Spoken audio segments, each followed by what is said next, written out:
A 1st and 5. Robinson off the right side, breaks free. Bijan Robinson spinning down the sideline, still going. Can they catch him? They cannot. Touchdown, Falcons, 81 yards. Chris Fowler on ESPN. Robinson matches a career high with 170 yards on the ground, makes 6 catches for a career high 68 yards, giving him 238 yards from scrimmage. That is also a personal best. Drake London, 10 catches, 158 yards at a score. And the Falcons defense, ranked number 1 in the National Football League, hold Josh Allen to 15 of 26 in the air for 180 yards. 2 touchdowns, 2 picks. Here we are, the Bills, starting off like gangbusters this season, Chelsea, 4-0. Now they've lost 2 straight, and very quietly, the Patriots lead the AFC East. But this was really about Atlanta showing that that defense is for real and taking advantage of the weapons that they have offensively. Oh, absolutely, because we knew that this was going to line up for a good game on the ground for the Falcons, just simply because that has been one of the flaws of the Bills' defense, is that they can't stop the run. So when you have a weapon like Bijan Robinson who can, run the ball, he can catch the ball, he is such a Swiss Army knife. And even his head coach after the game, Raheem Morris, said he thinks that Bijan Robinson is the best player in the NFL. Now, I don't know if I'd go that far. I do think he's a top 10 player maybe. But still, all around, great game from the Falcons. I will say, they established the run early, and they didn't have to do too much in the second half, but that's where their defense stepped in. Like you said, coming into this game, the Falcons' defense had great numbers, but I think we needed to answer the question of, okay, can you do it against the best teams in the NFL? So now it feels like some of those questions have been answered. This defense of the Falcons is absolutely for real. Yeah, they are legit. They did a great job of pressuring Josh Allen last night. So Josh Allen now has thrown 3 picks in his last 4 games, which is not like him. Now, he needed some help out there, too. So playing without Curtis Samuel and Dalton Kincaid, so he kind of looked out of sorts, and he was pressured 47% of the time last night by the Falcons. So we knew the Falcons secondary was really good, but also they were able to get pressure up front, and when you can throw off a guy like Josh Allen, you're doing something right. And that was one of my questions going into this game is, okay, you've disrupted guys like a J.J. McCarthy, for example, or you had some success against Marcus Mariota when he was filling in for Jaden Daniels. But when the reigning MVP comes into your house and you're able to throw him off with your pressure, then you're doing something right. And so we're seeing a Falcons team I think is interesting because they're more of a complete team than I thought. I knew offensively they were going to do some things. They probably have a top 5 unit on the offensive line. They have plenty of playmakers, and now we're starting to see those playmakers start to sort of be the sum of their parts, if you will, and start to perform with Bijan, Drake London, Kyle Pitts, those guys, Michael Penix Jr. now, who is continuing to get better. But if they have a defense, Raheem Morris's defense, to go along with that, Falcons could be a problem. I think now the question is, can they be consistent? Because remember, there was still a game this year where they lost 30-0 to the Panthers. So that's sometimes what you see from a team with a young quarterback in Michael Penix Jr. But again, it makes things so much easier when your defense is consistent because it just feels like your team's always going to have a chance to win it. Obviously, if you give up 30 points and don't score a single point, those games are not going to be close. But my point being is that this is a Falcons team that looks like that's in good shape. They have a good foundation, and Michael Penix Jr. should only get better down the stretch. But my question for the Bills is that if you can't do it against, the top defenses, like that's where the bar is set for the Bills. It's not set on, hey, what can you do against the Dolphins? What can you do against the Saints? Because it's Super Bowl or bust for the Bills. They are the favorites to win the Super Bowl. I know the odds have lengthened a bit, but it is troubling for the Bills. Like, I don't want to overreact to a 2-game stretch because the NFL is a long season. But, Jenks, do you think it's fair to have questions about the Bills as Super Bowl contenders? I do, and the one thing that I have overlooked is that if you look at the Bills' schedule when they started 4-0, like hindsight, of course, is 2020, but they got that incredible win over the Ravens in Week 1, right? Okay. Then they beat the Jets, the Dolphins, and the Saints. So that's how they started 4-0. Last 2 weeks, Patriots, Falcons, 2 losses. So looking back now, when we're starting to see these teams in the NFL start to develop an identity, like we're seeing, hey, the Colts are pretty good. The Ravens are going to be terrible this year. All of a sudden, that week 1 win over Baltimore, even though they had Lamar Jackson back then, maybe doesn't seem as impressive. So I think for your Buffalo, look, I'm not going to freak out because of a couple of losses. This is still the Super Bowl favorite at BetMGM right now. They're 6-1. The Chiefs are plus 650. Packers are 8-1. They still have Josh Allen, but I think that they rely on Josh Allen to play hero ball a little too much. Didn't help that he didn't have his weapons last night. I think it's the Bills' defense more than anything else, as I talk through this, that I'm worried about the most. The Bills' defense allowed 335 yards last night in 2 quarters. And so as good as the Bills' offense might be, I think we're seeing that if they have an off night, the defense is not going to carry the day, which goes back to the idea that Buffalo is just going to outscore you if they want to win games. Right. And that was a problem for the Bills, like, going into this game. Like, going into this game, the Bills gave up 5.6 yards per carry. So that is a trend. Like, that is not something that is an anomaly in this game and just saying, hey, Bijan Robinson's really good. No, that's been a problem for the Bills all season long. So it feels like we've seen postseasons pass where Josh Allen has had these Herculean efforts, but, like, the defense can't stop whoever they are playing, and normally it's Patrick Mahomes and the Chiefs. So, like, that's something that I feel like is going to be a true problem throughout the season, because honestly, I do feel like Josh Allen deserves some credit to where you say, okay, the past 2 games were not great, but, like, look at every quarterback in the NFL. It just feels like nobody dominates game in and game out. And, like, maybe we saw that from Josh Allen last year. It's just, it is too difficult of a league, and I still feel like Josh Allen is one of the best players in the NFL. So I am not expecting that trend of Josh Allen looking mediocre to continue. Oh, not at all. And this is, okay, a bit of an off game, maybe off couple of games for him, but he's too good. MVP for a reason. Those guys are going to get healthier. Again, he was without 2 of his primary weapons last night, lost another one of his receivers later on in the game. I think, again, we're going to hear over the next couple of weeks, because the Bills are on the bye now, and Sean McDermott was saying after the game, yeah, we're going to have to reset. They really have issues on defense. You get a couple guys back on the defensive line, so that should help as well. But that was one of the criticisms of Buffalo during the offseason. Have you done enough to address a leaky defense? That's going to be a big question mark going into the next couple weeks. Next up for the Bills, they have a bye. The Falcons visit the Niners on Sunday Night Football. Right here in D.C., the Bears edge the Commanders 25-24. Bears getting 5.5 points. The Bears plus 200 on the money line. Total set at 49 and a hook. So the under hits by a half point. Last year, we all remember the Hail Noah, the Hail Mary. Washington winning that game against Chicago in dramatic fashion. Not last night. DeAndre Swift, 14 carries, 108 yards, catches 2 passes for 57 yards. Still Washington with a chance to win this game, just more than 3 minutes to play, and this was the critical moment in this game. The Commanders up 24-22. It's a 3rd and 1. Wet football because the rain started coming down. The winds were swirling. Jaden Daniels cannot secure the snap. He fumbles it while trying to hand it off to Bill Krosky-Merritt. The Bears recover. They drive down the field, and then they have this to win it. Snap a bit high. Kick is good. And the Bears win it. Jake Moody, a hero tonight. Whatever. That's Joe Buck on ABC.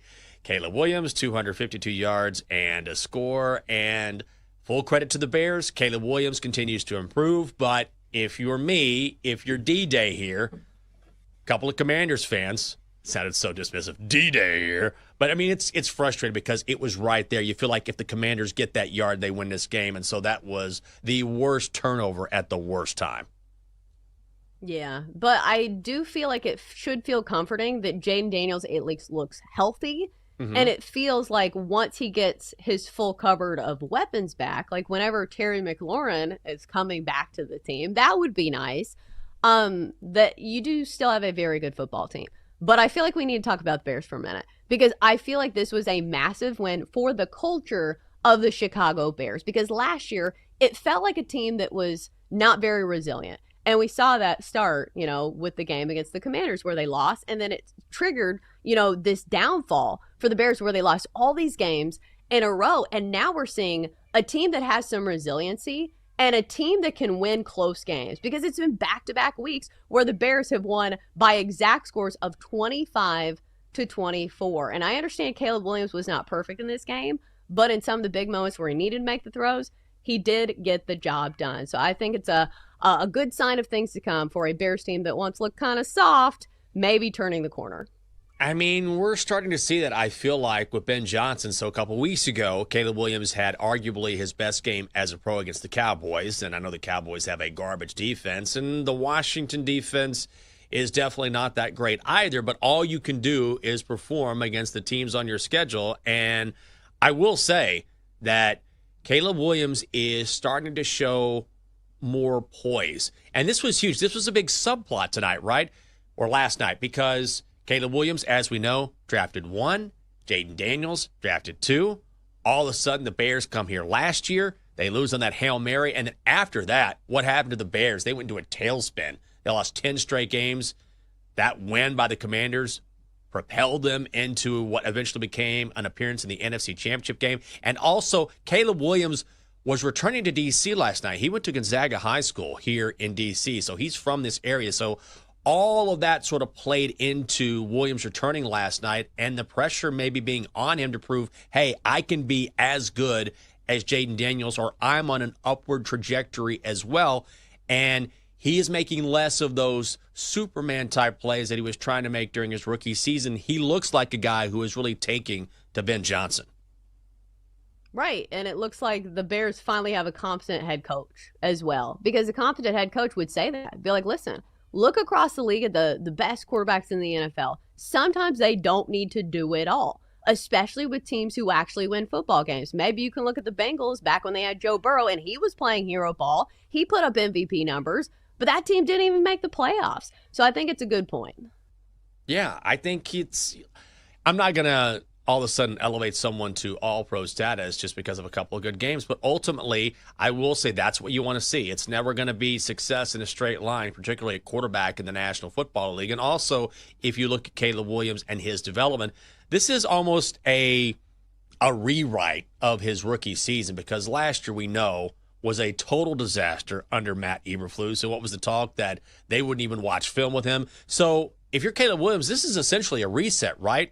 You've got a new head coach, a new offensive system, a new offensive coordinator. So it's not going to surprise me if he's lagging behind Jaden Daniels a little bit at this point. But I feel like this is huge for his confidence and huge for the Bears, who, look, had some turnovers in this game, but also it was the Commanders who had the most critical turnovers at the worst time, and the Bears took advantage of it, which is exactly what they're supposed to do. So are you worried about the Commanders' defense moving forward? Yes. Yes. In a big way. So the secondary has had problems giving up explosive plays all year. And then last night, late in the game, DeAndre Swift was just running all over. I mean, he essentially did that all game. But late in the game, when the Commanders could have used a stop, and maybe there was a possibility they stopped the Bears, they have some time left on the clock after forcing the Bears to kick a field goal earlier. They just couldn't do it. And Chicago was able to run off the clock, and they kicked that field goal for the win. Coming up next here on the show, Adam Trigger from Wager Talk is along to talk baseball betting. That is here on the Daily Tip. Chelsea and Jenks will be right back on the Daily Tip on the BetMGM network. Make it legendary. Download the app today. Please gamble responsibly.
Welcome back to the Daily Tip with Michael Jenkins and Chelsea Messenger on the BetMGM Network. Make it legendary. Download the app today. Please gamble responsibly.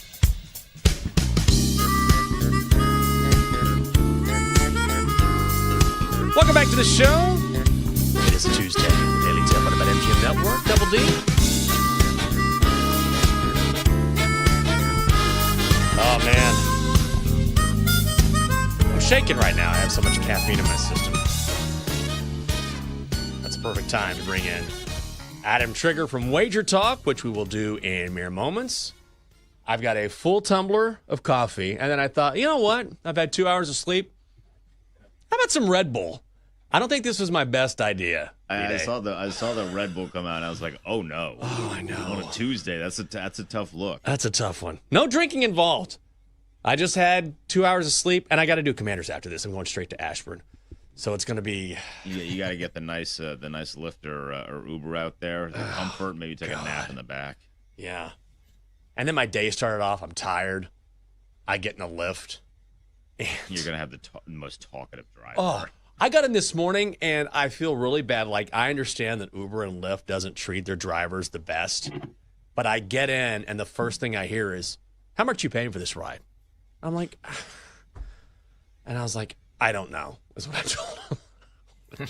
Because he immediately wanted to tell me that Lyft wasn't paying him enough. And I'm like, I'm sorry, but I was like, all right, bro, let's cancel this drive. I'll give you $6 less than what I'm paying right now. Yeah. It's still more for you. Yeah, we can do that. It's not I do not work for Lyft. I'm just a man trying to get a ride to work. And just a man trying to win some bets. So we bring in our good friend Adam Trigger, pro sports handicapper for Wager Talk. Oh, I have to ask, I looked at your shirt for a second, and I thought for a hot second that was a Commanders shirt. I'm like, no, that's not the Commanders W. What is that? That's the Wager Talk W. This is some new gear that they've sent us. So nice. Yeah, I have a whole closet full of these now. I think it says Wager. Yeah, it says Wager Talk on the sleeve. Oh, nice. Here.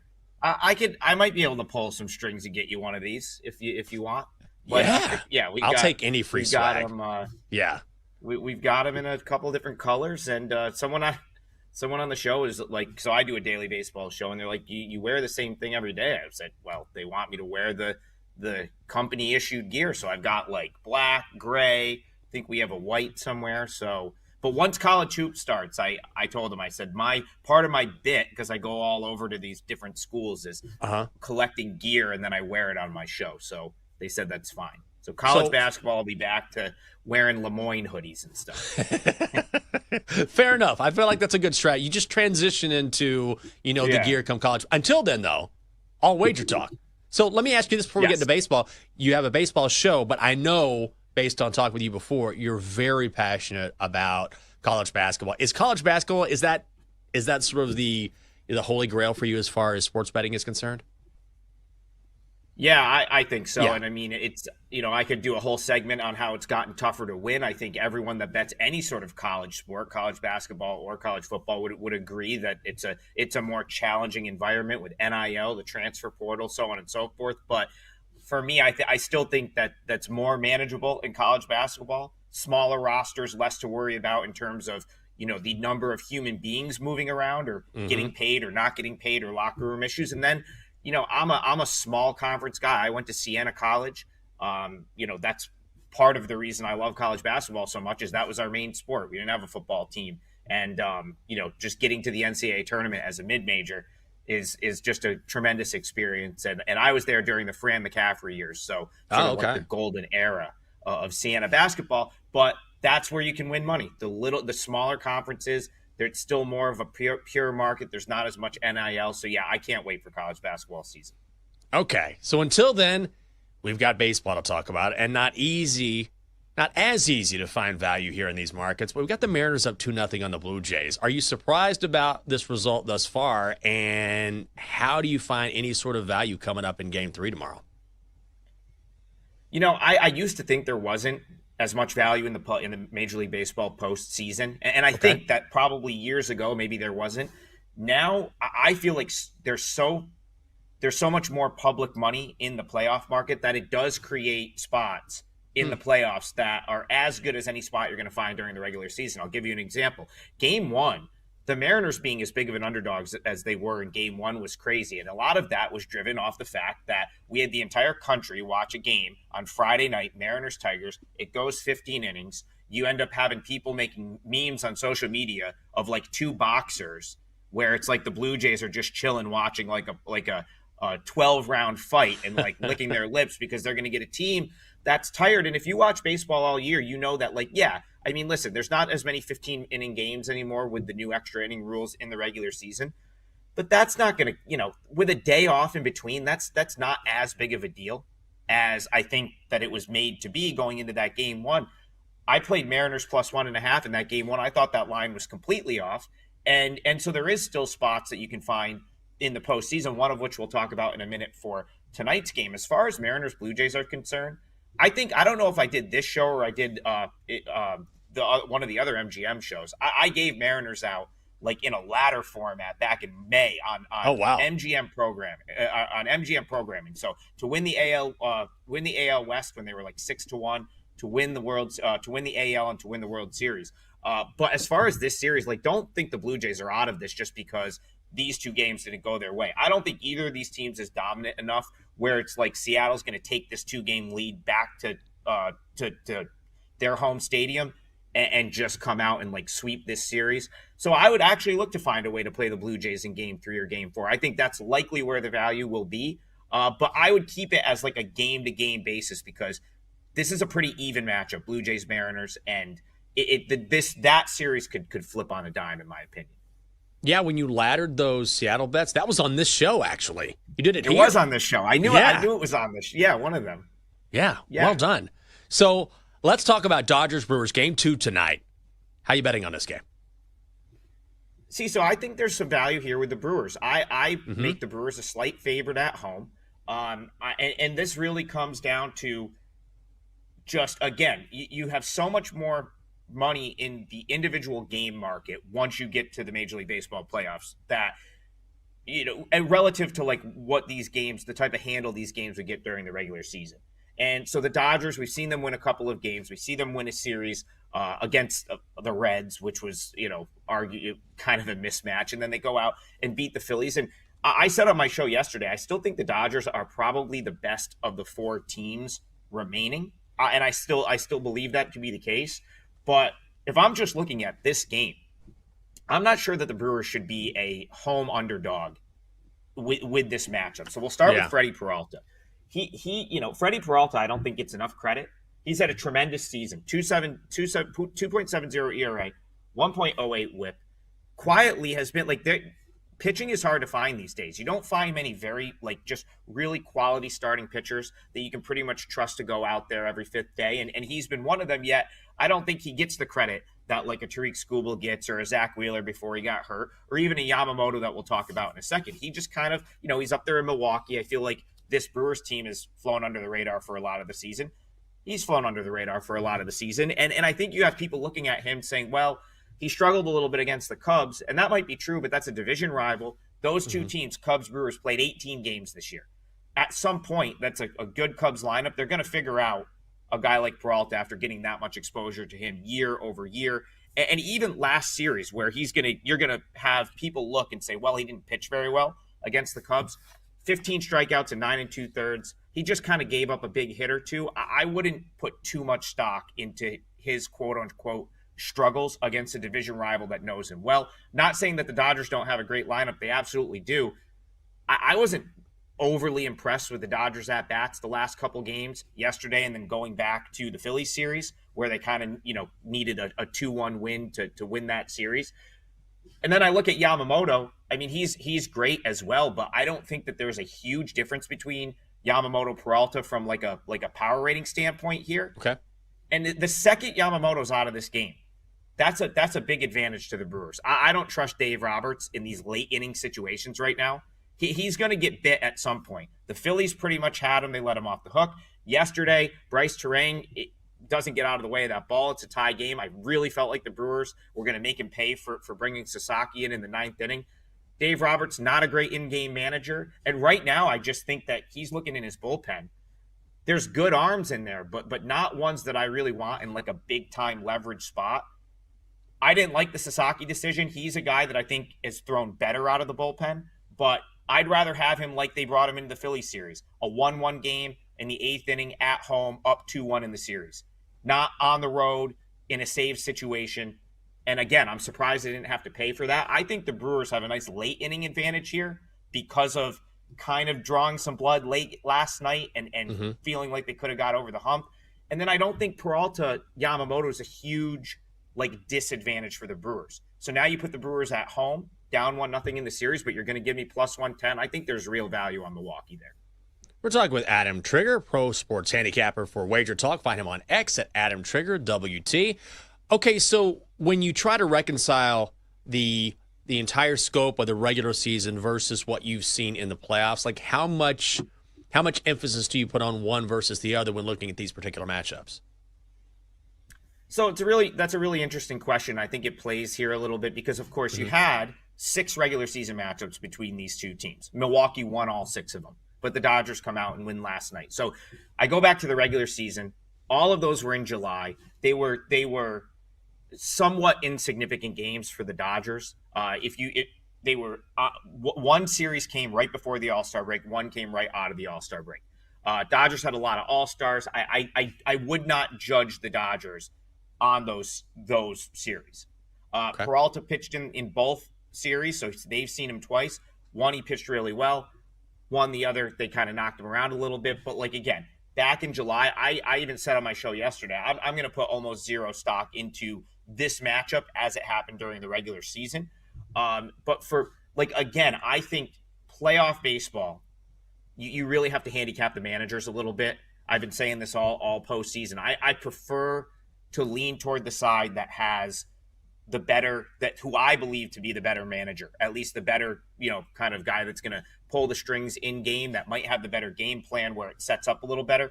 I really think that's Pat Murphy right now. He has blown my expectations away for him as a manager when he kind of took over for Craig Counsell.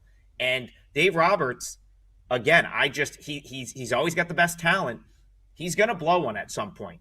I don't think he knows exactly what he wants to do at the end of games. Yesterday, you can see he brings Sasaki in for the save, second guesses himself, trying and gets out of a jam on a pitch where it wasn't even close to the zone. The pitch before easily could have hit Terang and walked in the winning run. It was just, I don't trust Roberts in these tight, close games, and you're going to have a game like that. You can't keep getting in these games. So the previous one was the Phillies, right? They end up kind of benefiting from the Kirkring throw to home and winning an extra inning game. I just don't think Dave Roberts is capable of not screwing up a close game at some point. And so now that I can get the Brewers as an underdog in a spot, I'd be surprised if this is a blowout. So give me a close game, home team, better, who I think might have the better late game setup, and at home, and you're going to give me plus money, that to me is worth a bet. Adam, got about a minute or so left here, but what is one bet, card wide open for you, that you really like? Card wide open for me right in baseball right now? Any sport. Okay, you're going to let me go way off the board here. You'll have to dig for this one. I'm sure BetMGM will offer this one somewhere at some point. I think my alma mater, the Siena Saints, are going to win the MAC this year. And you will get good plus money on that because Quinnipiac is probably going to be the odds-on favorite. They were able to keep Amari Moore, their player of the year in the conference last year, basically turned down. He could have probably went to Kansas. He had some big-time suitors looking for him, and he decided to stay at Quinnipiac. It's going to make them the favorite. There's also some other teams that are Iona's always going to be priced up there. I think they're probably a year or two away with their new coach. And there's some other teams that are in that top category. Siena they were able to keep pretty much everyone that I think they would want to keep. Gavin Doty, they have their backcourt back. Jerry McNamara, former Syracuse Orange, in his second year as head coach. And they aren't priced as the favorite, and I think they should be. So maybe a little bit of a homer pick, but Siena hasn't won the MAC in a while, and I think this is the year they do it. And if you bet that, it's going to be very good value because they're likely not going to be the favorite. And even if they're like second favorite or third favorite, you'll still get good plus money on that. So that would be my, first college basketball play of the season, if you will. Siena to win the MAC. I think that's a really good bet. We're going to remember that just like we remember you coming on this show and talking about Seattle many months ago. Pro Sports Handicapper for Wager Talk and on X at Adam Trigger WT. It is Adam Trigger. Adam, always a pleasure, and enjoy the free swag, buddy. Thanks for having me, guys. Coming next on the show, time to get back in the saddle and tell you our favorite plays for tonight. It is a Tuesday best bets, and the Dogster headed your way. It is a daily tip on the BetMGM Network. Come on back.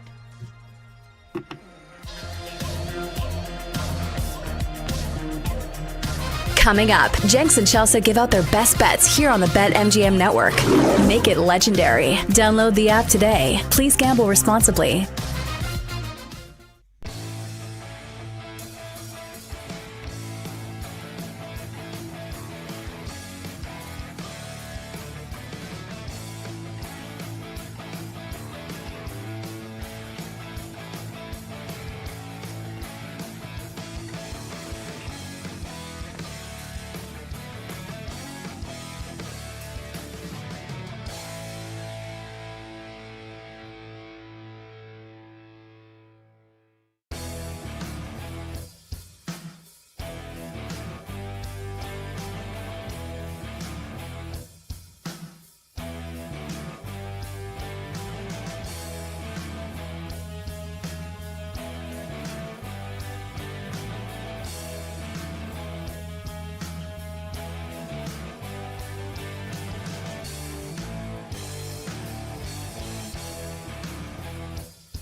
Let's get back to the Daily Tip with Chelsea Messenger and Michael Jenkins on the BetMGM Network. Make it legendary. Download the app today. Please gamble responsibly. Welcome back to the show.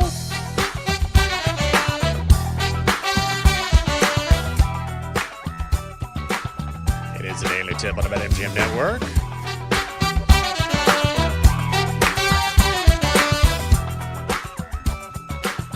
I'm Michael Jenkins here on a Tuesday. Day after Monday Night Football. Best bets of the Doctor headed your way shortly. Also got Bet Sweats on the way, top of the hour. Bring in Joe O, maybe Sammy P today. Ask what they think about ALCS, NLCS, Monday Night Football last night.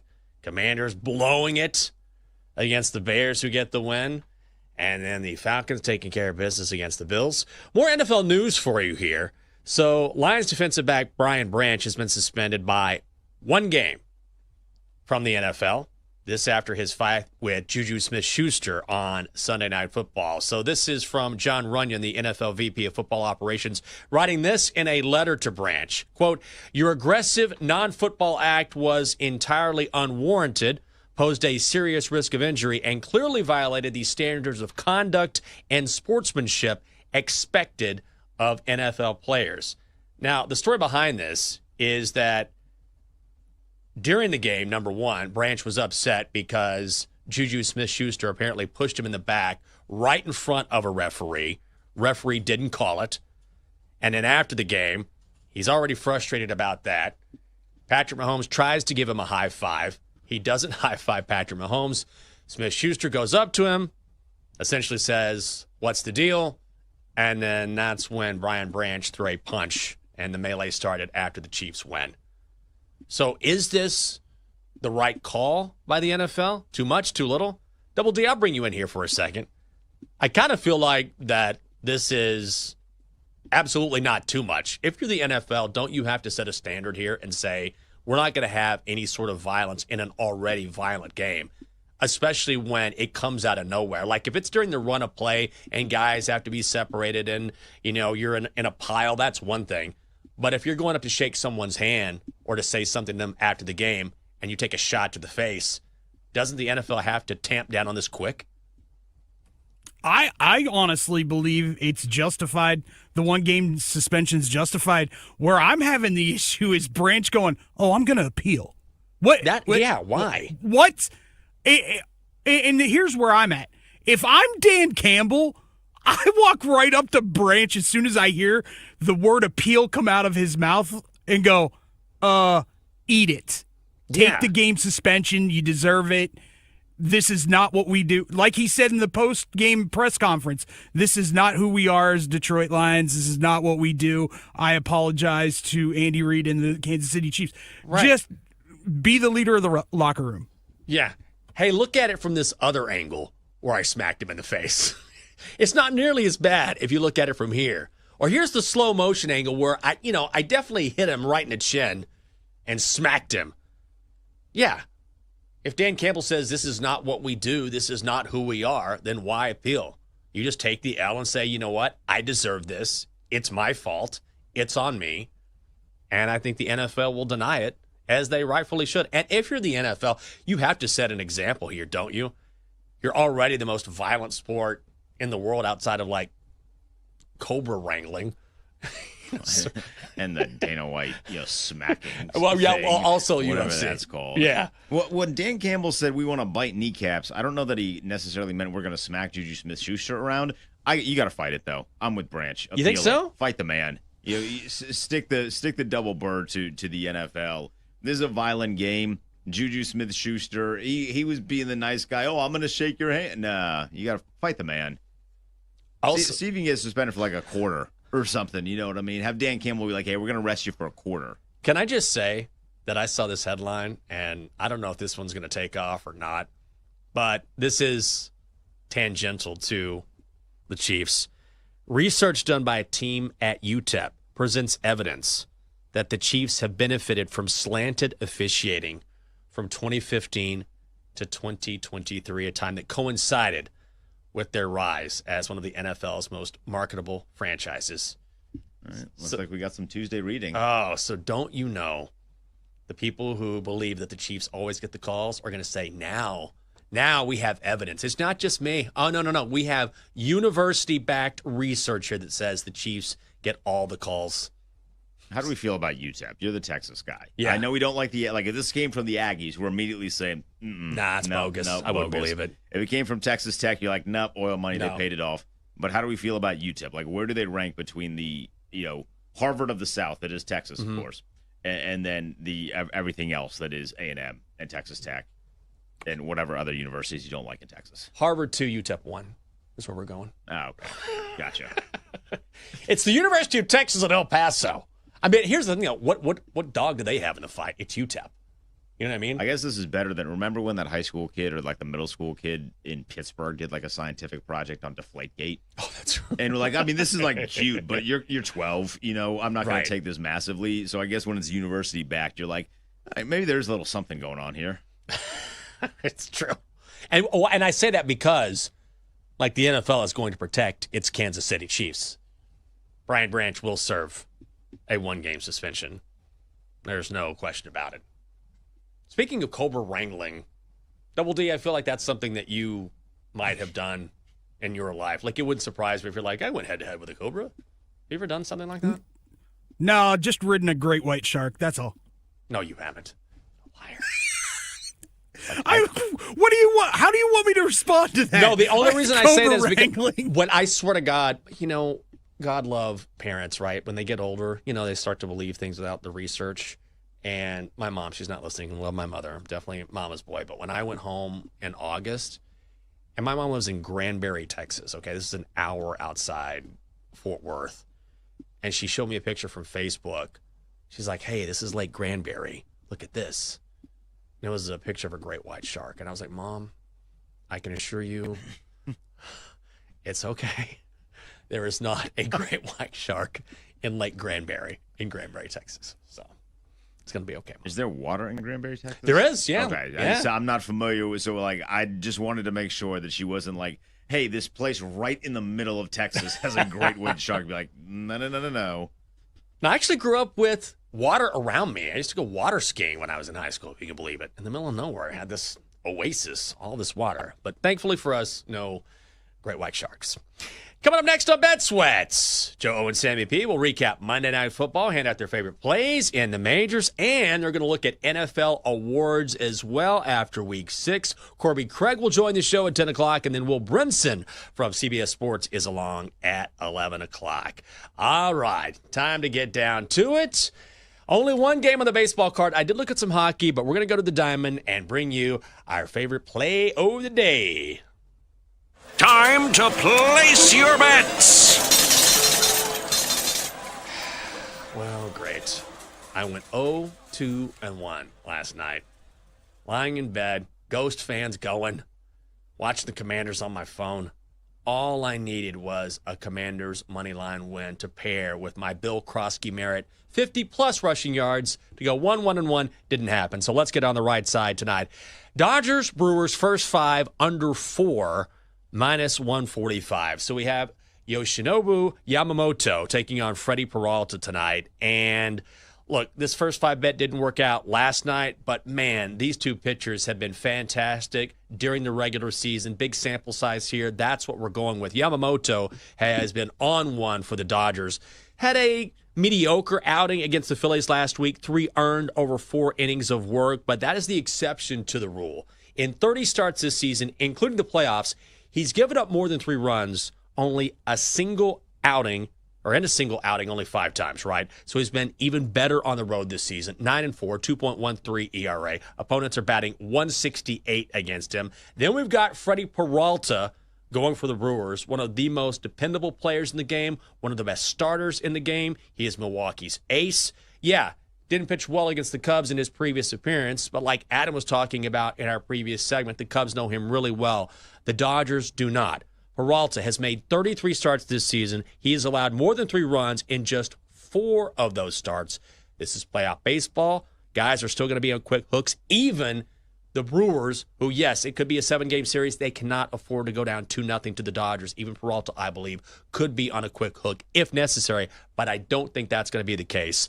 Let's go first 5 under 4, minus 145 tonight, game 2 in Milwaukee. Guys, don't forget, you can always check us out on YouTube. Watch the Daily Tip along with each and every show on the BetMGM network. Make sure you like and subscribe. And as always, you can listen on the Odyssey app. Well, the Dogster is here. Chelsea took a break to take care of Dabby Doo, so thinking about Dabby right now. But the Dogster is ready to roll. Dogster, good morning. What's going on?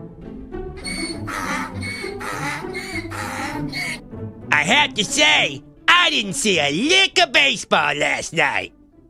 All right, well, you probably watch football. No. All right, what were you doing? I was hanging out with a couple of ladies and completed my own 862 double play. Well, what does that even mean? All you need to know is that there was a play at the plate. Okay. Do you have a bet? Dodgers, money line, taking on the Brewers. All right, thank you for that. Coming up next on Bet Sweats, is anyone here from Bet Sweats? Am I going to go 0-3-1? You're gonna go 0-3-1. This is a Sammy P day. You know, Joe O's left us hanging in the past, but Sammy P has never left us hanging until today. This is a trend. There's a first time for everything, and we didn't want this first time. We did not subscribe. God, need a little help here. The one time I'm like, we'll have Sammy P coming in. He's always dependable. Nope. Just another L for this guy. All right. Thanks a lot, guys. That's good. You know what's coming up next on Bet Sweats? I don't know. I don't even know if they're going to have a show. Yeah. Hatred. Nothing Vitriol. but Despair. straight vitriol. And whatever this is going into my system. Probably a Caffeine. little vitriol in here, whatever this is. Sounds like a chemical. Guys, thanks for being with us here on the Daily Tip on the BetMGM Network. Good luck to Chelsea. She's taking care of Dabby for D-Day. Double D. Dylan, I'm Jinx. Good luck in your bets today. Have a great Tuesday. We'll see you bright and early tomorrow morning at 6 a.m. You've been listening to the Daily Tip on the BetMGM Network. Make it legendary. Download the app today. Please gamble responsibly. If you missed any of the show, listen back anytime on the new and improved Odyssey app.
Happy Tuesday. Welcome to Send It In, presented by BetMGM here on the BetMGM Network. We got a lot to get into today. We are obviously going to talk NFL on the show today. Our guy Nick Kenyon going to join us here in a little bit, get his early thoughts on Week 7 in the NFL. We'll also look at half of the slate upcoming, really like the slate in the NFL. Also a good slate that we have in college football this week, including 3 ranked SEC matchups. We'll dive in to a bunch of the top 25 games and give some picks out there. We'll talk Heisman Trophy. Beck, Simpson, Mendoza are your 3 favorites. Anybody else going to challenge those guys? We will talk about that. We'll talk Dodgers-Brewers Game 2 tonight of the NLCS. Also, we have 3 college football games on this Tuesday that we'll talk about, and then we'll wrap everything up with our favorite plays of the day. As always, any questions, any comments, any best bets that you guys have for us, chime in, let us know here throughout the show. Send in your questions to us at the BetMGM Network on Twitch, on YouTube, on X, and we'll get to them. And if you guys miss any part of the show, make sure you check out the Send It In podcast, which is available wherever you get your podcasts. Let's get rolling. On a Tuesday, Glasses in Session, we go to the Glasser guest line, check in with our guy Nick Kenyon. Joins us every Tuesday here on Send It In. Senior writer for BetMGM. Give Nick a follow on X at Nick Kenyon. All right, Nick, AFC North matchup Thursday night. Your Steelers going up against the Cincinnati Bengals. Steelers laying 5.5 on the road. Any play that you like in this game?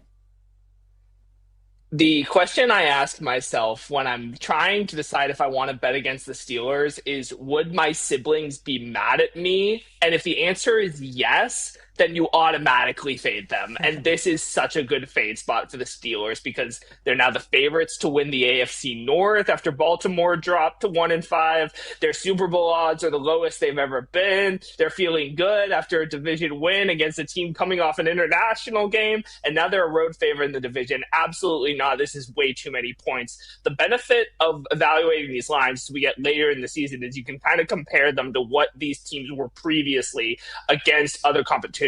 In Week 1, the Steelers were a 3-point road favorite against the Jets, and they did not cover the spread. There is no planet on which this Bengals team is 2.5 points worse than the 0-6 New York Jets are. And the key to exploiting this Steelers defense is that they're not a very good defense. They'll let you drive the field. They're just very opportunistic. And if you can avoid turnovers against them, you're in good shape. Joe Flacco did not have a turnover-worthy play against the Green Bay defense, which I consider to be better than Pittsburgh's, on Sunday. And I thought the chemistry with Chase and Higgins was really good. And the Steelers' coverage unit is terrible. Darius Slay might be out. Joey Porter Jr. has no answer for Jamar Chase. And I think this is a sneaky good spot for T. Higgins against a Steelers corner group that might not have Darius Slay. Way too many points here in the division for Pittsburgh. Give me the Cincinnati Bengals to cover the spread.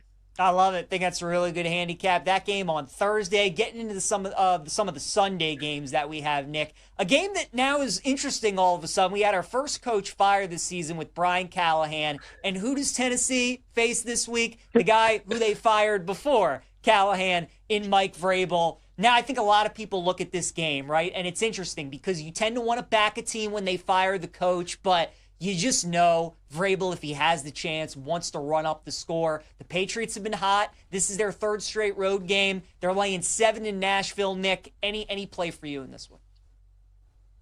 It's going to be a pass for me because I'm feeling really good about my Patriots to win the division bet from earlier in the year. So I'm just going to keep riding that along with Buffalo's, poor momentum.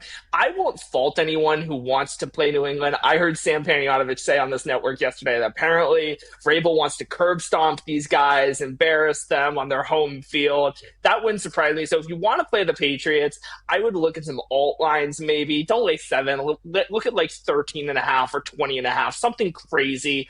It does worry me that they're playing their 3rd straight road game off of unquestionably their 2 best performances of the season against Buffalo and New Orleans.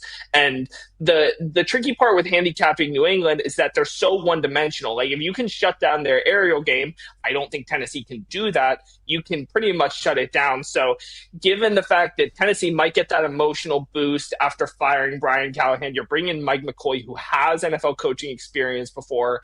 I'm just going to sit this one out and hope that we get another New England outright win to try and put a stranglehold on first place in the AFC East.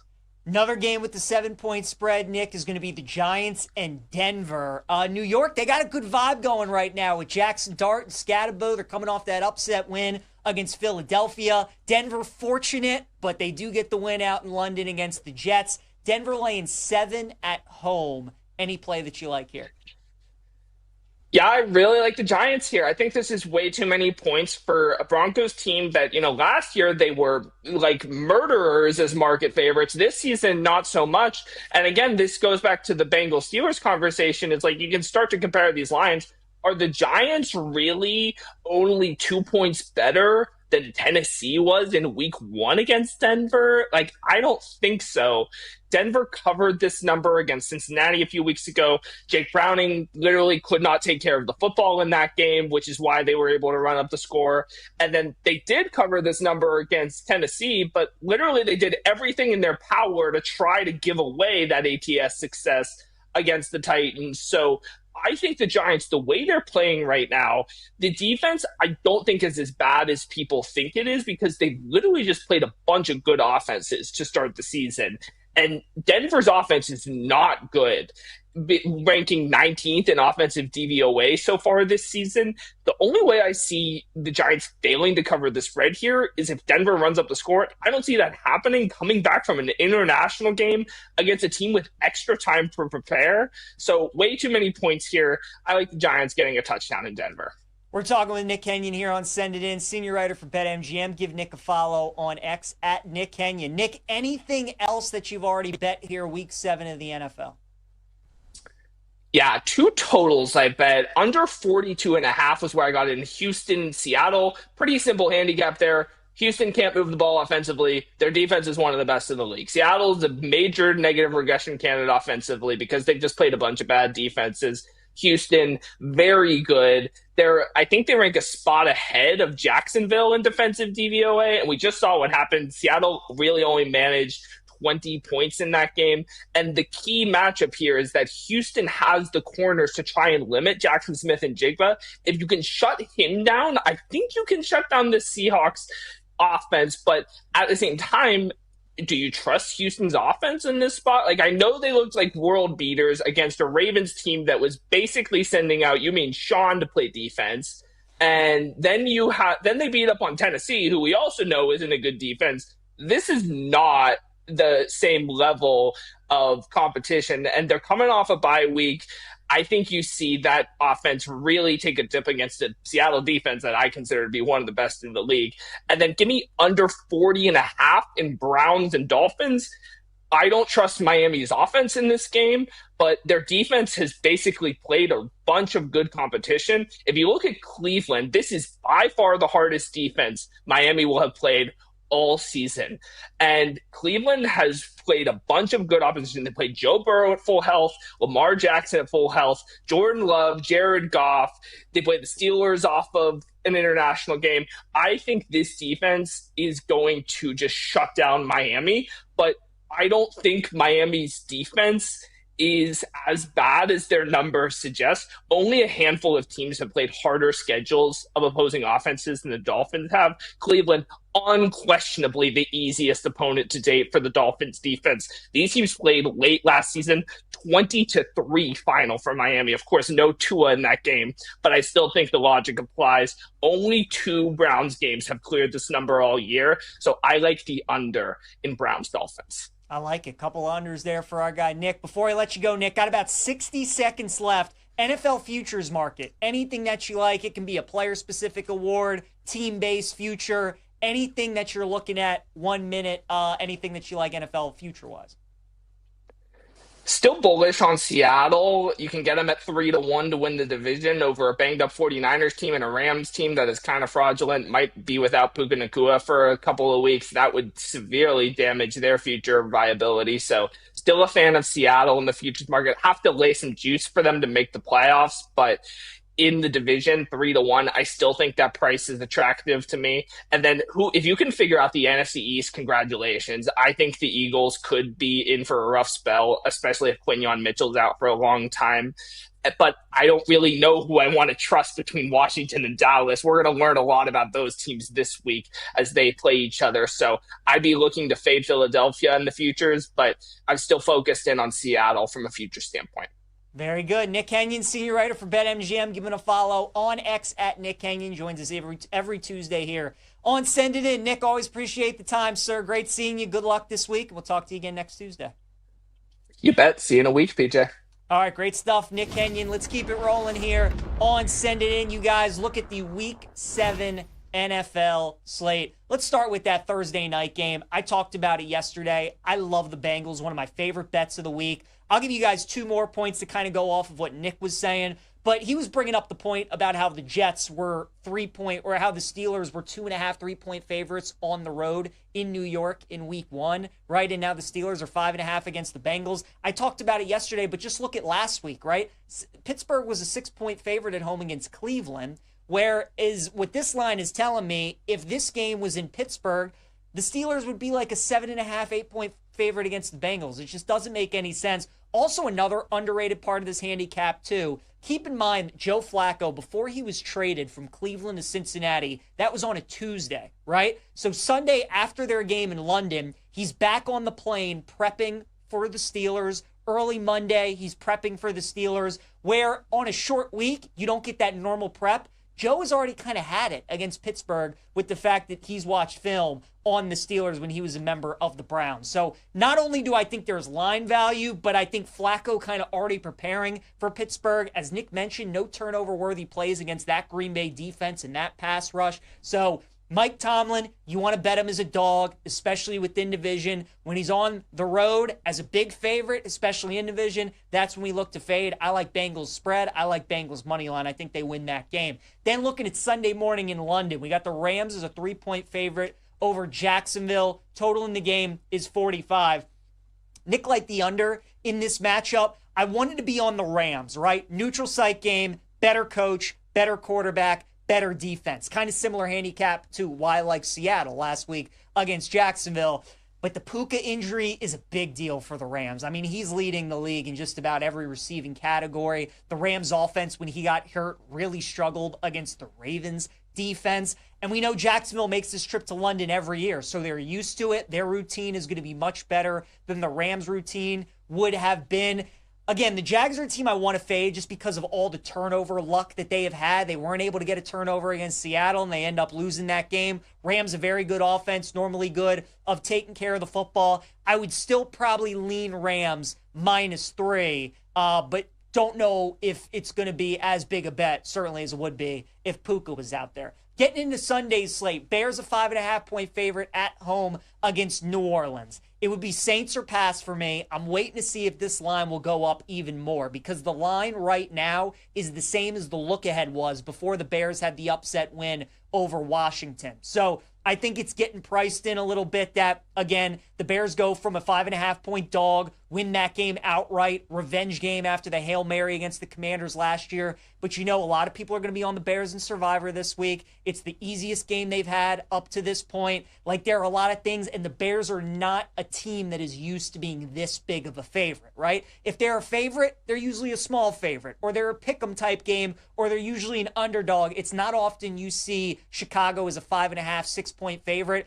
And we keep saying it about the Saints every week, man. I know they only have one win, but they are competitive, and they have been keeping it close with a lot of teams. So waiting to see if this goes up. If it just ends up staying at 5.5, I will end up being on the Saints. I think the Bears do probably win, but certainly would not shock me if the Saints pull the upset. Browns and Dolphins, I like Cleveland. I'd probably look at them -2.5 against the Dolphins. I think anything under 3 is a nice bet here with the Browns. Nick brought up a great point, how tough Cleveland's schedule has been up to this point. All the great teams, quarterbacks, offenses that they have faced. That defense is one of the tops in the NFL. And these are the kind of games, too, his struggles, right? When he goes on the road and he has to play outdoors in natural grass, the offense just isn't the same. And his noodle arm at times and his immobility against this Browns defense, I think is going to be rough. So I like Cleveland here. Dolphins team total under might be a nice look as well. Patriots-Titans, super fascinating game. New England favored by 7 on the road at Tennessee. Total is 42.5. This game is giving me big-time vibes to what Green Bay and Dallas was on Sunday night, right? When everybody thought, oh, man, you got the Packers with Micah Parsons back in Dallas. They're going to absolutely kill them by 40. I love betting against those narratives. When people kind of spot out like a revenge narrative and they think that team is just going to absolutely stomp on their throat, kind of similar to Bama and Vandy, right, a couple weeks ago when people are like, oh, it's a revenge game. Bama's going to absolutely kill them. Vandy hung with them the entire way. I kind of see this game going the same way. Callahan's the worst coach in the NFL. Getting him out is a huge upgrade for Tennessee, no doubt. Now, their team still isn't very good. But again, third straight road game for New England, and another team that's really not used to being this big of a favorite. So the fact that, Vrabel's back in Tennessee, everybody just thinks they're going to absolutely throttle them. I would probably look at the Titans, and I wouldn't be surprised, man, if Tennessee maybe pulls off an upset in that game. You guys know I like the Raiders this week against the Chiefs. That line's actually up to 12, so if you haven't betted already, you're getting a better number than the 11.5. I know the Raiders are terrible. I know Geno's been awful. It's a fade of Kansas City, though. And these are the kind of things that we look at in the NFL. You guys know I love my situational spots. You're just not going to get up every week at the highest point for the same team, right? The Lions are not going to treat this game against the Raiders on Sunday at 1 o'clock like they did for the Lions on Sunday night, or like they did for the Eagles in the Super Bowl rematch, or when the Ravens came to town. They're just not. They're humans at the end of the day. This is kind of the game they know that they can coast and they can just skate by. They just have to win. And we know Kansas City's great at doing that, winning games and not covering spreads. I think this is one of those. I like the Raiders plus the points. Eagles-Vikings, super interesting game. Philly down to a 2-point favorite. Total is 43.5. Minnesota's coming off a bye week. The Eagles the last couple of years, it feels like when they're rolling and they're winning, they don't stop winning. But when they're struggling and losing, they don't stop losing. It feels like a good bounce back spot for them. We'll see if McCarthy's back in the lineup going up against that Eagles front. Jalen Carter should be back for Philadelphia. But certainly questions about that offense. Saquon hasn't really been able to get going. The passing offense certainly needs some work. The new offensive coordinator has not been good for Philadelphia. I'll end up staying away from the game. If I had to bet it, though, I think I probably would lean towards Minnesota. And then finally, Carolina on the road is a 2-point favorite against the Jets. I think New York gets their first win of the season. Carolina is 3-3, and the Jets are 0-6. But think about the fact that the Jets could have 3 wins this season. Could have beaten Denver on Sunday. They could have beaten Tampa earlier in the year. And they also could have beaten the Steelers to kick off the season. Now, they didn't. But even though they're 0-6, they have been more competitive than I think people give them credit for. And also Carolina, they're a decent team at home. You get them away from home, it might be the worst team in the NFL. Think about Carolina's data points on the road this season. Got smoked in Jacksonville, smoked in New England, and we're getting smoked in Arizona for 3 quarters, right? They are a terrible road team. The Jets are 0-6. It's highly unlikely they're going winless this season. There are going to be only so many games where they really feel like they can win. This is one of them. Max effort from New York on Sunday. I like the Jets to win the game. All right, let's talk some college football here on Send It In. We got a really good Week 8 slate coming up, which starts on Friday with Louisville taking on Miami. The Canes coming off a bye. Both teams coming off a bye. Miami, number 2 in the country. They're laying 13.5 at home. Total is 52.5. Waiting to see if we can get a 14. I don't think we're going to, but I do like Louisville in the game, and it's all because of their head coach, Jeff Brom, who is awesome as a big underdog. When he was with Purdue a couple years ago, they went into Iowa City and knocked off Iowa when they were the number 2 team in the country. He is a great coach as a big underdog. He gets his teams to play up for these kind of games. He's got a good offense that I think can put up points, and he's got a pretty underrated defense as well. So again, I'm going to be on Louisville, waiting to see if we can get a 14. Would obviously love that number, but even at 13.5, I think the Cardinals can keep it close. LSU and Vanderbilt, can we just take a moment to just, appreciate the fact that Vandy is a favorite in a football game against LSU? That is absolutely nuts. Total in the game is 48.5. Listen to LSU's 4 games that they have played this season, the 3 in SEC play and then Clemson earlier in the year, okay? LSU against Clemson, 17-10 win. LSU against Florida, 20-10 win. LSU against Ole Miss, 24-19 loss. LSU South Carolina, 20-10 win. I mean, what's the theme? LSU hasn't scored more than 20 points in any of these games. Their offense has really struggled in these kind of big matchups, in these kind of big games. However, their defense, I think, is the best unit on the field between these two teams. It's going to be an awesome game. I think it's going to be close. I don't think we get a 3 with LSU. I would probably look towards their direction. I don't know if I'm going to bet it, but I would lean towards LSU because this game's going to be low scoring, gross, and ugly, and I would trust LSU a little bit more in that kind of game. Number 12, Georgia Tech on the road taking on Duke. Blue Devils a 1.5 point favorite. Total in the game 61.5. Another one of these unranked teams favored over a ranked team. Duke has been like the team that the Sharps, the professionals, have been absolutely in love with this season. And they're 4-2. They've had some really nice wins. And when Duke wins, they score 38 points or more. So if you like Duke, maybe look at an over in this game. I do think Duke wins, man, because Georgia Tech, I think, is due a loss here at some point. They've been playing with fire a little bit recently. But there's something about Duke in this kind of game. I just don't trust them. I like Brent Key better than Manny Diaz. I probably won't bet it, but I think the over, again, might be the play. Number 14, Oklahoma on the road at South Carolina. Sooners laying 5.5. Total is 43.5. Since the turn of the century, since 2000, Oklahoma 24-2 straight up after Red River. That is a super impressive record. Now, a bunch of those games were in the Big 12, and a bunch of those games were when they were massive favorites, and a bunch of those games were without Brent Venables as head coach. But Oklahoma has had a standard, and they've been doing it a long time, where Red River's big, it's a massive game, but after that we regroup and we get ready for the next team. I think Oklahoma's a good money line parlay piece this week against South Carolina. Top 10 matchup, Ole Miss at Georgia. I think Oklahoma, Georgia, money line parlay, really good look this weekend. I'd probably lay it with Georgia if I had to at the 7, but Georgia at home, Ole Miss, I don't think they're as good as everybody else does. Their defense hasn't really been challenged yet, and I think Georgia's going to be able to do that. I also think Ole Miss is going to be able to put up some points against this Georgia secondary. So I would look over in the game. I'd look Georgia money line. You had to make me pick the side. I'd look Georgia -7.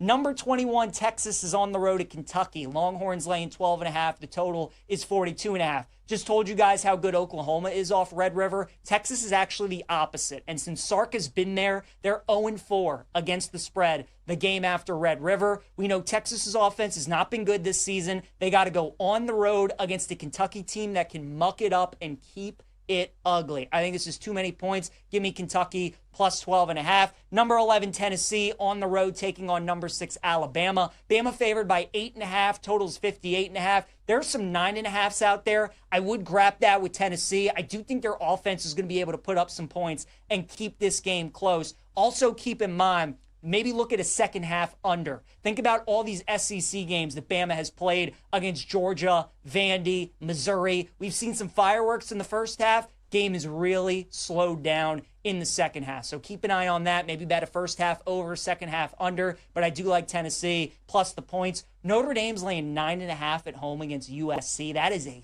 funky line. Is it not? Total is 61.5. I'd probably just take Notre Dame's team total over at 35.5. To me, if they lose the game outright or they cover the spread, I think Notre Dame scores at least 40. That's the thing I feel best about. Irish team total over. I like in that game. Missouri and Auburn, the most fascinating game of the week in college football. This is Missouri's first road game this season. It's going to be October 18th on Saturday. This is their first road game. I so want to bet Auburn because I want to fade Missouri.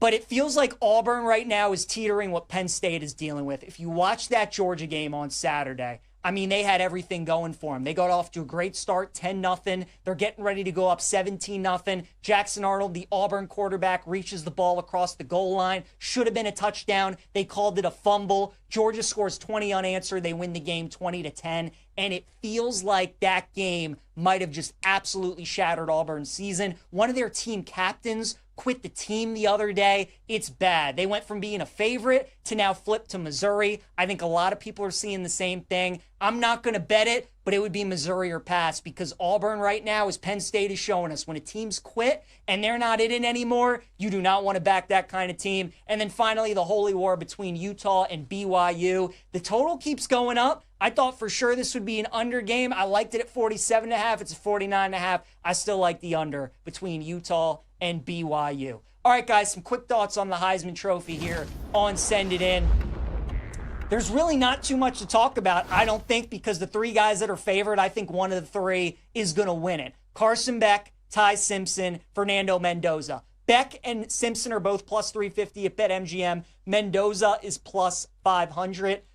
If you had to make me pick a guy, it would probably be Mendoza, just because of how tough Ty Simpson's schedule is. There's a chance that he doesn't make the playoff potentially. And then also Carson Beck has those 2 road games at the end of the year at Virginia Tech and at Pittsburgh. Cold weather places where maybe Miami leans on their run game and their defense. Maybe they get upset. They're just not going to have a lot of those marquee games. So if you like Bama to make the playoff, win the SEC, Simpson's probably the guy. If you think they trip up, Indiana's probably going undefeated in the regular season. Their only game that you kind of look at that maybe could be a little tricky is at Penn State. But Mendoza's playing great. They had the big win over Oregon. He has the best odds right now. If I had to rank it, I think Mendoza, Simpson, Beck. That's how I would bet the current board. Really not anybody else I'd be worth taking a shot with. I think it's those 3 guys, and I think one of them is going to win it. If I had to say right now, I think it would be Fernando Mendoza. All right, let's go to Primetime Pete.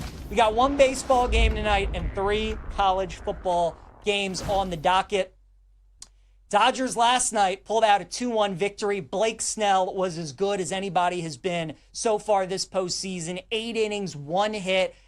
And Dave Roberts was playing with fire when he decided to bring in the bullpen instead of letting Snell just finish the game. Brewers actually got a run. They loaded the bases with 2 outs before they got a strikeout to win game 1, 2-1. But now you got Yamamoto on the mound against Freddie Peralta. Yamamoto's not going to pitch as well as Blake Snell did yesterday. I think the advantage is Brewers' bullpen. I like the Brewers tonight, plus 105 on the money line. I think they get the win, tie that series up at 1. As for college football, New Mexico and Liberty, the Flames, 10-point favorites at home. The total is 46.5. Liberty's been a huge disappointment. This was the team that was the preseason favorite to win Conference USA. They've had a tough schedule. They just can't beat any of the top-tier teams. But against kind of these mid-level teams, the New Mexico States of the world, they've been pretty good. I think Liberty wins. 10 is about the right number. So, you know, Liberty, put them in moneyline parlays, those kind of things. Maybe get some added boost on other games. I think they win. Wouldn't lay the spread with them. South Alabama, Arkansas State, interesting game. South Alabama, 7.5-point favorite. If you follow college football, you might know the coaches of both of these teams. Butch Jones, the former coach of Tennessee, is with Arkansas State. Major Applewhite is the head coach of South Alabama, and both of these teams have really been struggling. The Jags have lost 4 of their last 5. Have lost 5 in a row. Arkansas State has lost 4 of their last 5. When you have 2 teams like that that are really struggling and you get a spread north of a touchdown, I'll always take the dog. Give me Arkansas State. And then finally, Western Kentucky and FIU. Super stinky line. Western Kentucky, one of the best teams in Conference USA. They're at home. I don't know how FIU hangs with them, but somehow this spread is only 10. It might be a trap, but I'll walk into it. Give me Western Kentucky minus 10 against FIU. All right, a promo from our friends at BetMGM, an MLB postseason odds boost token. Swing big on your next bet with an MLB postseason odds boost token. Use your token to net a bigger payout on a winning bet. Make it legendary at BetMGM. Download the app today, and please gamble responsibly. All right, you guys, let's dive into PJ's plays here to wrap up the show. Kristen Yelich is going to be my play today for going streaking. Think he's going to get a base hit against Yamamoto. Staying with that Brewers lineup, Sal Frelick will go over 1.5 hits, runs, and RBIs at plus 140 for Sal. I'm looking for contact hitters against Yamamoto. Frelick's 1-for-1 against him in his career, so I'll take Frelick over 1.5 hits, runs, and RBIs at a nice plus money price. I like the Brewers to win the game tonight. They're my dog of the day at plus 105. And then Western Kentucky, that's going to be my best bet, laying the 10 against FIU. maybe this is just one of those games they turn the ball over 4 or 5 times, but they are definitely the better team. I'll take the Hilltoppers minus the points. That'll do it for us today on Send It In. Thanks again to Nick Kenyon for joining us. Appreciate you guys tuning in. Have a great rest of your day. We'll see you on Wednesday.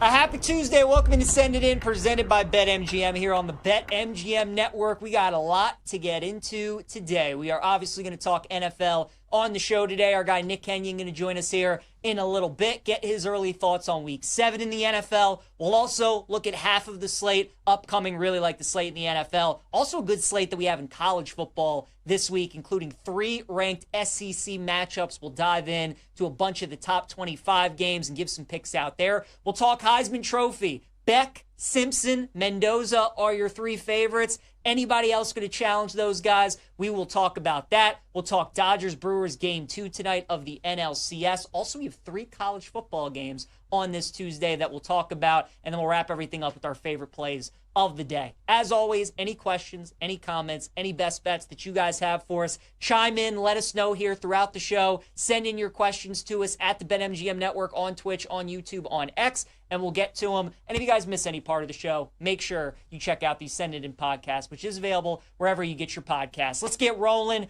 On a Tuesday, Glasses in Session, we go to the Glasser guest line, check in with our guy Nick Kenyon. Joins us every Tuesday here on Send It In. Senior writer for BetMGM. Give Nick a follow on X at Nick Kenyon.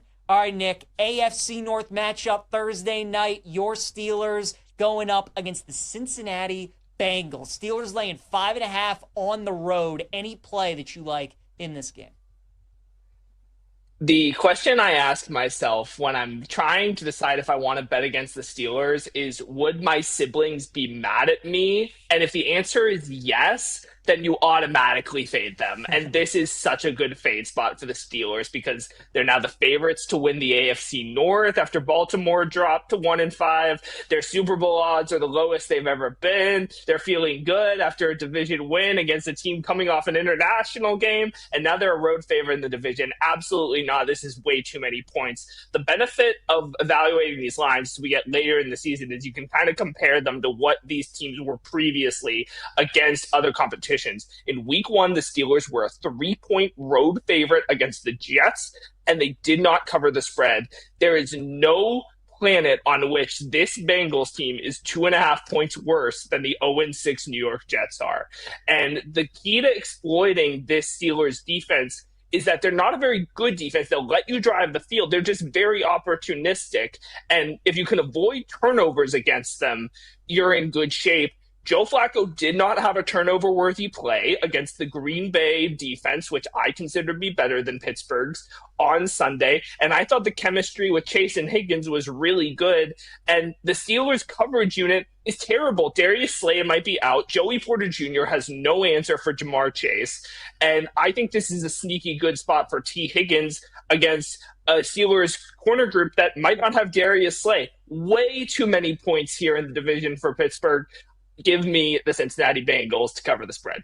I love it. I think that's a really good handicap. That game on Thursday, getting into some of the Sunday games that we have, Nick. A game that now is interesting all of a sudden. We had our first coach fired this season with Brian Callahan. And who does Tennessee face this week? The guy who they fired before Callahan in Mike Vrabel. Now, I think a lot of people look at this game, right? And it's interesting because you tend to want to back a team when they fire the coach, but you just know Vrabel, if he has the chance, wants to run up the score. The Patriots have been hot. This is their 3rd straight road game. They're laying 7 in Nashville. Nick, any play for you in this one? It's going to be a pass for me because I'm feeling really good about my Patriots to win the division bet from earlier in the year. So I'm just going to keep riding that along with Buffalo's, poor momentum.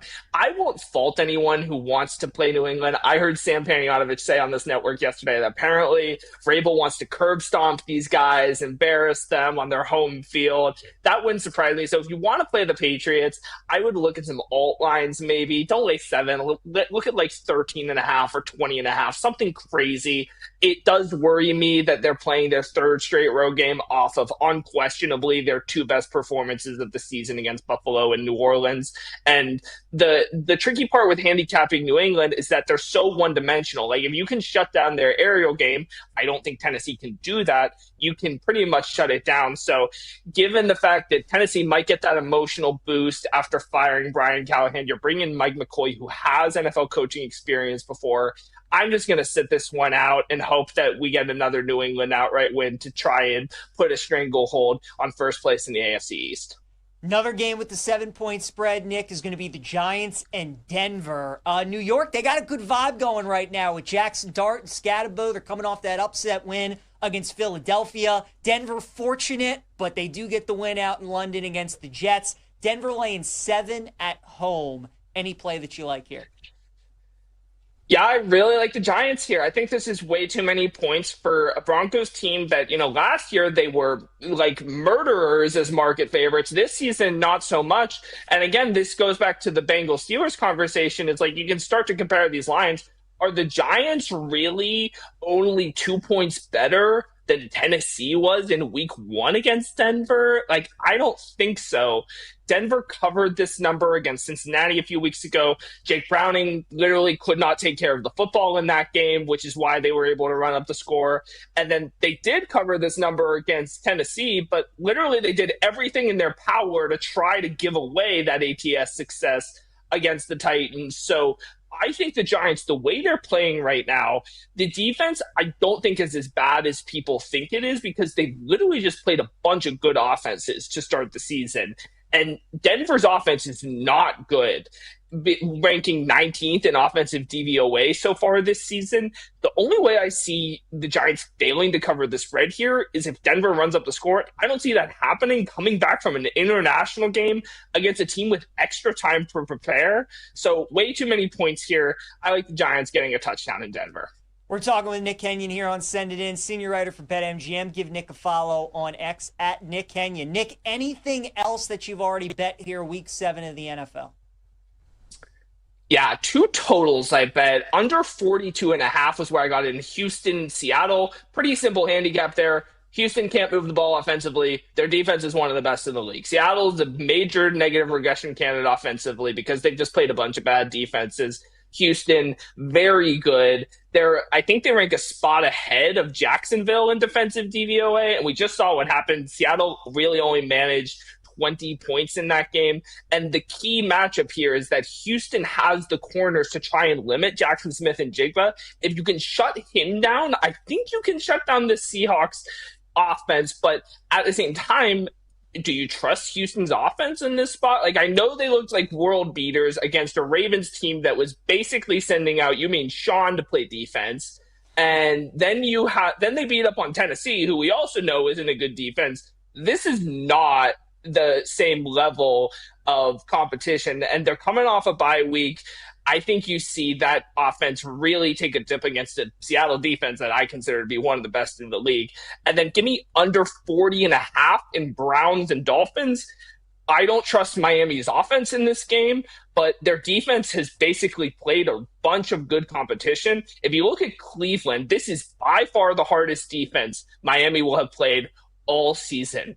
And Cleveland has played a bunch of good opposition. They played Joe Burrow at full health, Lamar Jackson at full health, Jordan Love, Jared Goff. They played the Steelers off of an international game. I think this defense is going to just shut down Miami, but I don't think Miami's defense is as bad as their numbers suggest. Only a handful of teams have played harder schedules of opposing offenses than the Dolphins have. Cleveland, unquestionably the easiest opponent to date for the Dolphins defense. These teams played late last season, 20-3 final for Miami. Of course, no Tua in that game, but I still think the logic applies. Only 2 Browns games have cleared this number all year, so I like the under in Browns Dolphins. I like it. Couple unders there for our guy Nick. Before I let you go, Nick, got about 60 seconds left. NFL futures market. Anything that you like. It can be a player-specific award, team-based future, anything that you're looking at 1 minute, anything that you like NFL future-wise. Still bullish on Seattle. You can get them at 3-1 to win the division over a banged-up 49ers team and a Rams team that is kind of fraudulent, might be without Puka Nacua for a couple of weeks. That would severely damage their future viability. So still a fan of Seattle in the futures market. Have to lay some juice for them to make the playoffs, but in the division, 3-1, I still think that price is attractive to me. And then if you can figure out the NFC East, congratulations. I think the Eagles could be in for a rough spell, especially if Quinyon Mitchell's out for a long time. But I don't really know who I want to trust between Washington and Dallas. We're going to learn a lot about those teams this week as they play each other. So I'd be looking to fade Philadelphia in the futures, but I'm still focused in on Seattle from a future standpoint. Very good. Nick Kenyon, senior writer for BetMGM. Give him a follow on X at Nick Kenyon. Joins us every Tuesday here on Send It In. Nick, always appreciate the time, sir. Great seeing you. Good luck this week. We'll talk to you again next Tuesday. You bet. See you in a week, PJ. All right, great stuff, Nick Kenyon. Let's keep it rolling here on Send It In. You guys, look at the Week 7 NFL slate. Let's start with that Thursday night game. I talked about it yesterday. I love the Bengals, one of my favorite bets of the week. I'll give you guys 2 more points to kind of go off of what Nick was saying, but he was bringing up the point about how the Jets were how the Steelers were 2.5 3-point favorites on the road in New York in Week 1, right? And now the Steelers are 5.5 against the Bengals. I talked about it yesterday, but just look at last week, right? Pittsburgh was a 6-point favorite at home against Cleveland. Whereas what this line is telling me, if this game was in Pittsburgh, the Steelers would be like a 7.5, 8-point favorite against the Bengals. It just doesn't make any sense. Also, another underrated part of this handicap, too. Keep in mind, Joe Flacco, before he was traded from Cleveland to Cincinnati, that was on a Tuesday, right? So Sunday after their game in London, he's back on the plane prepping for the Steelers. Early Monday, he's prepping for the Steelers, where on a short week, you don't get that normal prep. Joe has already kind of had it against Pittsburgh with the fact that he's watched film on the Steelers when he was a member of the Browns. So not only do I think there's line value, but I think Flacco kind of already preparing for Pittsburgh. As Nick mentioned, no turnover-worthy plays against that Green Bay defense and that pass rush. So Mike Tomlin, you want to bet him as a dog, especially within division. When he's on the road as a big favorite, especially in division, that's when we look to fade. I like Bengals spread. I like Bengals money line. I think they win that game. Then looking at Sunday morning in London, we got the Rams as a 3-point favorite over Jacksonville. Total in the game is 45. Nick liked the under in this matchup. I wanted to be on the Rams, right? Neutral site game, better coach, better quarterback, better defense. Kind of similar handicap to why I like Seattle last week against Jacksonville. But the Puka injury is a big deal for the Rams. I mean, he's leading the league in just about every receiving category. The Rams offense, when he got hurt, really struggled against the Ravens defense. And we know Jacksonville makes this trip to London every year, so they're used to it. Their routine is going to be much better than the Rams routine would have been. Again, the Jags are a team I want to fade just because of all the turnover luck that they have had. They weren't able to get a turnover against Seattle, and they end up losing that game. Rams, a very good offense, normally good of taking care of the football. I would still probably lean Rams -3, but don't know if it's going to be as big a bet, certainly as it would be if Puka was out there. Getting into Sunday's slate, Bears a 5.5-point favorite at home against New Orleans. It would be Saints or pass for me. I'm waiting to see if this line will go up even more because the line right now is the same as the look-ahead was before the Bears had the upset win over Washington. So I think it's getting priced in a little bit that, again, the Bears go from a 5.5-point dog, win that game outright, revenge game after the Hail Mary against the Commanders last year. But you know, a lot of people are going to be on the Bears in Survivor this week. It's the easiest game they've had up to this point. Like, there are a lot of things, and the Bears are not a team that is used to being this big of a favorite, right? If they're a favorite, they're usually a small favorite, or they're a pick'em type game, or they're usually an underdog. It's not often you see Chicago as a 5.5, 6-point favorite. And we keep saying it about the Saints every week, man. I know they only have one win, but they are competitive, and they have been keeping it close with a lot of teams. So waiting to see if this goes up. If it just ends up staying at 5.5, I will end up being on the Saints. I think the Bears do probably win, but certainly would not shock me if the Saints pull the upset. Browns and Dolphins, I like Cleveland. I'd probably look at them -2.5 against the Dolphins. I think anything under 3 is a nice bet here with the Browns. Nick brought up a great point, how tough Cleveland's schedule has been up to this point. All the great teams, quarterbacks, offenses that they have faced. That defense is one of the tops in the NFL. And these are the kind of games Tua struggles, right? When he goes on the road and he has to play outdoors in natural grass, the offense just isn't the same. And his noodle arm at times and his immobility against this Browns defense, I think is going to be rough. So I like Cleveland here. Dolphins team total under might be a nice look as well. Patriots-Titans, super fascinating game. New England favored by 7 on the road at Tennessee. Total is 42.5. This game is giving me big-time vibes to what Green Bay and Dallas was on Sunday night, right? When everybody thought, oh man, you got the Packers with Micah Parsons back in Dallas. They're going to absolutely kill them by 40. I love betting against those narratives. When people kind of spot out like a revenge narrative and they think that team is just going to absolutely stomp on their throat, kind of similar to Bama and Vandy, right, a couple weeks ago, when people are like, oh, it's a revenge game. Bama's going to absolutely kill them. Vandy hung with them the entire way. I kind of see this game going the same way. Callahan's the worst coach in the NFL. Getting him out is a huge upgrade for Tennessee, no doubt. Now, their team still isn't very good.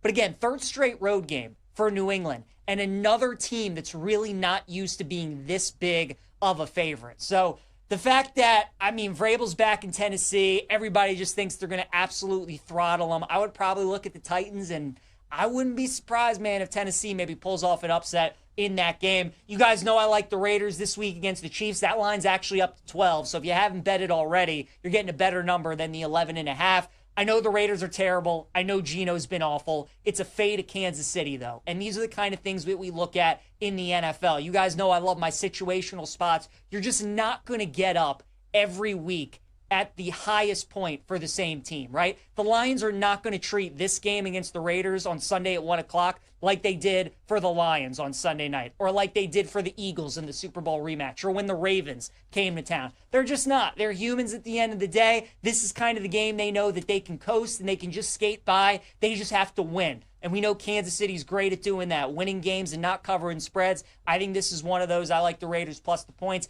Eagles-Vikings, super interesting game. Philly down to a 2-point favorite. Total is 43.5. Minnesota's coming off a bye week. The Eagles the last couple of years, it feels like when they're rolling and they're winning, they don't stop winning. But when they're struggling and losing, they don't stop losing. It feels like a good bounce back spot for them. We'll see if McCarthy's back in the lineup going up against that Eagles front. Jalen Carter should be back for Philadelphia. But certainly questions about that offense. Saquon hasn't really been able to get going. The passing offense certainly needs some work. The new offensive coordinator has not been good for Philadelphia. I'll end up staying away from the game. If I had to bet it, though, I think I probably would lean towards Minnesota. And then finally, Carolina on the road is a 2-point favorite against the Jets. I think New York gets their first win of the season. Carolina is 3-3, and the Jets are 0-6. But think about the fact that the Jets could have 3 wins this season. Could have beaten Denver on Sunday. They could have beaten Tampa earlier in the year, and they also could have beaten the Steelers to kick off the season. Now, they didn't.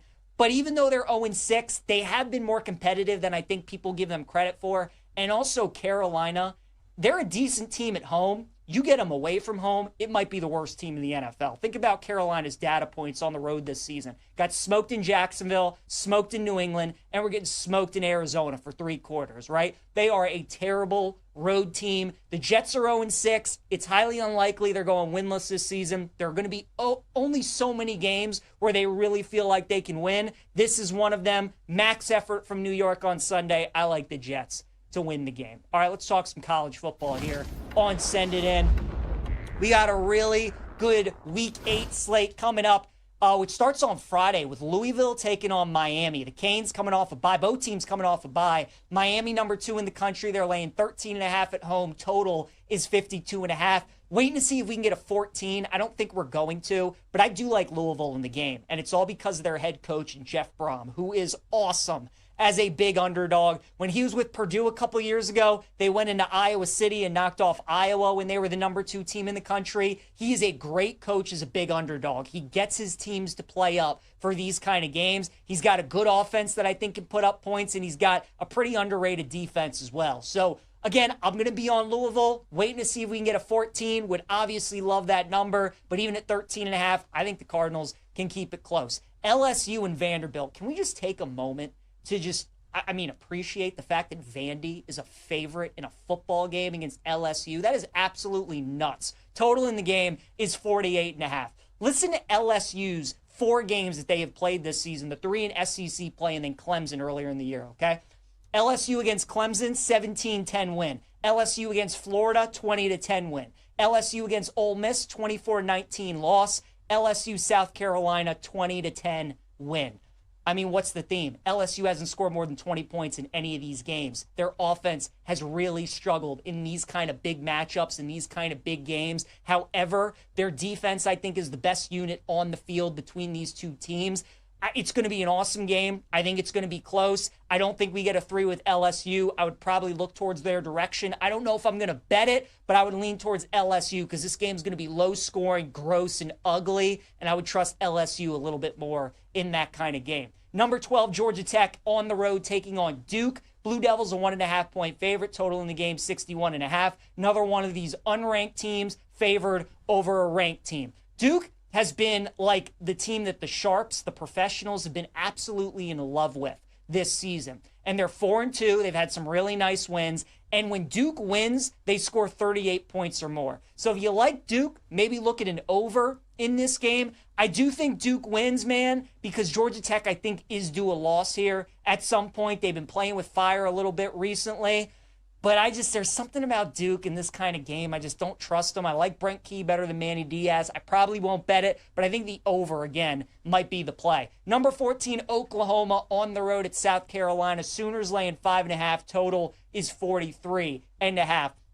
Since the turn of the century, since 2000, Oklahoma 24-2 straight up after Red River. That is a super impressive record. Now, a bunch of those games were in the Big 12, and a bunch of those games were when they were massive favorites, and a bunch of those games were without Brent Venables as head coach. But Oklahoma has had a standard, and they've been doing it a long time, where Red River's big, it's a massive game, but after that we regroup and we get ready for the next team. I think Oklahoma's a good money line parlay piece this week against South Carolina. Top 10 matchup, Ole Miss at Georgia. I think Oklahoma, Georgia, money line parlay, really good look this weekend. I'd probably lay it with Georgia if I had to at the 7, but Georgia at home, Ole Miss, I don't think they're as good as everybody else does. Their defense hasn't really been challenged yet, and I think Georgia's going to be able to do that. I also think Ole Miss is going to be able to put up some points against this Georgia secondary. So I would look over in the game. I'd look Georgia money line. You had to make me pick the side. I'd look Georgia -7.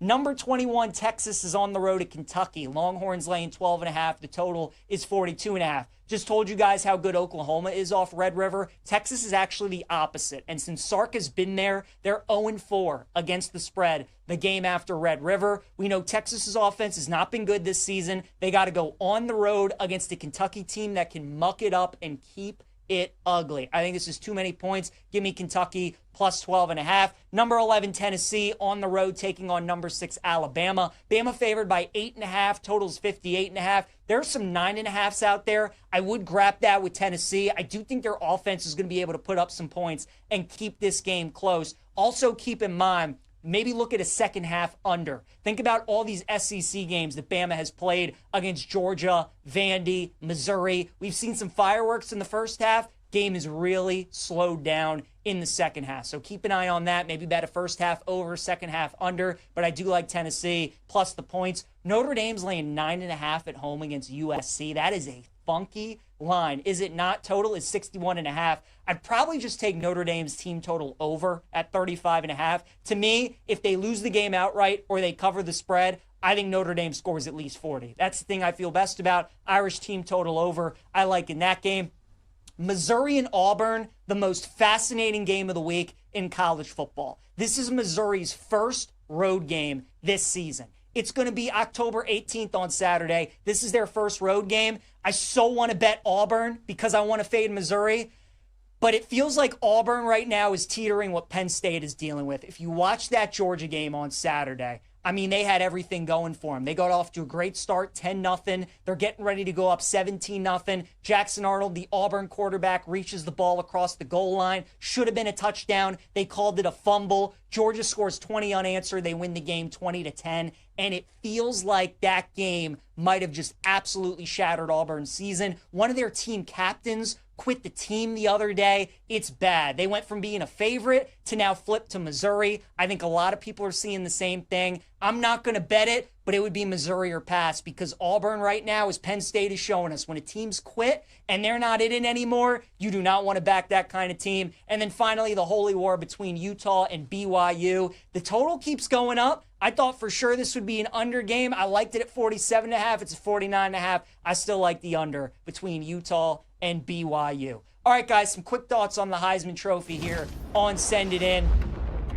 There's really not too much to talk about, I don't think, because the three guys that are favored, I think one of the three is going to win it. Carson Beck, Ty Simpson, Fernando Mendoza. Beck and Simpson are both plus 350 at BetMGM. Mendoza is plus 500. If you had to make me pick a guy, it would probably be Mendoza, just because of how tough Ty Simpson's schedule is. There's a chance that he doesn't make the playoff potentially. And then also Carson Beck has those two road games at the end of the year at Virginia Tech and at Pittsburgh. Cold weather places where maybe Miami leans on their run game and their defense. Maybe they get upset. They're just not going to have a lot of those marquee games. So if you like Bama to make the playoff, win the SEC, Simpson's probably the guy. If you think they trip up, Indiana's probably going undefeated in the regular season. Their only game that you kind of look at that maybe could be a little tricky is at Penn State. But Mendoza's playing great. They had the big win over Oregon. He has the best odds right now. If I had to rank it, I think Mendoza, Simpson, Beck. That's how I would bet the current board. Really not anybody else I'd be worth taking a shot with. I think it's those three guys, and I think one of them is going to win it. If I had to say right now, I think it would be Fernando Mendoza. All right, let's go to primetime P. We got one baseball game tonight and 3 college football games on the docket. Dodgers last night pulled out a 2-1 victory. Blake Snell was as good as anybody has been so far this postseason. 8 innings, 1 hit. And Dave Roberts was playing with fire when he decided to bring in the bullpen instead of letting Snell just finish the game. Brewers actually got a run. They loaded the bases with 2 outs before they got a strikeout to win game 1, 2-1. But now you got Yamamoto on the mound against Freddie Peralta. Yamamoto's not going to pitch as well as Blake Snell did yesterday. I think the advantage is Brewers' bullpen. I like the Brewers tonight, plus 105 on the money line. I think they get the win, tie that series up at 1. As for college football, New Mexico and Liberty, the Flames, 10-point favorites at home. The total is 46.5. Liberty's been a huge disappointment. This was the team that was the preseason favorite to win Conference USA. They've had a tough schedule. They just can't beat any of the top-tier teams. But against kind of these mid-level teams, the New Mexico States of the world, they've been pretty good.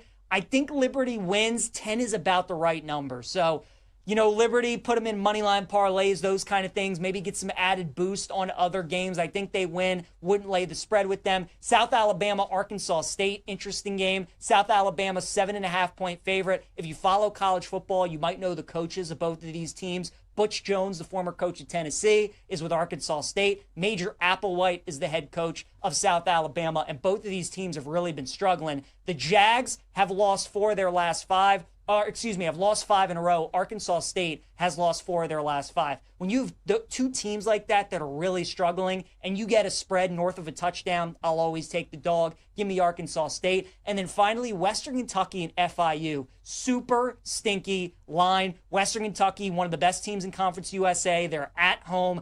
I don't know how FIU hangs with them, but somehow this spread is only 10. It might be a trap, but I'll walk into it. Give me Western Kentucky minus 10 against FIU. All right, a promo from our friends at BetMGM, an MLB postseason odds boost token. Swing big on your next bet with an MLB postseason odds boost token. Use your token to net a bigger payout on a winning bet. Make it legendary at BetMGM. Download the app today, and please gamble responsibly. All right, you guys, let's dive into PJ's plays here to wrap up the show. Kristen Yelich is going to be my play today for going streaking. Think he's going to get a base hit against Yamamoto. Staying with that Brewers lineup, Sal Frelick will go over 1.5 hits, runs, and RBIs at plus 140 for Sal. I'm looking for contact hitters against Yamamoto. Frelick's 1-for-1 against him in his career, so I'll take Frelick over 1.5 hits, runs, and RBIs at a nice plus money price. I like the Brewers to win the game tonight. They're my dog of the day at plus 105. And then Western Kentucky, that's going to be my best bet, laying the 10 against FIU. Maybe this is just one of those games they turn the ball over 4 or 5 times, but they are definitely the better team. I'll take the Hilltoppers minus the points. That'll do it for us today on Send It In. Thanks again to Nick Kenyon for joining us. Appreciate you guys tuning in. Have a great rest of your day. We'll see you on Wednesday.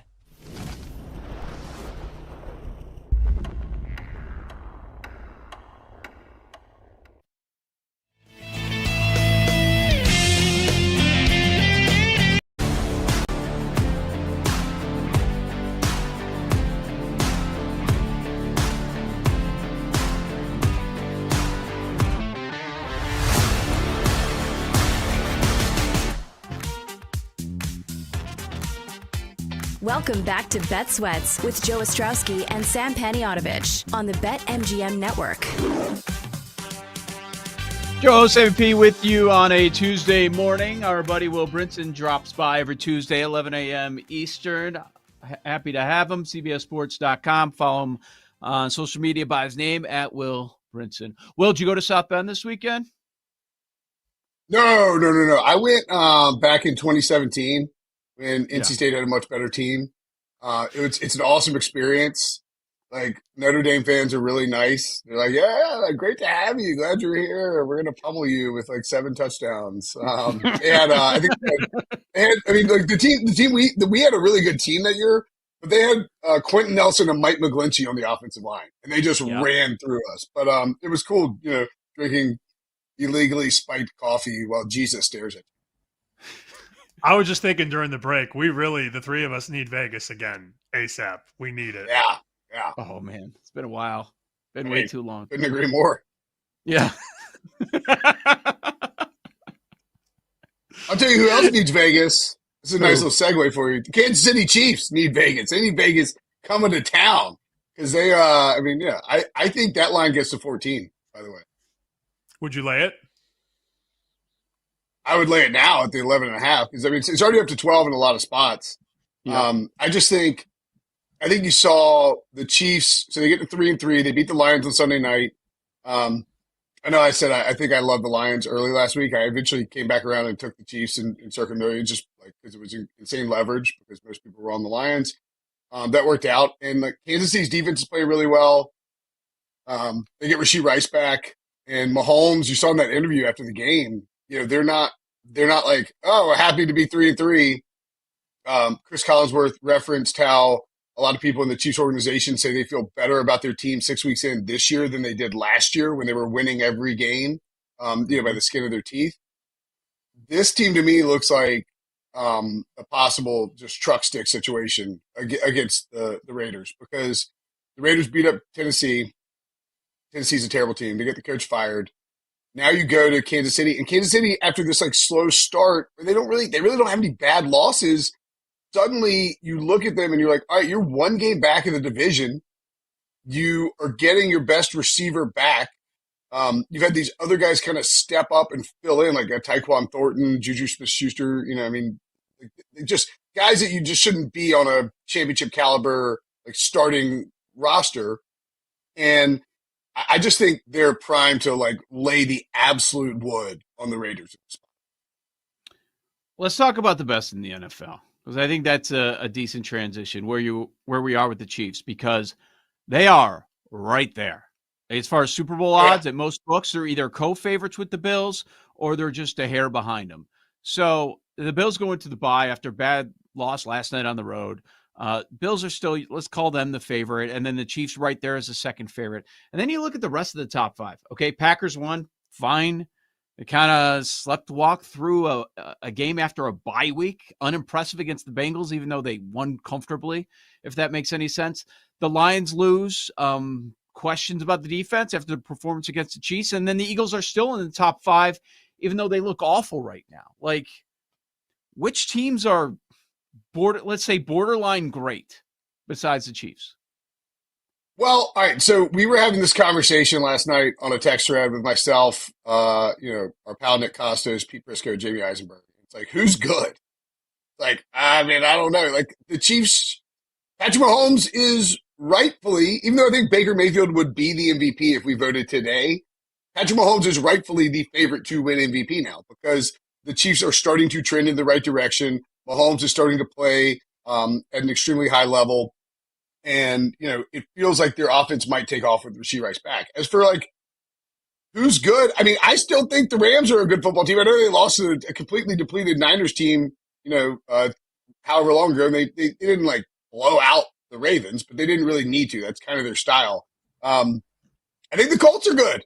I mean, I don't know. In a year where there's not a ton of elite teams, there isn't a single team in the NFL right now that you could say, for whether it's survivor purposes or just money line to bet your life on. I don't know there's a team in the NFL that you would, if you put them up against a good opponent that you would feel entirely confident they're going to go out and win. Maybe the Chiefs. I think Tampa's a really good team, but they're so depleted by injury on both sides of the ball. Tez Johnson is going to be their wide receiver one maybe this week. I mean, that's a tough spot going into Detroit. The Eagles, the metrics don't back them up as a great team. I think there's just not a lot of great teams out there. I think it's a really condensed portion of the NFL that just doesn't have that upper crust like we've seen in recent years where you knew about 6 weeks into the season. Now, you didn't know who was going to be in the conference championship game, but you had a really good idea of the 4 to 6 teams that were going to be there at the end. And, as good as Buffalo has been, I mean, they lost 2 straight.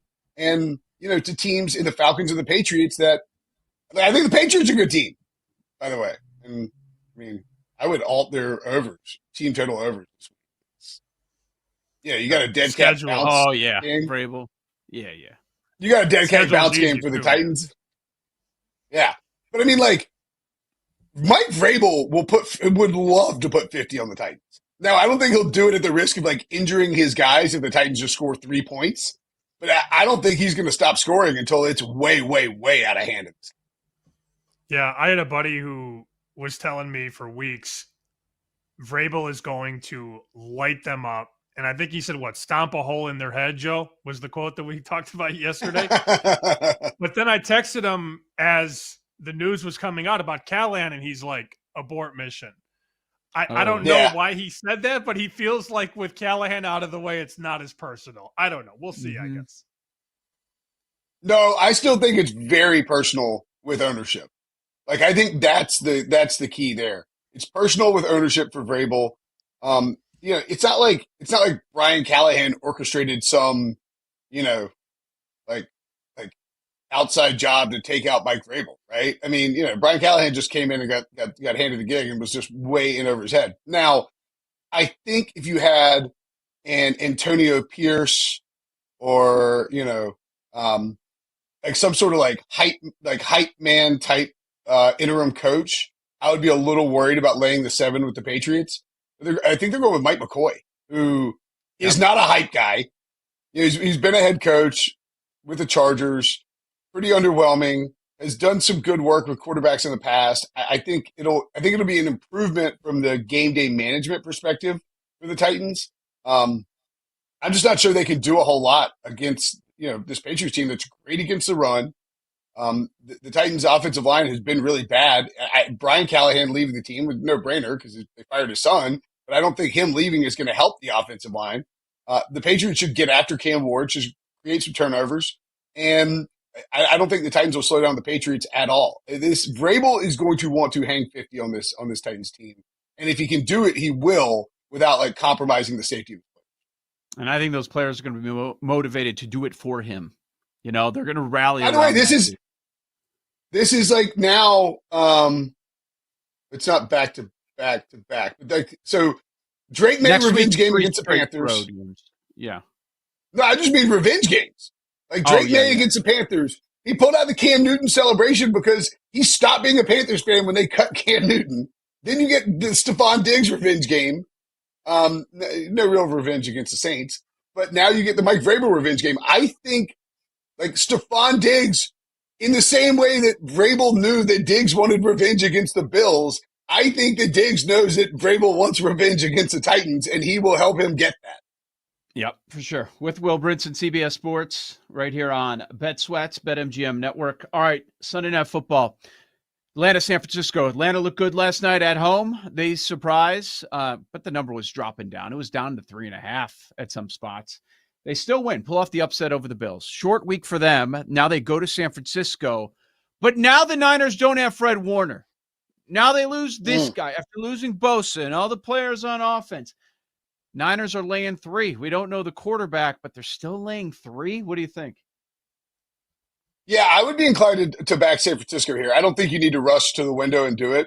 You see the juice favoring the Falcons. They're probably going to take I would think the public would generally react to what they saw last week and to the injury news on San Francisco and lean towards the Falcons. The problem here is, by the way, bye week teams last week, 4-0 straight up, 3-1 against the spread. Just worth noting as we move forward. And there's always injuries in the NFL, but it feels like a lot of key injuries, particularly like defensive guys this season. Atlanta's just kind of been a different team away from home.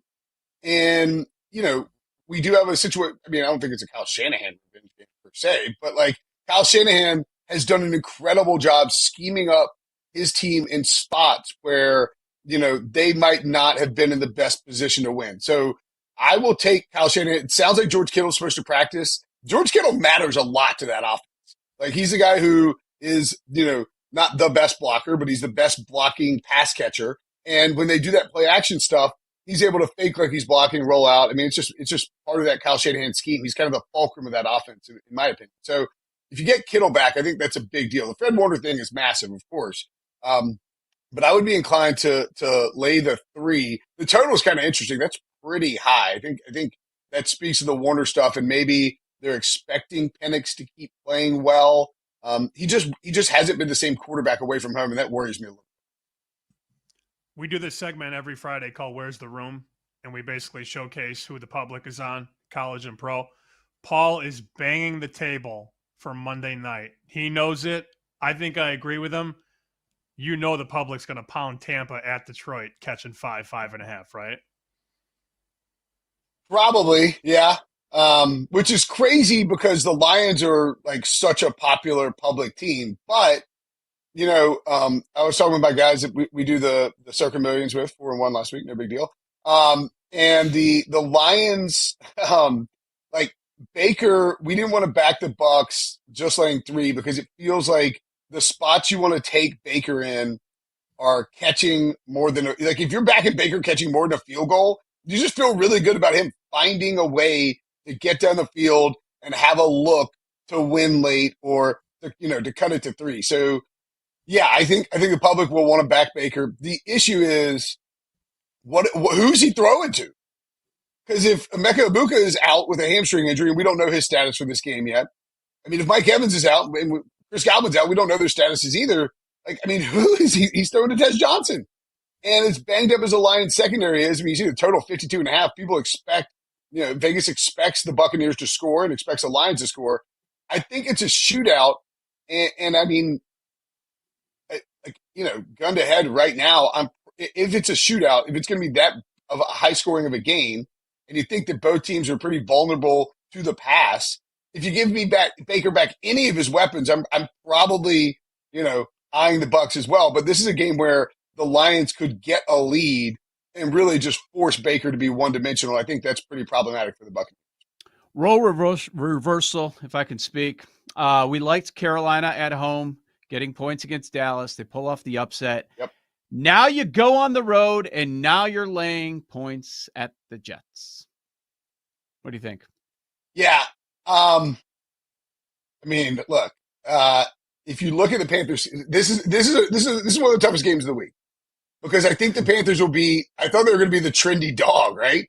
But if you look at the Panthers schedule, I don't want to call this a must-win game. It kind of is. They're at the Jets.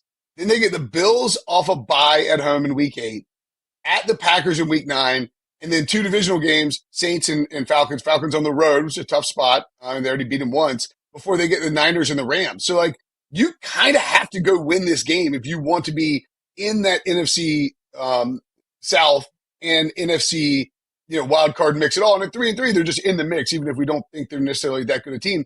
But they're top 10 in yards per play over the last 3 games on offense. And defensively, I saw the stat from Joe Person of The Athletic.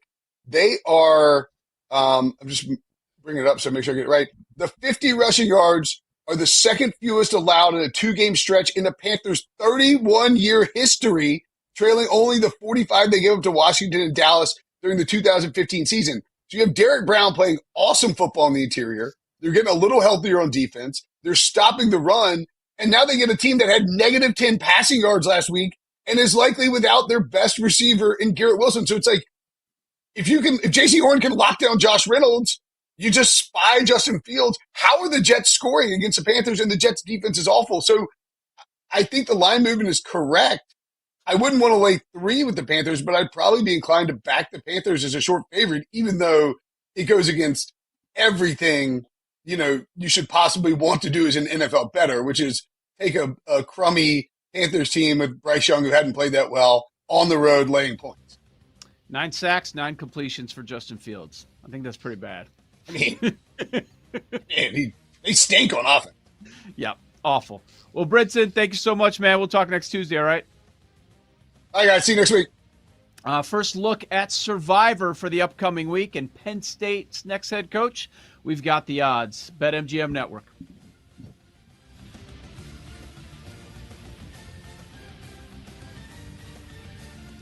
You're listening to Bet Sweats with Joe O and Sammy P on the BetMGM Network.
Welcome back to Bet Sweats with Joe Ostrowski and Sam Paniotovich on the BetMGM Network. The odds for the next Penn State head coach, very interesting. We're going to go over those. The lines have already been moving on that. The odds are posted. We got a new favorite in less than 24 hours, so we're going to go all over that. Interesting convo. We got lightning bets coming up in about 20 minutes. Joe Ostrowski, Sam Paniotovich, you've got Bet Sweats right here on the BetMGM Network. It's Tuesday, so we want to take an early look at Survivor for everyone still alive. And if you were alive heading into this past week, you're probably still looking good. Because I'm looking at Circa Survivor, Sam. 1, 2, 3, 4, 5, 6. The top 6 picks, all safe. Packers, Steelers, Raiders, Rams, Colts, Broncos, all winners. And then you get the Eagles. 89 out because of the Eagles. 70 took the Commanders last night to take out the Bears at home. I don't get that, man. Like, there were so many other games, higher point spreads. Why would you pick a game when you don't have McLaurin, you don't have Noah Brown, going against a team coming off the bye? It doesn't make much sense to me, but wasn't like it was a high percentage. For the most part, most people end up getting through. Like last week. Well, yeah, that'll happen when all the favorites win, for the most part. Until Monday night, of course. Thursday night, dog. Monday night, dog. Sunday, all favorites. And a few people took the Bills, but yeah. You know, we've been doing this so long. We know it. Like, we got to the show end of yesterday, and we're like, okay, everybody's doing Commanders props. The Bears are probably going to win. As a 5.5 point dog, the Bears are probably going to win. Oh, wait, yesterday it was all favorites winning. So what does that mean? We're probably going to get at least one dog to win tonight. And we got both dogs to win last night. So very interesting as far as that goes. So last week was about Packers. If you had the Packers, you're probably going to use them in Survivor, and a lot of people did. They were the most owned team. This week, we're probably having that same conversation about the Chiefs. If you have the Chiefs, you're going to use them, even though it's a divisional matchup against the Raiders. Let's call it 12 because that's what it is at BetMGM, but we've seen books go to 13. Are you with Will Brinson? Is this thing getting to 14? I don't know about 14, but it's definitely going to move up. That 13 is pinnacle right now. That's the highest in the market. BetMGM has 12. I see a couple 12 and a halves. So we're definitely on the way. Look ahead number here was 10 and a half. So I don't know that it gets to 14. And if it does, of course, you will get wise guys that bet 14 because they bet numbers, not teams. I don't know that it gets that high. Maybe 13. I guess that's my guess. But I mean, I wouldn't be surprised if it got to 14. I just know that there would be people that would be looking to take the 14. That's all. Personally, I've used some Kansas City. I have spots where I've not used Kansas City. I'll be using some Chiefs. Rashee Rice, first game back. And I will be using New England. 7-point favorite at Tennessee. There are 2 point spreads that are a touchdown right now. I like one. I can't say I love the other. The one I like, New England. The one I don't like, just because they're coming back from London, it's the Denver Broncos. I understand if you want to go down that road. I don't have them anyways, but if I did, I probably wouldn't love Denver. Just coming back from London, and now you're going against the rookie quarterback. You got the dart scatavoo stuff going on. I don't know. I would much rather have New England than Denver. How about you? If you don't overthink it, it's Vrabel going back to Tennessee and just whooping their ass. They're winning. The move. Right? They're just winning. That's all you need them to do. A number of other larger point spreads that I don't like. Now, Green Bay's going to Arizona, 6.5. I don't like the way the Packers have looked for a month now. So I don't really like that. And then you get Brissett, who actually looks better than Kyler Murray. So I'd rather not take them on the road at 6.5. Sam, Thursday night football. Do I want to take Pittsburgh? No. We keep seeing what's happening with Thursday night football. You have these crazy upsets. Monday night football. Do you want to take Detroit against Baker? No. I'll pick another spot for Detroit. And then here's the one that's just dangling.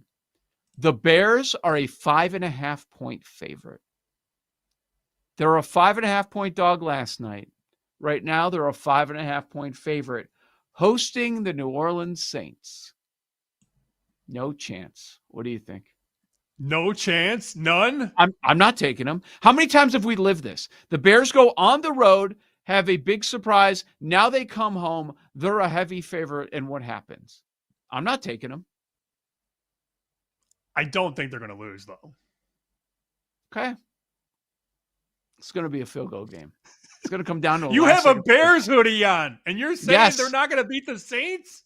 To make you mad. Yes. Yes, I could absolutely see the Bears losing this game.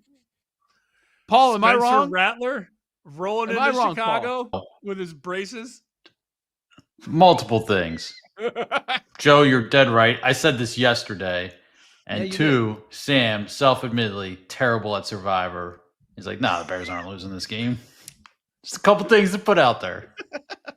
Spencer Rattler also doesn't have braces. I don't know where I came up with that. But he looks like he'd have braces, doesn't he? Did he in college or something? Like that's in your brain somewhere. He may have. He looks like he would have braces, actually. I just Googled Spencer Rattler braces and I'm getting nothing. Nothing. What did you Anyways, Rattler, beside the point. Get his orthodontist on the phone. Fake. Wait. Paul doesn't like orthodontists either. No, those are not braces. No. But he looks like he'd have braces. He does. Anyways. I mean, if you don't overthink it, it's Patriots. That would be the move. Yep, I agree. Patriots and KC, if you haven't used them. But KC's so good, there's a number of spots that you can use them. But yeah, before going too in-depth, first look, KC, New England, no doubt about it. All right, let's get to Penn State. Sam, I know you have the odds in front of you. Penn State's next head coach. I think it's an interesting conversation with all of the names that are listed. There are even some names that we talked about yesterday that are not listed on this offshore site. What you got? Pat Fitz is not on the list, unfortunately, so we can't bet Pat Fitz to be the coach. Maybe I'll call Mason and say, hey, I want to make a bet. So this is Dave Mason's book, Offshore. Yesterday, the favorite was Matt Rule. The second favorite was Bill O'Brien. And the third favorite was Kurt Signetti. That was yesterday around lunchtime. Current market, Joe Brady is now favored, plus 150. He was 10-1 or 12-1 when the market opened. So Brady has definitely taken some money. There's a lot of connections there between the owner of the Bills. He's a big booster of Penn State. Maybe that's an easy landing spot. But Brady now plus 150 to be the next head coach at Penn State. Matt Rule, still right there, 2-1. Fran Brown, Paul's guy, 5-1. Signetti, 6. Bill O'Brien down to 12. Lane Kiffin, 12. Matt Campbell, 12. The fallers in the market, they had Urban Meyer, 10-1. He's not coaching again. Urban Meyer has a cushy TV job. He's made his money. He's won his titles. Ain't happening. They moved Urban Meyer from 10 to 33. And they also moved John Gruden from about 15 to 25. They keep throwing these names out there like Urban Meyer, John Gruden, Nick Saban. Don't think it's happening, Joe. No, yeah, it's the same old names. I chuckle when I see Ed Orgeron at 50-1. Like they'll throw out a lot of the retreads out there. I mean, I would, for an entertainment standpoint, I would love to see that. Yeah, Brian Kelly. Now let's leave LSU and let's go to Penn State. That would be a good one too. He's way down the board at 60-1. All right, what do you think of Brady? So, I threw out the idea of Hartline just as a young guy. I heard Clapp mention it. I thought it was interesting that if I were Penn State, if I were a Penn State fan, I would want to try and find my guy that I think is going to be like, maybe not the forever guy, but a guy that's going to be there a long time, give some stability to the program, bring some new blood, some life into the program. And I was thinking maybe that guy would do it.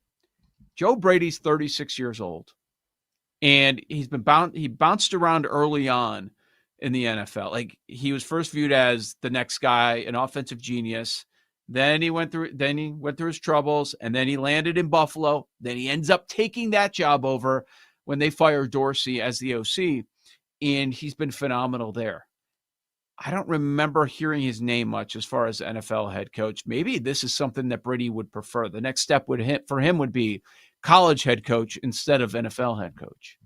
Yeah, I don't know what his goals are. Obviously, I don't know Joe Brady. He's 36 years old. This seems like a really good job, though, for a guy like that. Yeah. And it sort of fits the mold. He's a likable guy. He's young. I think players relate to him. Offensive guys certainly want to play for him. He also did spend a couple years at Penn State as a grad assistant, but the connection there is between Pagula and Brady. Like that, I think, is what's driving this move. And clearly they took bets. I mean, to have him at 10 or 12 to 1 and now 24 hours later have Brady plus 150. Clearly you got enough to realize, oh, Brady's going to get bet. There's a lot of things that sort of mesh together. I think it'd be a great hire, no doubt. Cignetti, I would never, we talked about this yesterday, I would never bet Cignetti at 6 to 1. I also, Nope. Paul, you were kind of covering this story, right? Was this when O'Brien went to Houston? So Bill O'Brien was the head coach at Penn State, and then he left to go to Houston. He's 12 to 1. Why would you bet Bill O'Brien to go back to Penn State? I don't get it. That makes no sense, especially so. Again, it depends on who you listen to. When he left, a local reporter or area reporter, I forget his name's escaping me right now, but he basically aired dirty laundry from, again, it seemed like it was supposed to be an off-the-record conversation with Bill O'Brien where he was just venting about the Paterno people at Penn State and like all the crap he had to deal with. And so this dude wrote an article about it and published it. And I know O'Brien, from talking to people, was heated about the fact that this dude aired all that and it was supposed to be off the record. I don't know. Maybe the guy felt like O'Brien's leaving town. Who cares? Or now it makes sense there. I don't know who was in the right, who was in the wrong. Regardless, that doesn't matter. It's all out there. And whether or not the Paternos are still involved with Penn State, or I don't know. I know they were trying to keep themselves involved for the longest time. And that whole story is whole nother silo. But as it just pertains to Bill O'Brien, it doesn't make sense. Like, he left them for a pro job. He, at least publicly, there was enough animosity there that came out in the dirty laundry that none of it makes sense for him. I would never even consider betting that. I don't know why he would want to go back, especially after dealing with all that crap. So yeah, none of that lines up for me with Bill O'Brien. Yeah. Plus, you have options. Why would you go down that road if you don't have to? But as you were talking about that, I was just thinking, I don't know that that's a bad thing. Wouldn't it be a good PR move if you're Penn State to align yourself with someone who is sick of the Paterno crap?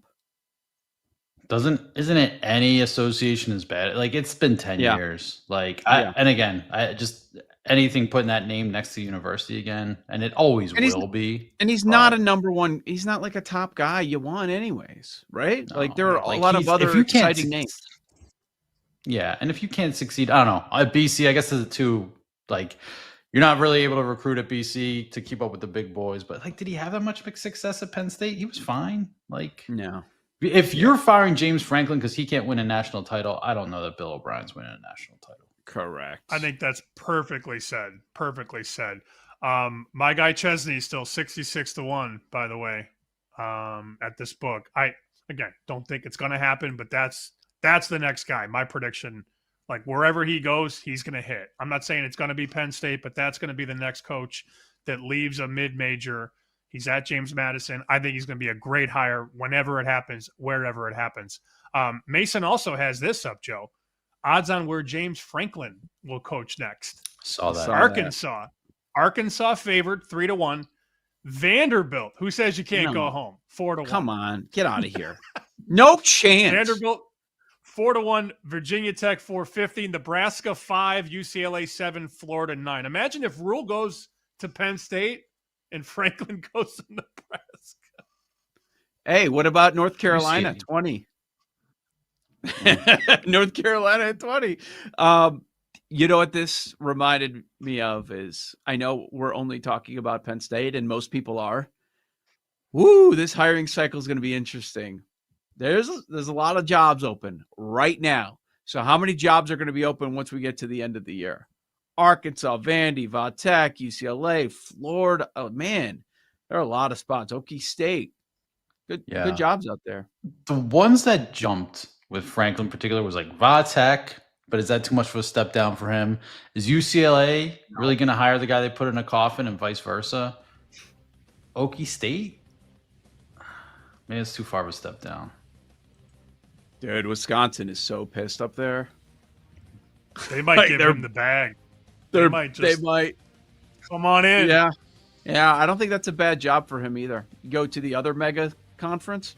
Interesting. Joe Sammy P. Lightning Bets next. Bet Sweats, BetMGM Network.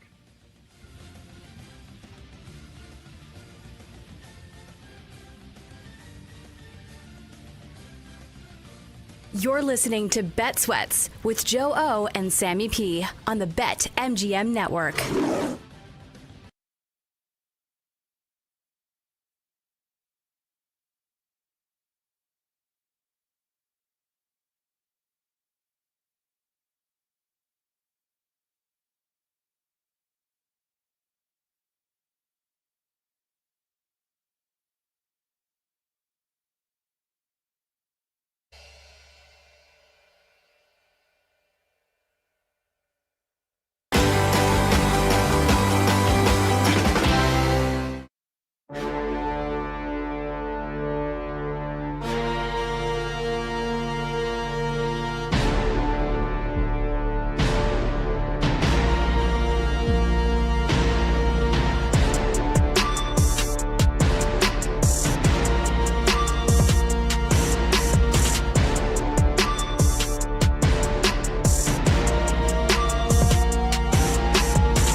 Welcome back to Bet Sweats with Joe Ostrowski and Sam Paniotovich on the BetMGM Network. Okay, Jake, you want to do 3, 2, 1? Because I have a name too, and I think we have the same name. You ready? All right, let's do it. Yep.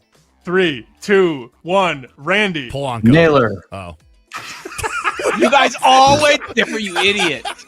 I was hoping you were going to help me because they're all about the same number. They're all 35 to 40 to 1. And Ken Griffey. You all went somewhere different. It was a game on the fly, 3, 2, 1 we just made up, and it didn't help anybody. As far as, yes, players on Seattle, that could be World Series MVP. Very funny. So we don't know where we're going. Maybe we'll pick one of those players during our lightning bets coming up in a few moments. Joe O, Sammy P. And people don't know this, but believe it or not, we actually talk during the breaks. Like when you guys are listening to commercials, waiting for us to come back. If you catch the live show, we talk about random stuff throughout the break. And there was a heated topic that it hit a couple of us today that we've all complained about in recent weeks that I'm sure a lot of our listeners and viewers, Sam, are dealing with on a daily basis like I am. You get the spam calls. I don't get as many as you do. Yeah. But I get weird texts. And this one actually scared me for a second because I was in Illinois recently and rented a car. I'll give you the Cliff Notes version. It's a very official looking text.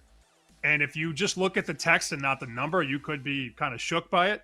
The Illinois Department of Motor Vehicles has finally notified us that penalties will take effect tomorrow, October 15th. You're like, oh, uh-oh. Our records show that as of today, you will have unpaid traffic fines. And then they give you 5 things. We will take the following 5 actions. Report this to the state's DMV database, suspend your vehicle registration, revoke your driving privileges, charge you a 35% service fee, or we'll sue you and that will affect your credit score. Pay here with a link. And I'm like, oh. And then I look at the top and it's a number that's plus 5493551. Like it's an international spam number, obviously. But if I was really dumb, I would fall for this. The fact that somebody could send you this is terrible.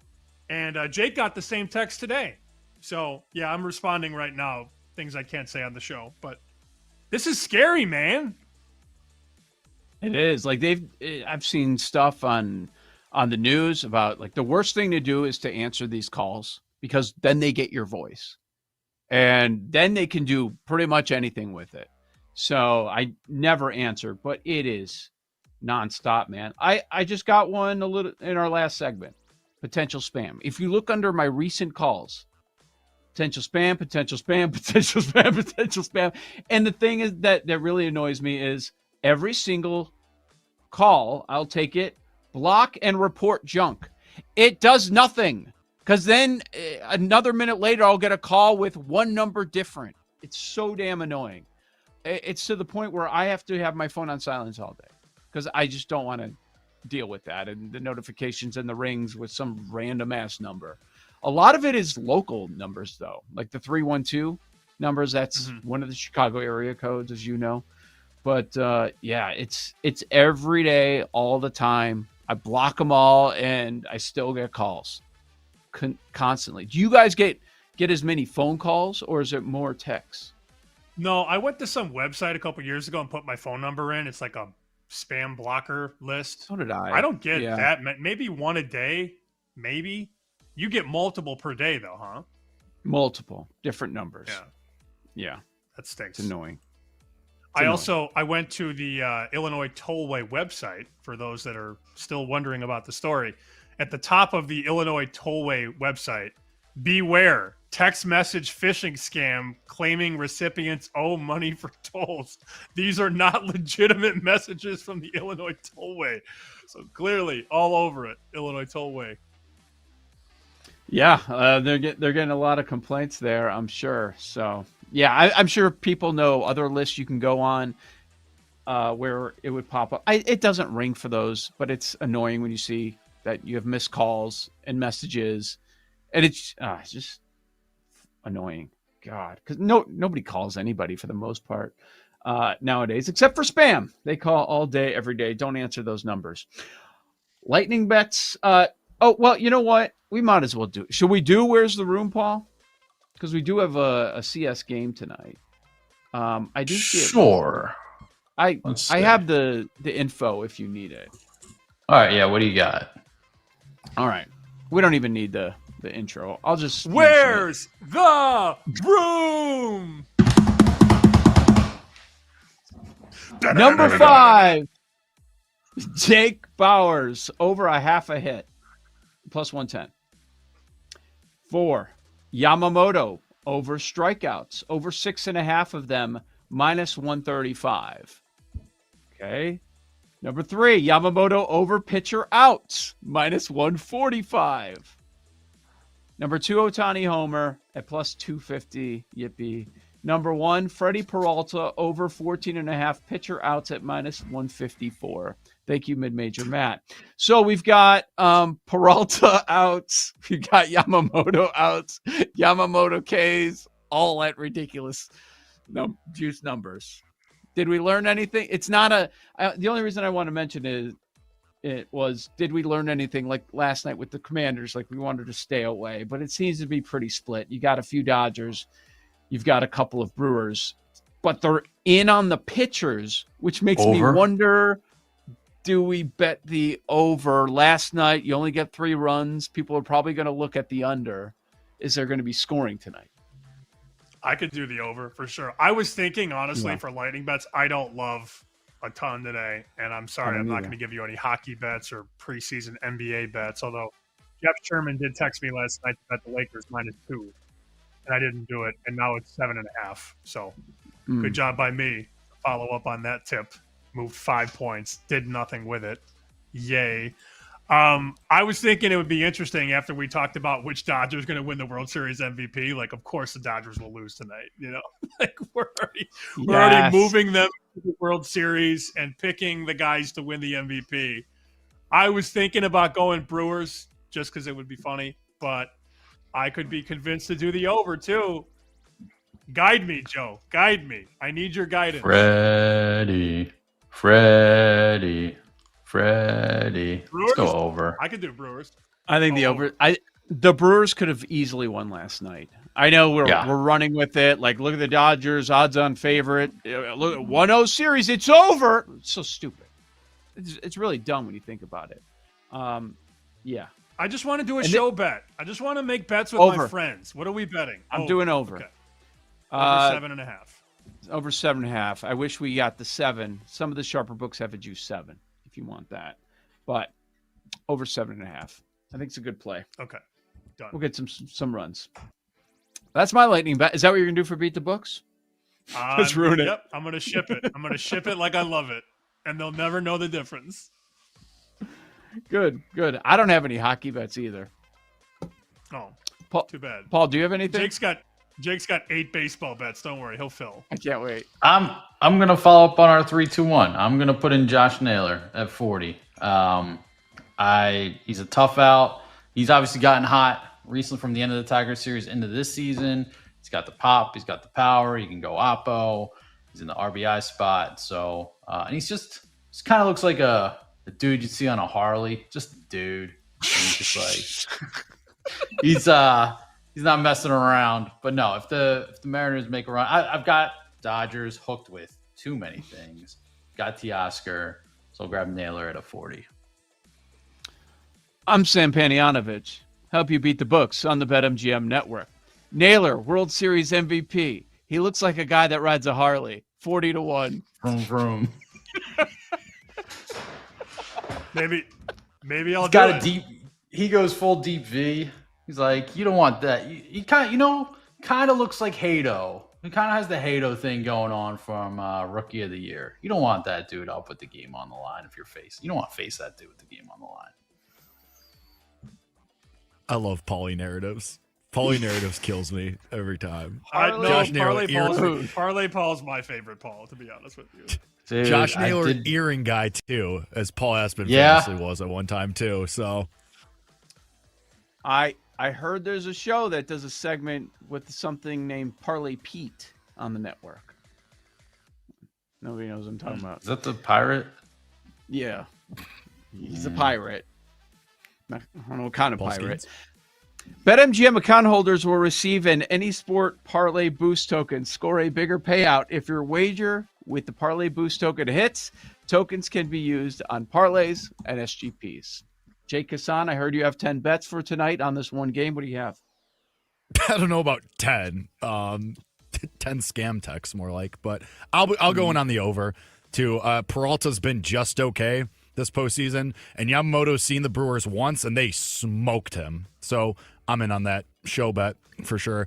It's dumb, but I'll be with the room on the Ohtani home run. I'm going to pair it with Kike Hernandez to get a hit at minus 110, though. Get at least better odds, plus 450. They both have good history against Peralta. And I'll throw an Andrew Vaughn home run in there, too. He has one against Yamamoto in the one plate appearance he has against him. But it's one game. There's nothing else going on. What else am I going to do? So screw it. That's it. So because there was things going on last night, I didn't see this until I saw it this morning. There was a 400-foot double play. Oh, yeah. It was wild. Dude robbed Which a home game? run and then somehow didn't tag up And the Brewers Dodgers game. Dodgers. He never tagged up. So they appealed. Tagged up late? Jake, take it. So what happened? Muncy hit a fly ball to center field. Frelick, the Brewer center fielder, goes up to rob it, but it pops out of his glove, hits off the top of the wall. So it's technically a live ball then. It's not a catch. So the umpires rule it. So he fires it home, hits the relay. Relay goes home for the force out, and nobody tagged from second. Will Smith was standing on second, never tagged because nobody knew if it was a catch or not. And then William Contreras steps on third. It's double play, ends the inning. It was wild. Oh, force out. Wow. Yeah, it was technically ruled a fielder's choice force out double play. 8-6-2 double play. Wow. I'm more confused than I was before the explanation. Well, he did his best. Good attempt, Jake. We appreciate it. Better than It's me. also on MLB.com. They do a whole thing if you want to go see it. Thank the you. video. Power Rankings Wednesday. Tomorrow, join us 9 a.m. Eastern, BetMGM Network. Thanks for listening to Bet Sweats. If you missed anything on today's show, make sure to listen back on the Odyssey app or wherever you get your podcasts on the BetMGM Network. Make it legendary.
Are you ready? It's time to laugh, to win, and to live the thrill of the action. Hey, baby, let's go out there like a bunch of crazy dogs. What the hell's going on out here? No idea what's going on, but I am excited. Every pick, every play, every game-changing moment. Unbelievable! This is You Better You Bet on the BetMGM Network. Make it legendary.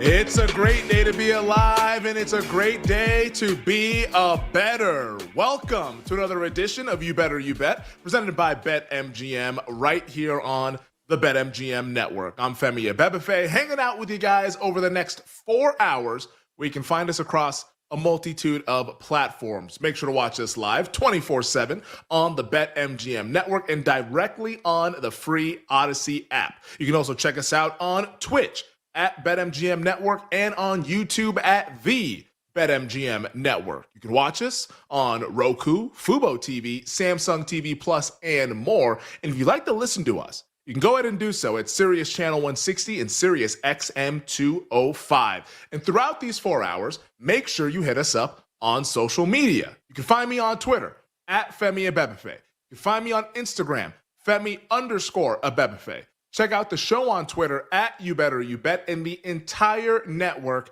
at BetMGM Network over on Twitter. You like our show, you like Bet Sweats, BetMGM Tonight, Daily Tip, all the shows that we have across the network, weekdays and weekends at BetMGM Network is where you can find the Wagertainment. We got the whole crew hanging with us here on this Tuesday. We have Tyler Morales, Jake Hassan, Bill Zimmerman, Mike Brown, Sean Ha, Addie Bates, Nick Costos. He joins us at the top of the hour with his thoughts on the Bears' win over the Commanders and the Falcons upsetting the Buffalo Bills during the Monday Night Football double dip. The dogs were barking last night in the NFL, and Nick will rap about all of that coming up 60 minutes from right now. But as always, we're going to get to a lot of NFL. We're going to get to some college football, Major League Baseball. We're even going to get to the NBA because, folks, 7 days away from opening night in the association, my head is spinning because I need to get to work on all my NBA stuff. But we will have NBA conversation here on the program. And if you miss any of what we'll get to over the course of these 4 hours, make sure you check us out in podcast form. Just search You Better You Bet wherever you get your podcasts. And while you're there, the least you can do is to subscribe, rate, and review. I mean, we're putting the content on there on-demand fashion for you to consume. The least you can do is to give us that little head nod and subscribe, rate, and review while you're enjoying the Wagertainment. We have two guests who will be joining us throughout these 4 hours, starting at 5 o'clock Eastern. Odyssey NFL insider, three-time Super Bowl champion, Mark Schlereth will join us for his weekly Tuesday spot. Stink, of course, host of the Stink and Truth podcast. He's going to help us recap everything that we saw during Week 6 in the NFL. A very, very interesting week with the Bills going down. Of course, the Ravens lost again. Kansas City beats Detroit. Are they back to being Super Bowl great?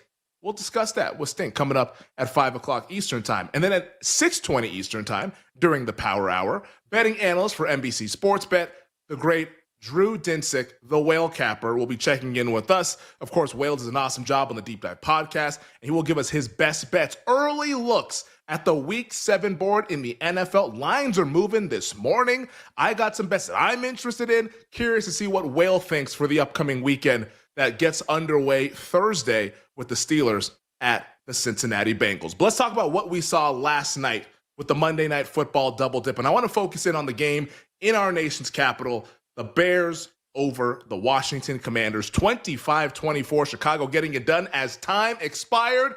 And baby, the Bears money line getting home right here on the show during the Power Hour yesterday. I said, not just Bears plus 4.5. I know the market hated my 4.5 bet, went all the way up to 5.5. Said Bears plus 4.5. Also, Bears money line. They're winning the game outright, and the Bears won the game outright. Absolutely love to see it. And I'll say this about what we saw last night. The Chicago Bears were the better team for 60 minutes. Flat out, full stop. The Bears were the better football team. And that's significant. And I know you could say the Commanders were without some guys that were shorthanded, and I do think that's important context to have out there. But just on the surface, the Chicago Bears went on the road and were the better team than last year's NFC runner-up. That is actually what happened last night.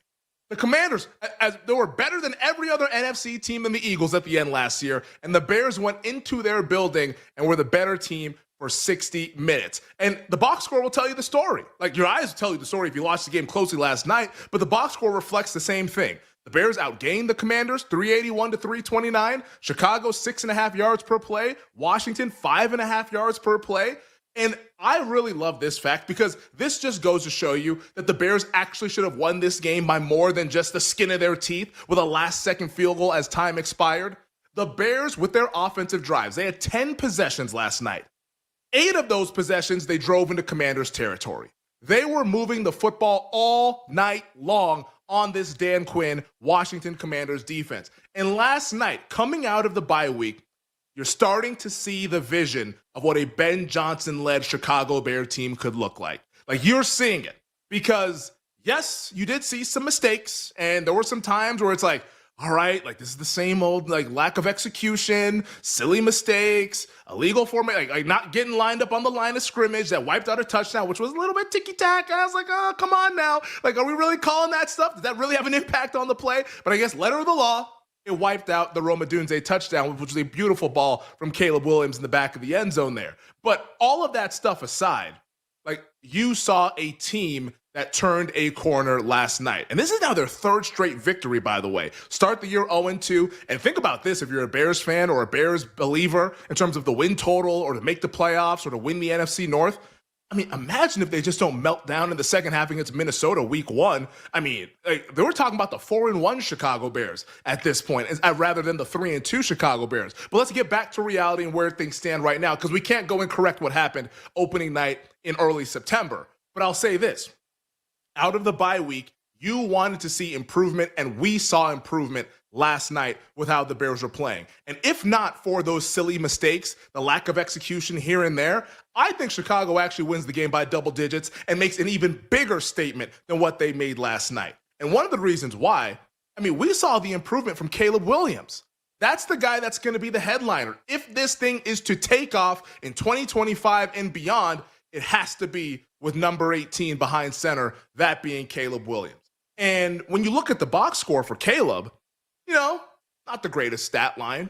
17 to 29, 252, passing touchdown. I mean, let QBR tell it, Caleb was bad last night with a QBR of 37.2 out of 100. And yes, there was times where you could have poked holes in the performance. The broadcast was definitely doing that. If you were listening closely, poking holes at some of the stuff that Caleb Williams was doing. But I thought it was a positive sign to see him improve throughout the game. He's a young quarterback, guys. You're going to get the herky-jerky moments. You're going to get the, oh, that's a little bit inaccurate, or, oh, like maybe cut the ball loose there. Like, that's going to happen. Like, guys, Caleb Williams turns 23 or 24 years old next month. He's a very young quarterback. These things happen. Not every quarterback is going to be coming out the womb ready to roll and like firing away early on in their career. It takes time. It takes development, especially when you factor in the fact that like he wasn't being coached last year, essentially. So this is all from the ground up with a scheme that asks a lot of the QB. And the broadcast did a really good job of talking about this last night in the game, that I guess Ben Johnson must have been during one of the production meetings in the lead up to the game, talking to the crew, Joe Buck, Troy Aikman, Lisa Salters, Laura Rutledge, and them. Like, they're taking the training wheels off of this offense. Like, this is now going to be, okay, like, we're stacking everything that we need. We've now had a nice bye week to get everybody on the same page. Let's go out there and cut this thing loose. And you saw the potential of them cutting it loose. Like, there's the plays where he hits Luther Burden in the third quarter, where, yes, maybe he was a little bit late, but, like, you see the crazy arm talent that Caleb Williams has. That's that talent that had us all falling in love and believing he could be a franchise-changing quarterback for whichever team was fortunate enough to draft him, in this case being the Chicago Bears. Like, you saw the mobility, the touchdown run in the first half. Like, it was all there for Caleb Williams, who, once again, doesn't turn 24 until next month. It's not going to be MVP right now. It's not even going to be great quarterback right now. But as long as he continues to show the potential and cut out some of the mistakes, that is what Bears fans and Bears backers want to see each and every week moving forward. And if he's going to get help from some of his buddies, like DeAndre Swift, it'll make it a hell of a lot easier going forward. Because, no joke, DeAndre Swift played the game of his life last night. No joke whatsoever. He was outstanding. 108 yards on the ground, 67 receiving yards, the receiving touchdown late in the game. That was an awesome play. Kind of hit the stutter step on the guy, ran through a tackle, then ran away from Marshawn Lattimore, who is no longer fast anymore. Like, honestly, when Marshawn Lattimore is running, it's just call it a win if he doesn't pull his hamstring at this point. But like DeAndre Swift able to run away from him and get the Bears back into the football game. And he was great in all facets. Running between the tackles, running on the perimeter. Like I just mentioned, the catch and run TD. He set the tone all night long. Like, that was an amazing game from DeAndre Swift. Hell, if DeAndre Swift had been playing like that in Detroit, he'd probably still be on the Lions, to be quite honest. But the talent has never been an issue for a guy like DeAndre Swift. Was an awesome running back at Georgia, showed the flashes in Detroit, and now once again showed the flashes last night for the Chicago Bears. And then also the cherry on top of the sundae for Chicago, because the defense did a good job forcing turnovers. Got to give them credit. Dennis Allen continues to have this defense playing well. Also looks a little bit healthier or better when they're healthy now, doesn't it? Like that Bears defense had a lot of guys banged up. Now it's healthy. Like, let's see what this looks like going forward with Dennis Allen, who has a nice little revenge game coming up this Sunday against the New Orleans Saints. But the cherry on top of the sundae, and I didn't think we were going to ever talk about this guy. Didn't think he'd be much of a factor last night, but watching the game, he was a massive deal. And that's Bears kicker Jake Moody. I can't believe it. What a night for a guy who was written off as a bust. Jake Moody made a 47-yarder, a 48-yarder, a 41-yarder, and then the game-winning 38-yard field goal as time expired. And I know I'm leaving out the blocked kick, which was his fault. I mean, the trajectory on that kick was low. I don't know if he was looking to score a goal in soccer or what was going on, but that was a bad kick, flat out. But he redeemed himself. And he gets the shining moment, and the image of his teammates carrying him off the field. Like, I thought it was incredibly cool because this dude, like, the most memorable Jake Moody moment in his NFL career prior to last night was Deebo Samuel smacking him in the face when the two of them used to play for the San Francisco 49ers. Like, when I thought of Jake Moody prior to last night, that's what I thought about. It was him getting mushed in the face by an angry Deebo Samuel who looked like he wanted to fight him on the sidelines in that Niners game against the Tampa Bay Buccaneers last season. But Moody gets his moment, and it's just the football gods are so funny that he's the one that kicks the game-winning field goal against Deebo Samuel's current team. But going forward, and this is like the big thing for the Chicago Bears, going forward, what's the ceiling? What's the upside? What is this going to look like once we get into the second half of the season? I mean, it's hard to tell. Right now, the Chicago Bears are in a very advantageous situation when you look at their schedule. It's not too daunting over the next month. They do have a game in a couple of weeks against the Baltimore Ravens. That will be a tricky one based on the Ravens injury report, but all indication is that heading into the bye week, like, the Ravens were going to get some guys back on the back end, meaning Lamar Jackson, Roquan Smith, in addition to the guys that they got back already this past weekend in the loss to the Los Angeles Rams. So the Ravens that we've seen over the last couple of weeks, that's not the Ravens the Bears are going to see. And that game's in Baltimore, and of course that'll be very difficult as the betting market will likely have them as a pretty big underdog despite the fact that Baltimore is 1-5. But outside of that game, New Orleans this weekend, you got Cincinnati after the Baltimore game, you got the Giants after that at home. It's pretty reasonable for the Chicago Bears. Why can't they be 6-3 heading into the back half of the schedule? And the back half is very difficult, but if they use this time right now to get fat and start getting some W's under their belts, like, this team will have a chance to make the playoffs. Now, does that mean I want to bet them to make the playoffs right now? No. I think the way I want to play this, let's see the Bears get through these next 4 weeks. And once we get to the meat of the schedule, the heart of the schedule, which begins Black Friday against the Philadelphia Eagles, got a couple of games against Green Bay, playing incredibly difficult opponents, Detroit to end the year in Week 18.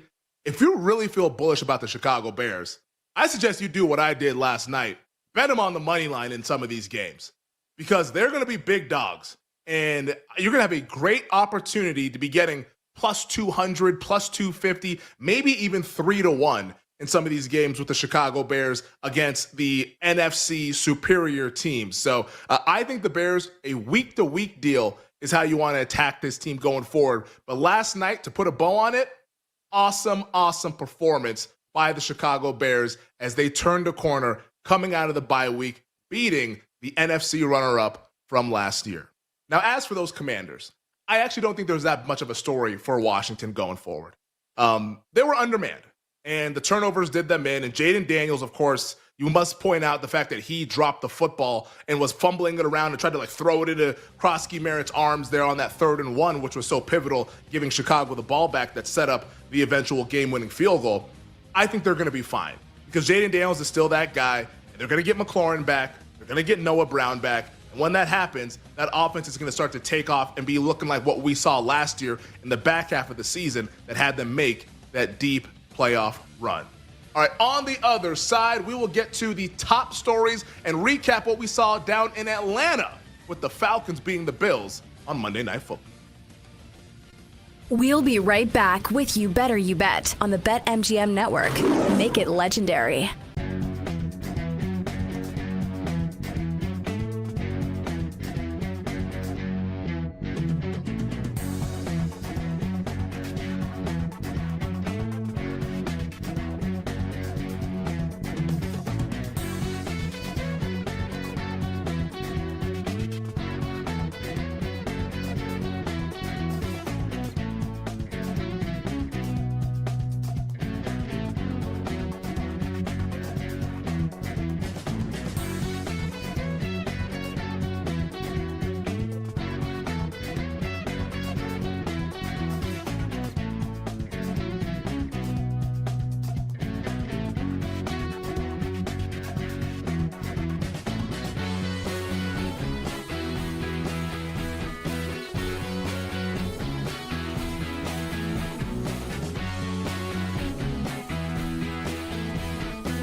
Another sizable point spread here in the SEC, which could be a very good game. How about Bama laying 8 against Tennessee? Numbers 8. But this has been a tough road here for Bama. So over the weekend, it's a push in their game. They end up winning by 3 on the road at Missouri. I think that sat 3 all week. I never really saw it come off to 3. And there you get a push there. And now they're going to have to lay 8 against the Vols. Bama's been very impressive. And it's crazy. I saw this stat that Bama has faced an opponent every week that had no losses. Isn't that something? Like the team coming in did not have a loss. And Bama has beaten all of them except for Florida State. I mean, to go Georgia, Vanderbilt, Missouri in a row, bang, bang, bang, and win all 3 is very impressive. And Ty Simpson, I mean, you want to talk about Heisman Trophy contenders? He's right there with Carson Beck. Depending on the sports book you look at, those two are mano a mano. They are right there near the top. Simpson made some throws on Saturday that were insane.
Let's get back to You Better You Bet on the BetMGM Network. Welcome back. This is You Better You Bet, presented by BetMGM on the BetMGM Network. Femi and Bebefe hanging with you guys this Tuesday afternoon. 40 minutes from now, we'll be joined by Nick Costos with his thoughts on the Monday Night Football double dip that saw the Bears upset the Commanders and the Falcons upset the Buffalo Bills. So Nick will give us his thoughts on both of those football games to begin the 4 o'clock hour. 20 minutes from now, we're talking Heisman Trophy, and boy, do we have a shakeup at the top of the odds board. After Indiana went to Eugene and beat Oregon, we have a new favorite, or shall I say favorites. Two guys at the top of the odds board as we'll break down the Heisman Trophy heading into what will be another fun weekend in college football. So that's coming up in the next segment. But joining us right now, like he does each and every weekday at 3:20 Eastern Time, is our executive producer, Bill Zimmerman. Bill, of course, also the host of the Bears Banter podcast. Bill, I'm sure last night was a hell of a time for you, getting it at Jake Moody as time expired as your team gets a dub on the road against the Washington Commanders. How are you feeling about the Bears as you wake up this morning, man? Hey, Femi, I'm feeling really good. I mean, obviously a little sweeter on that one after last season's debacle with the Hail Mary game in Washington. Yes. So the fact, I mean, Tyreek Stevenson was celebrating after the game. The post-game videos were funny on that one. But great win. Was he talking more trash to the fans? No, he kept it in the locker room this time. A much smarter way for Tyreek to do it. But I'm excited because it's been a long time since I believe the Bears have the right head coach. They absolutely do in Ben Johnson. It's great what he's building there. Yeah, no, that's half the battle, man. You want the right head coach and you want the right quarterback. Like the quarterback, he's shown flashes, but we haven't fully answered that question yet. But I think it's going to end up in a positive note for Chicago. But the coach, I think like anybody that's doubting Ben Johnson at this point, I think is probably just nitpicking him because I think he's on the right track to being a very fine head coach, which is definitely half the battle. So big ups to the Chicago Bears. They get it done. Plus money on the money line, plus 5.5 for those of you who bet it. Bears get us to the window, which was great to see last night. But that wasn't the only game. Let's go ahead and get to some of the big headlines that we have in the world of sports. Bill, what's the number one thing we need to know this afternoon? Well, like you said it, Femi, we had 2 Monday Night Football games last night. NFL, please stop doing this, okay? Enough. But regardless, the Atlanta Falcons beat the Buffalo Bills 24-14. Josh Allen, not superhuman in this one, Femi, and when he isn't, there's just not much Buffalo can do. Bijan Robinson, 240 yards from scrimmage, including an 81-yard touchdown. Drake London, 158 yards on 10 catches. Femi, Atlanta cruises in this one with very little push from Buffalo the entire second half, despite Atlanta only having a 1-touchdown lead for most of it. Yeah, Atlanta controlled this game from start to finish. And I didn't think that was going to be the case. Now, I didn't bet this game. I thought the line was fair, like Buffalo by more than a field goal. That's what it closed at. I thought, hey, like everything's working how it should work. So nothing to do here. I'll just watch the game and use it as a fact-finding mission. And boy, did we find out about the Buffalo Bills and about the Atlanta Falcons. But first of all, getting into this game, Bijan Robinson, or Bijan, whatever the hell he wants to be called. I guess Bijan, he just like, whatever. Bijan Robinson, he's special. Like, he is special. Like, that game is what propelled him now to being one of the short shots to winning Offensive Player of the Year, which we'll get into tomorrow during our NFL Awards segment. But he was outstanding. The 81-yard touchdown run, it's like, hey, Cole Bishop, just tackle him. Nope. I'm just going to run out of this tackle and take it the rest of the way to the house. See you later, buddy. Like, that dude is phenomenal at running back. And it opens things up for that entire offense. Because, like, this Falcons team, if they wanted to, honestly, if they wanted to, they could have just ran the ball the entire game. Like, some of the pass plays, like, I was thinking about this watching the game. I'm like, it feels like they're letting Buffalo off of the hook by throwing the ball here. Because the Bills cannot stop the run to save their lives. I'm sure Buffalo was like, oh my goodness, they threw the football. Thank God. Like they couldn't stop the run at all. Like, they were stuck. And that's such a great win for Atlanta because as much as we've been gassing up Tampa, and rightfully so, the Buccaneers are 5-1. hey man, like Atlanta's not too far behind now, sitting there at 3-2. Like all it takes is one little trip up and Atlanta maybe wins a game and bang, we're right there with these two teams at 2-loss heading down the stretch. So like, well, while we want to crown Tampa, Atlanta's there within shouting distance. And it's one of those kind of objects in the mirror might be closer than they appear. Like that might be the case here for the NFC South and for the Atlanta Falcons. But for me, the biggest story, and I think the meat of what happened at last night, was the Buffalo Bills looking bad. And on offense, I thought they were overwhelmed. The offensive line couldn't really handle the protection, the blitzes. Shout out to Jeff Ulbrich coming over from the New York Jets, where they always defended Josh Allen pretty well. Like you look at some of those Josh Allen games from a few years ago against the Jets defense, not his best statistical outputs, and he applied that game plan to last night. It says, we're just going to send pressure at him and force some of these wide receivers, Keon Coleman, Khalil Shakir, Josh Palmer when he was healthy, force those guys to actually win their one-on-one battles. And they couldn't do it.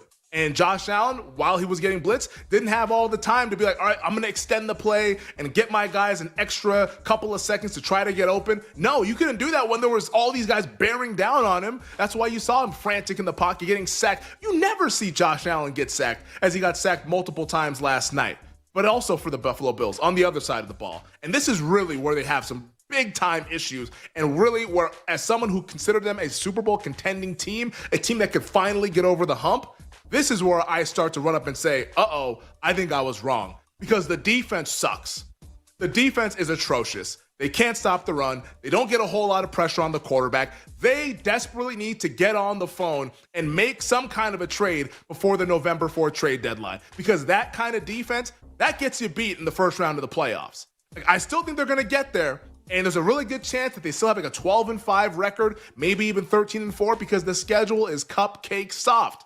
But once we actually get to January and where the Bills season really begins, do you really have faith in that defense? I don't. They need Josh Allen to be superhuman if they want to get to the Super Bowl. Maybe he can do it in a game, but can he do it in 2, 3 games, maybe 4 games? That's asking way too much, even if Allen is one of the best quarterbacks in the league. I think Buffalo, after last night and after these last 2 weeks, big time downgrade in your power ratings about how you feel about this team. They cannot be trusted to be laying big numbers, because that defense will always keep the opposition in games. Once, that was an accident. 2 is now becoming a trend. Let's see if it's a problem going forward, but I have a sneaky suspicion that it actually might be for the Buffalo Bills coming out of this upcoming bye week. Bill, hit me with the next one.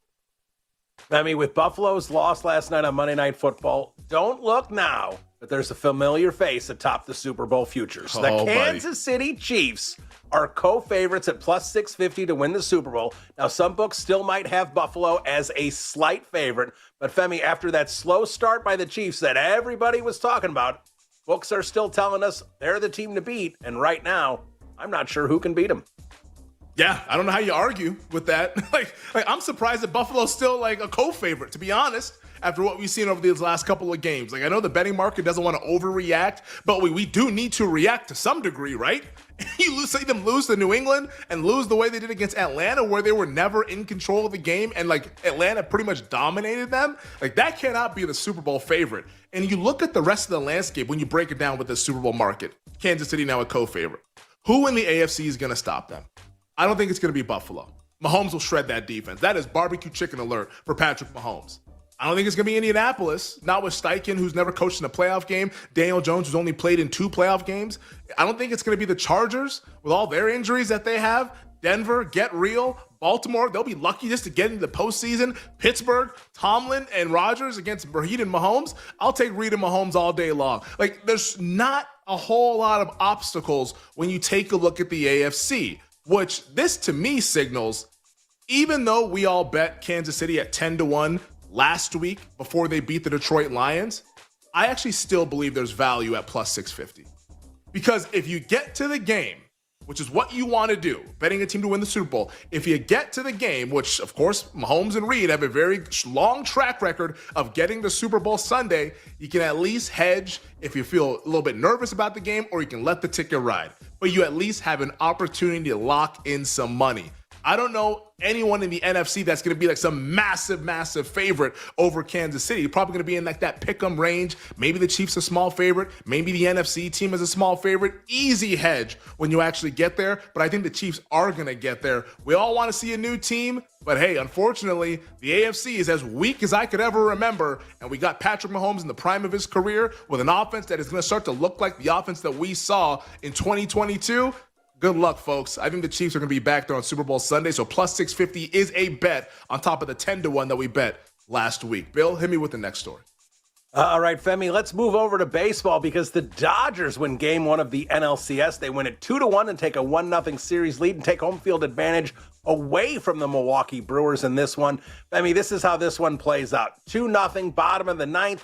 The Brewers cut the score to 2-1, load the bases with 2 outs. Bryce Terang is up.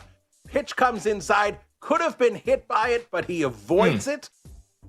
Eventually, he strikes out swinging. And the Dodgers win this one. Could have tied it up at 2-2. Again, the bases were loaded on that near hit by pitch. But, instinct, he dives out of the way, strikes out. Dodgers up 1-0. Yeah, you really do feel bad for Bryce Terang. It's like, I get it. Your initial reaction and your knee-jerk reaction is to always kind of be to get out of the way a little bit, especially when the ball, it looked like it was going to plunk him right on the knee, which that would not have been fun to get just jammed right in the knee there. But, you kind of needed to hang in there and take that pitch, man.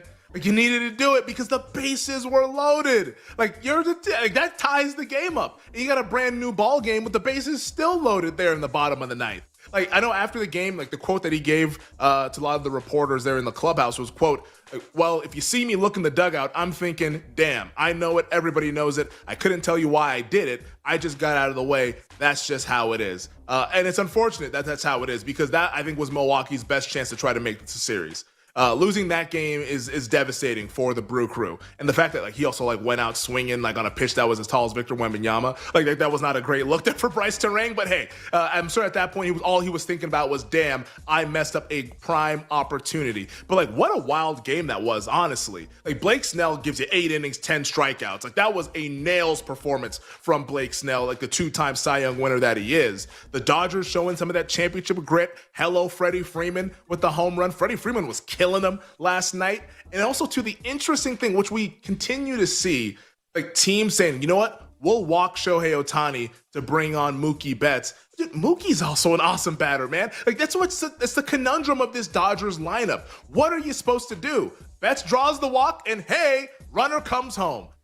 Maybe you could try to get Shohei to chase. That might be an opportunity because Shohei will chase some stuff in the dirt every now and then looking to be a home run hitter. And I don't really fault them that much because Ohtani's one of the most feared batters. So it's instincts are going to say to try to walk the guy and just let him take his base. But Mookie Betts is a former MVP. It's so difficult beating this team. They wear you down, and you have to be perfect to win. And unfortunately, despite the really insane 8-6-2 double play, which watching that happen in real time, I'm what the hell just went? How did Teoscar Hernandez not score on that? Ridiculous. All of that happening in Milwaukee's favor, and they still can't get it done. And I agree with the betting market right now that has the Dodgers as a minus 500 favorite to go out there and win this series. I think Milwaukee blew their opportunity. Whether they win tonight or not, I think the Dodgers are going to make this sure that this doesn't go back to Milwaukee and they win all the games in LA. And I think the Dodgers are going to be your NL representative, which, hey, unfortunately, we all want to see new teams, but the Dodgers are just that good. Bill, hit me with the next one.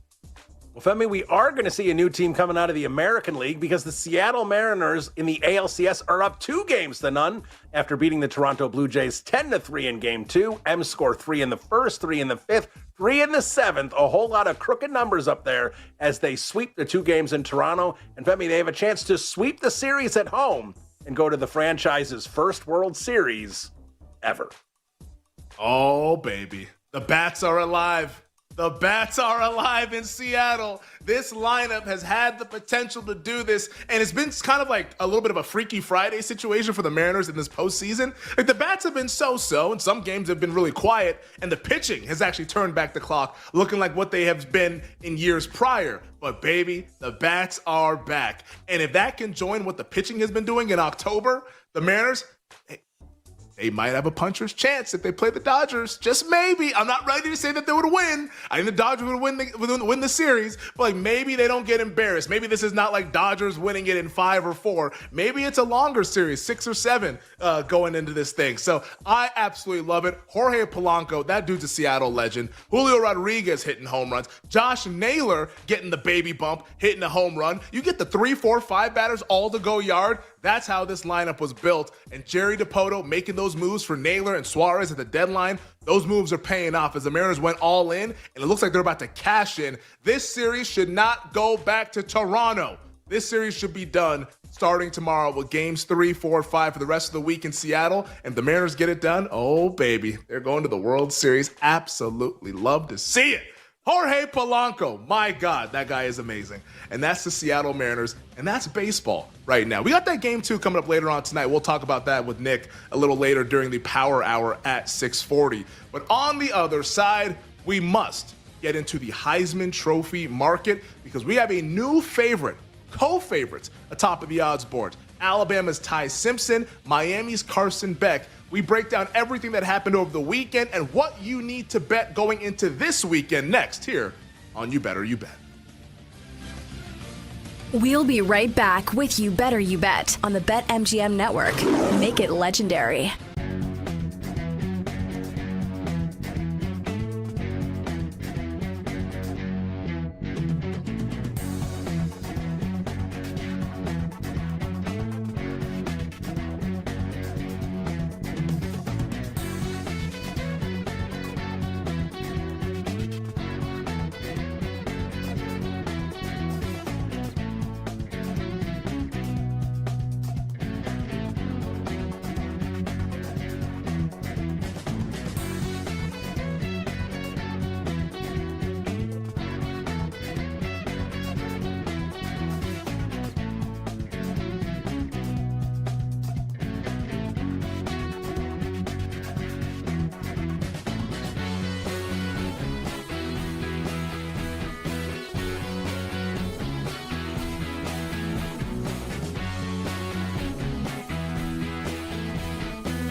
Dodgers, Brewers, first 5 under 4, minus 145. So we have Yoshinobu Yamamoto taking on Freddie Peralta tonight. And look, this first 5 bet didn't work out last night, but man, these two pitchers have been fantastic during the regular season. Big sample size here. That's what we're going with. Yamamoto has been on one for the Dodgers. Had a mediocre outing against the Phillies last week, 3 earned over 4 innings of work, but that is the exception to the rule. In 30 starts this season, including the playoffs, he's given up more than 3 runs only a single outing, or in a single outing only 5 times, right? So he's been even better on the road this season. 9-4, 2.13 ERA. Opponents are batting 168 against him. Then we've got Freddie Peralta going for the Brewers, one of the most dependable players in the game, one of the best starters in the game. He is Milwaukee's ace. Yeah, didn't pitch well against the Cubs in his previous appearance, but like Adam was talking about in our previous segment, the Cubs know him really well. The Dodgers do not. Peralta has made 33 starts this season. He has allowed more than 3 runs in just 4 of those starts. This is playoff baseball. Guys are still going to be on quick hooks, even the Brewers, who, yes, it could be a 7-game series. They cannot afford to go down 2-0 to the Dodgers. Even Peralta, I believe, could be on a quick hook if necessary, but I don't think that's going to be the case. Let's go first 5 under 4, minus 145 tonight, game 2.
Let's get back to You Better You Bet on the BetMGM Network. Let's get back to it here on a Tuesday on the BetMGM Network. This is You Better You Bet, presented by BetMGM. Femi and Bebefe hanging with you this afternoon. 20 minutes from now, we'll be joined by Nick Costos with his thoughts on the Monday Night Football double dip last night that saw the dogs barking. Bills losing to the Falcons. You get the Commanders losing to the Bears.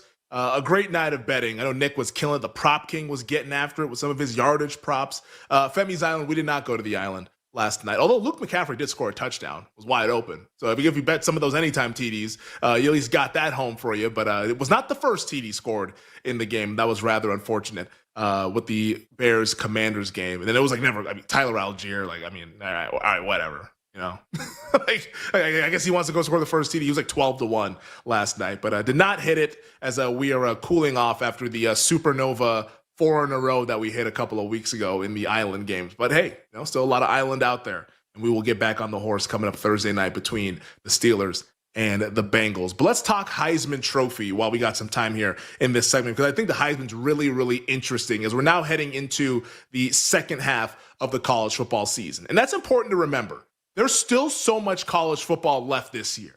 And because right now we can feel like this guy has it locked up, or this guy's the front runner, or what's going on. There's so much football to be played. And if you kind of study the voters and how that they've been operating over the last forever many years, decades pretty much, recency bias is a massive deal. So the second half of the season means a little bit more than the first half does. Is that fair? Is that right? Who are we to judge? That's just how it goes. And I think the second half is really going to hold a lot of weight in terms of who ultimately wins the Heisman Trophy. And I actually want to start with the Athletics Heisman straw poll before I get into the betting market, because it's always interesting to get a nice little glimpse about how voters or voter-adjacent type people are thinking about the award. So every Tuesday morning, The Athletic puts out a new straw poll. This is the third edition of the Heisman straw poll that they've done. Last week, it was Dante Moore who was winning the straw poll. Fernando Mendoza, the Indiana quarterback, was second. Dante Moore did not get a single vote this week. Dante Moore went from number one to not getting a single first, second, or third place vote on the Athletic Heisman straw poll. That's how bad he was in the loss to Indiana. Who is winning the vote, though, is the guy who was second last week, and it makes a lot of sense. Indiana's Fernando Mendoza, 18 first-place votes. This is out of 26 first-place votes, but 18 of them went to the Indiana signal caller. He is far and away the leader in the clubhouse, according to the Athletics Heisman straw poll. Number 2 behind Mendoza is Alabama quarterback Ty Simpson, who was awesome, especially in the second half against Mizzou this past Saturday. Third is Miami defensive end Ruben Bain Jr., Miami coming off of the bye week. Bain with 1 first-place votes, got 7 second-place votes and 3 third-place votes. Number 4 is Miami quarterback Carson Beck. So you get the 2 Hurricanes kind of jockeying back and forth for positioning here.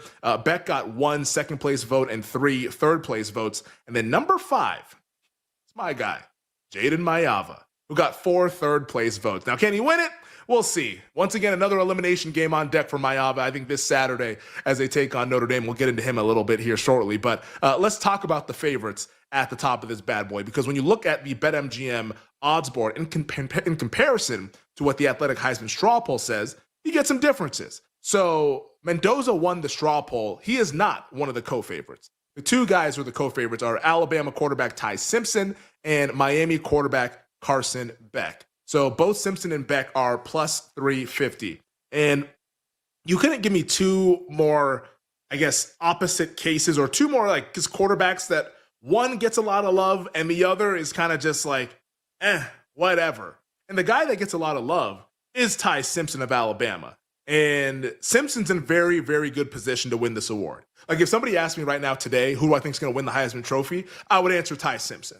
Even before Mendoza, who did win the straw poll. I would say Ty Simpson right now, because projecting forward, which is what the betting market's trying to do, the Heisman straw poll is just hey, where we're at right now, what do you think? This is projecting forward. And projecting forward, Alabama has a number of marquee games on deck. They play Tennessee this weekend in Tuscaloosa. That's a marquee game. They have a game at South Carolina, which South Carolina is not ranked, but that'll be a game where it's a 12:30 West Coast time, 3:30 Eastern window. So it's going to be in a marquee window. Alabama always gets that preferential treatment. They host LSU, big game. They host Oklahoma, big game. They're at Auburn for the Iron Bowl, one of the most heated rivalries that we have in college football, a very massive game. And potentially, they have the SEC title game on deck as well. So Ty Simpson is going to have a boatload of chances to impress the committee. And he's a quarterback of a very, very talented Alabama team. And most importantly, the difference between he and Carson Beck, the media actually believes in him as a legitimate Heisman Trophy contender. Now, the flaw with Ty Simpson is this, and it's an interesting one, because if you look at their schedule in November, home against LSU, home against Oklahoma, those are two really good defenses. LSU's defense is much improved. Oklahoma, their defense has just been playing ugly games all season long. You're not putting up massive numbers against Oklahoma. So those are back-to-back weeks. And then after those two games, they have like a scrimmage hosting Eastern Illinois. Shout out to Tony Romo and Sean Payton of Eastern Illinois lore. But like, that is a 3-week stretch. Host LSU, host Oklahoma, host Eastern Illinois. If he has mediocre or kind of like below average games against LSU and Oklahoma, and then has a out of mind game against Eastern Illinois in the heart of November, could get a little bit problematic there for Ty Simpson. So just keep that in mind going forward. But right now, as it stands, he should be your front runner to win the Heisman. Carson Beck, the big thing with him, and I said it last week, I don't think people buy it. Like, I think people are just like not into this Carson Beck thing. And it's super unfair. Like, you know, I don't have anything against Carson Beck. It's whatever. I think he's like a solid quarterback. You know, he's on a really good team. And usually the guys that are statistically great like he is and play for good teams that are undefeated, they get propped up. But for whatever reason, the media doesn't seem interested in Carson Beck. And the betting market, I think, is a hell of a lot more interested in Beck. And that's where I think the betting market might be getting this a little bit wrong. Like, I know we're trying to project going forward, but the problem with projecting with Carson Beck, all their marquee games are behind them. Like Notre Dame, South Florida, FSU, all those games are in the past. And they have a standalone Friday night game against Louisville this week, which is like, hey, maybe he gets a chance to impress. But once we get into the late October and all throughout November, there's not a whole lot of options and a lot of chances for Carson Beck to impress the committee. The voters for the Heisman Trophy. So I think this Carson Beck thing is going to kind of fizzle out, which is a little bit unfair, but hey, man, I don't make the rules. I don't have a vote. People don't seem to be interested. Which gets us to a guy that they're very much interested in, but I think might be a little bit flawed in Indiana's Fernando Mendoza. Once again, Mendoza was the winner of the Athletic Heisman straw poll. His numbers, really good. 7th in QBR in the nation. He's on a team that's now minus 2,500 to make the CFP. Statistically really great, plays for a very good Indiana team, might be the best story in college football, and the media loves him, as indicated by the straw poll. However, there's no real big-time games left on the schedule for Indiana unless they get to the Big Ten title game, which, looking at the rest of the schedule, they should get there. Like, they should run the table and go 12-0 in the regular season. And the Big Ten title game would obviously be a massive deal, but my thing with Mendoza is, does the shine start to wear off from this Oregon win, in which he wasn't like great? Like, you know, he was just okay in the game. He won the game, which you got to give him credit for that, but he wasn't like statistically amazing. Does the shine wear off a little bit on Mendoza once we get into late October and into November, and then all of a sudden he's out of sight, out of mind until the Big Ten title game when he's going up against an Ohio State defense that nobody can score against? Like, that's my only concern with Mendoza right now. And where I think right now, yes, the media loves him, and that's great. But once we get 2 weeks removed, 3 weeks removed, a month removed from the win over Oregon, do they still like Mendoza as much as they do right now? I would venture to guess no. Which leads me to my guy, Jada Mayava, who, once again, this is last chance to dance. Now, I wouldn't recommend betting him. If you've been listening to this segment, you should probably already have some Mayava. If you don't have any, by all means, knock yourself out if you want to do that. The problem with Mayava this week, as opposed to last week when they were 2.5-point favorites against Michigan, they're now a 9.5-point underdog against Notre Dame. Statistically, he's the best. He's the best quarterback in the country when you look at the efficiency numbers. And he plays for a glamour program in USC. The issue, though, is that the team success part feels a little bit flimsy. If they beat Notre Dame, he's entered the chat. He's in the conversation. But you need them to win as a 9.5-point underdog. Not impossible, but his Heisman life is on the line Saturday afternoon. as is this guy, who I do believe is a bet right now for those of you that are looking to enter the market. There is a player that statistically is putting up video game numbers.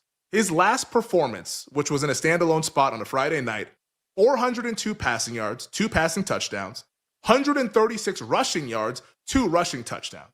That is Washington quarterback Damon Williams Jr. He is 60-1 right now over at BetMGM. Where does he rank in QBR in the nation? 5th. Where are the Huskies to make the playoff? It's a long shot, plus 600, but it ain't 60-1. And at 60-1, if Washington can beat Michigan this Saturday, and on paper, not the sexiest matchup, but if you look at the time slot, it's the big noon kickoff game. That's Gus Johnson. That's Joel Klatt. That's the All-American girl, Jenny Taft, as Gus Johnson calls her. Like, that is a marquee spot in the college football window. If they go in there and beat Michigan, and we've seen Michigan struggle with some of these dual threat quarterbacks, like, let us not forget what Oklahoma's John Mateer did to Michigan earlier in September. Statistically, he is great, and he puts up video game numbers. Now, the flaw for Damon Williams Jr., he's a dog on Saturday. But also, West Coast quarterbacks that don't go to USC, it's a little bit difficult. We saw Mariota win the Heisman, but like the West Coast QBs sometimes get ignored. But the way to not get ignored is to beat Michigan this Saturday. I think Washington is live to do that. So at 60-1, Damon Williams Jr. is a bet to win the Heisman Trophy, because if they win that game, they have a game against Oregon on deck to end the season. That game's in Seattle. He's going to have some chances to shine and make some marquee moments and have these showcase games. I think that he's a guy that will enter the chat if they win this upcoming weekend against the Michigan Wolverines. So that is the Heisman Trophy as we head into week 8 in college football. Hold on to your seats. The first half of the season was a lot of fun, but the second half is where we're really going to find out who is the winner and how we can cash some tickets here with the Heisman Trophy. All right, on the other side, we will be joined by our guy, Nick Kostos, with his thoughts on the Monday Night Football double dip that saw the dogs bark last night, Bears over Commanders, and the Falcons over the Buffalo Bills. That's coming at you next here on You Better You Bet, presented by BetMGM on the BetMGM Network.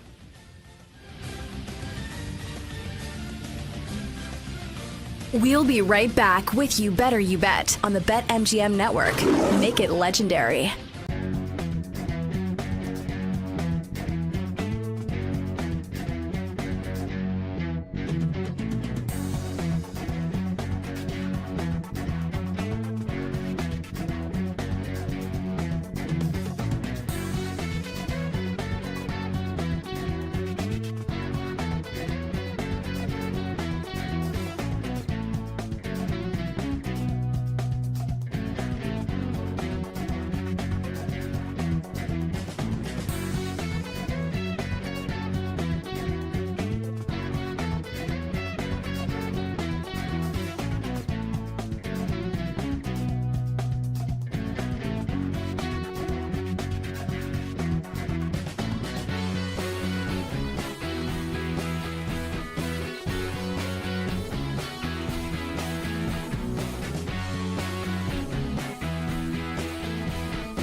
Yeah, I know, man. I wish it was Burrow against Rodgers one final time.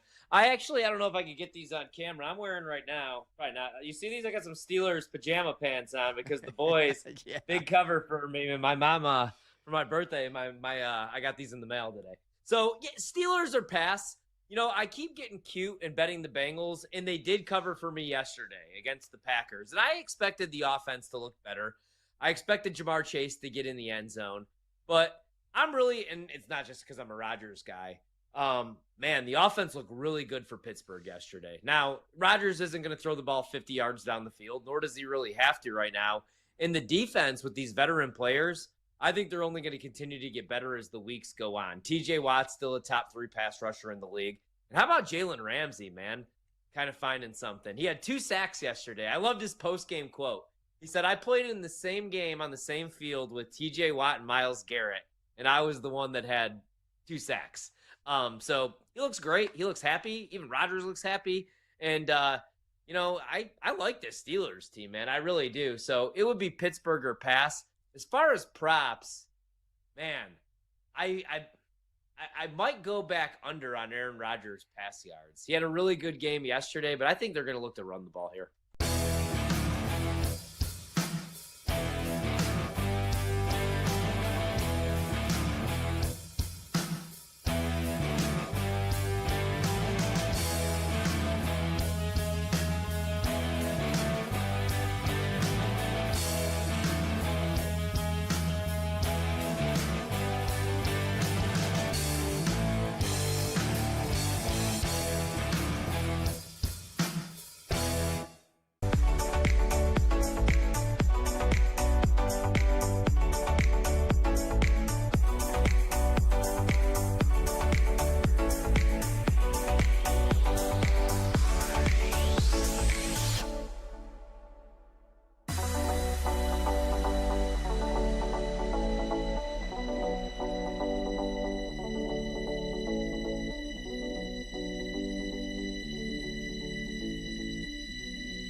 The BetMGM Network presents to you the most unique show in sports. Sorry for hating. No, I'm not.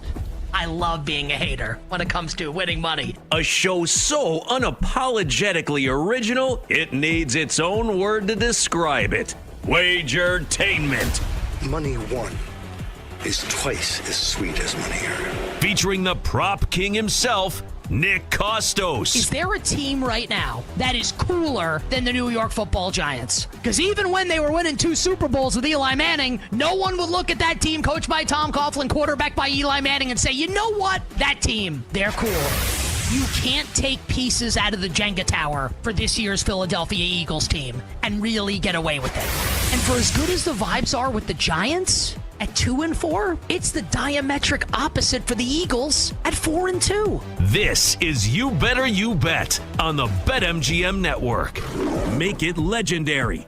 What's up, everybody? Happy and merry, terrific Football Tuesday to you and yours. This is You Better You Bet on the BetMGM Network.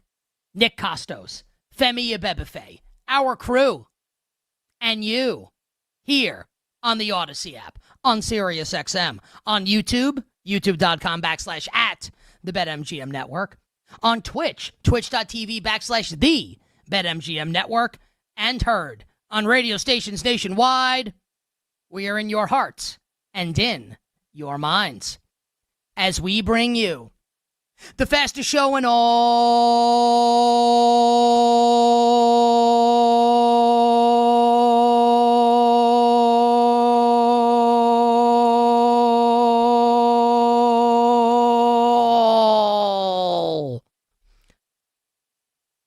of Wagertainment. Talking all things sports betting. The show presented today and always by BetMGM. Make it legendary by downloading the BetMGM app and visiting BetMGM.com. Coming up today on the show, we're talking baseball. The LA Dodgers survive a late game disaster and beat the Milwaukee Brewers in Game 1 of the NLCS. The Seattle Mariners bludgeon the Blue Jays in Toronto en route to a 2-0 series lead as that, the ALCS, shifts to the Pacific Northwest. Is it just over? Is it just Dodgers Mariners in the World Series? We will discuss coming up later this hour on You Better You Bet. How about this? This is like a sports equivalent of a jump scare. It's not something that's scary, like we love it, just that I don't know how many people are actually aware that this is happening. This is like a scene in a horror movie where like the villain jumps out of nowhere. Are you ready for this? Except it's a good thing. Are you ready for this? The NBA season starts 1 week from today. 1 week from today, Tuesday, October 21st, year of our Lord, 2025. 2 NBA games, Thunder Rockets, Warriors Lakers, in 1 week. And you know, we don't have to wait for all lives to be over. We don't have to wait for next week. No. We don't even have to wait till tomorrow. Because today, on You Better You Bet, I'm going to tell all of you who is going to win this year's NBA championship. 2 tremendous guests will join us on the program. Odyssey Sports NFL insider, the great Mark Schlereth, taking a spin around the National Football League. And then the Whale Capper Drew Dinsick, our good buddy from NBC, joins us in the Power Hour, the final hour, his best bets for Week 7 in the NFL. Final hour, Power Hour, all our bets for tonight in the world of sports. That will be Game 2 of the NLCS, with the Dodgers a small road favorite in Milwaukee. Good pitching matchup. Yamamoto for the Dodgers, Freddie Peralta for the Brewers. We'll give you all our bets for Game 2 of the Dodgers and the Brew Crew. And I haven't talked to Femi to know if he's got any bets on the National Hockey League for tonight. What I can tell everybody, I do. I will put my perfect 3-0. And you know what? Some are saying Nick Kostos, best hockey bettor in the world. And who am I to disagree? I'm far from it. I'm 3-0 in my last 3 hockey bets. We'll see how these are small bets for me on the National Hockey League. We'll see how it goes tonight. I have 1 hockey bet that I will give out at the end of the show. So we look forward to that today on this Tuesday. But we officially begin the terrific Football Tuesday edition of You Better You Bet with a badass Monday Night Football doubleheader. Now compare and contrast this doubleheader last night with, say, the last Monday Night Football doubleheader that we consumed. Jets, Dolphins, and the Broncos against Jake Browning. That sucked.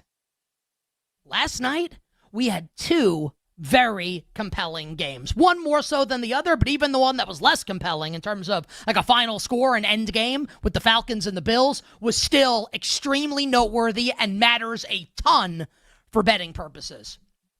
And we'll get to the Bills and the Falcons, but I want to begin with the Chicago Bears upset win last night over the Commanders in our nation's capital. Chicago 25, Washington 24. And by the way, that was the final score of the Bears-Raiders game a couple weeks ago. Just like the fun with stats, fun with numbers. Pretty amazing how that turns out.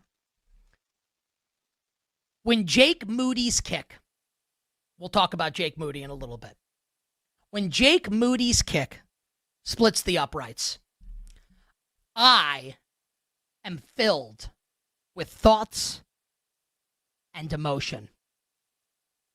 Some of them involve my preseason bets and stances on the Chicago Bears, where I came on this show in August and said the Chicago Bears are going to make the playoffs. I don't know if that's going to be the case or not. I don't know if the Bears are going to make the playoffs. Like, that's not one like New England I feel really good about in the AFC, that prediction that I made. I don't know how good I feel about the Bears making the playoffs, but man, like if you were on those bets also, you bet the Bears to win the NFC North, you bet the Bears over the win total, you bet the Bears to make the playoffs. We're alive. Like, those bets live to see another week because they win that game last night. That is an incredible win for the Chicago Bears. The other big thought that I had, this is not the old Chicago Bears. I think we are officially in a new era for the Chicago Bears. And this is exactly what I said last offseason, last August, heading into last football season, when I'm handicapping the 2024 Chicago Bears, coached by Matt Eberflus, a.k.a. Matt Eberflus, and the hapless, incompetent offensive coordinator, Shane Waldron. And I said last August, I will have interest in betting the Bears once they get an adult in the room. Once they get a competent head coach, a head coach that I feel good about, to help this quarterback, Caleb Williams, develop, this team will be cooking with gas. I don't know if they're cooking with gas just yet, but man, that's exactly what I was talking about last August. This is it. This is what you wanted. Adult in the room, real head coach, coaxing a performance like this, a win out of this team. Unbelievable job by Ben Johnson.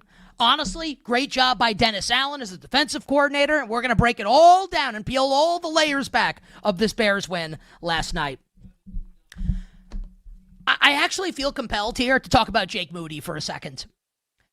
Mad Eye. Jake Moody. I thought Joe Buck and Troy Aikman were sensational last night. And Troy Aikman's taking a bunch of flack from Bears fans because he's killing Caleb Williams all game long. I thought they were great. And Joe Buck actually called himself out in the moment because how many times did Joe Buck say on the broadcast that Jake Moody is a former third-round pick of the San Francisco 49ers? Like the last time he said it, he even's like, hey, I've said this like 9 times already. And Jake Moody is one of these really fun stories that we get in professional sports where the Niners draft him early and he looks awesome at points. And remember in the Super Bowl that the Niners lost to the Chiefs in overtime a couple years ago, Moody was banging home field goals in that game. Like he helped the Niners stay in that game and get San Francisco to overtime against Kansas City. And prior to Harrison Butker kicking a 57-yarder in Super Bowl 59 earlier this year against the Eagles, Jake Moody had set the record of 55, longest field goal in Super Bowl history. So everyone knew that Jake Moody had the talent, had the ability, had the leg. He just lost his marbles. He lost his confidence. So when the Niners cut him earlier this season because he can't make a freaking kick to save his life, Kyle Shanahan is asked about it and goes, there was no decision. Like there's nothing to say. And you can ask Jake and he'll tell you the same thing. Even if you're a big Commanders fan, and I guess when I was a big Giants fan, not that I'm not now, but I used to be psychotic. Like I would hate Jake Moody if I were a Commanders fan. But what I'm trying to say is, even if you're a big Commanders fan or if you bet the Commanders, I hope that you have the shred of decency about you as a human being to feel good for Jake Moody in that moment, to bang home that game-winning field goal. It wasn't a long one, but look, it's always an adventure with this team. And be honest. And I'll be honest. When the Bears line up for that field goal, and they got way closer than I thought they were going to for the game-winning field goal attempt. 37 yards. Did you think they were going to screw it up? I did. And look, I have futures positions on the Bears. Maybe that played into a little pessimism. I thought he was either going to miss it was going to get blocked, or the worst case scenario for Bears fans, a doink. I thought something was going to happen, some kind of chicanery. It didn't. It splits the uprights, and the Chicago Bears win. And what a win for Ben Johnson, and what a win for the Chicago Bears. 3 straight wins now, following 2 losses to begin the season. And a lot of people deserve credit for last night. And I think we need to start with DeAndre Swift. Now, I think DeAndre Swift is not a great running back.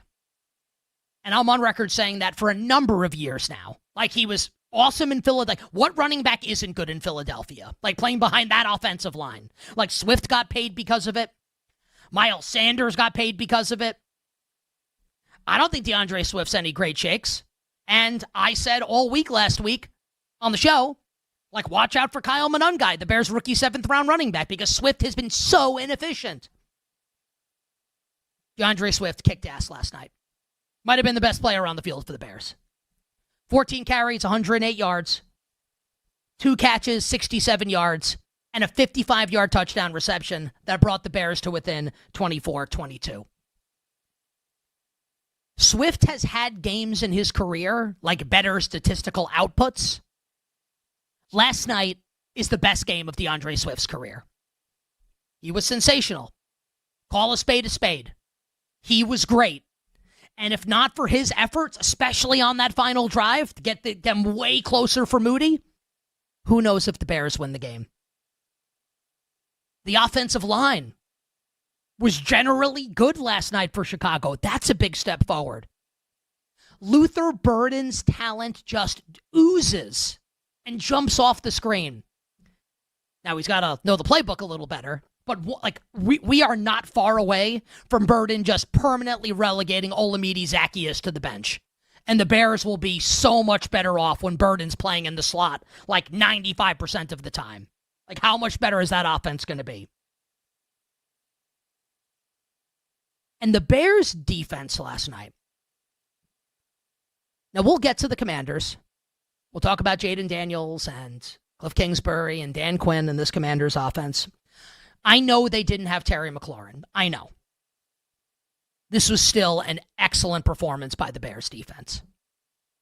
To hold the Commanders to 5.5 yards per play. Think about what Washington did last week against the Chargers in a similar situation, where Bill Krosky-Merritt looked like Emmitt Smith last week against the Chargers. How do you look last night against the Bears? Not so good. It's still not a fully formed Bears defense because there are players that are still out and injured, like Jalen Johnson's done for the year. Grady Jarrett didn't play last night. But Kyler Gordon's back. The linebacking core is healthy. I was so impressed with what the Bears defense did last night, keeping the Chicago Bears in this game and allowing them an opportunity to win at the end. 3 turnovers forced. The Bears don't turn it over themselves. And if you're a Bears fan today, you're someone who's bet the Chicago Bears prior to the season, in season, you got to be feeling really, really good at this moment. With that being said, it's not all good for Chicago. On the other side, I'm going to give you one big problem I had with the Bears' performance, and then we'll talk about the Washington Commanders and their current standing in the NFC betting market. We'll be right back with You Better You Bet on the BetMGM Network. Make it legendary.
Let's take Mississippi State plus the 10 against Florida. I think this line is going to move. I'd grab the Bulldogs at plus 10 against Florida. You guys know I love my scheduling spots. I love looking for when teams are going to have letdowns, and these are the kind of games that I live for, are these type of matchups, right? Florida's last 4 games that the Gators have played in have all been against top 10 opponents. They played LSU when they were top 10, Miami when they were top 10, Texas when they were top 10, and then on Saturday they played Texas A&M. Those have been their last 4 games. They have played 4 straight top 10 teams, right? I mean, you're playing the best teams in the country. You got to get up for all those games every single week.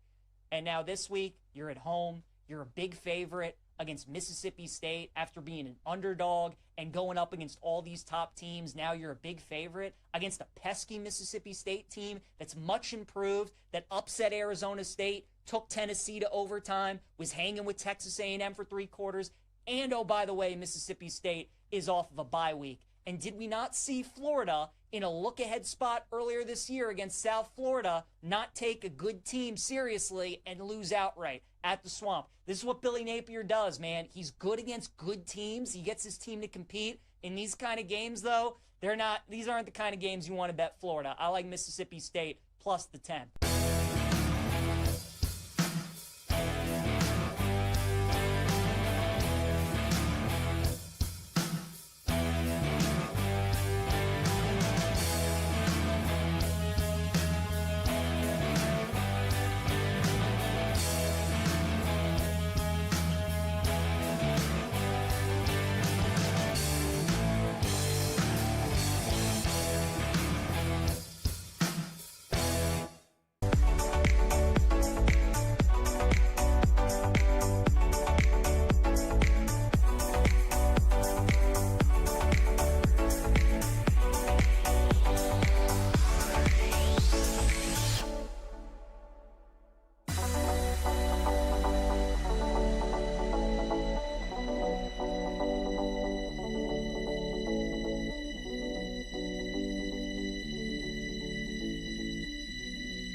Jake Moody. Snap a bit high. Kick is good. And the Bears win it. Jake Moody, a hero tonight. You're tuned in to You Better You Bet with Nick Costos and the crew on the BetMGM network. Make it legendary. Joe Buck with the call last night on ESPN as the Bears win and improve to 3-2. Opening segments of the show. A Chicago Bears love fest. I bet the Bears. I did not think the Bears were going to win. We had this conversation on the air, Femi and I did. And I give Femi credit. Femi pulled the trigger on Bears money line. I felt like at the end of the game, I thought it was going to be close. I bet the Bears, but I felt either Chicago would lose it at the end, which they didn't. Like Swift got them in position with a couple big runs. Moody made the kick. Or Jaden Daniels would go win the game. And to be fair, like he did put the ball on the ground and gave the Bears some life. I wish I had bet Bears money line. I'm happy I won, but I can't act like I thought they were going to win. I did think they'd keep it close. That is a great win for the Chicago Bears. And a great performance by Moody. A great performance by Ben Johnson. A great performance by DeAndre Swift. And a great performance by the defense. Conspicuous by his absence in all the praise for the Chicago Bears is their starting quarterback, Caleb Williams. Now, they won the game. He didn't turn the football over. So you can say, and it's accurate, so if anyone wants to disagree with what I'm about to say, you could tell me back, well, like he played well enough to win. I can't argue with you. He did play well enough to win. They won the game, and he didn't do anything to lose it. Like, not anything like that ridiculous to lose the game, like he's done in the past. He did play well enough to win. But I don't know how you watched that game last night. Even if you're a huge Bears fan or a huge Caleb Williams fan, I don't know how you watched that game last night and walk away from it thinking that Caleb Williams, A, played well, or B, and this will piss some people off, that he's even close to being as good as Jaden Daniels. And I know that Caleb's team won and Jaden Daniels' team lost. I don't care at all. Jaden's better. And that's not even what this is about, but I'm just saying, like, that is in my opinion, it's not, I think it's a fact. I don't even think it's an opinion, but I'm just saying, like, Jaden's better. Caleb, to his credit, was awesome against the Cowboys in week 3 and was maybe not awesome for 4 quarters against the Raiders in week 4, but was great when they needed him to be great on the game-winning drive. And the Bears won that game. Now, did they get a little lucky to win that game? They did. But you know what? Like, that happens to teams. And then they carried over that momentum through the bye week, and they won last night on the road when they were a pretty decent-sized dog. It's a great performance by the Bears. But Caleb Williams was not great. It was the worst he's played in a win this season. I actually think you can make the case, and I know they got avalanched in week 2 by the Lions. He might have been better in that game than he was last night. He still misses too many throws. And don't believe me? Just ask Troy Aikman. He would love nothing more than to tell you about the throws that Caleb Williams misses. And you don't have to be a quarterback guru and all 22 slappy. The type of guy who, after Geno Smith throws 18 interceptions, comes on and says, well, let me tell you why actually Geno's the best quarterback in the league. No. You don't have to be a film person to watch Caleb Williams and see that, like, his nervous energy in the pocket is crazy. Like, he looks like my daughter. Like, my daughter can't sit still.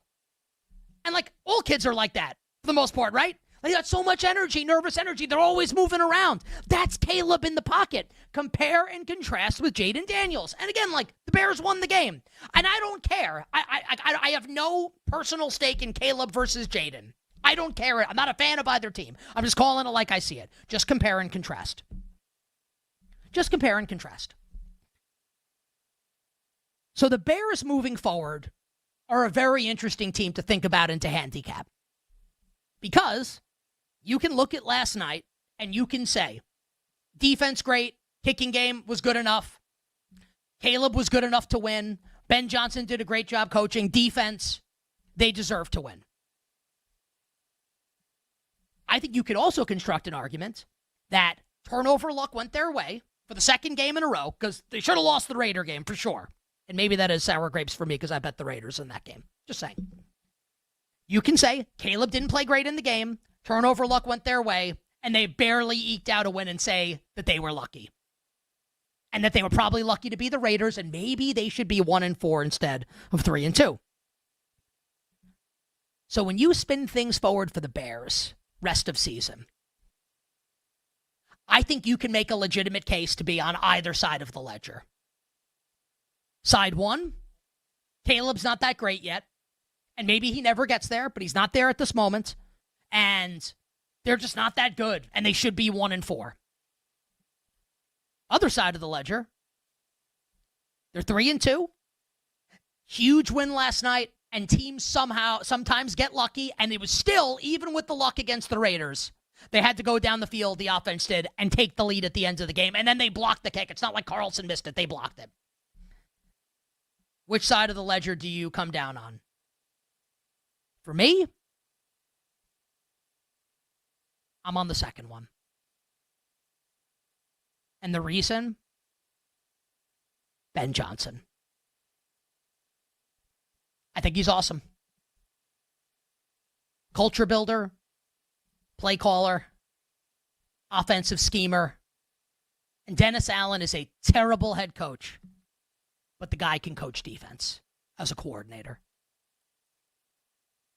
I'm not betting more today on Bears to make the playoffs. We'll talk more about the NFC later in the show. I think they're going to need a lot of luck to get into the postseason. I would guess that my position on the Bears to make the playoffs is probably going to be a loser, even with this win last night. But it at least keeps you alive. It at least keeps those bets alive. And I'm fascinated now moving forward, where next week, host the New Orleans Saints. They're 5.5-point home favorites. For me, like, we could talk about who we want to bet in the game, like who's going to cover the spread. Bears got to go win that game. This is like New England a couple weeks ago, right? New England got the big win in Buffalo. Now go beat the Saints. Bears get the big win on the road in Washington. Great. Now go beat the Saints and get to 4-2. Because at 4-2, you know who's waiting in that next game in Week 8? Lamar Jackson and the Ravens off the bye at 1-5. Very interesting stretch coming up for the 2025 Chicago Bears. You bet on this Tuesday. I'm going to have less to say about the losing team last night, the Washington Commanders. You never want to lose a game, obviously. Like, I will not come on and be like, hey, it's great that the Commanders lost. It's really bad that they lost. You know who it's great for? The Philadelphia Eagles, who've retained their one-game lead atop the NFC East. That is a huge result for the Eagles. And we may look back on this at the end of the year if the Eagles eke out an NFC East championship over Washington and point to that game last night and Jaden Daniels' fumbled snap and Bill Krosky-Merritt putting the ball on the ground and Jaden Daniels' interception on an uncharacteristically bad Jaden Daniels throw at the beginning of that game and say, you know what? Like that's why the Commanders didn't win the NFC East. So, huge night last night for the Philadelphia Eagles. Otherwise, and maybe I'm being obtuse here, and I acknowledge that. Like, maybe I am, like, too stuck in my priors, too stuck in, like, my opinions on this team and this player from before the season. And that is definitely possible. But when you, and you in this instance is me, but you, the royal you, the listeners and viewers, when you feel as strongly about something as I do about this quarterback, Jaden Daniels, I'm not going to be off this team because they lost this game last night. I'm just not. I'm not going to panic. I'm not going to sound the alarms. Like, it's not great that they lost, obviously. It's not like, oh, let me tell you why, in addition to Geno Smith's the best quarterback, why it's a good thing that the Commanders lost last night. And why, like, again, like cauliflower steak's better than actual steak. Like these think pieces that we get that are just like absolutely brain dead. I'm not going to panic because the quarterback is so good. And if the quarterback's as good as I think he is, this team's still going to the playoffs. And the price today for Washington to make the playoffs is fascinating. And before I even tell you what the number is, let's just think about the standings in the NFC. So Washington, as a result of this loss last night, is now 3-3. And, you know, maybe the head-to-head tiebreaker against Atlanta is going to matter because Atlanta beat them a couple weeks ago, and Marcus Mariota obviously started that game, not Jaden Daniels. So the Eagles are 4-2. Green Bay's 3-1-1. Detroit's 4-2. Minnesota's 3-2. The Bears are 3-2 with the head-to-head tiebreaker now over the Commanders. The Bucks are 5-1.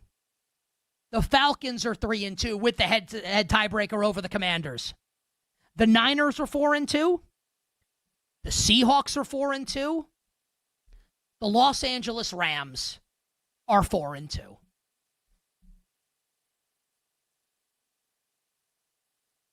The Commanders are plus 150 to make the playoffs. And when I tell you what the standings are, it's understandable, right? You get it. A lot of teams are ahead of them, and a couple teams they're going to be fighting for position with, jockeying for position, assuming they don't overtake the Eagles to win the NFC East, have better records. And by the way, if the Packers don't win the division, the NFC North, Green Bay's got the head-to-head tiebreaker over Washington as well by smashing them in Week 2 on Thursday Night Football. I don't want to overthink it. I get Jaden Daniels at a pretty decent plus price. It's not like it's like plus 300, whatever. I got Jaden Daniels plus to make the playoffs. If I'm wrong, I live with it. If he gets hurt, I live with it. I'm willing to go down with the Jaden Daniels ship. Give me the Washington Commanders to make the playoffs today. And we'll get into the balance of power in the NFC. This conference is loaded in a way that the AFC is not. Even if I think the AFC's got the best team. The NFC, loaded. All right, let's start with the first game on Monday night. As the Atlanta Falcons beat the Bills by multiple possessions. Atlanta 24, Buffalo 14. And we'll start with the winning team. Because the stuff about the losing team is going to be, I think, way more entertaining. So at the end of the show yesterday, I gave out the under. I can't believe that this under hit. I feel like this is kind of karma for some of the totals I've lost this year, where it is dead to rights early in this game, and then somehow all the scoring stops and under 50 cashes. Unbelievable. Starting with Drake London not scoring at the end of the first half. An unbelievably lucky cash from yours, and I'll take it given some of the bad luck that I've had this year. I got way lucky last night with the under, and I know it, and I ain't apologizing for bleep. Great to win the under. And the props that I gave out were Bijan and Algier to go over rushing yards because the Bills can't stop the run and because Atlanta's going to run the ball down their throat. The reason I didn't bet Atlanta to cover or win is because I didn't know what kind of Michael Penix Jr. performance we were going to get. Is he going to be what is against the Commanders before the bye? Or is he going to be what he was against the Carolina Panthers the week before when they lost 30-0? Way closer to the Atlanta performance against Washington from a couple weeks ago for Michael Penix. 20 of 32, 250 yards, and the touchdown. Am I surprised that Bijan Robinson ran for 170 yards? No. I bet is over. Am I surprised that Tyler Algier ran through the Bills' defense at points like a hot knife through butter, including the opening touchdown? I'm not. I am a little surprised that Drake London went for 10, 158, and 1. And I love Drake London, but I did not have that on my bingo card, or else I would have bet Drake London over. There was something that the Falcons did last night, though, that surprised me to a tremendous, tremendous degree. I almost still can't believe it today, the day after. And on the other side, I'm going to tell you what that is and why it has me bullish on the Falcons over the rest of the season. And then we'll talk about the Buffalo Bills, who somehow, some way, are still the favorite to win the Super Bowl at BetMGM. We'll be right back with You Better You Bet on the BetMGM Network. Make it legendary.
because eventually the Reaper always comes for you, and it feels like all these teams who have looked good in the NFL eventually have a stinker. Like we've seen it across the NFL where, the Bills were looking amazing, and now it's back-to-back losses for the Bills. So keep that in mind as I read some of these legs. So first leg, we're going to start with the Colts getting 7.5 on the road at the Chargers. So the normal line in this game is Colts plus 1.5.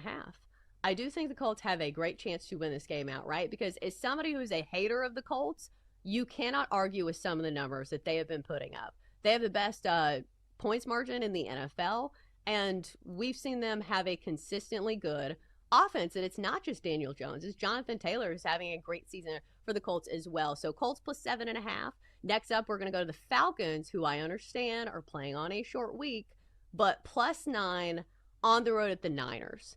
I feel like the Falcons can at least keep it close. And I feel like when you have a good ground game like the Falcons do, and that defense, did you see what they did to Josh Allen last night? I feel like plus 9 is a solid play against the Niners. And then finally, Bucks plus 10.5. Again, this feels like a buying high situation where the Bucks have been playing out of their minds. They played in all these close games, but they should be getting healthier. I think Mike Evans should be back for this game.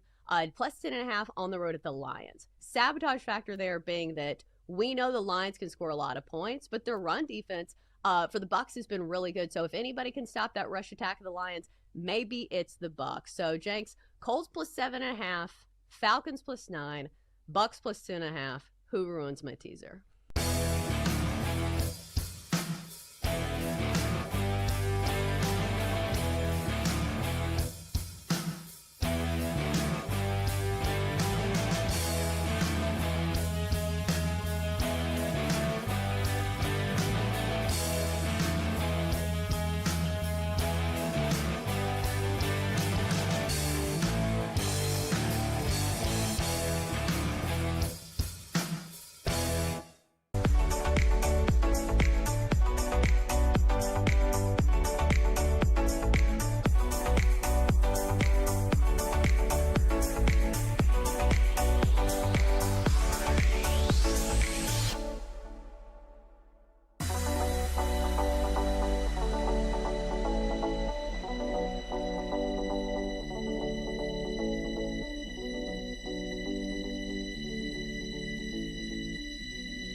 Find something in the end zone. That would be the first option.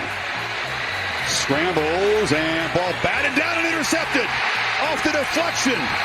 The interception is made by Malone, who steps in there and makes a game-clinching pick. You're tuned in to You Better You Bet with Nick Costos and the crew on the BetMGM network. Make it legendary. I love me some Chris Fowler, Tim Scanlon client, on the call last night of the Bills and the Falcons on Monday Night Football. We will get to the thing that impressed me the most about the Atlanta Falcons last night, and no, it's not Bijan Robinson. And we'll get into the loserific Buffalo Bills as well in just a second.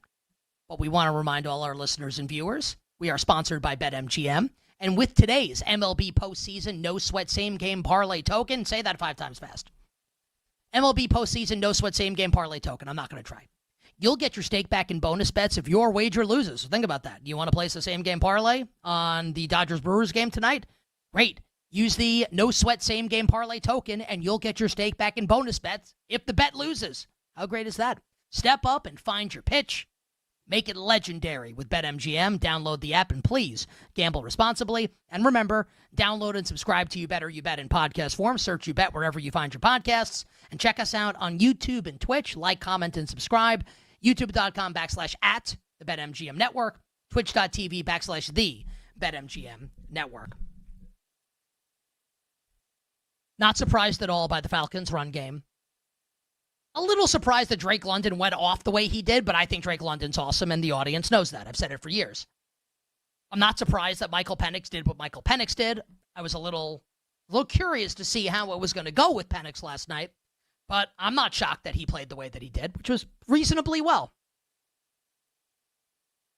The thing that was shocking about the Falcons' performance last night, the defense was unbelievable. This is the best performance by a Falcons defense since the Dan Quinn era? Since like the Matt Ryan heyday? I'm being serious. Think about what this Atlanta defense did last night. They shoved the MVP into a locker for the duration of this game. Pressured Josh Allen the entire game. Sacked Josh Allen 4 times, and none of those sacks were from the first-round picks, James Pierce or Jalen Walker. That is a tremendous sign of things to come for this defense. A.J. Terrell was a monster last night. I love the safety pair. I love Jesse Bates. I love Xavier Watts. How about Jeff Ulbrich? A punchline this offseason for the way it went last year as the interim head coach of the Jets, where he's clearly out of his league as a head coach. But it's not like he asked to be a head coach. Like Robert Saleh got fired and he was the interim coach. And a punchline because of his kid prank calling Shadur Sanders. I thought this was Jeff Ulbrich announcing himself to a national audience as, hey, everybody, just so you all know, I can still coach up and call a pretty damn good defense. Michael Penix Jr., after the game last night, was asked to summarize this win and what it means for the 2025 Atlanta Falcons. And Penix said, and I love this quote, it means we are one of the ones. We're one of the ones. We beat Buffalo. That means that we are one of the teams that you should be taking very seriously this season. He didn't say it like that, but that's what he means, right? And I love that confidence from Michael Penix Jr. They didn't even have Darnell Mooney last night. Like, this is a passing offense without Mooney where there's 2 guys, and Bijan, if you want to say Bijan, catches the ball also. And obviously he's a threat. Where it's London and Pitts. And that's it in the passing game when there's no Mooney. What a great game for the Atlanta Falcons. What a tremendous win for the Atlanta Falcons. And I think it's fair now to project moving forward that Michael Penix Jr. is going to be way closer to the quarterback that we saw last night than the one that couldn't hit the broadside of the barn in Carolina. And that's going to get them pretty far. Like, just that alone can get the Falcons to the in the hunt graphic come December. But if you take the offense in Penix and you add that defense, and that's what this is going to be, I'm going to try that again. It's got a little bit of a tongue twister. That's what I have my Invisalign in. Sorry. That's what this is going to be. Is Atlanta a playoff team? And think about what I said before. Like, I'm betting Washington to make the playoffs, so someone's got to be out. Maybe it's Atlanta. But if the Falcons' defense is going to play like that, then man, like I'll say it, I might be missing the boat on this team. It's not impossible they could catch Tampa. Bucs have no healthy wide receivers. See how this goes. My sense, though, at season's end, we're going to be saying what I said the football Monday after Week 1 NFL Sunday. The Falcons are going to rue the fact that they lost that game to Tampa in week 1, which Atlanta absolutely should have won. They might just be, though, one of the ones, if that's what the defense is going to be rest of the season. They play the Niners coming up on Sunday. Can't wait to talk about that game. You bet on this Tuesday. Okay, let's talk about the Buffalo Bills.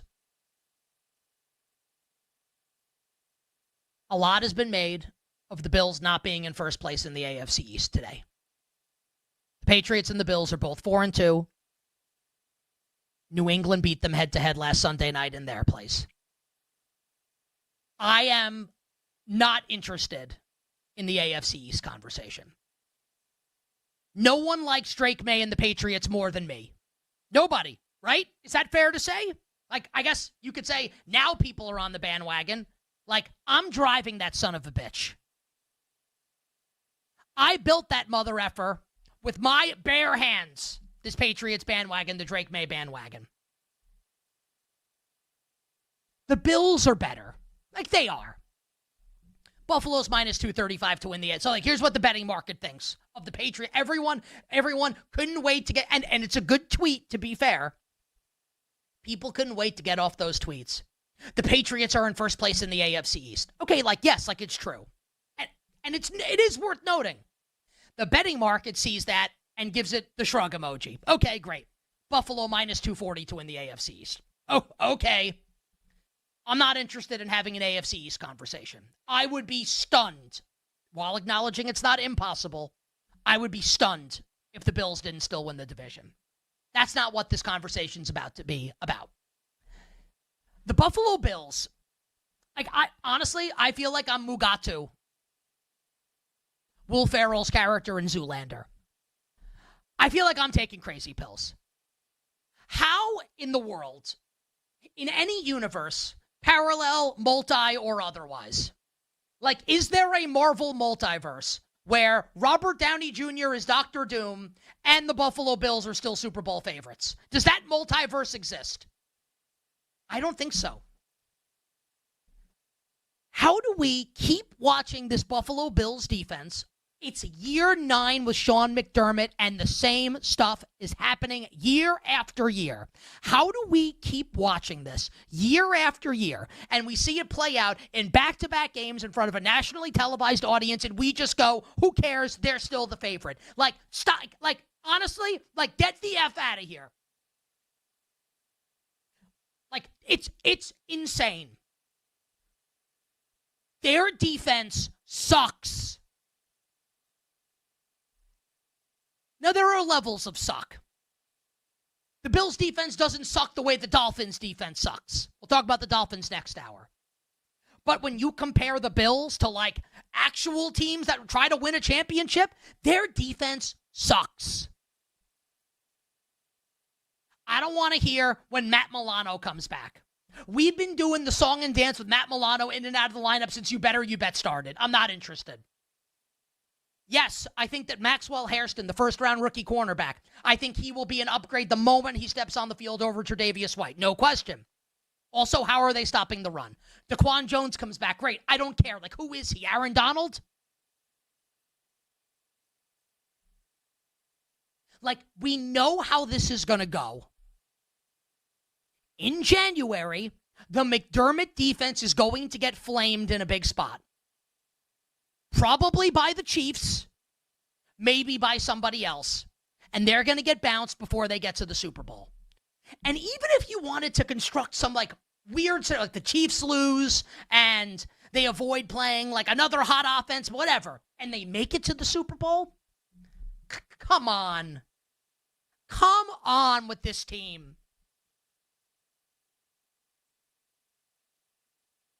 This is not me saying the Bills are not going to win the division. This is not me saying they're not going to make the playoffs, that they can't win a game in January, that Josh Allen still can't win MVP. All of those things could still happen. I think they are going to win the division. But you can't tell me, and I mean this, and I always am honest here on the show, and I will always offer the caveat that I can be wrong. Even when I'm super confident in something, I'm wrong all the time.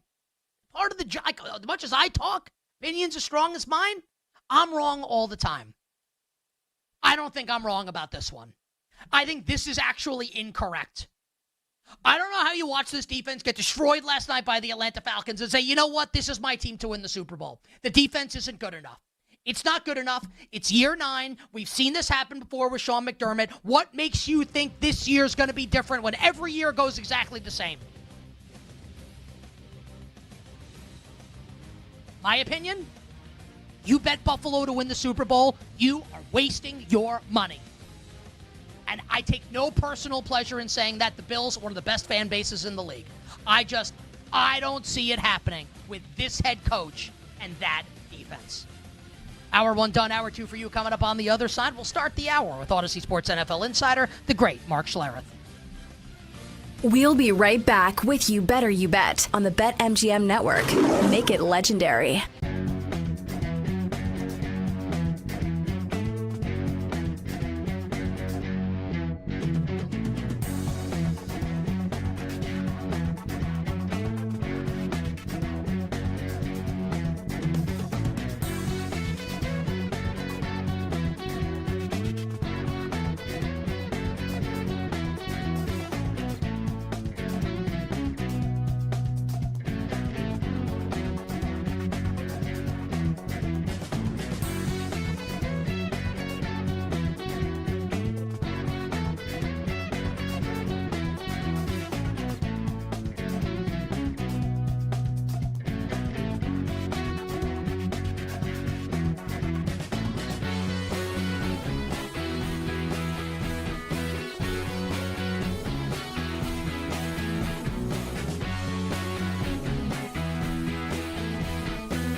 Because eventually, the Reaper always comes for you, and it feels like all these teams who have looked good in the NFL eventually have a stinker. Like we've seen it across the NFL, where, you know, the Bills were looking amazing, and now it's back-to-back losses for the Bills. Joe Brady's 36 years old, and he bounced around early on in the NFL. Like he was first viewed as the next guy, an offensive genius. Then he went through his troubles, and then he landed in Buffalo. Then he ends up taking that job over when they fired Dorsey as the OC, and he's been phenomenal there. I don't remember hearing his name much as far as NFL head coach. Maybe this is something that Brady would prefer. The next step for him would be college head coach instead of NFL head coach. Yeah, I don't know what his goals are. Obviously, I don't know Joe Brady. He's 36 years old. This seems like a really good job, though, for a guy like that. Yeah. And it sort of fits the mold. You know, he's a likable guy. He's young. I think players relate to him. Offensive guys certainly want to play for him. He also did spend a couple years at Penn State as a grad assistant, but the connection there is between Pagula and Brady. Like that, I think, is what's driving this move. And clearly they took bets. I mean, to have him at 10 or 12 to 1 and now 24 hours later have Brady plus 150. Clearly you got enough to realize, oh, Brady's going to get bet. There's a lot of things that sort of mesh together. I think it'd be a great hire, no doubt.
This are on You Better You Bet with Nick Costos and Femi Abebefe. Hey, this is Joe Buck, and you have done it. You have found it. You are listening to You Better You Bet. Great decision. The great Iron Eagle. Nick and Femi are such close friends.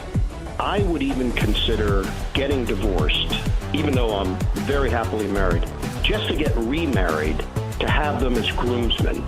That's how much they mean to me. Hi, this is Kevin Harlan of CBS, Westwood One, and TNT, and I'm listening as you do every day to You Better You Bet with the most handsome single man in the radio business. A man who, if I was not married for 38 years, I might consider myself the kind of guy that can electrify a listening audience and a crowd of bystanders watching him do what he does so well each and every day. Continue to listen right here on You Better You Bet. This is You Better You Bet on the BetMGM Network.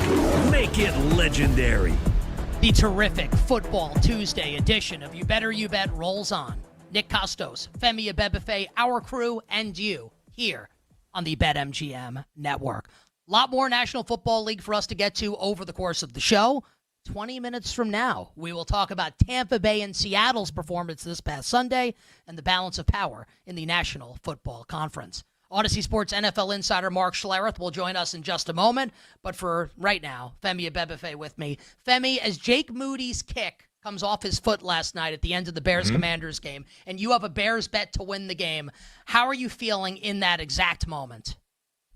Oh, I thought it was going to get blocked for sure. After what we saw earlier in the game, I was like, it's rainy, it's windy, it's all nasty out there. I thought it was going to get blocked. When it was up in the air, I knew we were home. But at first, I was like, oh boy, this could go poorly as it did earlier in the game. But thankfully, the Bears get us to the window. This is like Taylor Swift's like the life of a showgirl. This is the life of a sports bettor. Like you absolutely think that kick's going to get blocked or is going to miss. All right, joining us right now on the show, Odyssey Sports NFL insider. It's a true story. And Stink's on video with us here. After you like indirectly, Mark, you shamed everybody that goes to the gym and is on their phone the entire time. I mean this sincerely. Since then, you shamed me. It was indirectly, but you shamed me. You made me feel such shame. I have chopped off, I mean this, I swear, like on my father's grave, a solid 40 minutes out of my gym time every day. I don't look at my phone anymore. I'm in and I'm out, and I give you all the credit. Mark Schlereth on the show, host of the Stinkin' Truth podcast. Insider Calls brought to you by Nationwide for your insurance and financial needs. Nationwide is on your side. NFL on Fox as well. Stink, welcome back to the show. How you doing? I'm doing good. I'm glad that I was able to help. I used to have a strength coach who's a dear friend of mine, Dan Riley, when I played for the Washington Redskins, and he used to say it all the time. He goes, why would you spend 2 hours in the gym if you can get the same amount of work done in 40 minutes? Why would you do it? And you know what? It's just been a philosophical approach ever since. I was like, that's a good point. So there you go. I'm glad to help. Well, the answer is because my Instagram algorithm keeps serving me beautiful women in bikinis to look at in between sets. Like that's the honest answer. I'm just being honest with you. All right. Let's talk some National Football League. Stink, I ended last hour on the show. I can't believe the Buffalo Bills right now are still the Super Bowl favorite at our show sponsor, BetMGM, which doesn't mean I think the Bills will miss the playoffs. I think they're going to make the playoffs. I think they'll still win the AFC East. I just have no confidence in this defense in a big spot. When you hear, Stink, that the Bills are the betting favorite still to win the Super Bowl, your reaction is what and why? My reaction is there are no good teams in the National Football League. Hey, listen. I mean, they're good teams. There are no great teams. And we'll see exactly what it looks like toward the end of the season because there are so many ebbs and flows based on injury and everything else over the course of an NFL season. But the Buffalo Bills are at 4-2 right now? Pretty much everybody in the AFC is 4-2. Indianapolis is sitting right there. The New England Patriots are sitting right there. The Broncos, the Chargers. That's kind of where we are right now. But if your goal as, the suits that run the NFL, if your goal was parity, you reached it because there's not anybody who's dominant. And the way the salary cap is structured in today's game, you're a couple of injuries away from being the best team in the league to being absolutely atrocious, depending on where those injuries come in at. So that's the way the league is structured. That's what they wanted, and that's what they got.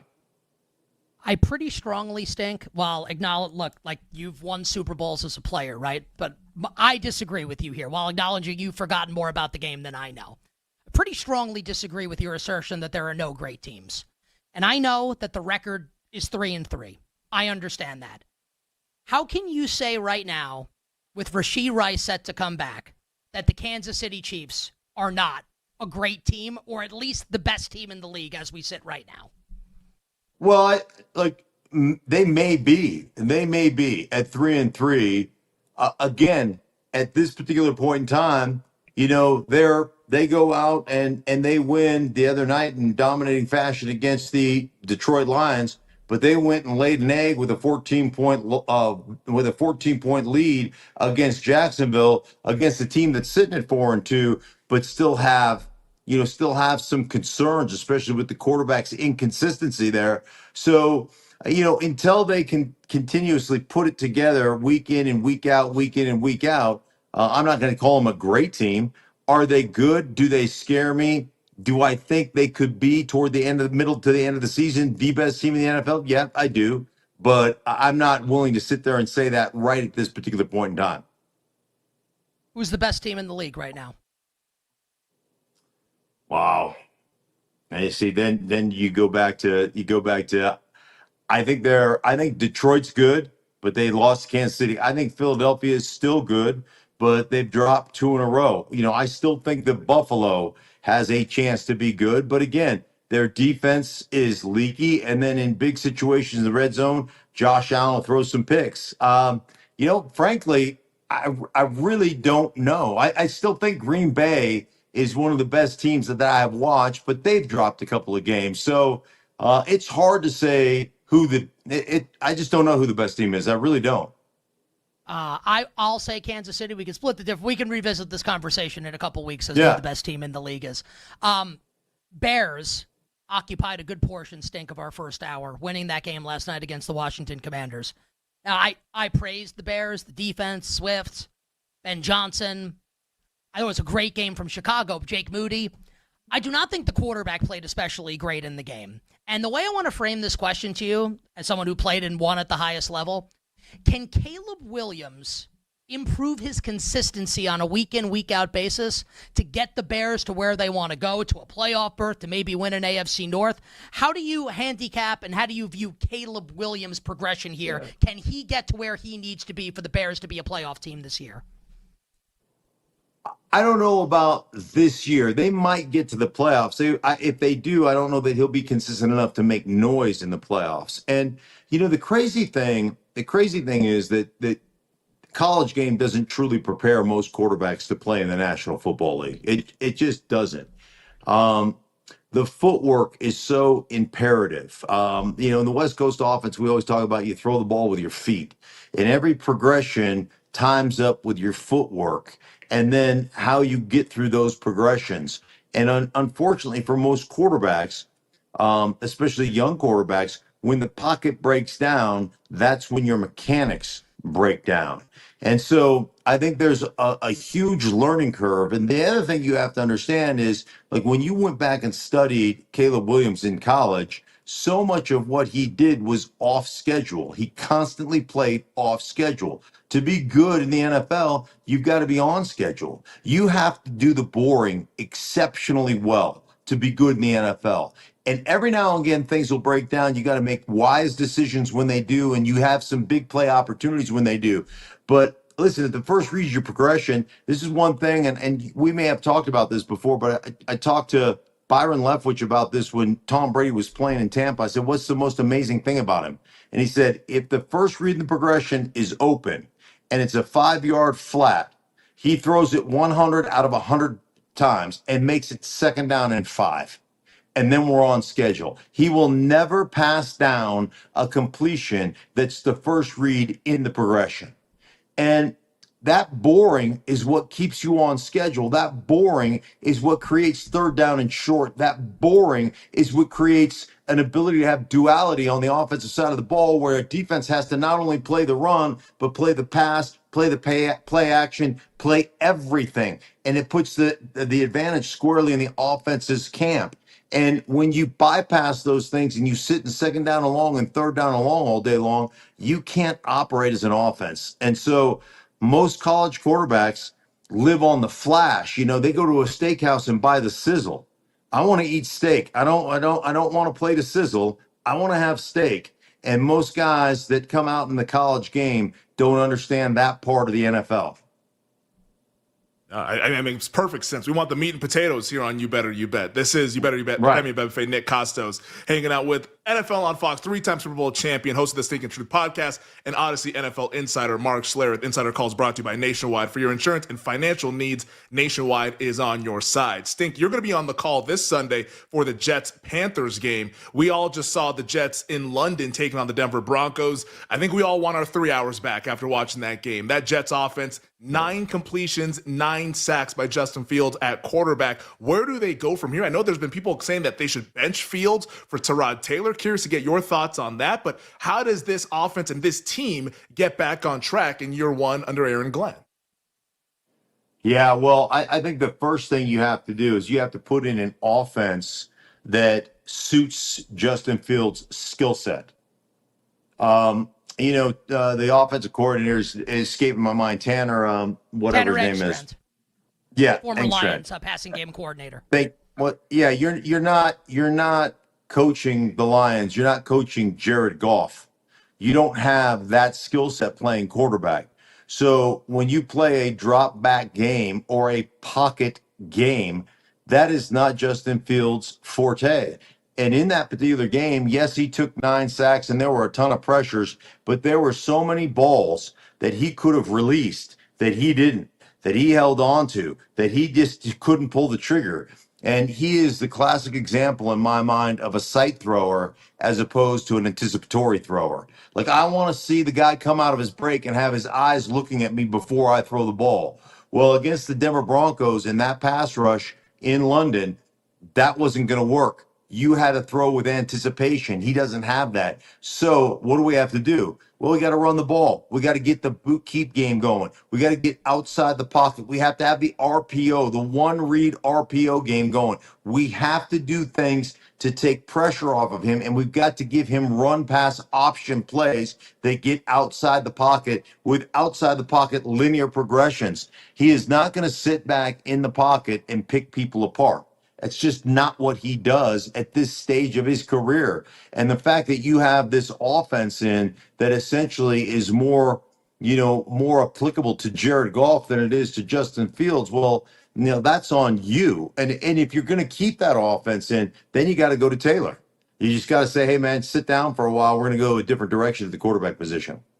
I think your answer shines a different light for me, Stink, on the game coming up this weekend, because the Panthers do have a beatable defense in the sense that if they do the right thing here, maybe Fields could have success. I think it's going to be a tough button to click on the Jets to beat anyone right now after what happened in London. Final question for you, about a minute for the answer. I said yesterday on the show, and I want to give you a little bit of context before I hit you with this. I loved the Broncos last year. I loved them coming into this year. So I have bets on the Broncos to make the playoffs, to go over the win total. Mm-hmm. Very bullish and high on the Denver Broncos.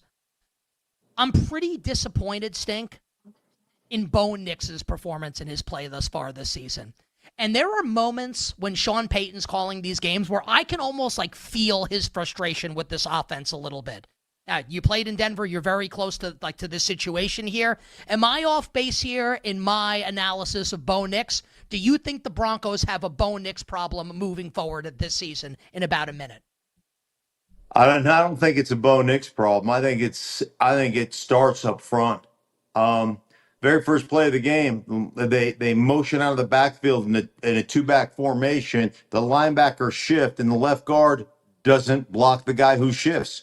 He goes back to a guy who's blocked by the right guard. And so then you just got tackling practice. The very next play, they've got a bad combination between guard and center, which is a breakout play that might go for 70, and they don't block the nose guard. You go through that game, and there was not 1 or 2 or 3. There were dozens of mental assignment errors up front with the offensive line. I thought their wide receiving core got their ass kicked in blocking and in bubble screens. I thought from start to finish, the entirety of that game, the Broncos got shell shocked. The Jets whooped that ass on every single play, and they didn't have an answer. And there wasn't a whole lot that Bo Nix could do. Has he played great? No, but this whole narrative that Broncos have one of the top 2 or 3 offensive lines in football is garbage. That's PFF, somebody graded it that doesn't know what they're looking at, baloney. Stink. I'm sad that we have hard time breaks because I would love to keep you for longer because I can't tell you how much I love that. Giants +7 this week against Denver. You're the best. Stay well. Have a great call this weekend. We'll catch up with you next week. Appreciate it. Take care. Odyssey Sports NFL insider Mark Schlereth, host of the Sink and Truth podcast. Insider calls brought to you by Nationwide. For your insurance and financial needs, Nationwide is on your side. On the other side, we'll talk about Tua Tagovailoa and the miserable Miami Dolphins. We'll be right back with You Better You Bet on the BetMGM network. Make it legendary.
Joe Brady's 36 years old, and he bounced around early on in the NFL. Like, he was first viewed as the next guy, an offensive genius. Then he went through his troubles, and then he landed in Buffalo. Then he ends up taking that job over when they fired Dorsey as the OC, and he's been phenomenal there. I don't remember hearing his name much as far as NFL head coach. Maybe this is something that Brady would prefer. The next step for him would be college head coach instead of NFL head coach. Yeah, I don't know what his goals are. Obviously, I don't know Joe Brady. He's 36 years old. This seems like a really good job, though, for a guy like that. Yeah. And it sort of fits the mold. You know, he's a likable guy. He's young. I think players relate to him. Offensive guys certainly want to play for him. He also did spend a couple years at Penn State as a grad assistant, but the connection there is between Pagula and Brady. Like, that, I think, is what's driving this move. And clearly they took bets. I mean, to have him at 10 or 12 to 1 and now 24 hours later have Brady plus 150. Clearly you got enough to realize, oh, Brady's going to get bet. There's a lot of things that sort of mesh together. I think it'd be a great hire, no doubt.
I think it starts with the leadership in helping articulate that for the guys, and then what we're expecting out of the guys, right?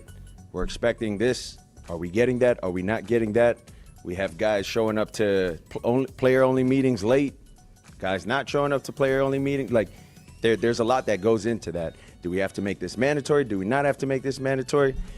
So it's a lot of things of that nature that we got to get cleaned up, and it starts with the little things like that. This is You Better You Bet with Nick Costos, Femi Abebefe, and the crew on the BetMGM Network. Make it legendary. That's the voice of Miami Dolphins quarterback Tua Tagovailoa. After the Dolphins lost 29-27 to the Chargers on Sunday. If I were giving Tua Tagovailoa advice, if Tua called me and said, "Hey, Nick, you have a piece of advice for me," the first thing I would say, void your contract so the Dolphins can be more interesting. The second thing I would say is,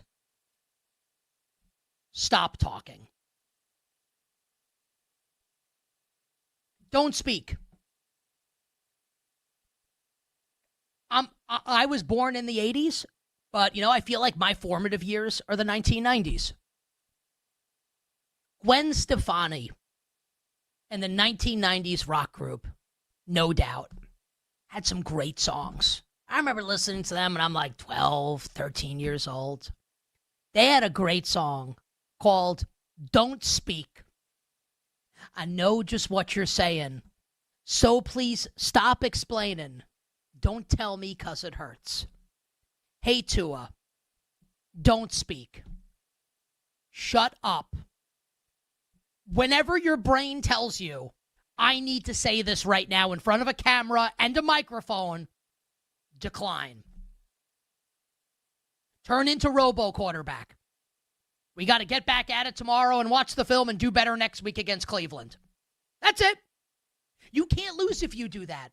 You lose if you get up there and after your team loses again to drop to 1-5 and say, well, players aren't showing up to players only meeting. Maybe we should make them mandatory. How about this? Focus on playing quarterback better. Mike McDaniel's got to come out the day after on Monday and say, Tua's a franchise quarterback. He needs to know better. And it's a troubling statement for two reasons. This is like, 5th grade English class. We're going to cut the sentence in half. It's troubling, A, because Tua doesn't know better. But what's more troubling, B, is that Tua Tagovailoa is a franchise quarterback. Because he's not. He's not. Just as a thought exercise for everybody. And I want to start by saying, because I'm leading you towards a conclusion that I think is correct. I don't think that Mike McDaniel deserves to keep his job. I don't think that.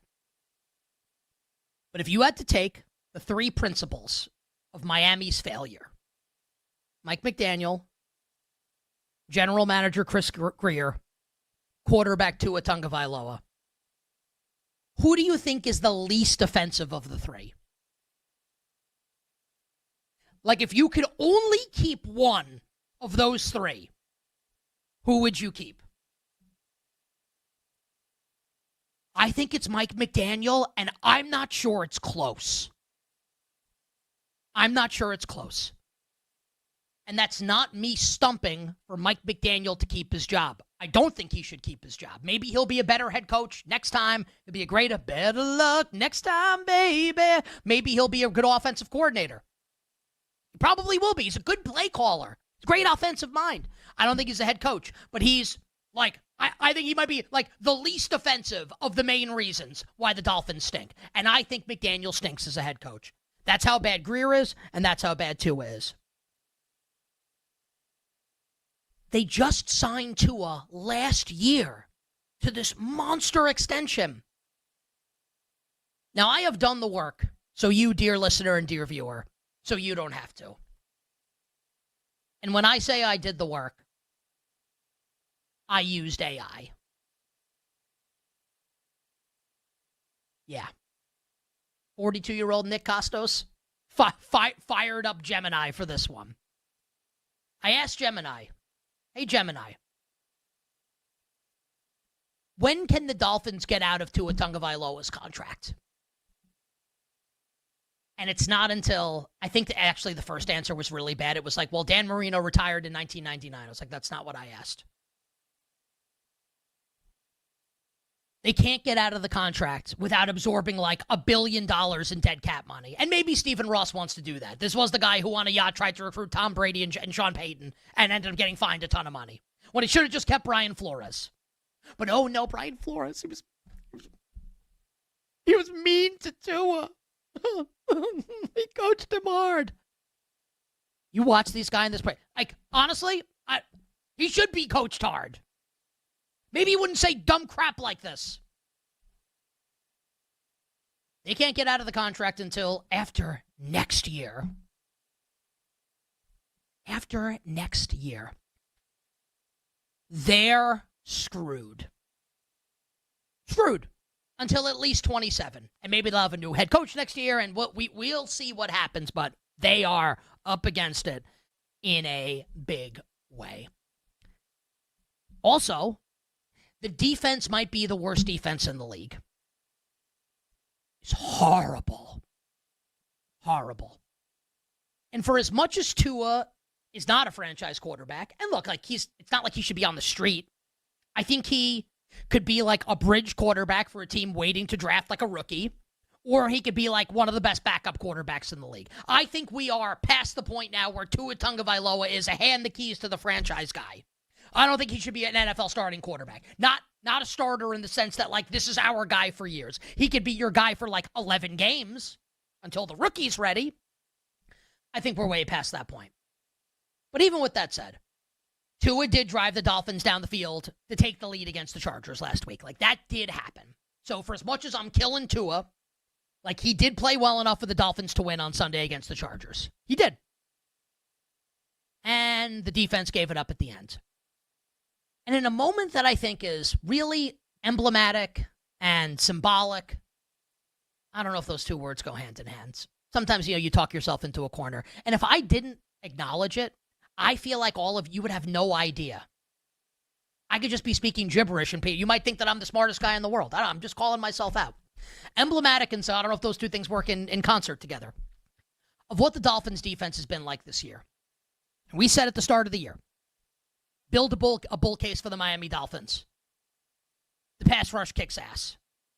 Femi was on that before I was in the offseason. Like, look at the names. Phillips, Chubb, Grant, Seiler, Chop Robinson.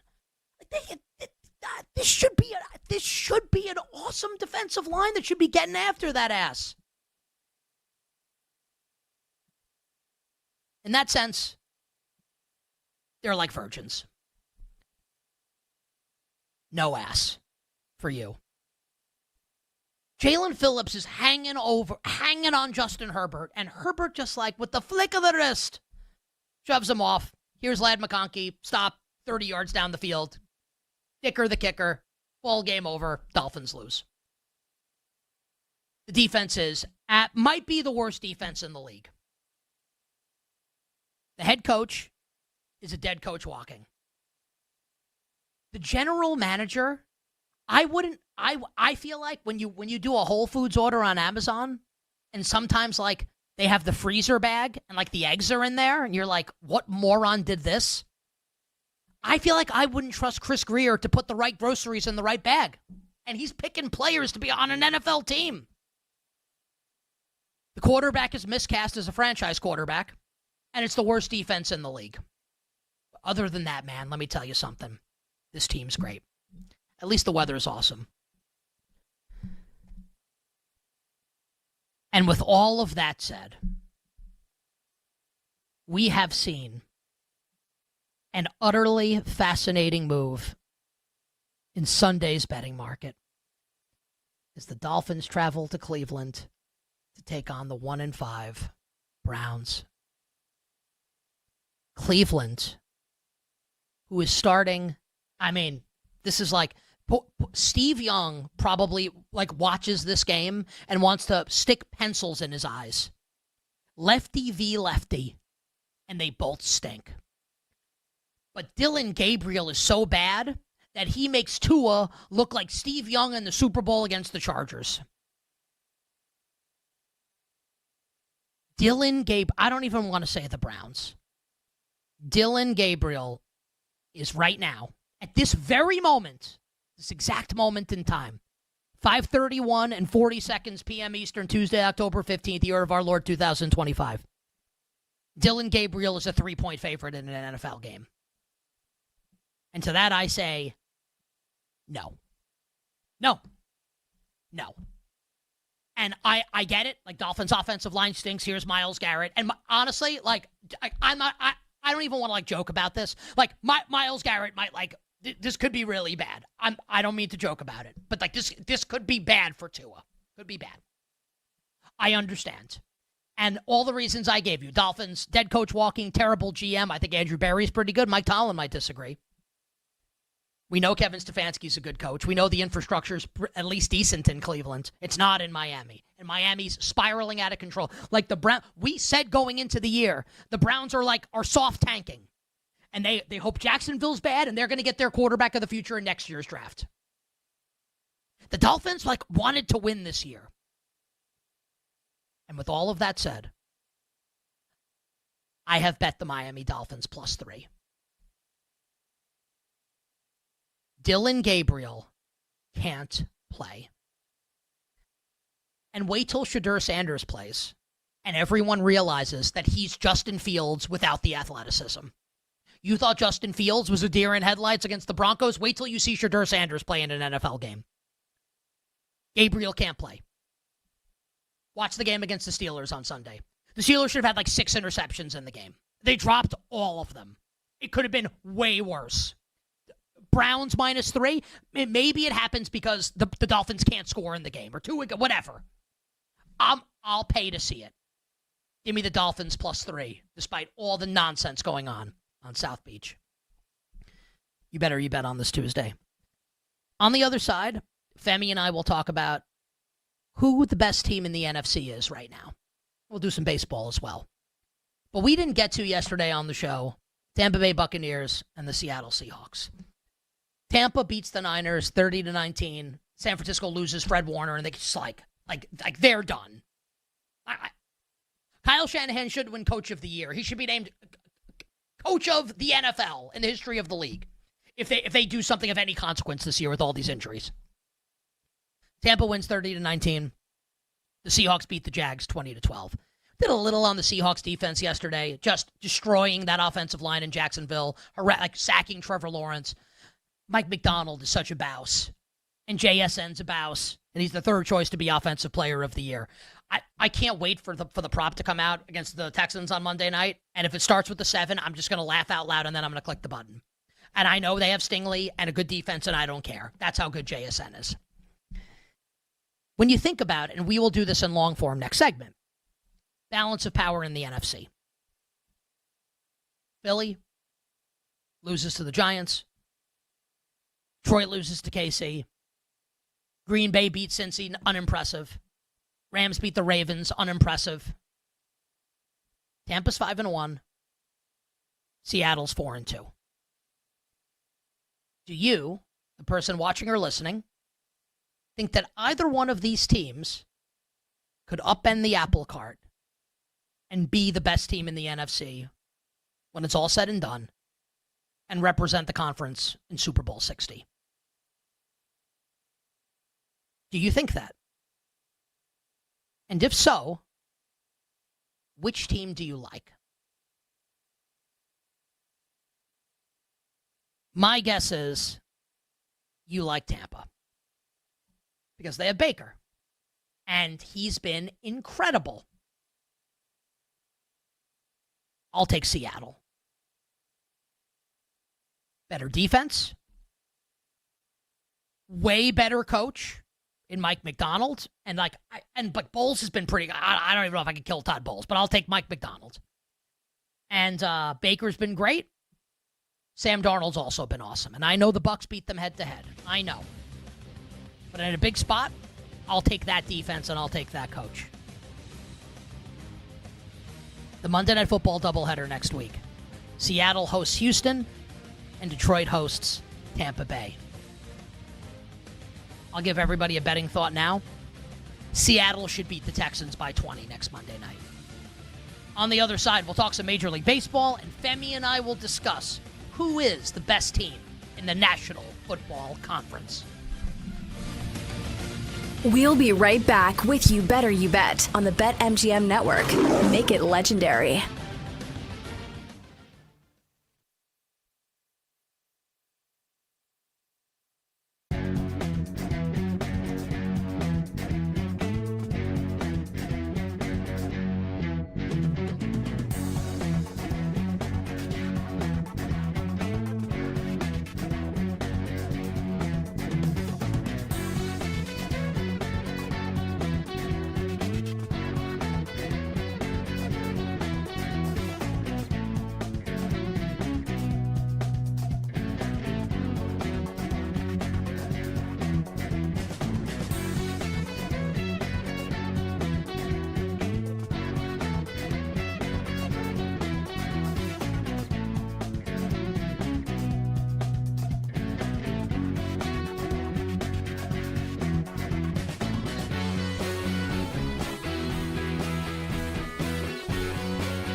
Anytime touchdown market is wide open for business, folks. Jalen Warren is attractive. Now, unfortunately, he's not a plus money. I was hoping he opened at like maybe even money, plus 105. He's at minus 120, but I'd still fire off a ticket.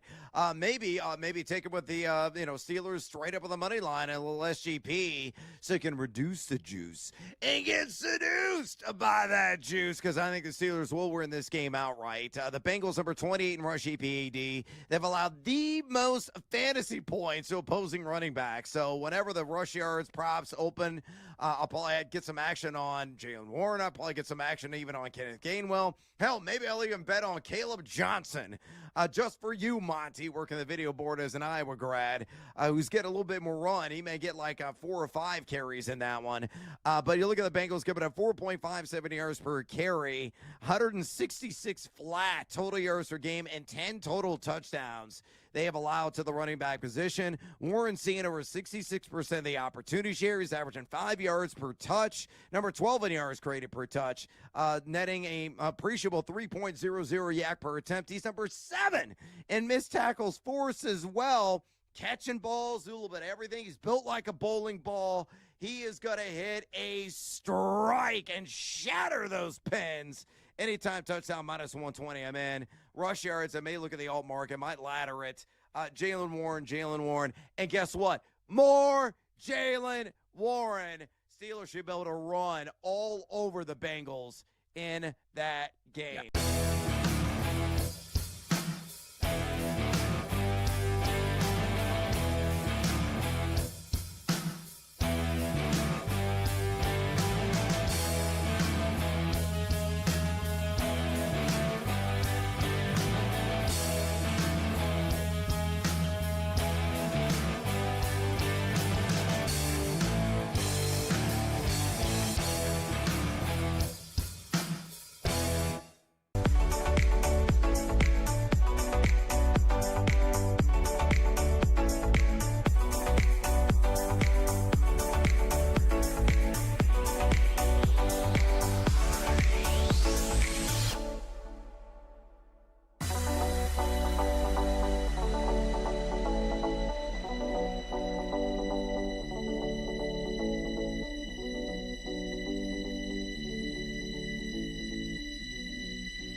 Yes, and Blake Trinan closes the door.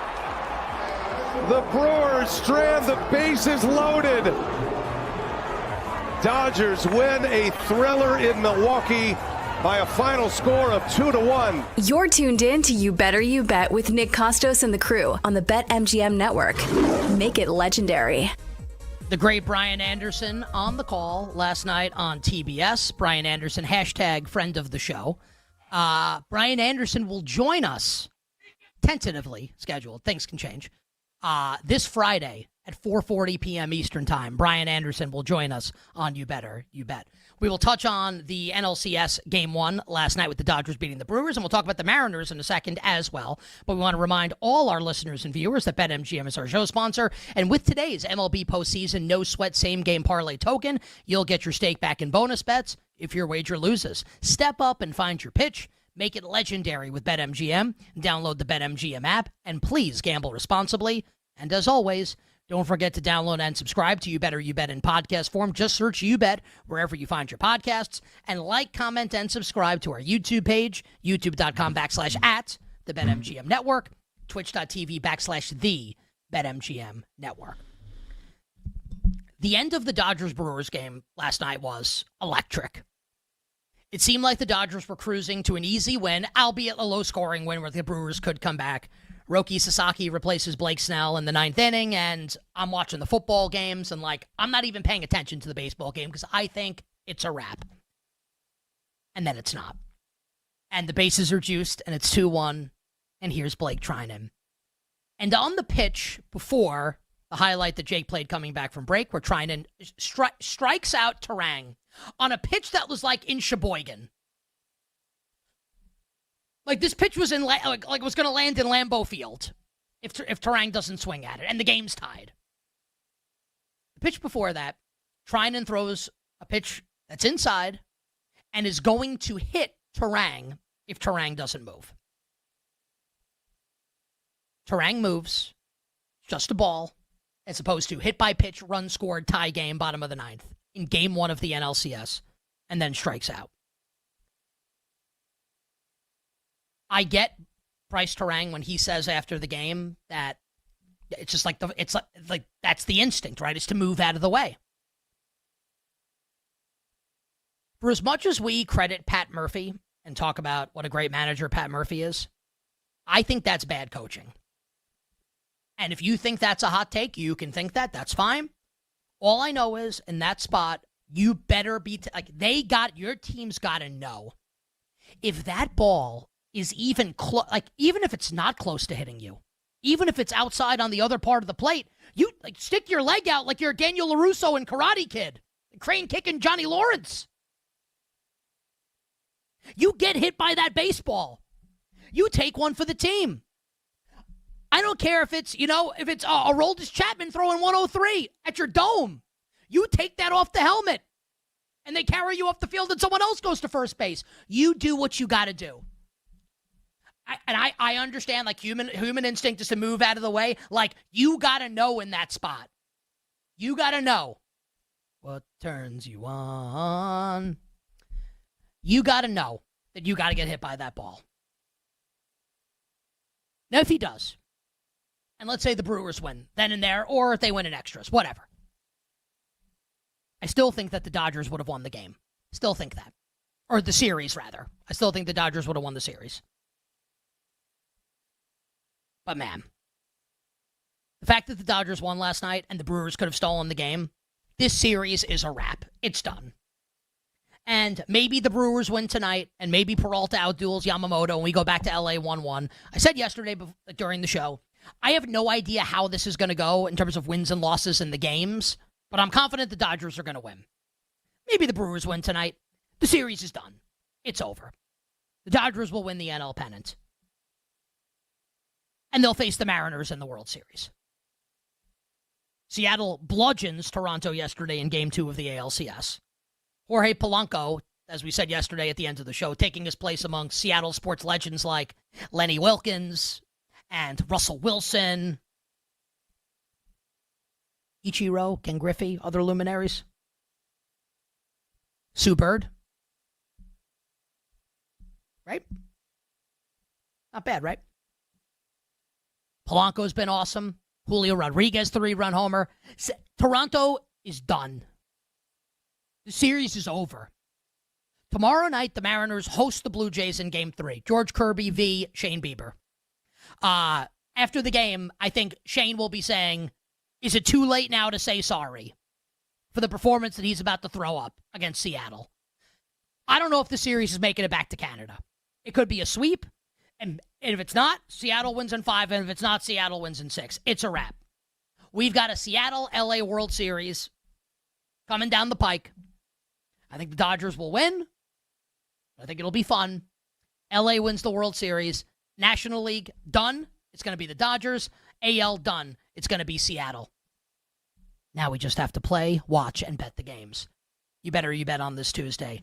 Femi, your confidence level in your Seattle Mariners here. Scale of 1 to 10, 10 being that's an absolute LOCK that they're going to the World Series. I say I'm at an 8, and I've call myself a cautiously optimistic Mariners fan because I've seen them, unfortunately, you are kind pessimistic. I don't know if I'm pessimistic. I'm just realistic. Oh, no, you are. But right now. No, you're pessimistic. I'm pessimistic, too, as a Yankee fan. Guys in the chat, you've heard Femi talk about the Mariners all season. Is Femi cautiously optimistic or is he pessimistic? Let's see what they have to say. I mean, Jake just says yes. He's both optimistic and pessimistic. I feel like I'm fair. Yeah, I mean, I've seen them fail too many times, so it's tough. This is literally like the third ALCS appearance of my lifetime. So it's been bad years, but I don't want to put the cart before the horse. But I do feel really good about them going to the World Series. And I'll say this, Nick, if the Bats are going to be doing this, they might have a chance against the Dodgers. They might have a chance. Now, if you ask me to pick right now, I would pick the Dodgers. If I had to bet it, I would bet the Dodgers. But if these Bats continue to stay hot, because that lineup is loaded, I think they have the pitching to actually pull off a massive upset and the Cinderella story ending with a World Series championship. And we said it before the start of the postseason that I guess if the Yankees had theoretically made it, I wouldn't have made the case, but you could have for the Yankees. Seattle was the other AL team that I feel like you could actually make the case for, could do it. I don't think they will. But, to be fair, I can't say they're going to, roll over the Mariners. It could be a great series. I'd pick the Dodgers. Yeah. But I don't think you're wrong in your assertion. So I think it'll be LA-Seattle, a nice West Coast World Series for everybody, especially an East Coast dad like me. You bet on this Tuesday. Femi Abebefe, I ask you, who is the best team right now in the National Football Conference, better known to you and yours as the NFC? The best team right now on October 14th, it is the Tampa Bay Buccaneers right now. The Buccaneers are the best team. I am very optimistic about Tampa because the injuries that they're going to have, they're not long-term outside of Kalijah Kancey. They're going to get these guys back. Ibuka will come back. Evans will come back, maybe even this week for Evans. Godwin at some point is going to come back. Irving next week, he will come back. The offensive line might get healthier as well down the stretch. I think Tampa right now, if they can get to full strength in the second half of the season, I actually think they have the high upside to be the best team because their quarterback's playing better than any other NFC contenders quarterback. You think the Bucs will represent the NFC in the Super Bowl? No. Is there upside to win multiple playoff games in January? I'm not saying it's not. I'm just fascinated. You think they're the best team? Yeah, definitely. Yeah, I think the upside is to win multiple playoff games. I just think that once we get to the playoffs, there's a team that might be in their way, and it might be the team that they're playing this upcoming Monday. But right now, which is the question is who's the best team right now, I think it is Tampa. But once we actually get to January, I think it might be the Detroit Lions that represent. So let me ask. Okay, so let me ask a different question then. Give you $100, you have to bet right now at price team to win the NFC. Who are you betting? And just for context here, Mike Brown has it on the screen. Detroit 4, Green Bay 425, Philly 6, Rams 7, Tampa 750. You're taking Tampa? Give me the plus 750 with the Bucks. Yep. Man. Yeah. Without hesitation. I cannot get there with you on Tampa. I guess when you look at the contenders, whose quarterback's playing better? Oh, it's not an anti-Baker Mayfield take. I think Baker's really good. I don't trust this defense, and I do think that they've been awesome. You could very easily say that they could have lost a bunch of these games. a bunch of these games. And look, there's a counter argument to be made, which is Baker's been great, and that's why they're winning. And I certainly understand that. I would be pretty shocked if at the end it's just like because then Baker Mayfield's the story of this NFL season, which is not impossible, but it's not something I would want to bet on. But I'm wrong all the time. Like, you could be right about that. I wouldn't want to make that bet. Like, I would take the Eagles over Tampa. I would take Detroit over Tampa. I would take Green Bay over Tampa. I would take the Rams over Tampa. I'd take Washington over Tampa. I would take Seattle over Tampa. And this makes it sound like I think Tampa stinks. I don't think that. I just don't think they have that upside. Philly, to me, I feel like is a tier 2 team in the NFC because of the play caller. Like, until they get that fixed and maybe they'll make the change. They've done it in the past when they said Sirianni are not calling the plays. It's going to be Steichen now, and they took off in 2021. If they do something like that, then I'm in there with you with Philly. Until then, tier 2 for me. I don't think this is going to work out. Tampa, Detroit, and the Rams are tier 1 for me in the NFC. The Packers, you know how I feel about them in the summertime, in the first 2 weeks of the season. These last 3 weeks, I think they've actually been like very average at best. And it's not over. They can continue to get better, and they're going to get healthier. Watson's coming back soon. Jaden Reed in the second half of the season. They're going to get a lot healthier. But I got to see it. We're not doing the blind faith stuff anymore. Like, right now, they're like a tier 3 team to me. They're like on the tier with Washington and Seattle. I can't get there right now with Green Bay. But Detroit, yeah, you can sell me on that. The Rams, if you could guarantee me health, of course they'll be there in the end. And then I think it's Tampa. I don't like what I'm seeing from Philly. So we have 6 days before we actually have to figure it out. And I did end last segment by saying, here's a betting take for next Monday night. I think I haven't bet Seattle. I think the Seahawks should actually win that game by double digits against Houston. I did not give a betting take on Bucs Lions. Detroit 4.5 right now at home. Do you want to bet Tampa in the game? With all the injuries, no, I don't. No. In fact, I think the Lions are. But you're saying they're the best team. Like, you should bet Tampa then for the plus 4.5? Yeah, but the number also has to factor into it as well. And it's a pretty tough spot for them. On the road against Detroit coming off of a loss with all the Emeka Ibuka just got hurt. We'll talk about this next hour. Final hour, power hour on the other side. The Whale Capper Drew Dinsick will join us. All our bets for tonight in the world of sports. We'll be right back with You Better You Bet on the BetMGM Network. Make it legendary.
When you ask yourself the question, can the Buccaneers win the Super Bowl? I asked myself this last night, and I thought long and hard because I was like, I need to make sure I get this right. I need to make sure that I'm not getting fooled with what's going on right now or getting in like a full-on hater mode with what's going on right now. Can the Buccaneers actually win the Super Bowl?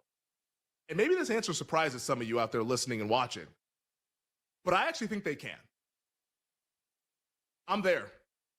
I'm officially there with the Tampa Bay Buccaneers. I think that they can win the Super Bowl. Now, will they? I mean, we'll find out. Obviously, there's a lot of hurdles between now and next February for the Buccaneers to actually pull this off. But just based on the NFC and the landscape that's out there and what's on the AFC side, which is the much worse conference, in my opinion, unless they have to run up against Mahomes and the Chiefs, which maybe they will, I think they can beat any other team in the AFC. And right now, I think they can beat a lot of these teams in the NFC. Now, you look at the head coach in Todd Bowles. He's doing a fine job so far this season. Is he a coach that you think of as like Super Bowl winning head coach? I'm not sure. Maybe not. Maybe he is. But, I mean, Todd Bowles has at least coached in playoff games. Baker Mayfield has played in many playoff games. So it's not as crazy to make this leap of, oh, Tampa can actually get there and get this done. Right now, over at BetMGM, the Buccaneers, they're 20-1 to win the Super Bowl, 8-1 to win the NFC. I look at the NFC, and amongst the contending teams, which quarterback is playing better than Baker Mayfield? I mean, is Jared Goff playing better? No. Jordan Love? No. Jalen Hurts? I mean, we all know what's going on with the Eagles offense over the last couple of weeks. Matthew Stafford? He's been awesome, but is he playing better than Baker? No. Jaden Daniels? We love Jaden Daniels on this show. I love Jaden Daniels. Made us a lot of money last year in the playoffs. He's not playing better than Baker Mayfield right now. Brock Purdy? He's hurt. Sam Darnold? No. Baker Mayfield just outdueled him last week in Seattle. So if you look around the landscape in the NFC, who's playing better than Baker? I mean, I guess you could say maybe Dak Prescott, but his team is irrelevant, which we'll talk about in the next segment. But like amongst the contending teams, no one's playing better than Baker Mayfield.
This is You Better You Bet with Nick Costos, Femi Abebefe, and the crew on the BetMGM Network.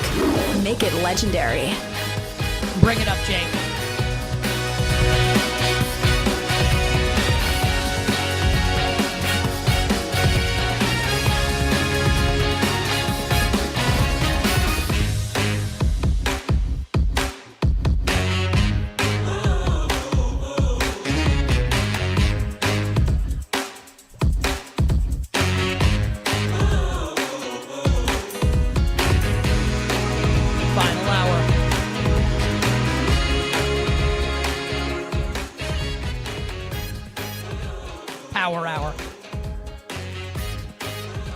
You Better You Bet on the BetMGM Network.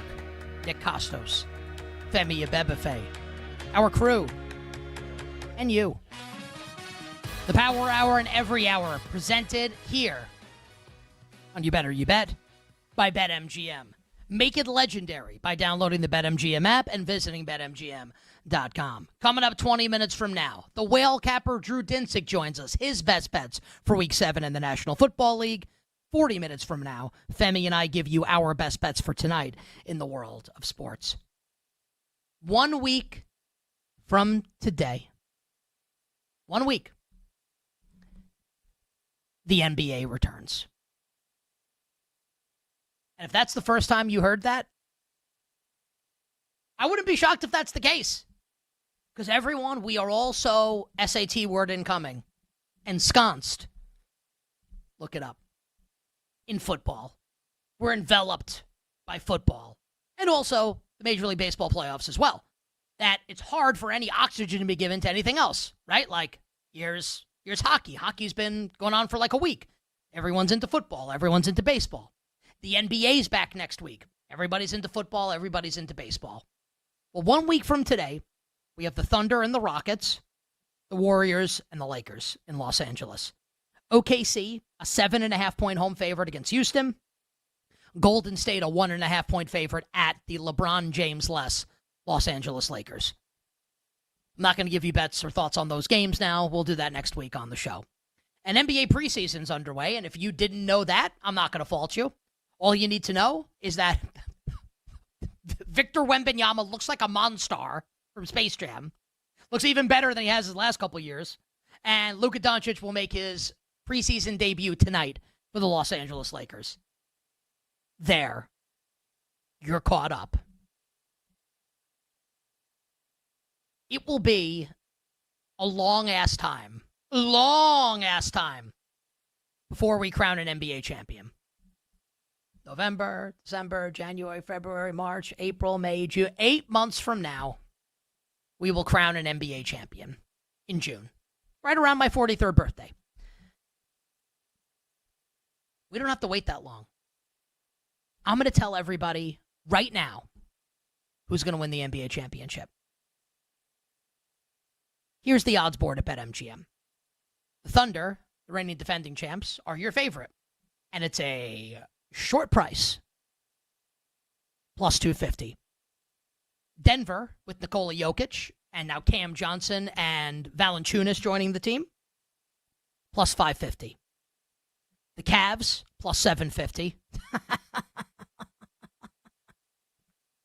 My Knicks at 9.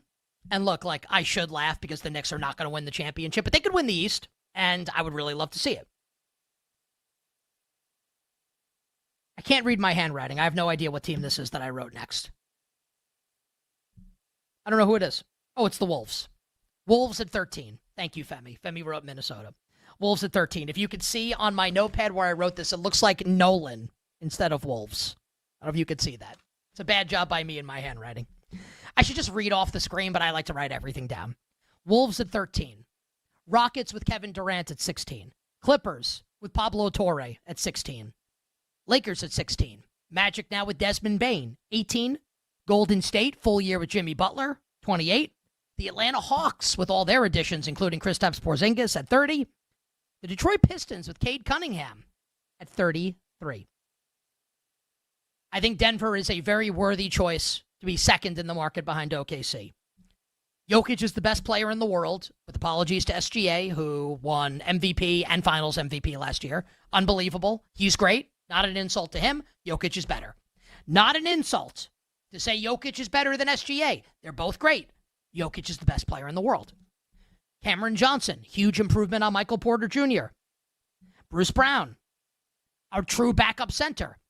And a head coach that they don't hate. I think it matters. I think the Nuggets are a really worthy choice and took the Thunder to 7 in the second round. I think they're a worthy choice. I think the Knicks deserve to be up there on the board. Obviously, the starters return. Jordan Clarkson, Yabusele, even Malcolm Brogdon. And our video producer is now head coach of the New York Knicks, Mike Brown. The Wolves bring back Julius Randle. Anthony Edwards could be poised for another huge season. The Rockets lose Fred VanVleet, but hey, they had Kevin Durant. The Clippers are the Clippers. Can the Magic make a huge run this year with Desmond Bane joining Banchero and Suggs and Franz Wagner? Can LeBron get back in time for the Lakers and Luka and company to make a run with J.J. Redick a long-term deal? Can Jimmy Butler and Steph Curry and Draymond Green stay healthy? Can the Warriors get over the hump? I don't think the Bucks can be there in the end. But Giannis's quotes today are pretty interesting. They're going to shoot 1 million threes this year, and with spacing, he thinks they'll be dangerous. They also just signed like a 6th Antetokounmpo relative to the roster. The Pacers don't have Tyrese Halliburton. Cross them off the list. The Celtics are a little interesting, if only because you watch Jason Tatum work out and it looks like he didn't tear his Achilles like 3 days ago. Could Boston actually make a run? Not impossible. With all of that being said, it's probably just the Thunder, right? That's probably just what it is. Our friend Jay Croucher came on the show last week from NBC. One of the sharpest NBA handicappers, one of the best futures bettors in the world, Jay Croucher. He made a pretty strong case for the Thunder. And his case was, and forgive me if I mirror what he said, I'm going to give him credit. I agree with him. I think he's right. Like, yes, the Nuggets got better.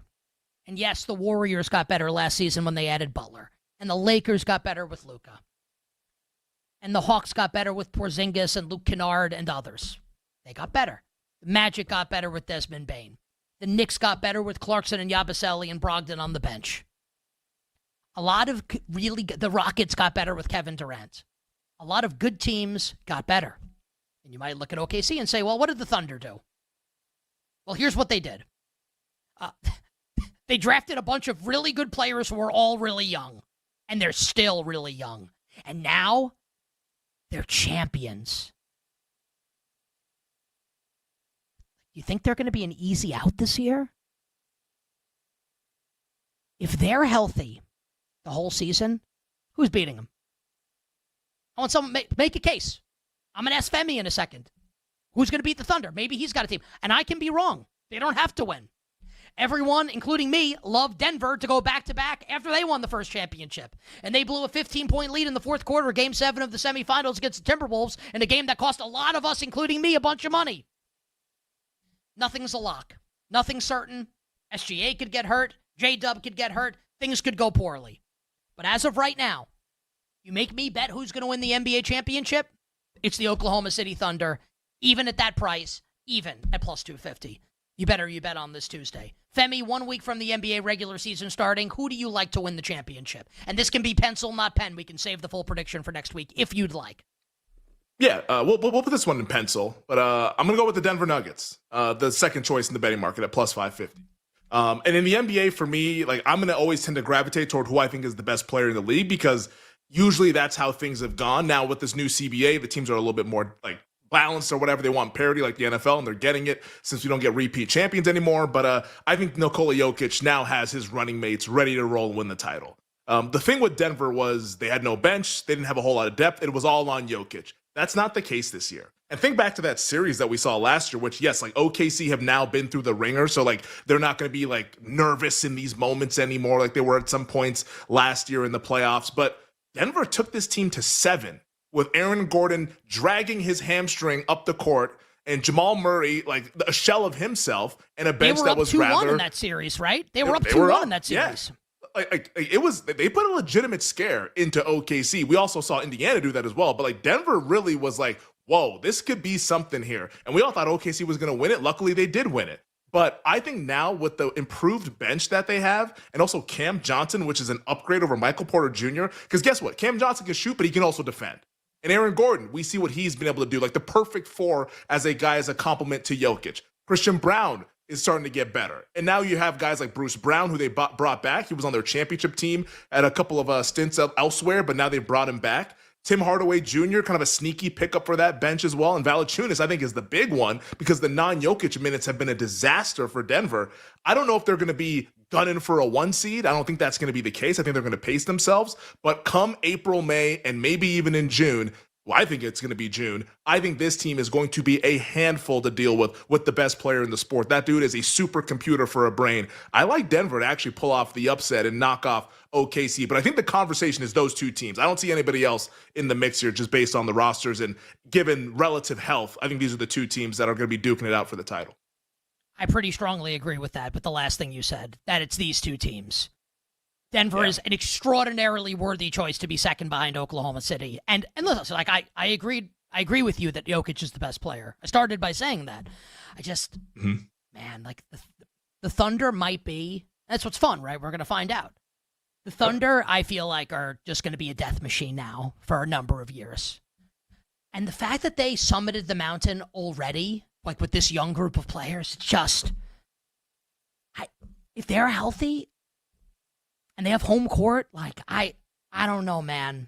Like, they can, like the Nuggets lost a couple years ago. Of course, OKC can lose. I can't bet against them. And I think I learned my lesson last year because I was against them, and it did not go great. Any thought to Houston for you with Kevin Durant? Because that's like the big one. They traded for Kevin Durant.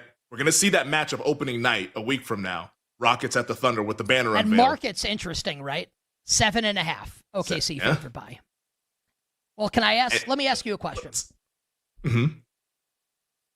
Okay. Multi-part question. Well, it's a bunch of different questions. Question number 1. Can the Houston Rockets win the NBA championship this year, or even win the West, if Kevin Durant is the best player on the team? Like, we get to the end of the season, and it's over, and Kevin Durant is the Rockets' best player. Do they win the championship? Yes or no? Yes, they can win the championship with Kevin Durant as their best player. See, I think the answer to that question is no. I think Amen Thompson needs to be their best player if they're going to win the championship. You think it has to be Amen? So that would be like, I think Amen has got to take that, and I think he can. And I think Houston's really interesting. Now, the Van Vliet injury obviously matters a lot because I believe that Houston's point guard on opening night is going to be Reed Shepherd, who was the 3rd overall pick in last year's draft, who could barely get on the court last year. Not because he's bad, but because the Rockets have like this glut of players that they cleared out a bunch of them in the Durant trade.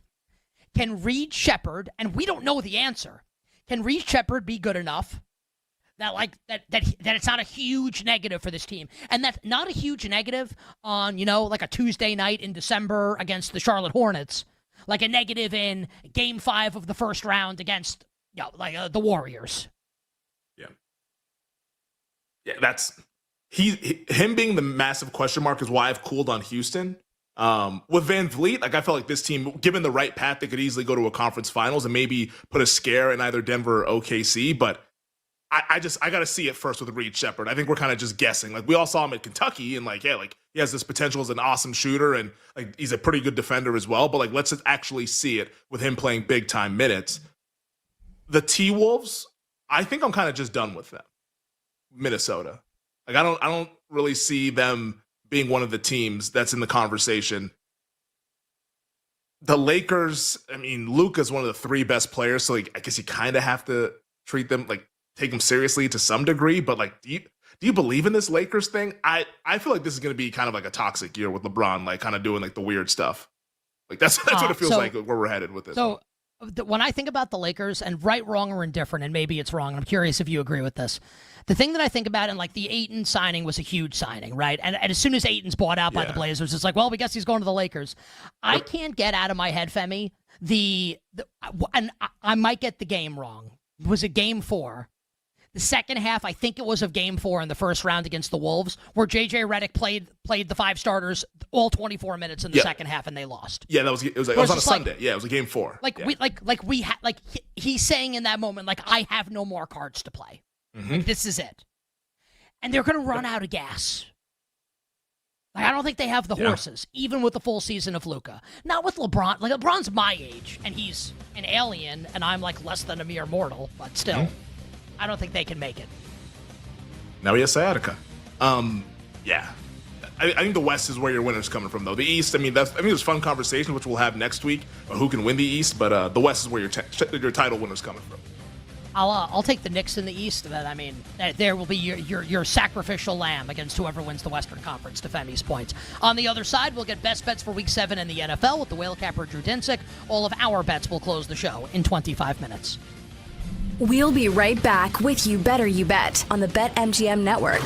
Make it legendary.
sorry, you guys knew this was coming, right? I mean, we're all Penn State this week, plus a 3.5 against Iowa. You know we are. As soon as James Franklin got fired, I'm like, well, we got to do it. We got to take Penn State, plus a 3.5. Now the fear, obviously, is even with the firing of James Franklin, does Penn State, do they even still care, right? So many of these guys came back to try and win the Big Ten, try and win the national championship, and all those things are out the window. Now their quarterback, Drew Aller, is done for the season as well, which I don't necessarily know it's a bad thing because he's not very good. But that's really the fear, is that Penn State, it's all about pride now. It's all about, can they finish the season strong, try and make a good bowl game, and go out the right way. Clearly, Penn State, the administrators, they felt like there needed a change to be made, and I agree with them, because if Franklin kept coaching that team, I don't know if they would have won another game this season. But look, they still have a good coaching staff, right? That's why I like Penn State so much coming into the year, was because Kotelnicki was the OC and Jim Knowles now was the defensive coordinator. You still have those guys. You still have one of the most talented teams on paper in college football. It's just all about if they're motivated or not. But imagine before the season, even with Drew Aller not playing in this game, imagine before the season if I told you you're getting Penn State plus 3.5 against Iowa. We all know what this game is going to be. It's going to be low scoring, it's going to be ugly, and it's going to be physical. I mean, Penn State can lose this game 13-10. They can lose this game 10-7. They absolutely can. I'll be on Penn State plus 3.5.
They just got it away, and it's Swift with a catch, and still going.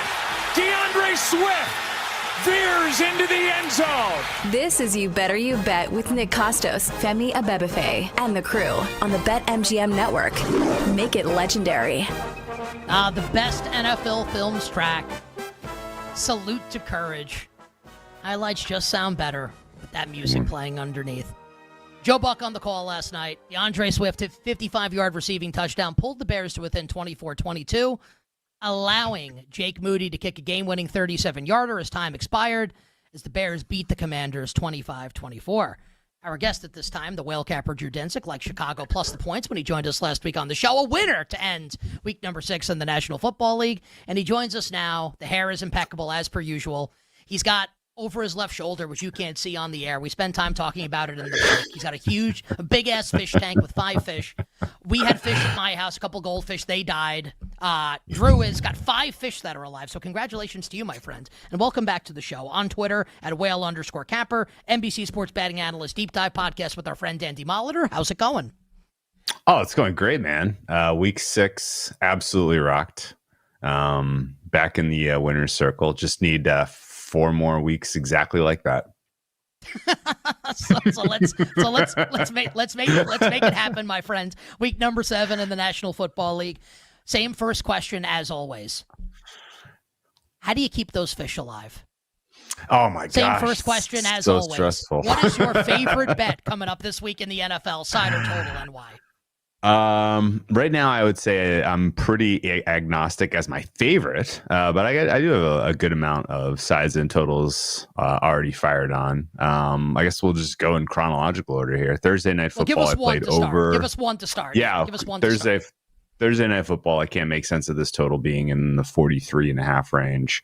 My fare on this one is 45. Steelers and the Bengals are both. I don't know. They're both pretty uninspiring handicaps, honestly. Like the Steelers, but the Steelers offense, at least it is. They found their groove. It's not complex. It's not interesting. It's not explosive, but it is surely efficient, and it is absolutely going to take advantage of a Bengals defense that has relatively little in terms of resistance right now. I rate the Bengals defense bottom 3. I have my eyes on what's going on with Trey Hendrickson.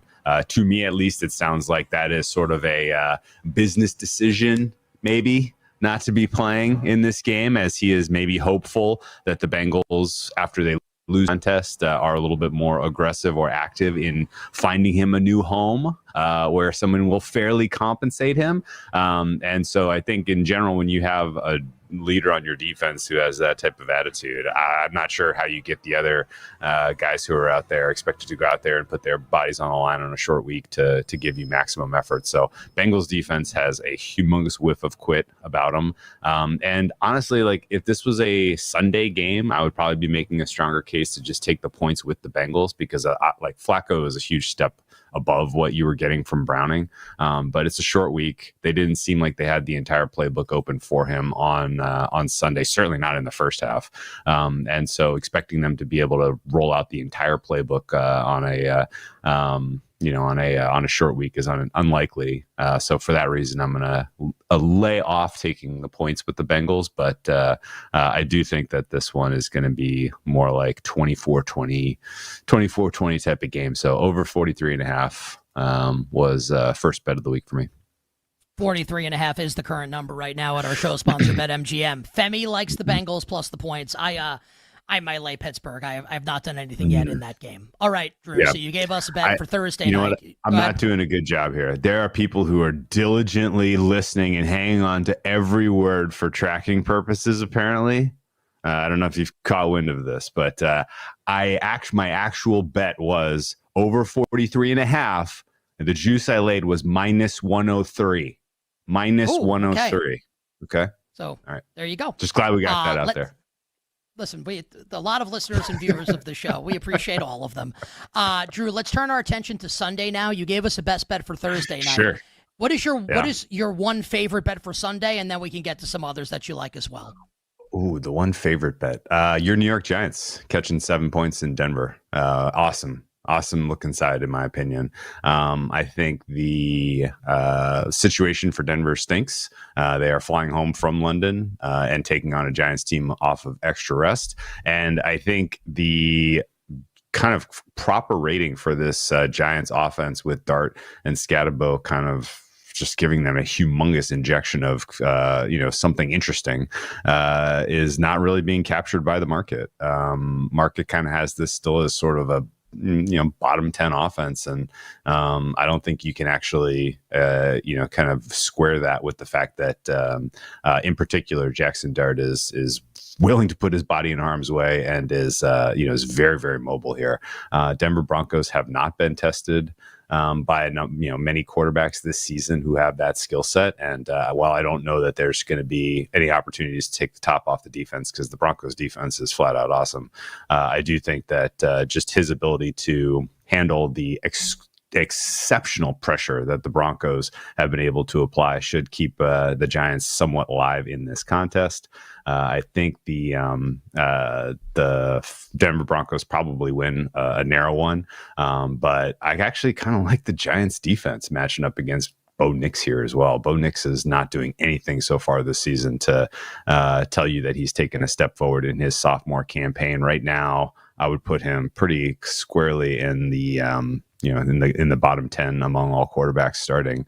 And if it weren't for their unbelievably good offensive line, I would probably be banging the table saying maybe we should take some Giants money line here because the defensive line for the Giants could be disruptive enough to really muck this one up. But nasty spot for the Broncos. Like the vibes, everything coming out of New York with Dable getting these guys, the youth injection here to this offense, and I think they can carry this. The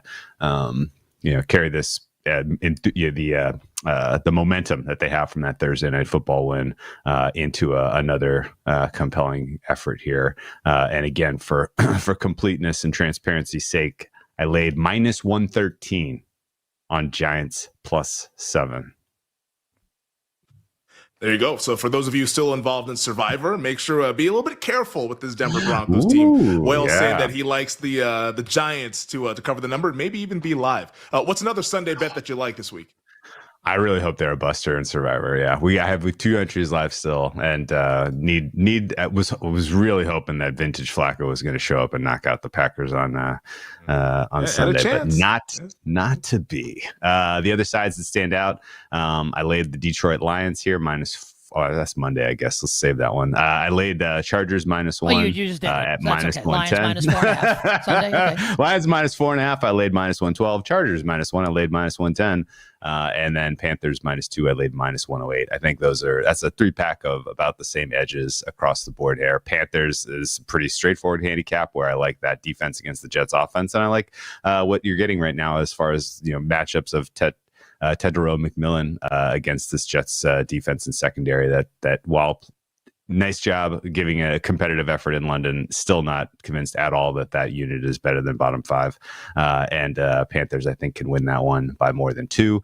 Chargers match up well against a Colts team that I think is about as peak as you're going to get for any type of team over the balance of the season, considering that they have played the 31st most difficult schedule to this point on the in the calendar, and are going to face about the 5th most coming up. So I think this is about the time you want to sell the market peak on the Colts, and then you add into the fact that the Colts are dealing with some injuries in their secondary. I think Justin Herbert's going to be able to take advantage of that. So I laid Chargers -1, -110, and then Monday Night Football, Detroit Lions. I laid 4.5, -112, trying to capitalize on the fact that the Buccaneers really don't have the skill position players to take advantage of the cluster injury with the Detroit Lions secondary. And then on the flip side, I think the Lions at home, in general, a little bit better pass protection here, mitigate some of the pass rush success that the Buccaneers have been having, and get a pretty comfortable win against the Bucs. You bet on this Tuesday. Our guest, the Whale Capper Drew Dinsick, NBC Sports Deep Dive Podcast on Twitter at @Whale_Capper. Drew, in the first hour of the show today, following Monday Night Football, I expressed some disbelief that the Buffalo Bills remain the favorite to win the Super Bowl at our show sponsor, BetMGM. Just think like we're going to get to January, and it's going to be the same old song and dance with this Bills defense. Do you agree with me that the Bills should not be the favorite to win the Super Bowl? And if you had to say right now who the favorite to win the Super Bowl is, who are you taking and why? Oh, man. I agree with you that they should not be the favorite. The Bills right now are in a 3-way race for the 1 seed with the Chiefs and the Patriots. And the problem with the Patriots being in the race is that they're in the same division. So there is a very, very clear path now that the Bills aren't just, going through Arrowhead. They might be on the road. Patriots have. Do you think the Patriots can win the AFC East? Because I kind of discounted it, Drew. Absolutely. So let me ask you That's this, part of the and I'm putting you on the calculus, spot no a little bit, and I want to frame the question like this, because I'm hitting you with, I don't know if you've thought about this at all, like a pencil not pen answer. They have the same record. Sure. Patriots beat them in Buffalo already. Who's going to win the AFC East this year? My gap between them in terms of projected wins is only off by 0.2. So it's basically there is no gap. Bills and Patriots, I think, are going to whoever wins that head-to-head, and it is in New England, I think wins the East. Is that true from you? Is that a compliment, more of a compliment to the Patriots, or an insult to the Bills, in your estimation? I mean, the Bills are a clear downgrade. The defense, no one's coming to the rescue for this defense. And Josh Allen, now is a fun time to talk about this because Allen had his worst game of the season. He had a bad game in general, I thought. And I don't know that you really want to doubt him, being still a top 3 quarterback. But the Patriots, they earn at least enough of an upgrade to be, for me right now, about a +2. The issue is their schedule has gotten much easier with just the other injuries in the NFL and how things have broken and how things are unfolding. They have the easiest schedule on the way in. I'm projecting that they're going to be flirting with 11 or 12 wins, depending on if they win that game against the Buffalo Bills. And again, it's in New England. So it is, that being more of a coin flip, I think changes the calculus a little bit. The Chiefs, on the other hand, who have, I think, a very straightforward path through now all of a sudden a beaten and beleaguered AFC West, make the most sense to me to bet as far as overall Super Bowl winner right now at price. The fact that you have a little bit of confidence in what kind of performance you're going to get from Mahomes in a playoff environment versus the fact that, Josh Allen and others tend to underwhelm in those high pressure situations is enough kind of wind in the sails to say that, yeah, Chiefs set up pretty well here to either steal the 1 seed, which is, by the way, 8-1. Like the Super Bowl price for the Chiefs is +650. Just give me Chiefs 1 seed and then let the chips fall however they may. I think there's a clear path for them to take that down right now. That at that point, playoffs, AFC going through Arrowhead again, pretty decent chance that they're back in the Super Bowl for 4th time in 5 years. And and then at that point, all bets are off, depending on, the NFC is going to be a bloodbath. There are so many good teams in the NFC. Only one comes through. And I think for those reasons, if you're shopping Super Bowl favorite, you're probably looking Chiefs or pass right now, in my opinion. Give me a minute on this. Femi and I talked about it earlier in the show. And if you think about the NFC and how it went this weekend, fascinating, right? Commanders lose to the Bears. Packers and Rams both win, but in unimpressive fashion. Eagles lose on Thursday night to the Giants. Lions lose on Sunday night to the Kansas City Chiefs. Tampa and Seattle both win in impressive fashion. I gave you $100 and said, bet the winner of the NFC. Who are you taking and why? 1 minute for the answer. Right now, my top-rated team would be Green Bay. It's narrow margin, but they do have a head-to-head win against the Lions. So them getting the 1 seed and getting at least the preferential path is real. Tampa Bay is intriguing because they're presumably going to be a heck of a lot healthier by the end of the season, and Baker Mayfield is playing out of his freaking mind right now. So as long as he stays healthy, the Buccaneers are 100% in the mix.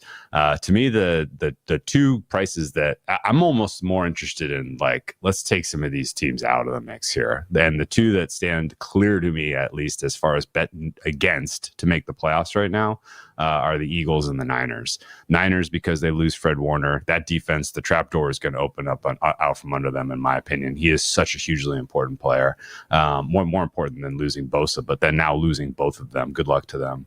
And then the Eagles offense right now is grading like a middling unit at best. I don't know that that's turning around on the fly. There may be something going on with Jalen Hurts because he's just not performing anywhere close to the guy we saw last year. Particularly his touch on his deep ball has completely abandoned him.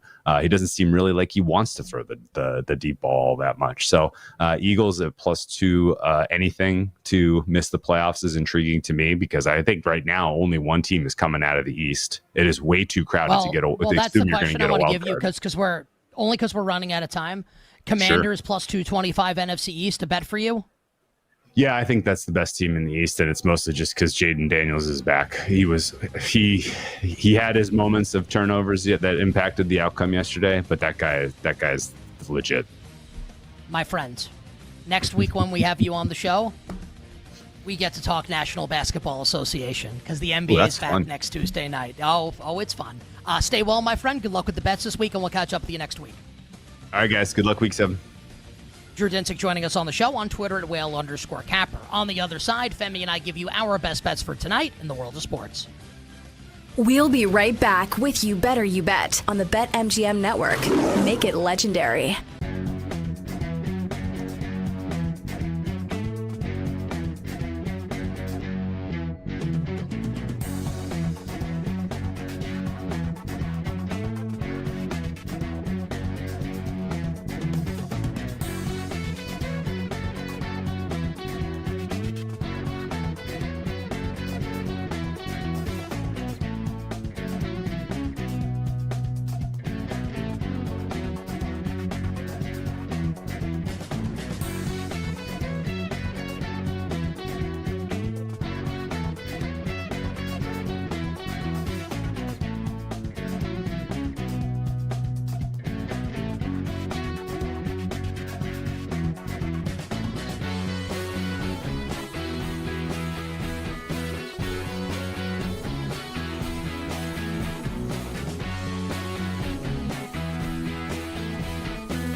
There's a lot to like about Baker in the MVP race.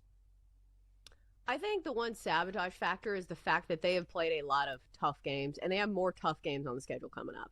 Because sometimes it can be an accumulation. Like, even going into this game, I was a little bit worried for the Bucs simply because, you know, their games before that were, okay, they lost to the Eagles, a very physical team, 31-25.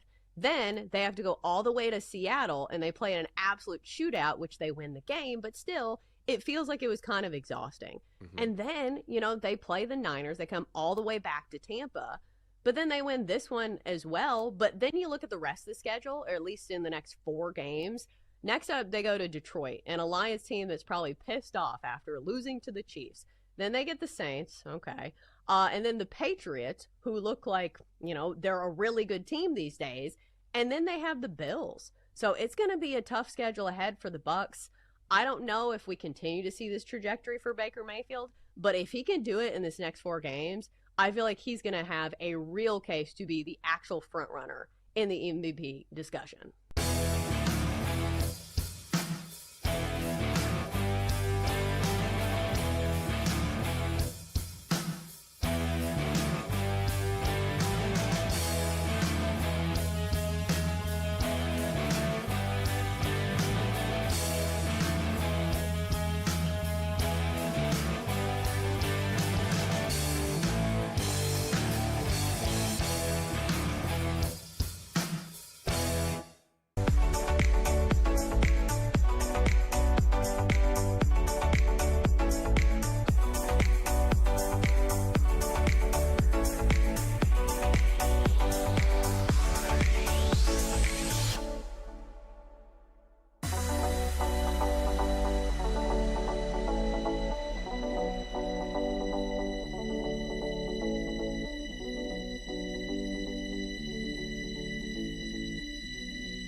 This is You Better You Bet with Nick Costos, Femi Abebefe, and the crew on the BetMGM Network.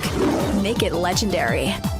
All right, have some thank yous to dole out before we wrap up the terrific Football Tuesday edition of You Better You Bet with all our bets for tonight in the world of sports. And when I say that, I mean like I have a hockey bet, and then we'll talk Game 2 of the NLCS. Like next Tuesday, different story. Got the NBA back next Tuesday night. Thunder Rockets, little Warriors-Lakers action. We absolutely love that. But that's for next Tuesday. This is this Tuesday. Femi's got some goal-scoring bets. I have a total, actually, in the National Hockey League. Putting my undefeated hockey record up on the line. I'm not a good hockey bettor. Just pretty lucky that I'm 3-0. But we'll look to keep it rolling tonight. But before that, thank yous to dole out. 2 tremendous guests joined us on the show today. Odyssey Sports NFL insider Mark Schlereth. And how about our guy, downtown Mike Brown? Mark Schlereth on video. Mike Brown in firm contention to win Nick Costos' money coming up on Friday. And then the Whale Capper Drew Dinsick and his great hair just joined us on the show. Our executive producer is Bill Zimmerman. Our technical director, Tyler Morales. Our engineer, Jake the Snake Hassan. And our video producer, the aforementioned. You want to talk about pulling double duty? He makes our show look great. He's cycling through graphics like he was put on this earth to do so. And he also is the head coach of the New York Knicks, the great Mike Brown. Coming up after us is a 4-hour live betting extravaganza known to you and yours as BetMGM Tonight, featuring our friend Ryan Horvat, and our guest at this time. You see him, he's never smiling. And then as I start introducing him, he puts on like the fakest smile ever off camera and carries it on camera. I mean, it's a fake smile, right? Like that's a smile of someone who's getting ready to go on camera. Yes or no? Absolutely incorrect. That is the realest smile known to man. Anybody who has known me for a number of years, my wife will confirm that real smile is 100% authentic. I'm not saying like you're not like a jovial guy. Like I enjoy spending time. Like, the times we've spent together in person, I've really enjoyed.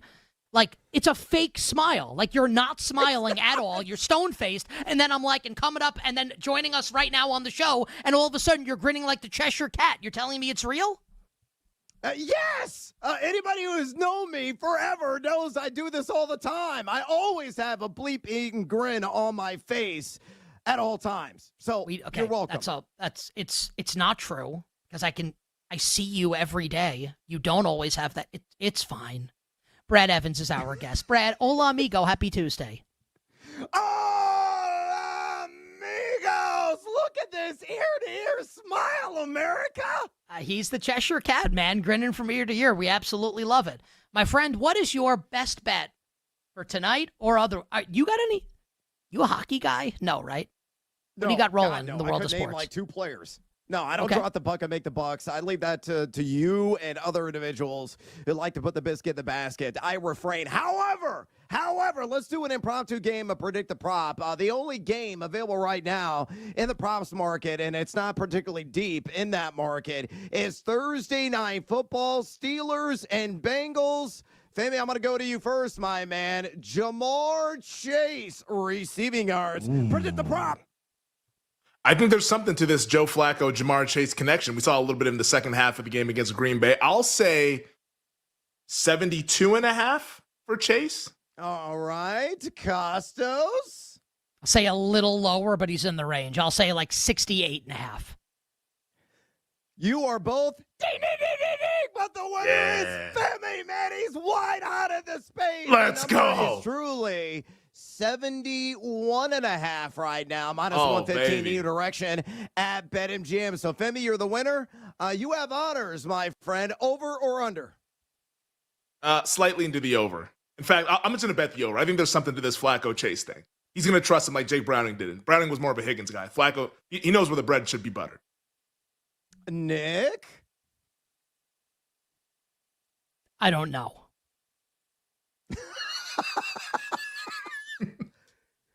Really? Chase is on the case, man. How about this? DK Metcalf over on Thursday night. Yeah, that feels good. Okay, sure, that feels right. Look, I'll give you my definitive answer on this. I agree with Femi. I'm going to windmill slam dunk, Dominique Wilkins style, the over on Jamar Chase and that prop. The reason being is quite simple. Probably going to see a lot of not-so-big play Darius Slay in coverage, who is clearly the weakest link on the back end defensively for the Pittsburgh Steelers. You want the evidence as to why? Well, folks, he's given up the 17th most yards of any defensive back, any DB in the NFL so far this season, along with a 117.6 passer rating. All Joe Flacco has is tunnel vision for number one. He'll get a little peppering here and there at T. Higgins as well. But I think it's going to be more of the same as they connected for over 90 yards last week in Flacco's debut as a member of the Cincinnati Bengals. I think it's going to be rinse and repeat. I'm going to say at least 75 yards. All we need is 72 to cash at BetMGM. Brad, have an awesome show tonight on BetMGM tonight. You lied to us about the smile, but that's okay. We still love you. And we will catch up with you tomorrow for a full edition of Predict the Prop. We always look forward, and I'm not lying. Unlike Brad, I am not lying. I lie about other things, but not about this. I love Predict the Prop on Wednesday. I really do on a hump day. It's absolutely the best. Have a great show tonight. We'll catch up with you tomorrow. Brewers money line. I got it at plus 110 yesterday. I'm out. That was a fairly subdued I'm out from Brad after like a couple days of being true, like institutionalized, perhaps levels of unhinged. Brad is the best on Twitter at Noisy Huevos. BetMGM tonight follows us weeknights here on the BetMGM network from 7 to 11 p.m. Eastern time. Femi, am I right or is Brad right? So just for people that are not watching the show, or even if you are watching the show. So in TV, right, there's always like a live feed. So what you see right now is me and Femi. We can see, Femi and I, everything that's what's called in queue, where I can see, like, we're going to put up, Mike, you can put it on the screen here, just for a second, the no sweat same game parlay token. I'm going to do that read in a second when we drop the dope ass beat. That's on the screen now, right? So we can see, like, before we bring Brad on the air, we can see him off air. And he's never smiling, and once I start introducing him, he grins like the Cheshire Cat. Do you believe, Correct. Brad, that is an authentic smile? No, it's his lock in, like we're about to go on TV, lights, camera, action smile. That's what Which that is okay. Like, that's okay. Which is fine. Yeah, totally. Yeah, totally fine. Like I don't like some people don't like. I know I smile a lot. That's just like my general personality. But yeah, like that's totally fine for him. Like I lights are bright. Let's go smile. Femi, definitely. You're a smiler in a good way. You're a very positive human being. I smile right before I do the same thing Brad does. But I'm man enough to admit it. Let's get to all the bets for tonight in the world of sports. Jake, please drop the dope ass beat. With today's MLB postseason no sweat same game parlay token, you'll get your stake back in bonus bets if your wager loses. Step up and find your pitch. Make it legendary with BetMGM. Download the BetMGM app and please gamble responsibly. And don't forget to download and subscribe to You Better You Bet in podcast form. Femi gave out a Heisman Trophy bet. I don't even know who you bet. You want to say it on the air? We don't want that, right? Podcast form, baby. Search You Better You Bet wherever you get your podcast. I just want to say. I'll put it in the chat. I want to know who Femi bet to win the Heisman. Oh, okay.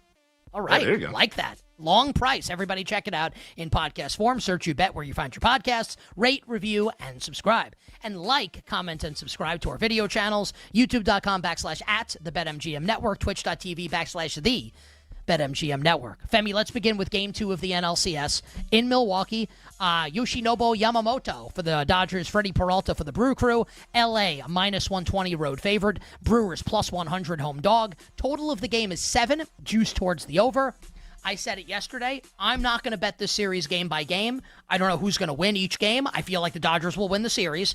I've got Dodgers to win the pennant, Dodgers to win the World Series. So even though I'm not betting the game, I have bets basically on the Dodgers. So I'll be rooting for the Dodgers tonight. Make me bet the game. I would bet the Dodgers, but I'm on the sidelines here rooting for LA. How are you betting Game 2 tonight, Femi? I think we get some runs, and I agree with the juice. Like, it's over 7 at -125. I think that juice comes home, so I think we get some runs. Freddie Peralta, I just don't trust him in these big spots. Like, that's just a guy that I don't want to back. And Yoshinobu Yamamoto, like, he's been really good, but at times you can get to him, especially on the road. So give me the over 7 between the Dodgers and the Brewers. As to who wins, I'm not sure, but I do agree with you. The Dodgers win the series at some point. You will be frozen Femi tonight. What are your hockey goal-scoring bets? And we got a big hockey slate for tonight. Look at Mike Brown. Like, that's a lot of work went into this, and now we're going to take it off the screen. Thank you, Mike. Femi, who are the goal scorer bets for tonight? A couple of guys to light the lamp. First being Nashville's Jonathan Marchessault, going up against the Toronto Maple Leafs, +305. I like guys that are firing at the net, and he's one of those kinds of guys. And the second one, for the Montreal Canadiens, Juraj Slavkovsky at +255. For Montreal against the Seattle Kraken. I think he also finds the net, the old onion bag. So +305, +255. Let's light the lamp. Who does Willow like to score tonight? I don't know. I just gave her like 17 treats just to try to stay quiet in this final segment. She, I think, needs to go use the bathroom, which will be happening shortly after this. Willow, listen, if Willow's going to make her appearance on the show, like, now's not a bad time to make it happen. Okay.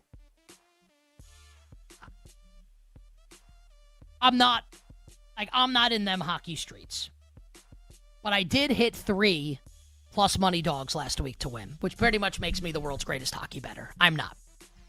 So tonight, the Penguins, listen, this is a small bet. Like, this is like, I'd like action on something other than the baseball game. I'm being honest with everybody. So gamble responsibly. Do whatever the hell you want. The Penguins are in Anaheim tonight to play the Ducks. The total of the game is 6.5. One of the big stories surrounding the Penguins right now is Evgeny Malkin, and Femi's off camera right now, and he's pleading with his dog. I can see him. He's pleading with his dog to stop making noise. I'm not joking. Mike, honestly, like, put Femi on the screen here, even though like I'm talking right now. So I want to see the audience to see Femi like admonishing his dog for barking, because it's very funny. The conversation is Evgeny Malkin has not scored yet this season. Evgeny Malkin's like 60 years old. Like, that's where we're at here. And the Ducks are coming off a game where they poured in 7 goals. Do we think that's going to continue? Total of the game, 6.5, juice towards the under. I'll be drinking that juice. Under 6.5. Penguins and Ducks. Small money bet. I just like something. And candidly, it's a West Coast game. I'm going to fall asleep, and I'll probably wake up at 2 in the morning, and I like checking my phone when I wake up in the middle of the night to see if I want to bet. And that does it for the terrific Football Tuesday edition of You Better You Bet for Femi Abebefe, and most importantly, Femi's dog, Willow. I am Nick Costos, wishing you, dear listener and dear viewer, minimal sweats, winning bets, the absolute very best of luck. We'll talk to everybody tomorrow on a wonderful Football Wednesday. Maybe the dogs will be barking tonight. Thanks for listening to You Better You Bet. Up next, it's BetMGM tonight on the BetMGM Network.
I don't care who's on the other side.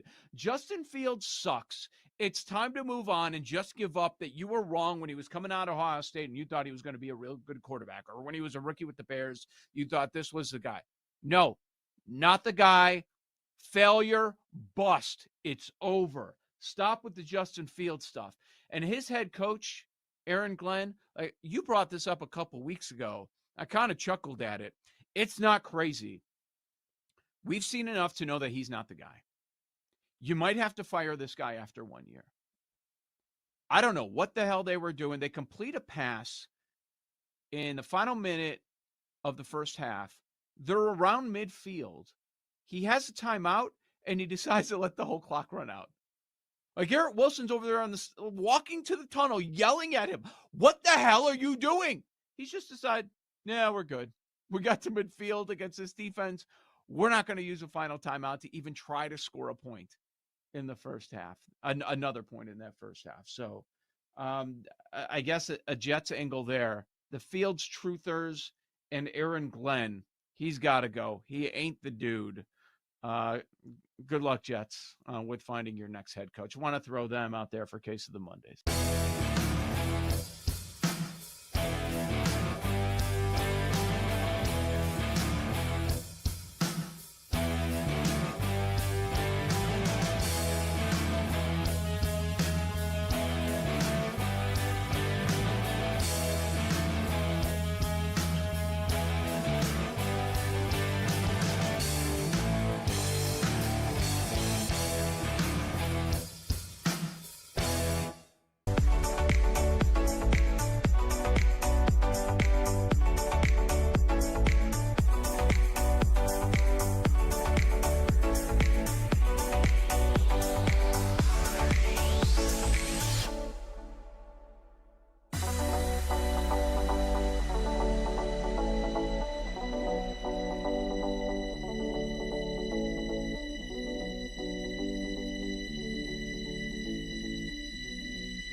It's time to bet and sweat. The sweat is on.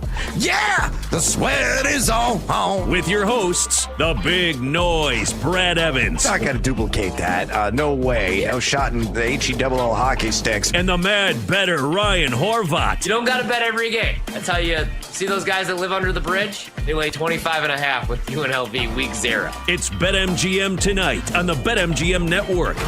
Make it legendary. Hola, amigos! It's time to bring the noise of the rowdy edition of BetMGM tonight. I'm Brad the Big Noise Evans. Joining me on this hashtag Team Huevos Tuesday, my guy Ryan Horvat. We got an action-packed program for you tonight. Of course, we're going to be breaking down our cards here momentarily. Betting across the smorgasbord of sports betting. From there, we're going to do our crew to cash. Nearly cashed in last night. Brando, your stupid hockey bet ruined us. We're going to see if he goes back and try to make the few bucks by dropping the puck, or he's going to go in another sport to have to wait and see what our legs are. Michael Montgomery working video, my leg, Ryan Horvat's as well. We've had a nice little run on Crew to Cash, so hopefully tonight will be indeed a bet that we do count our winnings on. We're going to also say hello to our little friend, the Sledgehammer Special. Roll the shoulders and get seduced by the juice and working some bonus time wagers as well. From there, we'll do another edition of Fade or Follow College Football, another 4-pack of games ahead of the Week 8 slate. Then Mia O'Brien, one of our favorites here on the program, is going to be joining us, breaking everything down from Duval County on the Jacksonville Jaguars. Kind of a surprising team right now. From there, we're going to do another Totals Tuesday. I got a handful of games in the NFL, already some totals out there at BetMGM. We're going to decide if we're going to go over or under, and there's some nice early values there. We'll break all that down at segment 5. Then in segment 6, a Team Huevos Tuesday. Another but plus money all the time. Could be the National Football League. Could also be in college football. I'll even allow anything in the NHL or the Major League Baseball postseason. But the NBA postseason, you, get out of here! I'll wait until the regular season begins, which is right around the corner. In segment 7, we're going to get down with our guy, Rob Brown, on the smorgasbord of sports betting goodness, followed by an edition of Fantasy Flames, Lames, and Shocker specials at the quarterback position ahead of the action here in Week 7. And 2, we want to talk to you, the 2.02 average listeners and viewers of this fine broadcast. If you have any fantasy football questions for us, maybe a trade offer, maybe you're sorting out your waiver wire priorities, or you're already looking ahead to the Week 7 action and some start-sit decisions. If you want to share your favorite sports bets tonight or look ahead of the weekend, by all means, pick up the phone and dial us, fools, at 833-732-3875. 833-732-3875. You can also fire off your questions and comments via the X or the Twitter at BetMGM tonight. Again, bring the noise on X at BetMGM tonight, where we have our pole dancing poll question of the day. And it's asking you this: among the most traded fantasy football wide receivers of the last couple of days on Yahoo, who would you deal for? Again, who would you deal for right now? Your options are A.J. Brown of the Eagles, Brian Thomas of the Jaguars, Stephon Diggs of the Pats, or DK Metcalf is going to be action on Thursday.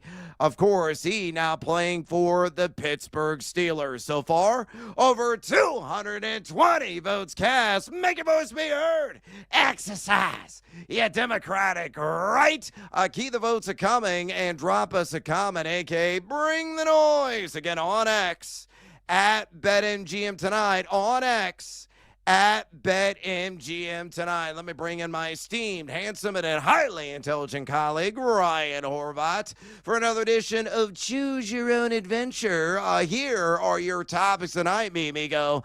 Option number 1, according to Kyle Shanahan, Week 10 is a, quote, rough estimate, end quote, for Brandon Ayuk to possibly return to practice. Is he a second-half savior wide receiver for the banged-up 49ers? Option number 2, Matt Nagy and Arthur Smith are names to watch. That's a direct phrase issued by one Ian Rappaport. A report that came out this morning ties to possibly the Tennessee Titans head coaching job. And option number 3, DJ Moore, bear down, Chicago Bears. Da-da-da-da-da-da-da-da-da. Still basking in glory.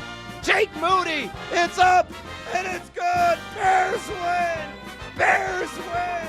Bears win. A party at Hallis Hall. A big upset win last night because they were 5.5-point dogs on the road, dodging the raindrops there in the nation's capital. But not all good news. DJ Moore is listed as day-to-day with a groin injury, injuring that love muscle. He was oddly hospitalized post the Bears' victory there in D.C.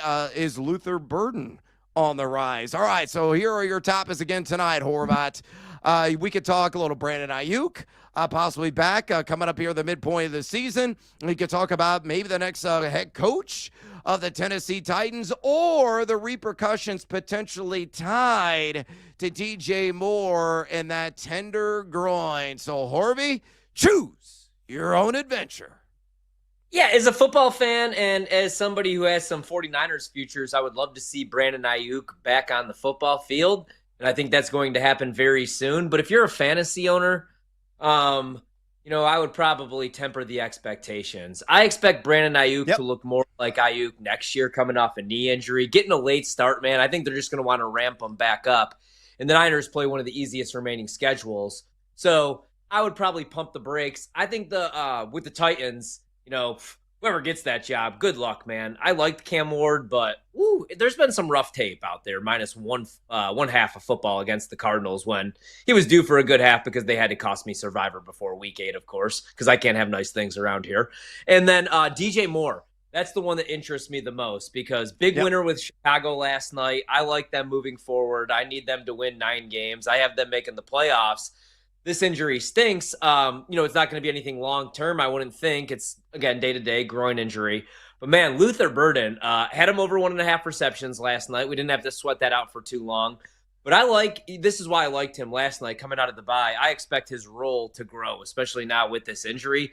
There's a reason why. They could have went out and drafted 3 or 4 or 5 really good running backs. Instead, they waited until the later rounds to get Manungai. And it's because Burden is going to be a playmaker in this offense. He's a young player. And, the only concern was he didn't have the best year last year, but I still really like the skill set. And the other concern was him in run blocking, and he's been getting physical out there. So, if he continues to block, man, I think he's going to become a bigger favorite for Ben Johnson. So, yeah, man, that's somebody that I want on my fantasy roster second half of the season for sure. More than I want Ayuk, to be honest with you. Yeah, and honestly, look, if you're trying to sort out some waiver wire priorities right now, I mean, Luther Burden's got to be on your short list, and I think he's a guy that's probably going to be worth anywhere between $5 to $8 in a Fab Cash bid, because I think he will see that will really ramp up. DJ Moore, I think, is going to be highly questionable this week, and it's a sensational matchup there in the Windy City as the Bears welcome the Fleur-de-Lis flying north to Chicago. Of course, the New Orleans Saints, they're bottom 5 in pass EPA defense this season. So, DJ Moore is a guy who does a lot of dirty work underneath. Luther Burden is that type of receiver as well. So you can line him up in the slot, occasionally outside, work him in the screen game, work him on the quick slants, maybe do that flea flicker play that worked magically earlier this season, went for a long touchdown to Luther Burden. But yeah, the needle is certainly pointing north for the product out of the University of Missouri. So don't forget about him off of waivers tonight. All right, we got to get after it with our cards tonight in the world of sports betting. Our top 3 plays possibly of this evening, or I will allow some futuristic bets if you're looking ahead to the NFL Week 7 slate or college football in Week 8. And we got some small conference action going down tonight in the world of college football. So numero uno on your card this evening, mi amigo. What you got? So it didn't make the card, but shout out to the Milwaukee Brewers, right? I know I'm a Cub fan, right? But I'm going to go with the Robin Yount shirt for good luck because we bet the Brewers. You know, Brad, I'm a big Abraham Lincoln guy, and one of my favorite quotes is, "I do do I not destroy my enemies when I make them my friends?" So go Brewers tonight, plus 120. Screw the Dodgers, even though we want them to win the World Series. Let's go to the world of college football. I like New Mexico State Liberty under 46.5. This opened 48.5. You could actually get 46.5. Plus 125, at least you could right before kick. This game did kick off. So I like best number as far as the under. You look at these two teams, and you got New Mexico State coming off the bye. But right now, they're bottom 10 nationally in rushing success rate. They can throw the football, but that's Liberty's strength. 28th in passing success rate allowed, 118th in rushing success rate allowed. So I like the under in this game. I do not even think that we get to 44. So anything live, New Mexico State Liberty, I bet under 46.5.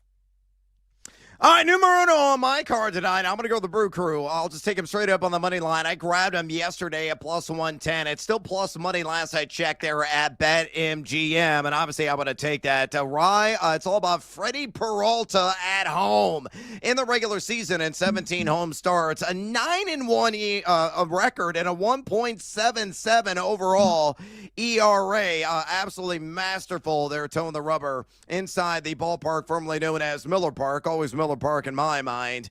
Of course, he's going against Yoshi Yamamoto, who's pitched pretty well in the postseason with a 2.53 ERA, but Yamamoto got smoked the last time he faced Milwaukee in the regular season. Only went 2/3 of an inning and gave up 5 earned runs. Milwaukee was, remember, 6-0 versus the LA Dodgers in the regular season. They lost game 1. They have to get even to have a puncher's chance in game 2, and I think they will. So I believe the Brew Crew will not come up foamy. They're going to go down ultra smooth on the money line at plus 110. Numeros on your card, mi amigo. Please share.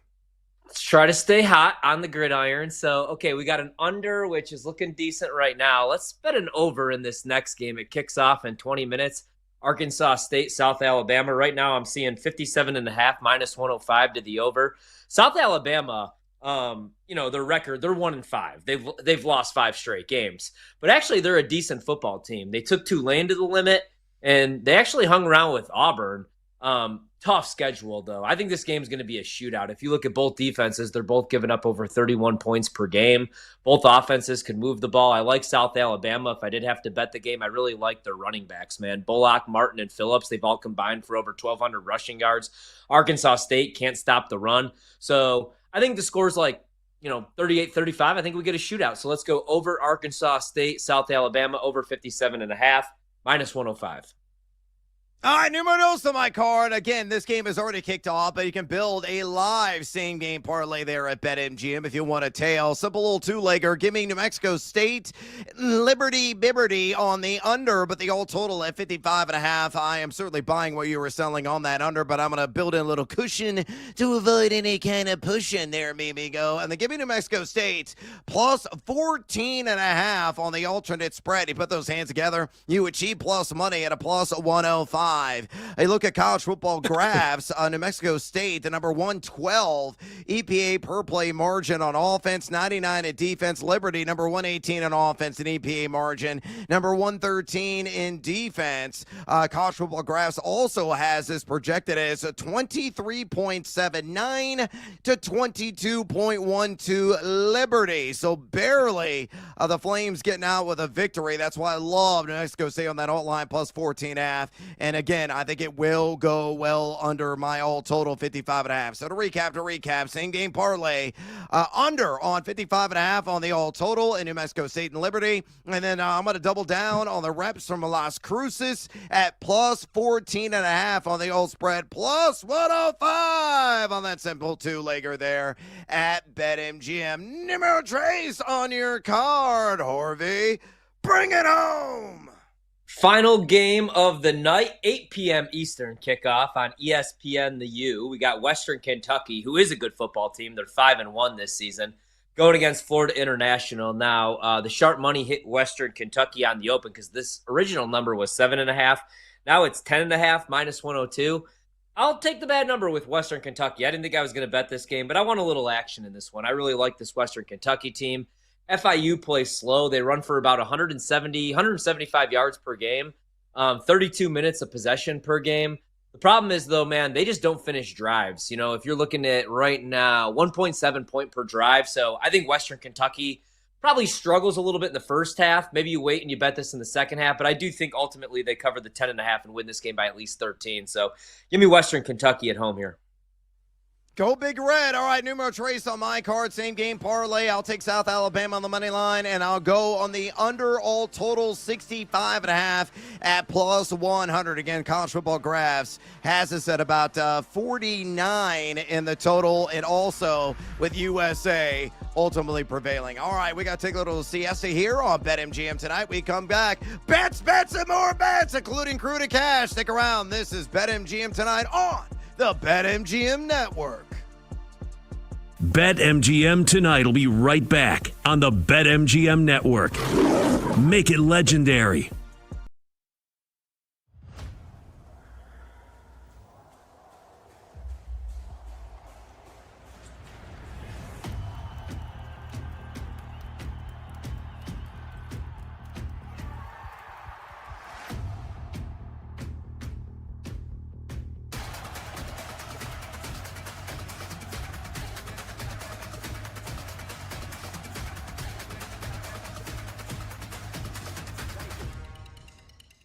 Let's start with that Thursday night game. I talked about it yesterday. I love the Bengals, one of my favorite bets of the week. I'll give you guys 2 more points to kind of go off of what Nick was saying, but he was bringing up the point about how the Jets were how the Steelers were 2.5, 3-point favorites on the road in New York in week 1, right? And now the Steelers are 5.5 against the Bengals. I talked about it yesterday, but just look at last week, right?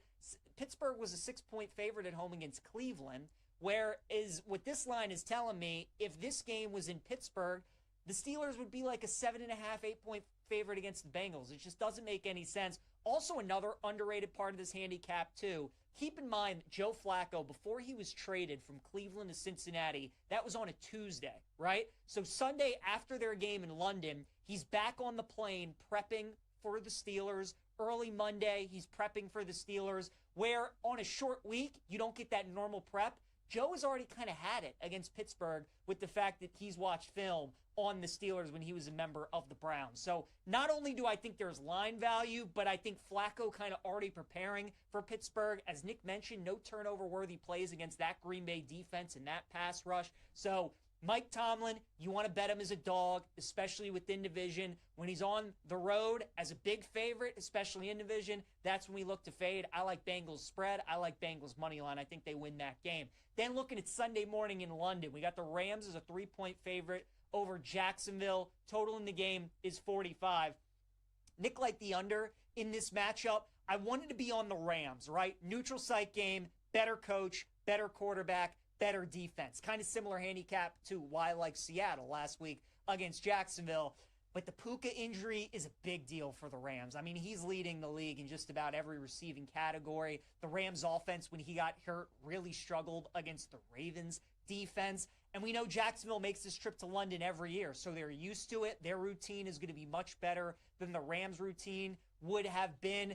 Again, the Jags are a team I want to fade just because of all the turnover luck that they have had. They weren't able to get a turnover against Seattle, and they end up losing that game. Rams, a very good offense, normally good of taking care of the football. I would still probably lean Rams -3, but don't know if it's going to be as big a bet, certainly as it would be if Puka was out there. Getting into Sunday's slate, Bears a 5.5-point favorite at home against New Orleans. It would be Saints or pass for me. I'm waiting to see if this line will go up even more because the line right now is the same as the look ahead was before the Bears had the upset win over Washington. So I think it's getting priced in a little bit that, again, the Bears go from a 5.5-point dog, win that game outright, revenge game after the Hail Mary against the Commanders last year. But you know, a lot of people are going to be on the Bears in Survivor this week. It's the easiest game they've had up to this point. Like, there are a lot of things, and the Bears are not a team that is used to being this big of a favorite, right? If they're a favorite, they're usually a small favorite, or they're a pick'em type game,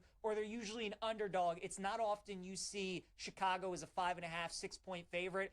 And we keep saying it about the Saints every week, man. I know they only have one win, but they are competitive, and they have been keeping it close with a lot of teams. So waiting to see if this goes up. If it just ends up staying at 5.5, I will end up being on the Saints. I think the Bears do probably win, but certainly would not shock me if the Saints pull the upset. Browns and Dolphins, I like Cleveland. I'd probably look at them -2.5 against the Dolphins. I think anything under 3 is a nice bet here with the Browns. Nick brought up a great point, how tough Cleveland's schedule has been up to this point. All the great teams, quarterbacks, offenses that they have faced. That defense is one of the tops in the NFL. And these are the kind of games, too, his struggles, right? When he goes on the road and he has to play outdoors in natural grass, the offense just isn't the same. And his noodle arm at times and his immobility against this Browns defense, I think is going to be rough. So I like Cleveland here. Dolphins team total under might be a nice look as well.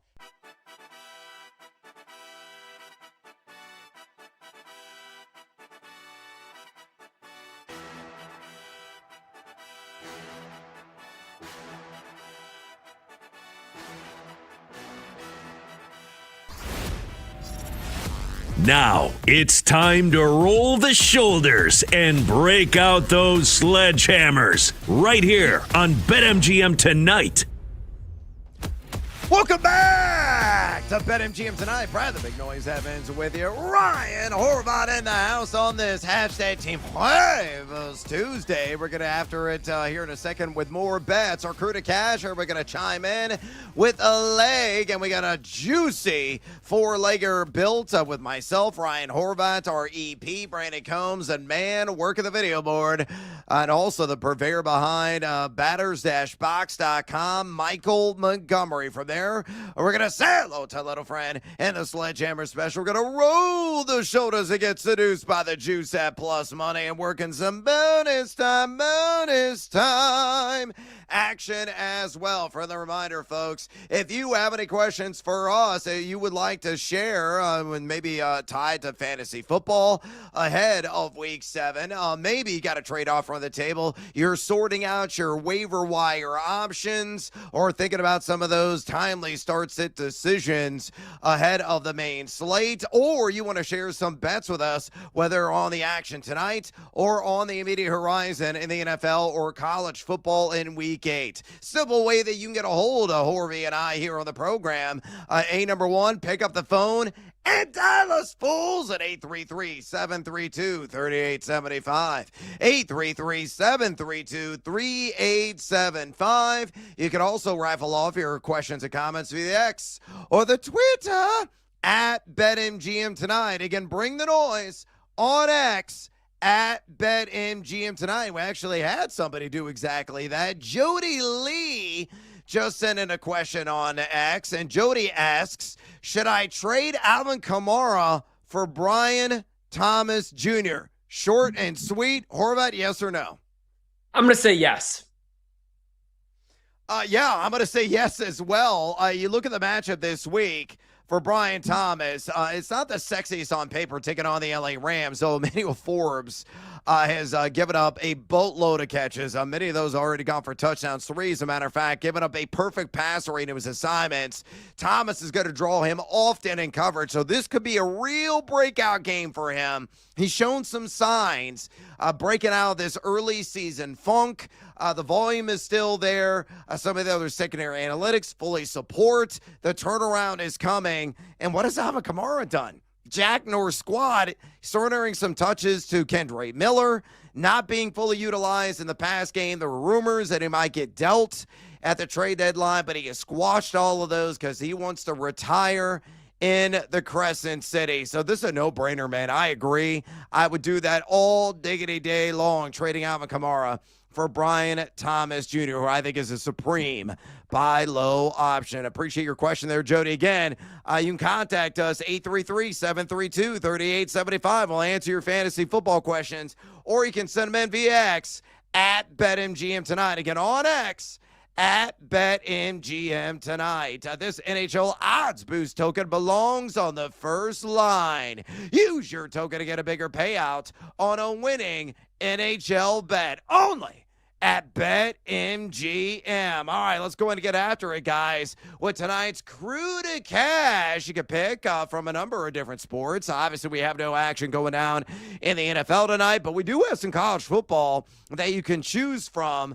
Also, I will allow you to drop the puck and try to make some bucks in the National Hockey League or taking it elsewhere. The game action has to actually happen, though, tonight, so we can hopefully give a proper payout to anybody that is following. So I'm going to bat lead off here, and I'm going to go with Freddie Peralta over 5.5 strikeouts, taking on those L.A. Dodgers. Dodgers last couple of weeks, a modest 23% K rate during that stretch. But Peralta, as I've already mentioned, has just been almost invincible at home. He's got a 10.60 K per 9 there within the friendly confines. 7 strikeouts he had exactly last time he faced the L.A. Dodgers at home back on July the 7th. So hopefully he can repeat that. And he'll smash that over on 5.5 Ks. I think he's going to go 6 strong tonight. Horvat, you're looking at the same game, but going with a different name. Who is your pick to click? I'm going to go with Shohei Ohtani. I'm sure everybody out there has heard of him. So not really anybody has had much success against Freddie Peralta.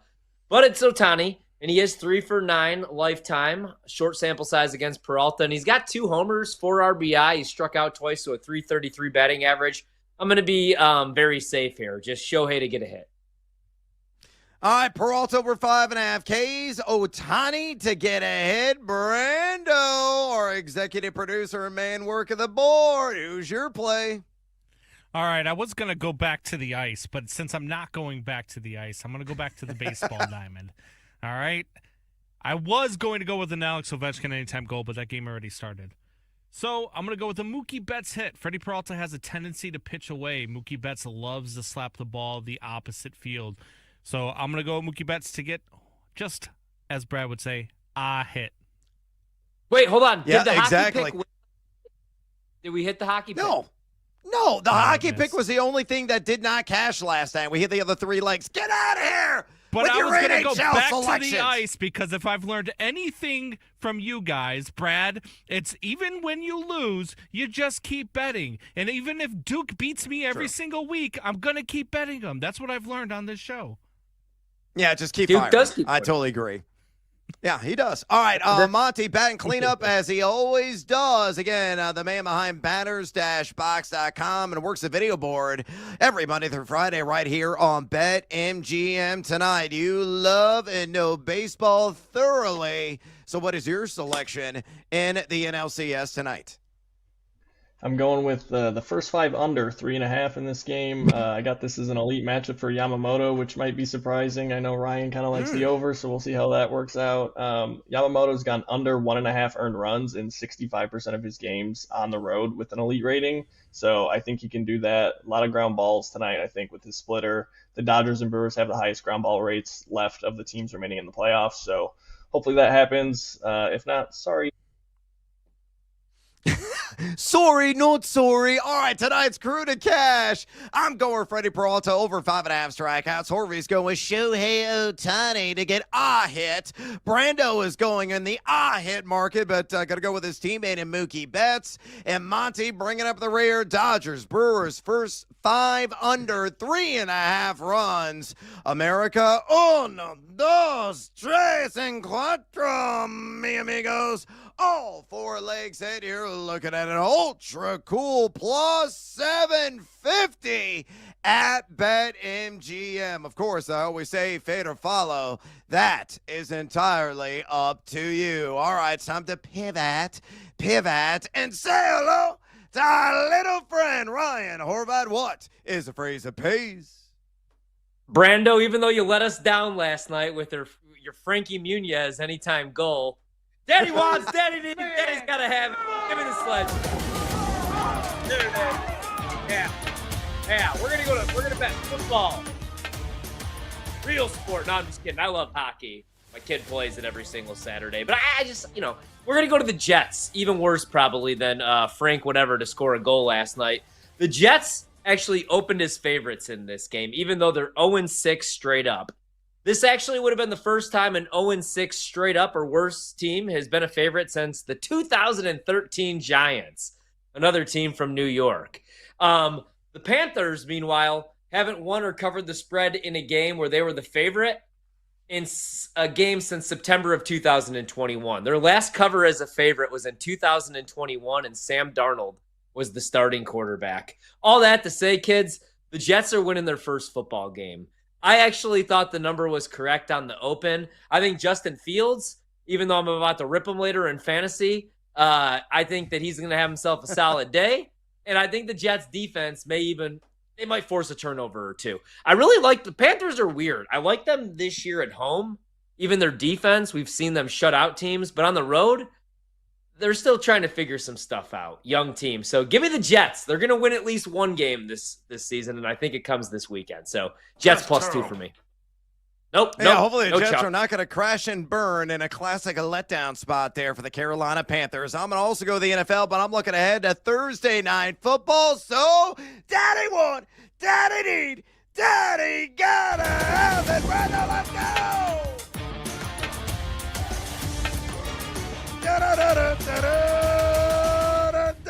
All right, I'm going to sledgehammer the under on 17.5. Team total points for the Cincinnati Bengals in that matchup at home against the Pittsburgh Steelers at a standard -115 juice there at BetMGM. You look at the last 4 games in this series, the Bengals have gone under 17.5 points in 3 of those contests. And you look at Pittsburgh, they're really tightening up right now defensively on the year. They're number 11 in the NFL, EPA per play D, but it gets better. Over the last 3 games, they are top 5 in EPA per play D in the National Football League. And over that stretch, the opponents have gone under 17.5 points, not once, but twice against that steel curtain. You look at Cincinnati, they have gone under 17.5 points in 3 of 6 matchups this season, ranking a miserable number 30 in EPA per play offense on this season. So put all together, give me the Cincinnati Bengals under 17.5 team total points on Thursday Night Football against Pittsburgh at a -115 juice. All right, it's time to roll the shoulders, my man, and get seduced by the juice. Yeah, bartender, let's go ahead and belly up to the bar. Give us that handsome pour. Let's slug back some shots, catch a buzz, and hopefully count our plus money winnings. So, Horvat, what do you like at plus odds tonight, tomorrow, ahead of the weekend? I don't give a damn. Just give me something. I'm going to preface this by saying this is, and I hate to be a record guy, but for me, this is a generational run the last month. 82, 39, and 2.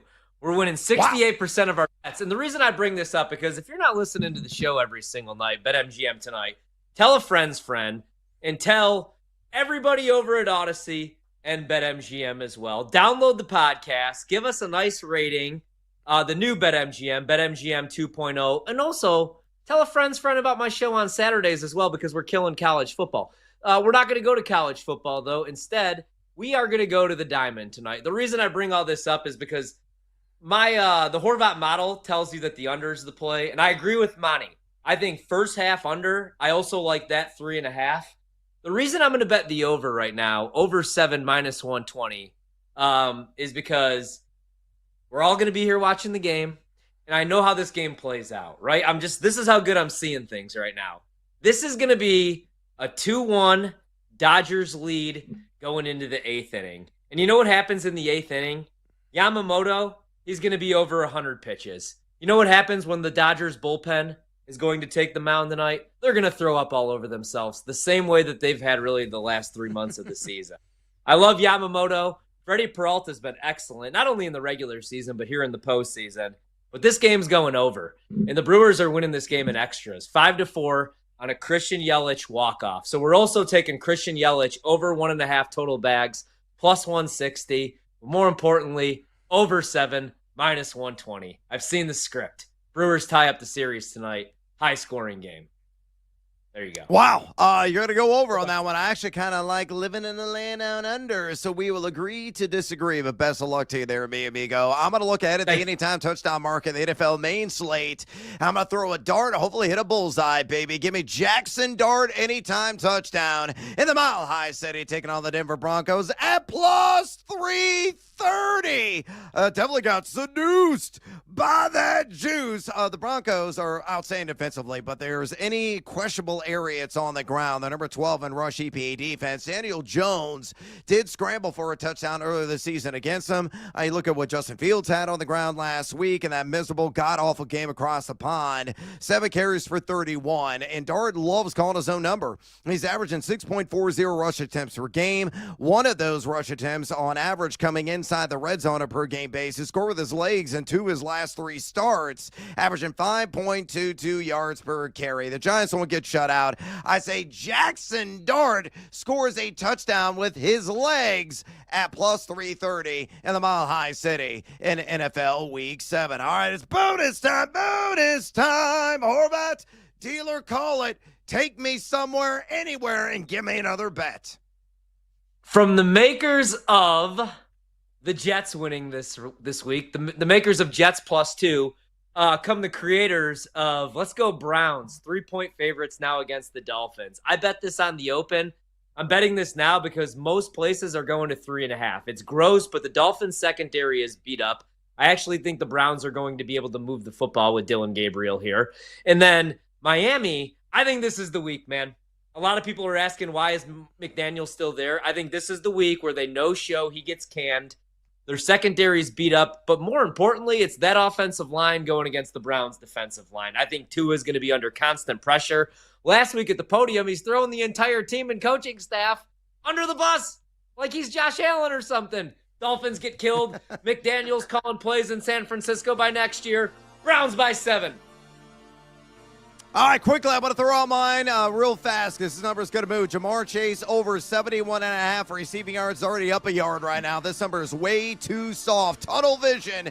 He's going to see a ton of it from Joe Flacco. All right, we got to take a little siesta. We come back. Fade or follow college football week 8 right here. BetMGM tonight on the BetMGM Network. Stay tuned. Don't go anywhere. Brad Evans and Ryan Horvat will be right back with more Wagertainment on BetMGM tonight on the BetMGM Network.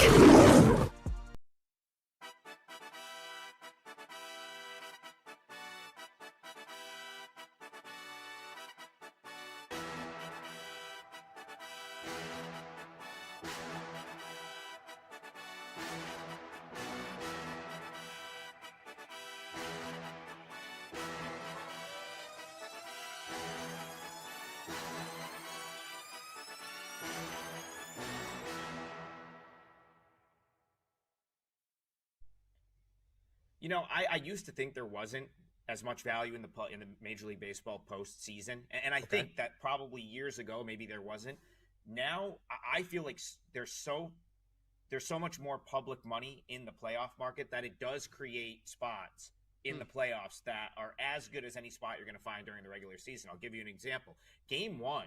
The Mariners being as big of an underdog as they were in Game 1 was crazy, and a lot of that was driven off the fact that we had the entire country watch a game on Friday night, Mariners-Tigers. It goes 15 innings. You end up having people making memes on social media of like 2 boxers, where it's like the Blue Jays are just chilling watching like a 12-round fight and like licking their lips because they're going to get a team that's tired. And if you watch baseball all year, you know that, like, yeah, I mean, listen, there's not as many 15-inning games anymore with the new extra inning rules in the regular season, but that's not going to, you know, with a day off in between, that's not as big of a deal as I think that it was made to be going into that Game 1.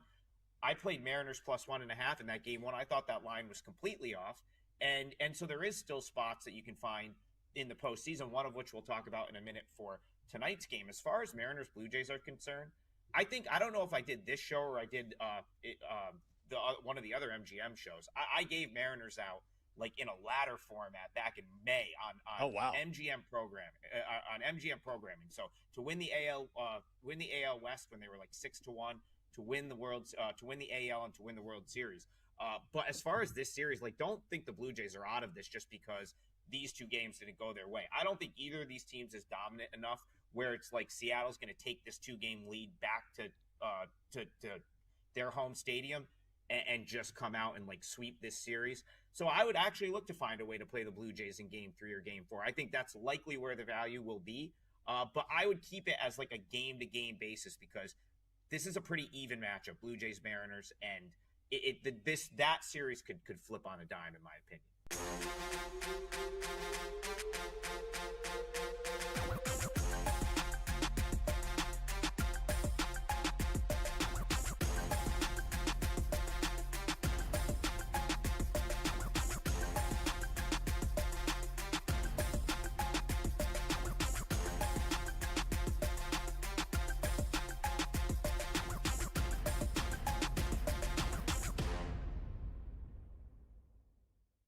I don't think 10-1 on Oregon's a bad idea considering they were, 5-1, 550 literally 3 days ago. So that would be a good entry point, I think, on Oregon. Are there any bets you made early for the coming Saturday? Yeah, a little hindsight there. I took Oregon minus, I believe, 16. I see some 17s now. That would be fine. Did we watch that Rutgers-Washington game collectively? Rutgers couldn't stop us three on offense. If we decide we're going to run the power I, Sammy's the running back, they're not stopping us. So I don't see how they stop Oregon at a single skill position. I took Oregon. It looks like 17.5 now. That would be a little less fun, but still think it's the wave there. I just think Rutgers' run defense, I know they're like they're outside the top 80 in EPA rush. This defense is just awful. Oregon's going to run the ball through their throat, whether that's short screen passes, whether that's from the traditional run. Like, I don't think Rutgers has any way to stop it. So took the 17 there.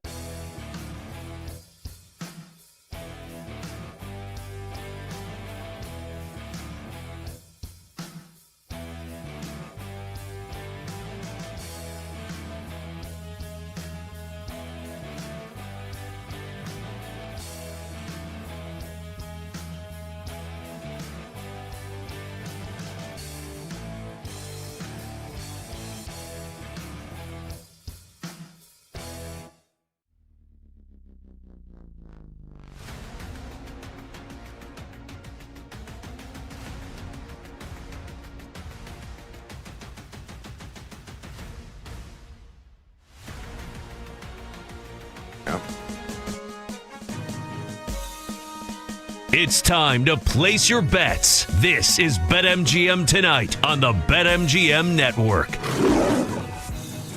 Welcome back to BetMGM Tonight. I'm Brian the Big Noise Evans, and joining me for the ride tonight on this Team Us Tuesday, my guy Ryan Horvath. And this segment is all right all the time because we're going to do a little college football fade or follow. Got another 4-pack of games that we're going to be breaking down. The numbers are it's going to come out and play.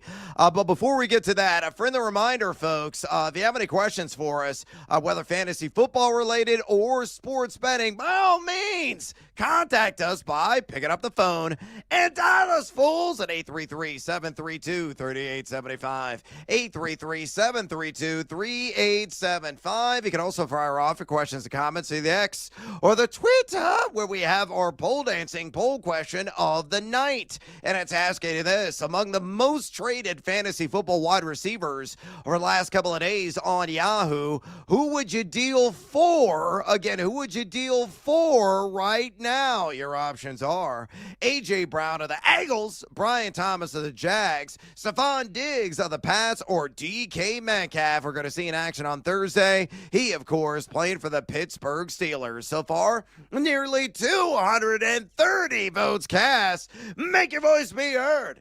Exercise your democratic right. Keep the votes a coming and drop us a comment, aka bring the noise on X at BetMGM Tonight. Again, on X at BetMGM Tonight. Hey, you've thought out that parlay? Now boost it. Use the boost token on any pro football same game parlay and grab a bigger payout if you win. So opt in right now ahead of Thursday Night Football coming up here in less than 48 hours only at BetMGM.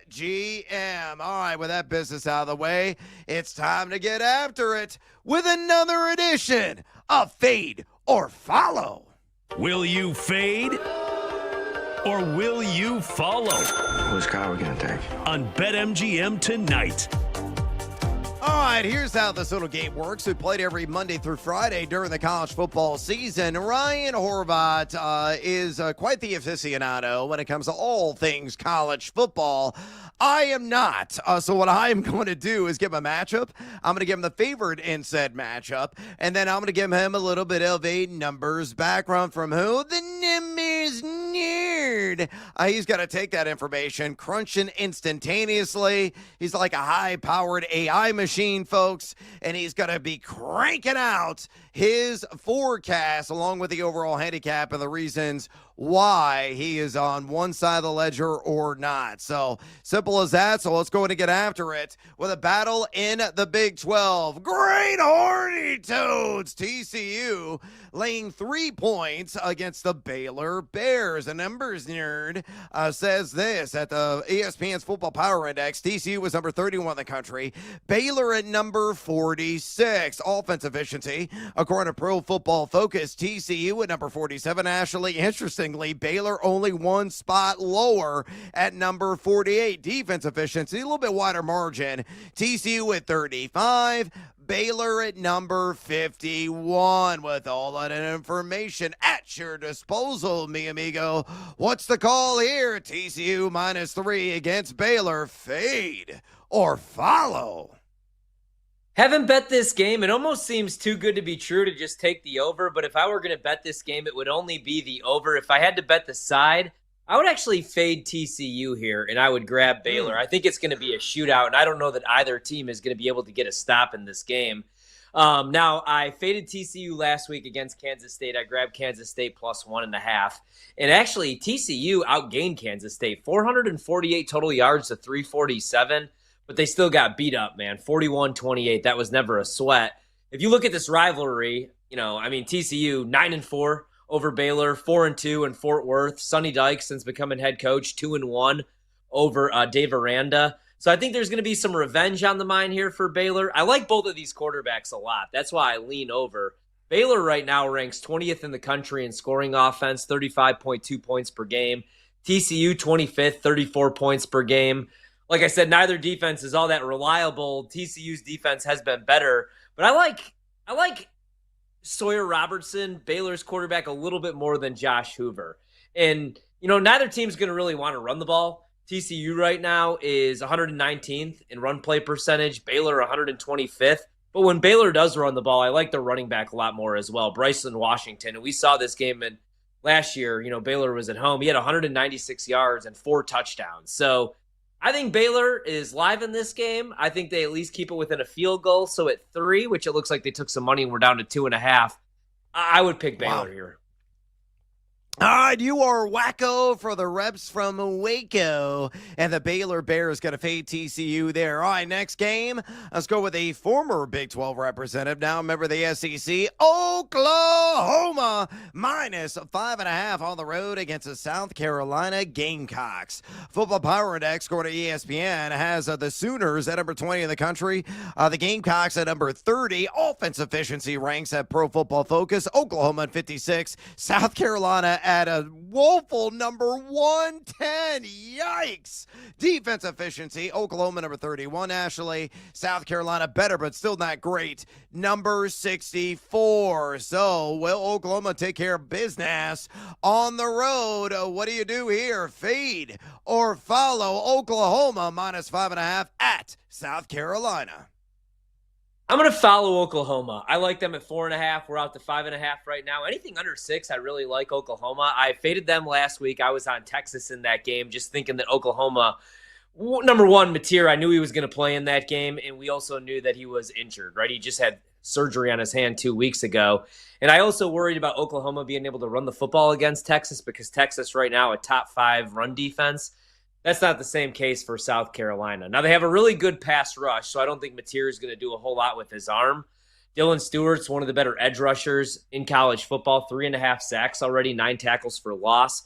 But South Carolina right now, on the offensive side of the ball, even with, they got a bunch of really good skill position players, and they have Lenora Sellers, but they're 107th in FBS in scoring offense, man. So now you're going against this Oklahoma defense that's top 10 in pretty much every category. I don't think they're going to be able to get the ground game going. I think they're going to keep Lenora Sellers in the pocket, make him beat them with his arm, and I don't think he's going to be able to do it against that secondary. So I think Oklahoma wins this game by a full touchdown. I like the Sooners here. Wow. All right, rolling with Boomer Sooner on the road there against South Carolina. Next up, let's say the SEC.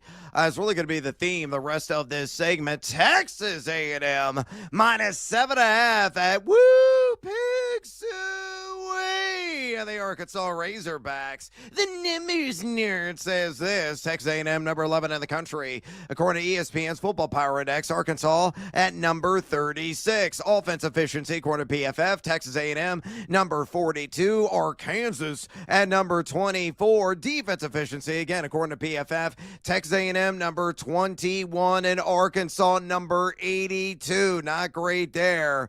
So again, with all of those numerics bouncing around in your dome, what's the call here?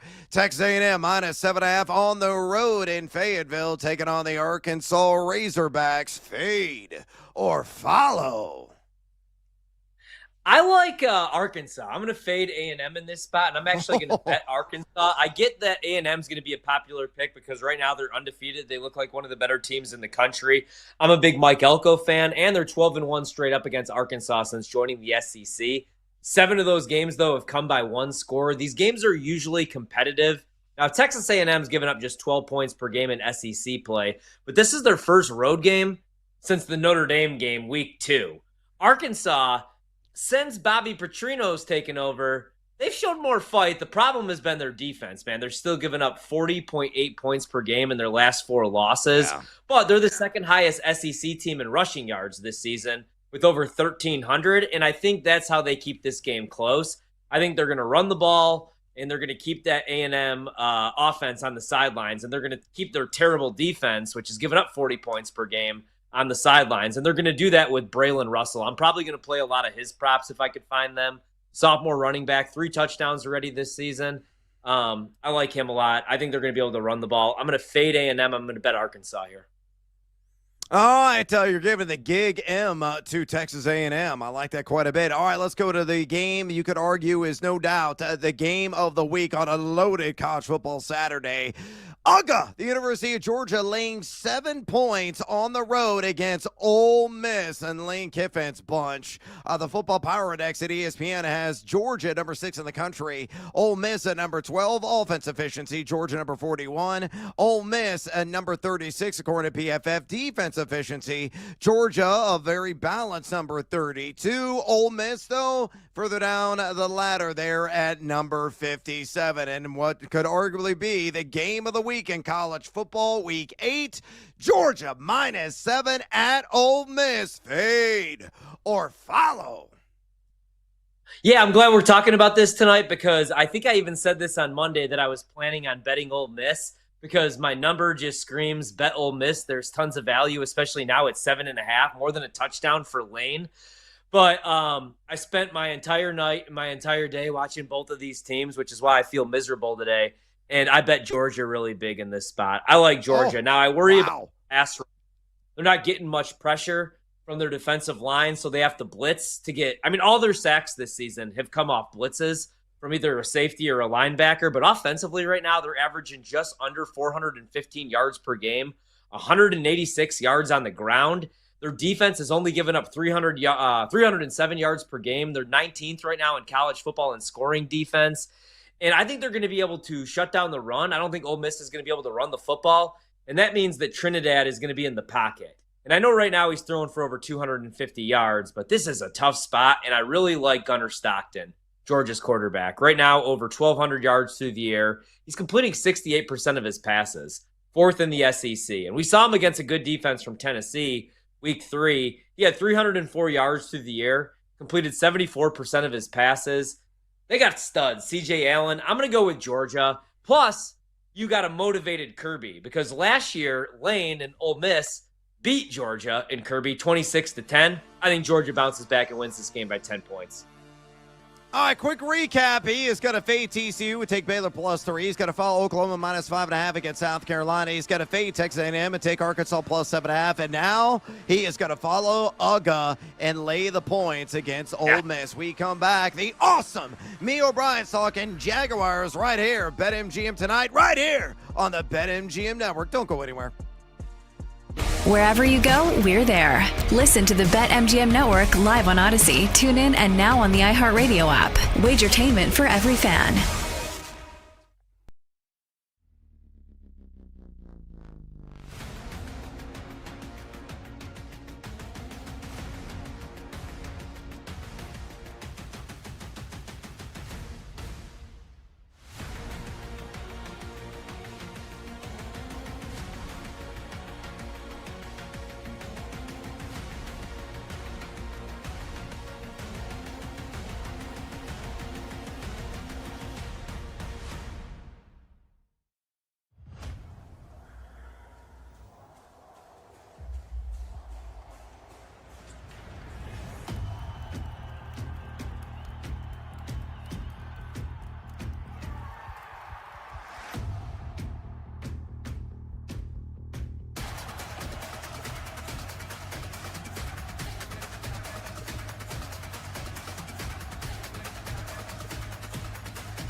Atlanta, San Francisco. Atlanta looked good last night at home. They surprise, but the number was dropping down. It was down to 3.5 at some spots. They still win, pull off the upset over the Bills. Short week for them. Now they go to San Francisco, but now the Niners don't have Fred Warner. Now they lose this guy after losing Bosa and all the players on offense. Niners are laying 3. We don't know the quarterback, but they're still laying 3. What do you think? Yeah, I would be inclined to back San Francisco here. I don't think you need to rush to the window and do it. You see the juice favoring the Falcons. They're probably going to take. I would think the public would generally react to what they saw last week and to the injury news on San Francisco and lean towards the Falcons. The problem here is, by the way, bye week teams last week 4-0 straight up, 3-1 against the spread. Just worth noting as we move forward, and there's always injuries in the NFL, but it feels like a lot of key injuries, particularly like defensive guys this season. Atlanta's just kind of been a different team away from home. And, we do have a situation. I mean, I don't think it's a Kyle Shanahan per se, but like Kyle Shanahan has done an incredible job scheming up his team in spots where, they might not have been in the best position to win. So I will take Kyle Shanahan. It sounds like George Kittle's supposed to practice. George Kittle matters a lot to that offense. Like he's the guy who is, not the best blocker, but he's the best blocking pass catcher. And when they do that play action stuff, he's able to fake like he's blocking, roll out. I mean, it's just part of that Kyle Shanahan scheme. He's kind of the fulcrum of that offense, in my opinion. So if you get Kittle back, I think that's a big deal. The Fred Warner thing is massive, of course. But I would be inclined to lay the 3. The total is kind of interesting. That's pretty high. I think that speaks to the Warner stuff, and maybe they're expecting Penix to keep playing well. He just hasn't been the same quarterback away from home, and that worries me a little.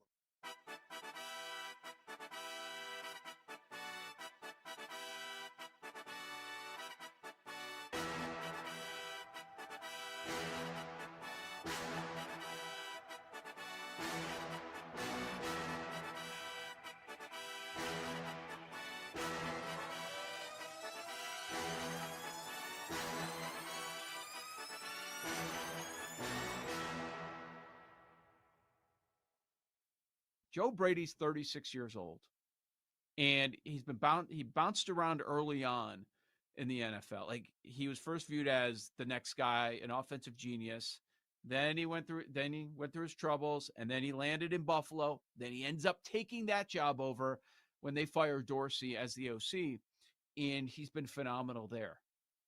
I don't remember hearing his name much as far as NFL head coach. Maybe this is something that Brady would prefer. The next step for him would be college head coach instead of NFL head coach. Yeah, I don't know what his goals are. Obviously, I don't know Joe Brady. He's 36 years old. This seems like a really good job, though, for a guy like that. Yeah. And it sort of fits the mold He's a likable guy. He's young. I think players relate to him. Offensive guys certainly want to play for him. He also did spend a couple years at Penn State as a grad assistant, but the connection there is between Pagula and Brady. Like that, I think is what's driving this move. And clearly they took bets. I mean, to have him at 10 or 12 to 1 and now 24 hours later have Brady plus 150. Clearly you got enough to realize, oh, Brady's going to get bet. There's a lot of things that sort of mesh together. I think it'd be a great hire, no doubt.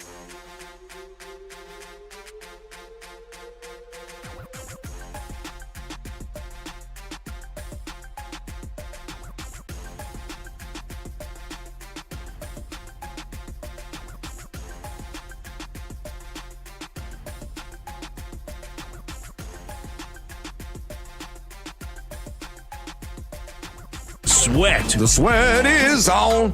Yeah, the sweat is on. With your hosts, the big noise, Brad Evans. I got to duplicate that. No way. No shot in the HE-double-L hockey sticks. And the mad better Ryan Horvat. You don't got to bet every game. That's how you see those guys that live under the bridge? They lay 25.5 with UNLV week 0. It's BetMGM tonight on the BetMGM network. Make it legendary. Welcome back to BetMGM tonight on this hashtag Team Huevos Tuesday. Brad the Big Noise Evans with you. Ryan Horvat in the house. We're going to be talking to the awesome, the incomparable Mia O'Brien here momentarily. All things Jacksonville Jaguars all the time. Before we bring on Mia, further reminder, if you have any fantasy football questions ahead of the waiver wire deadline tonight, maybe got a trade offer on the table, maybe already mulling over some sit decisions in week 7. We're here to help. We are also to give you some guidance here in the world of sports betting. So if you want to contact us, just pick up the phone and dial us fools at 833-732-3875. 833-732-3875. You can also hit us up on the X or the Twitter at BetMGM tonight. Again, bring the noise on X at BetMGM tonight. Now, through the power of animated picture and sound, let's bring on our buddy Mia O'Brien. She is an awesome host on ESPN Radio. She also covers the Jacksonville Jaguars down there in Duval County. Make sure you follow her on X, where she's always giving it to you there at Mia O'Brien TV. Again, on X at Mia O'Brien TV. Mia, welcome back to BetMGM tonight. Straight away from me, let's first focus on the not so great with the surprising Jaguars, as fantasy managers are terribly frustrated with the performance of Brian Thomas and really his lack of meaningful games so far this season. At wide receiver 33 in fantasy points per game, he's barely churned out a WR3 line in 12-team leagues. What's the reason, in your estimation, for the downturn, and what are your hopes for a recovery over the rest of the regular season stretch?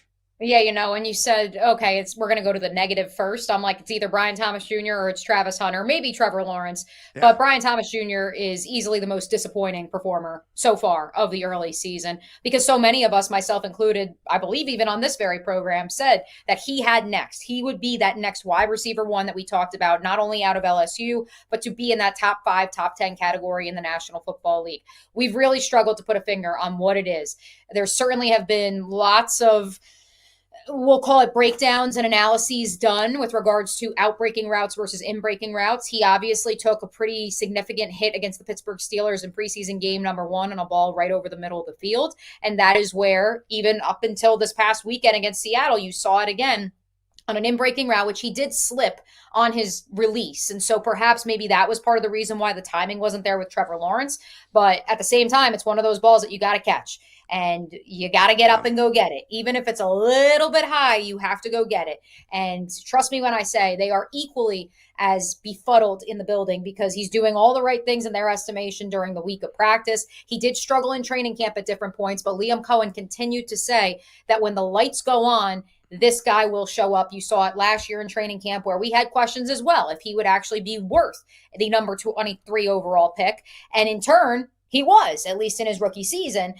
And then when they had the joint practice with Miami, he was the best player on the field, not named Josh Hines Allen. And so many people said, okay, he just needs to be in a game. He's not a practice player. He's a gamer, but he hasn't been a gamer through 6 weeks of the 2025 campaign. Yeah, no doubt. Let's stick with the disappointing, because you brought up Travis Hunter, and as a football, as a football fan, what he's doing is pretty remarkable, and I really enjoy watching it. We told everybody kind of to pump the brakes because there were Justin Jefferson comparisons, and we didn't even know how he was going to be used. Was he going to play? Be played primarily on the defensive side of the ball, the offensive side of the ball. This last Sunday, 15 receiving yards, I believe, and he played 40% of the defensive snaps. How do you think they use him the rest of the way? Because we've heard Liam Cohen say we need to get him involved more as a vertical threat. Then we see, again, him playing 40% of the defensive plays. Is it going to change every single week? Do you think eventually he is going to have a set role? And, what have been your thoughts just on him as a player? Because they did trade 2 draft picks to move up to number 2 overall to select him. So here's the unfortunate part. If you are banking on Travis Hunter being this vertical, stretch the field, outside boundary wide receiver, right now, and Liam Cohen and the entire front office have been very forthright, he is just learning the F position, the slot wide receiver position. That was the long-term play. They didn't want to overload him and teach him all 3 wide receiver positions in this offense year 1. And so they started with the slot with the goal of by year 2, he would know the entire offensive playbook. But because he was also learning the defensive playbook, they opted for, let's teach him the slot first. And so that's where this notion of why is he being used as a gadget player and a motion man when he can stretch the field arguably better than anyone else, any other wide receiver on the roster with his God-given ability, and given Brian Thomas Jr. slump to begin a sophomore campaign. And it's frustrating. You guys tell me, if we believe that he can be taught the X or the Z wide receiver position in this offense after the bye week, then maybe we do see that production on the offensive side of the ball. I don't think that's going to be the case because they do still have such faith in De'Ami Brown, and they have faith that Brian Thomas Jr. is going to turn a corner. On the defensive side of the ball, they traded Tyson Campbell to Cleveland last week for Greg Newsome. Greg Newsome, limited defensive snaps, obviously was involved in one JSN's very, very long 60-plus yard touchdown run. Not exactly a great introduction, but that's all right. It really wasn't on Greg. It was on the safety, but I digress. Point being, part of why Tyson Campbell was traded was because the Jaguars felt that he was a solid corner. They also felt that 7th-round pick Buster Brown is a solid corner. There's still faith. And former third-round pick Jarian Jones, who's also solid. They couldn't justify having 2 solids that are being paid on a rookie contract with someone who is being paid like a top 10 cornerback. Now the question becomes, is Travis Hunter also solid? Or is he actually, outside of Jordan Lewis, the best defensive back on the roster? In which case, push comes to shove, you may have to play him one way or another, come hell or come high water, at that outside corner spot opposite Jordan Lewis in base downs, and then as the third safety in nickel packages. I think Liam Cohen's a really smart guy. He even made Will Levis look like an NFL quarterback a couple of years ago at Kentucky. And nobody's asking my opinion, but I think what they should do is just teach him the slot position. Because I know he played a lot on the outside at Colorado, but he's like 190 pounds, 195 pounds. And then I would play him on third downs. Man defense is a corner. That's what I would do with Travis Hunter. That's what a lot of us expected, by the way. That was what we thought. We thought it was going to be he's going to come in on money downs at the defensive back position, and that largely is what it was through the first 3 weeks of the season. But then once you go up against some of these big boys, especially in that Cincinnati Bengals game when Jarian Jones went down with a back injury, and all of a sudden you say, we need Travis out there. And so therefore, all of a sudden he's forced to play more of the defensive snaps. And in that game in particular, because Brian Thomas Jr. was still struggling with drops, well, now you also need Travis on the offensive side of the ball because he is not struggling with drops. And the best ability is availability, both in terms of health, but also in terms of catching the football. Yeah, you brought up, and Brad brought up, obviously, the Brian Thomas Jr. drops. I had high expectations for Trevor Lawrence in the Liam Cohen offense as well as the running game, but as far as the prop this year, his touchdown passes were only 21.5. And this is obviously a big year. I don't think he's ever lived up to that full potential. They had the one playoff year, the first year with Doug Peterson, and it's been a disappointment since. How would you grade the first, 5-6 games here of the season? And do you think, he's getting more comfortable running this offense? What are your expectations for the rest of the year for Trevor? Yeah, up and down campaign to be clear. So I would probably give him like a C plus at this point. I think what's most interesting is these last 2 games, you've seen him in the time to throw statistic actually hold the ball more than 3 seconds. Last year, he held the ball the 5th lowest second total of any quarterback in the National Football League. And Liam Cohen wants this offense to be as fluid as possible because the progressions are related to his footwork. And so you have read number 1, read number 2, tied to your footwork. Read number 3, read number 4. Okay, now I escape the pocket. And I think that realistic expectations have always been for Trevor Lawrence, not the Baker Mayfield, Liam Cohen 1-year sensation in Tampa. The realistic expectation, and I'll say it until I'm blue in the face because the Athletic said it back in August and the Athletic Football Show, and they're so spot on. The comparison needs to be Kyle Shanahan and Matt Ryan in Atlanta. That offense did not get off the ground running in Shanahan's first campaign with Matt Ryan, who had obviously had a couple more pelts on the wall than Trevor has up to this point, although Trevor does have a playoff win under his belt. And so ultimately, the collision of philosophy between Matt Ryan and Kyle Shanahan resulted in a 7-8-1 campaign that first year. Do we know what happened the second year, boys? Anybody want to remind me? What happened year 2 when those two were together? Oh, that's right. They went to the Super Bowl. So, yeah, that's where this, much like the plan with Travis Hunter, this is a plan with the future in mind. They knew that this would be a learning curve in year 1. Are they frustrated with how up and down he has been? Absolutely. I think anyone would be. I don't care how long you've coached in the National Football League. I don't care if you're the most patient person on planet Earth. But so much of the operation, it was understood, was going to take time, whether that was Hunter's involvement in the offense or whether that was Trevor Lawrence's development in this new system. I've said it, and I'll also say this too. This is much like Liam Cohen says he got a PhD in coaching from Sean McVay. Trevor Lawrence is in a PhD program right now, and it is very, very obvious that he was passed along through his undergraduate program with A's just because he does most of the right things, and that's no disrespect to Trevor. It's a disrespect to the coaches that he's had previously because I don't know if he's ever actually been coached at this nuanced of a level. We're talking the awesome, the very vibrant and informative and also heavily opinionated Mia O'Brien, host on ESPN Radio, covers the Jacksonville Jaguars, also an AP voter in a sport that I know and love, college basketball. We're going to have you back on to talk some hoops when that season gets underway. Make sure you follow her on X, would you kindly, at Mia O'Brien TV. Again, on X, at Mia O'Brien TV. Mia, in this week's matchup against the potentially Puka-less Rams, what player do you believe the Jags coaching staff is most hell-bent on trying to contain? Is there a mano-a-mano matchup in particular Sean McVay may have the upper hand in? If so, what do you think that matchup is?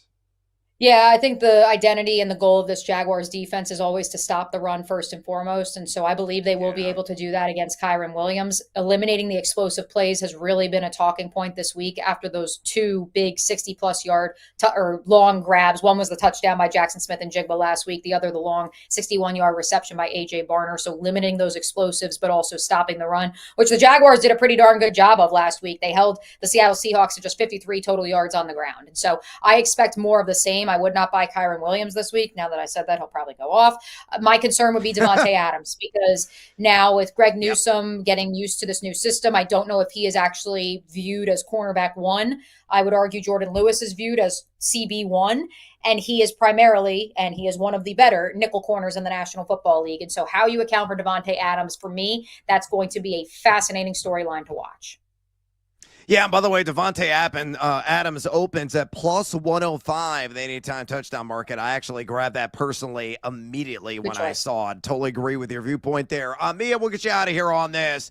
The Jags are plus 200 right now at BetMGM to catch the Colts for the division title there in the AFC South. Tell us why it happens. Conversely, tell us why it won't.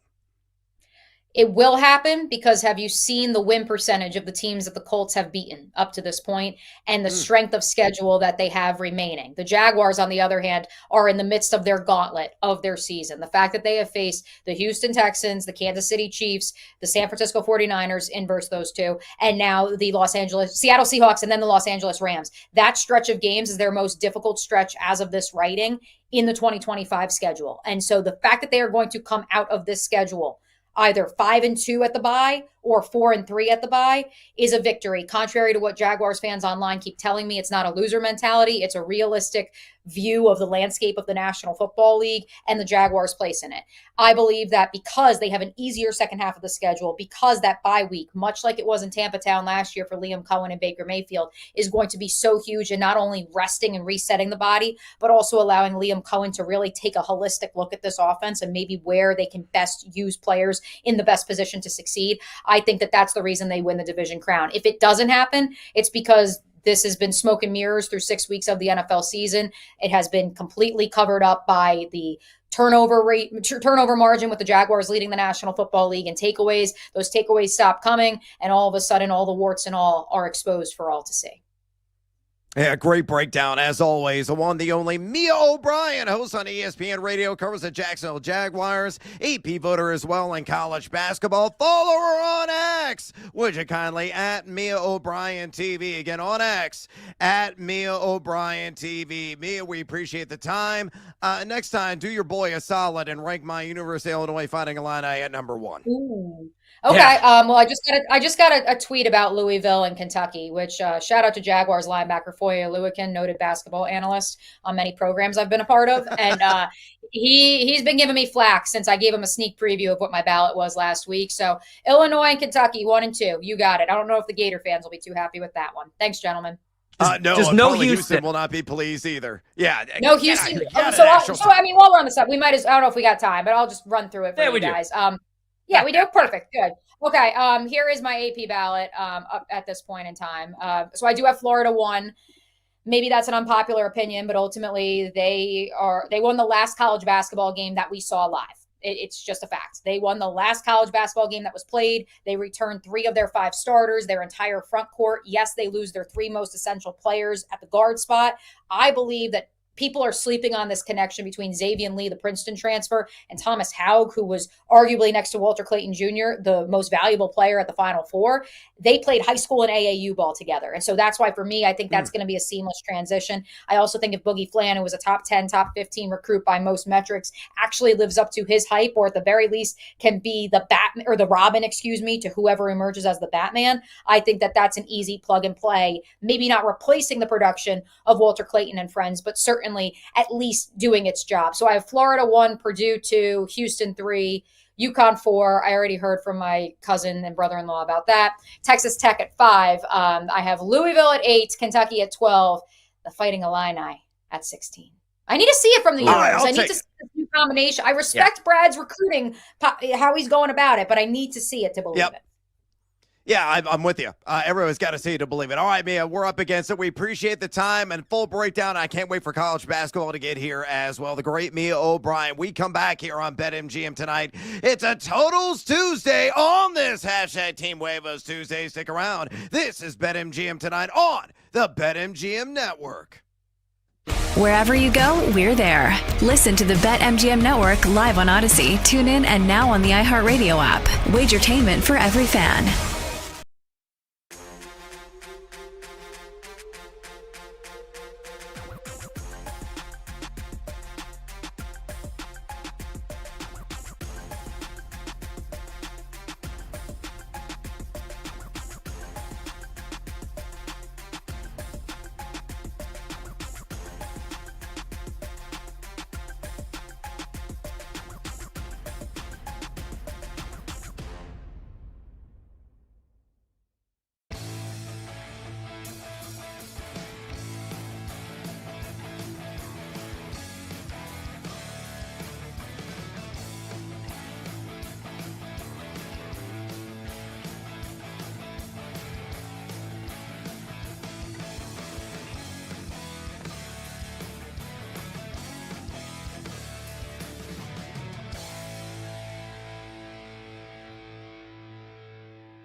down what Mia had to say.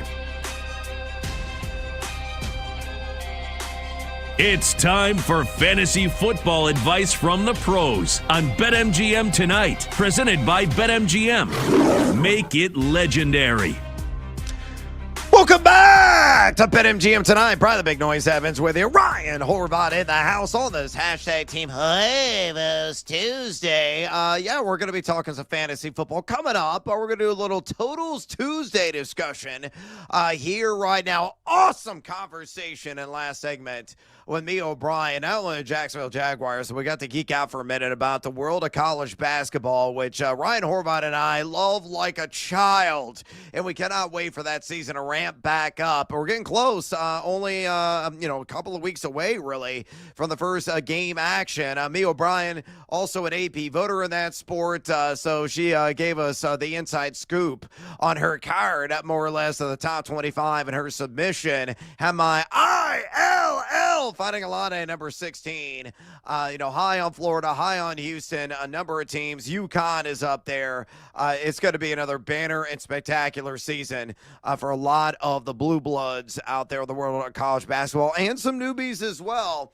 So nobody, I think, in the world of professional sports talk radio is going to be covering college basketball quite like us here on BetMGM tonight with the season just over the horizon. We can't wait for things to tip off here in 2025. Hey, if you want to talk some fantasy football with us, you want to talk some sports betting as well, and Milwaukee already up 1-0. Jackson Churio with a lead-off home run off of Yoshi Yamamoto. By all means, I'll pick up the phone and dial us, fools, at 833-732-3875. 833-732-3875. You can also rifle off your questions and comments via the X or the Twitter at BetMGM tonight. Again, bring the noise on X at BetMGM tonight. Again, 1-0 Milwaukee right now at the bottom of the first inning. 2 outs, nobody on,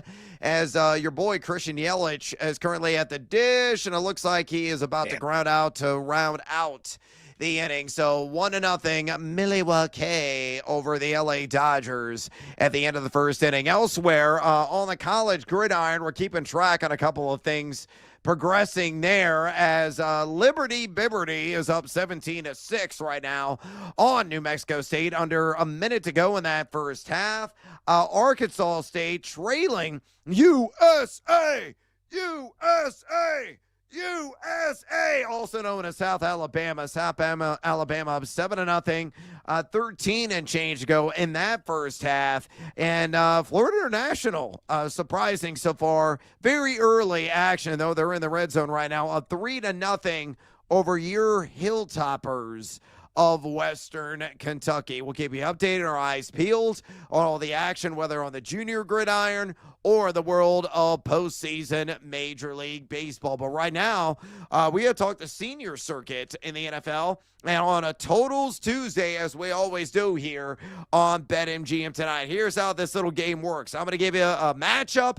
I'm going to give you the total, and we're simply going to decide if we're going to go over or under said total. Let's start off with a Thursday night backyard brawl between the Pittsburgh Steelers and Cincinnati Bengals there in a battle of the AFC North foes. The over-under sitting at 42.5, a -110 either direction there at BetMGM. So, Horby, what are your thoughts here? Over or under Steelers and Bengals? Usually, man, I would bet an under on a Thursday night, right? Short week. Usually it's really, really sloppy football. And if it's an AFC North divisional rivalry, man, usually I'm betting the under if it features the Pittsburgh Steelers. But I actually like the over here. Right now, the Steelers' offense is humming. I know it's not Aaron Rodgers, 2015 Rodgers pushing the ball down the field, but he's been really efficient, even with the lowest ADOT in the National Football League. And then the Steelers' defense, their secondary, if you're going against opposing quarterbacks in fantasy football, they've given up top 10 points. So I do think that the secondary is going to be better, but Jalen Ramsey's not quite Jalen Ramsey from 2015. So I think the Bengals are going to put up some points. I definitely think the Steelers are going to put up some points against that Bengals defense. I like the over here.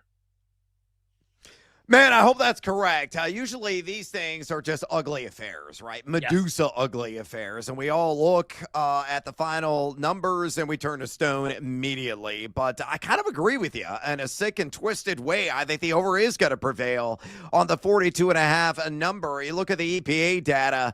Pittsburgh, number 12 at EPA per play offense, much improved defensively from what we saw earlier this season. They're now number 11 EPA per play defense. Cincinnati at number 30 EPA per play offense, at number 29 EPA per play defense. I think the Steelers have a shot to blow out their division rival there on the road because they are playing A-plus football right now. You're going to get a whole lot of Jalen Warren on the ground, probably 1-2 punch of Warren and Kenneth Gainwell. I actually took the over on Kenneth Gainwell rush yards today at 23.5 there at BetMGM. But, you know, the door is always open in these scenarios for the total to hit late in the game. If Pittsburgh races out to a sizable lead, I think it's going to be nothing but garbage time and coming out smell like a rose for Cincinnati, and a whole lot of that tunnel vision from Joe Flacco to Jamar Chase.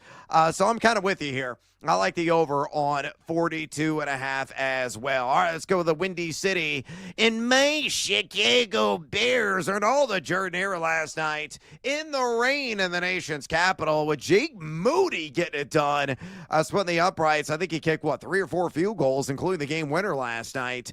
The over-under against the Fleur-de-Lis, the representatives from New Orleans, making that road trip to the Windy City, is at 45.5. So Bears, Saints, 45.5. Horvey, fade or follow the over. Kind of like the over in this game, right? The Bears are tough to figure out right now moving forward because I do think that the defense is only going to continue to get better for Dennis Allen. It's his first year as DC.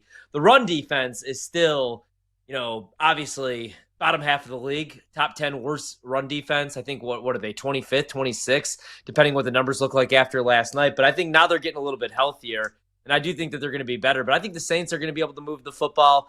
And this Bears offense, man, I know it was a work in progress the first couple of weeks of the season, but Caleb right now looks good. It looks like the Ben Johnson offense. Even yesterday, Swift was able to get going a little bit more than I thought he was on the ground. And I like what I've seen from another.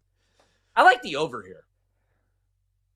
Dude, I have to take the over, right? I think Spencer Rattler could be sneaky good for fantasy football devices. Like if you're in a pinch, in a pickle, I'm talking to you, Lamar Jackson, backers and owners, because not only is on the 1 week siesta, but he's been out of action last couple of weeks. Maybe you need a plug and play for Josh Allen because he's on a bye this week. Rattler could maybe post like 18 to 22 fantasy points.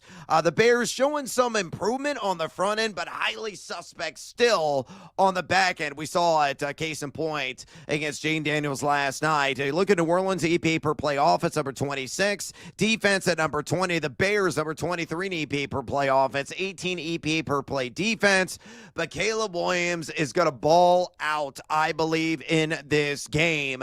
The strength of the Saints is in the trenches, not so much of the back end. Really has struggled in coverage for much of the season. So, yeah, I think the points are going to pile up. I like the over as well. I played this number up to like 48.5. So at 45.5, I think it is a divine value available there at BetMGM. Let's go another usual over hit this season because this team's not playing a lick of defense. That, of course, is how about them Cowboys? Yeah, Dallas welcomed them in one of their division rivals in the Washington Commanders this week in Little D. The over-under set at 53.5. What do you think here, Horvat? Is that a home run? It is a home run. As Teoscar Hernandez goes yard, just even it up, one apiece. That was a solo shot in Milwaukee. So Brewers and Dodgers tied up at one apiece in the top of the second. So Washington, Dallas, getting back to the football conversation. Over under 53.5. I mean, maybe you want to go contrarian and take an under here, but I don't know how you do that, right? I mean, the only good thing that you could say about the Commanders' defense is they can stop the run, so maybe not a huge game for Javonte, but that means more Dak. If Dak drops back 40-plus times, we talked about this last night, man, with RJ Choppy. If Dak is on any other team, winning team, he's probably the leading candidate to win the MVP. He's putting up MVP numbers right now. Pickens has been great. He looks like a number 1 wide receiver. So I don't know how many stops the Commanders get in this game. And I do think their offense bounces back. Jaden yesterday was a little shaky at that red zone pick. I think he has a bounce back performance. Over, man. I do not know how you take the under in this game.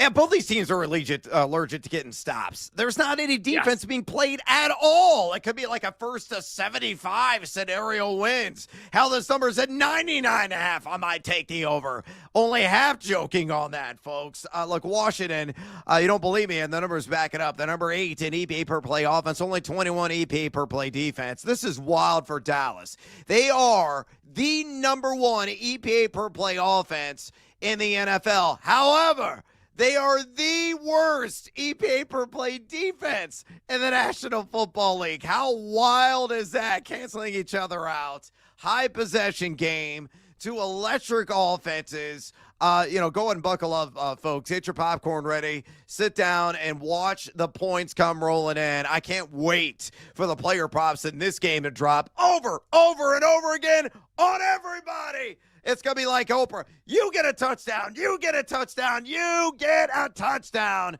I'm taking way over Washington, Dallas, 53.5. All right, let's go to the primetime affair out in the Bay Area. The Atlanta Falcons and San Francisco 49ers.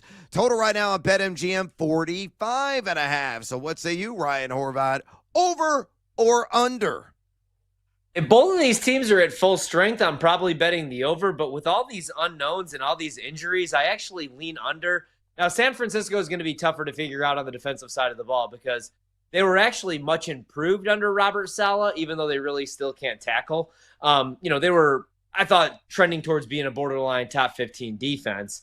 But man, now no Fred Warner for the rest of the year. That's one of the bigger losses, not only against the run, but also a really good cover linebacker, especially now that they don't have Dre Greenlaw anymore, who's now in Denver. Jeez.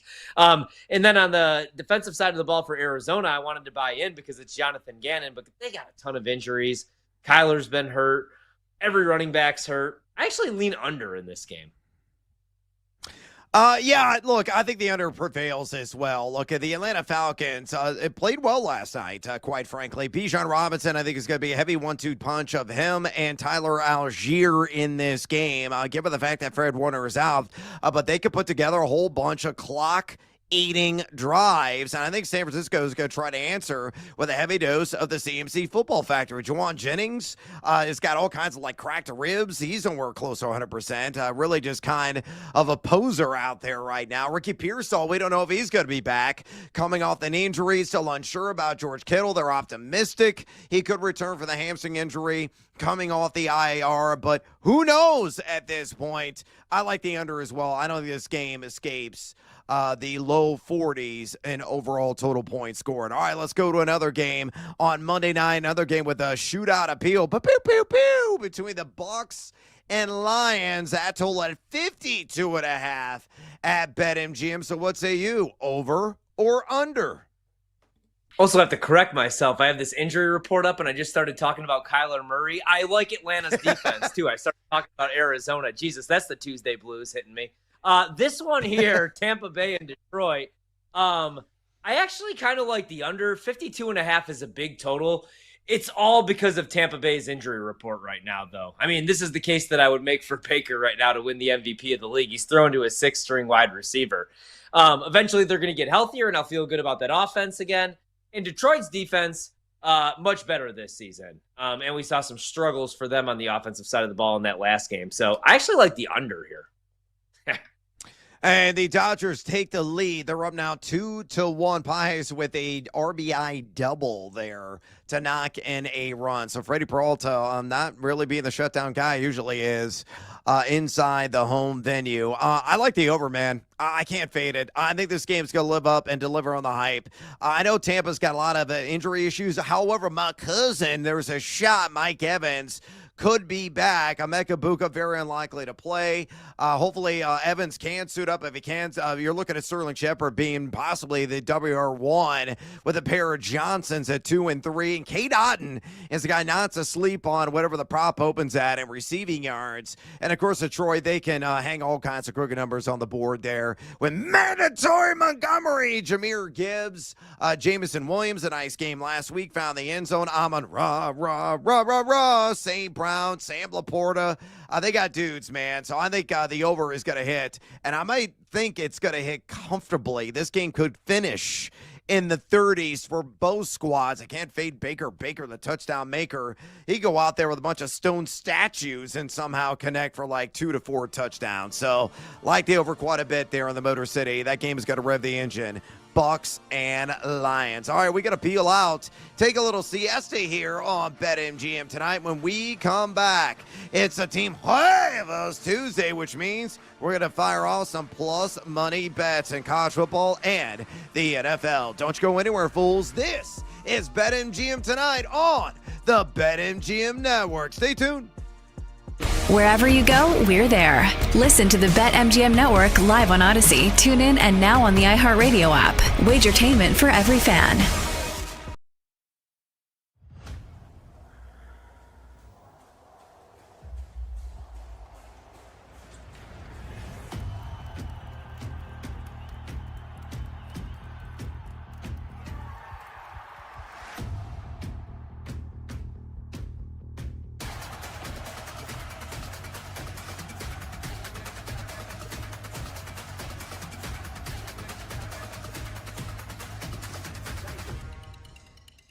Let's start with that Thursday night game. I talked about it yesterday. I love the Bengals, one of my favorite bets of the week. I'll give you guys 2 more points to kind of go off of what Nick was saying, but he was bringing up the point about how the Jets were how the Steelers were 2.5, 3-point favorites on the road in New York in week 1, right? And now the Steelers are 5.5 against the Bengals. I talked about it yesterday, but just look at last week, right?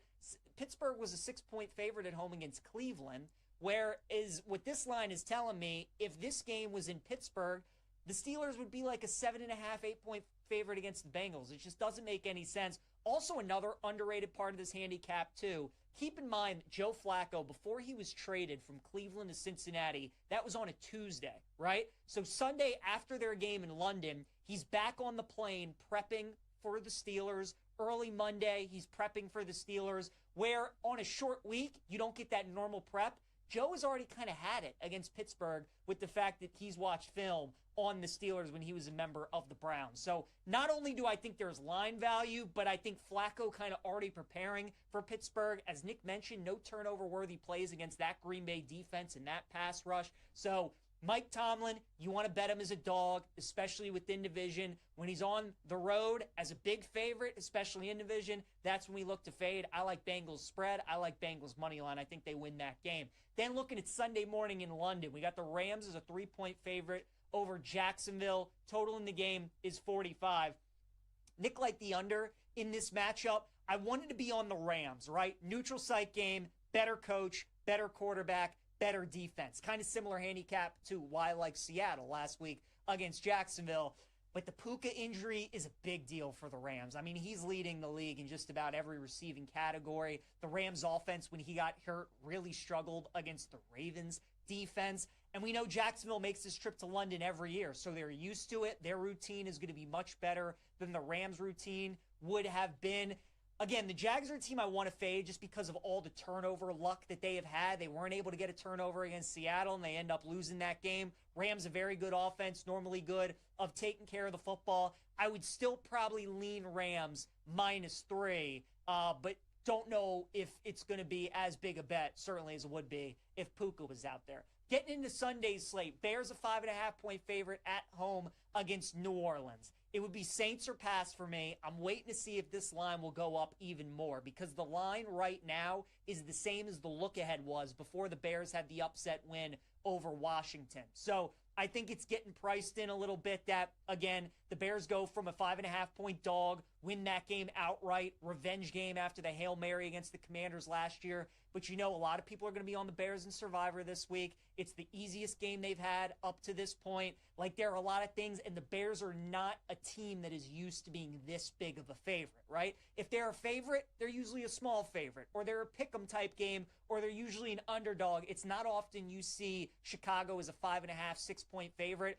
And we keep saying it about the Saints every week, man. I know they only have one win, but they are competitive, and they have been keeping it close with a lot of teams. So waiting to see if this goes up. If it just ends up staying at 5.5, I will end up being on the Saints. I think the Bears do probably win, but certainly would not shock me if the Saints pull the upset. Browns and Dolphins, I like Cleveland. I'd probably look at them -2.5 against the Dolphins. I think anything under 3 is a nice bet here with the Browns. Nick brought up a great point, how tough Cleveland's schedule has been up to this point. All the great teams, quarterbacks, offenses that they have faced. That defense is one of the tops in the NFL. And these are the kind of games, too, his struggles, right? When he goes on the road and he has to play outdoors in natural grass, the offense just isn't the same. And his noodle arm at times and his immobility against this Browns defense, I think is going to be rough. So I like Cleveland here. Dolphins team total under might be a nice look as well.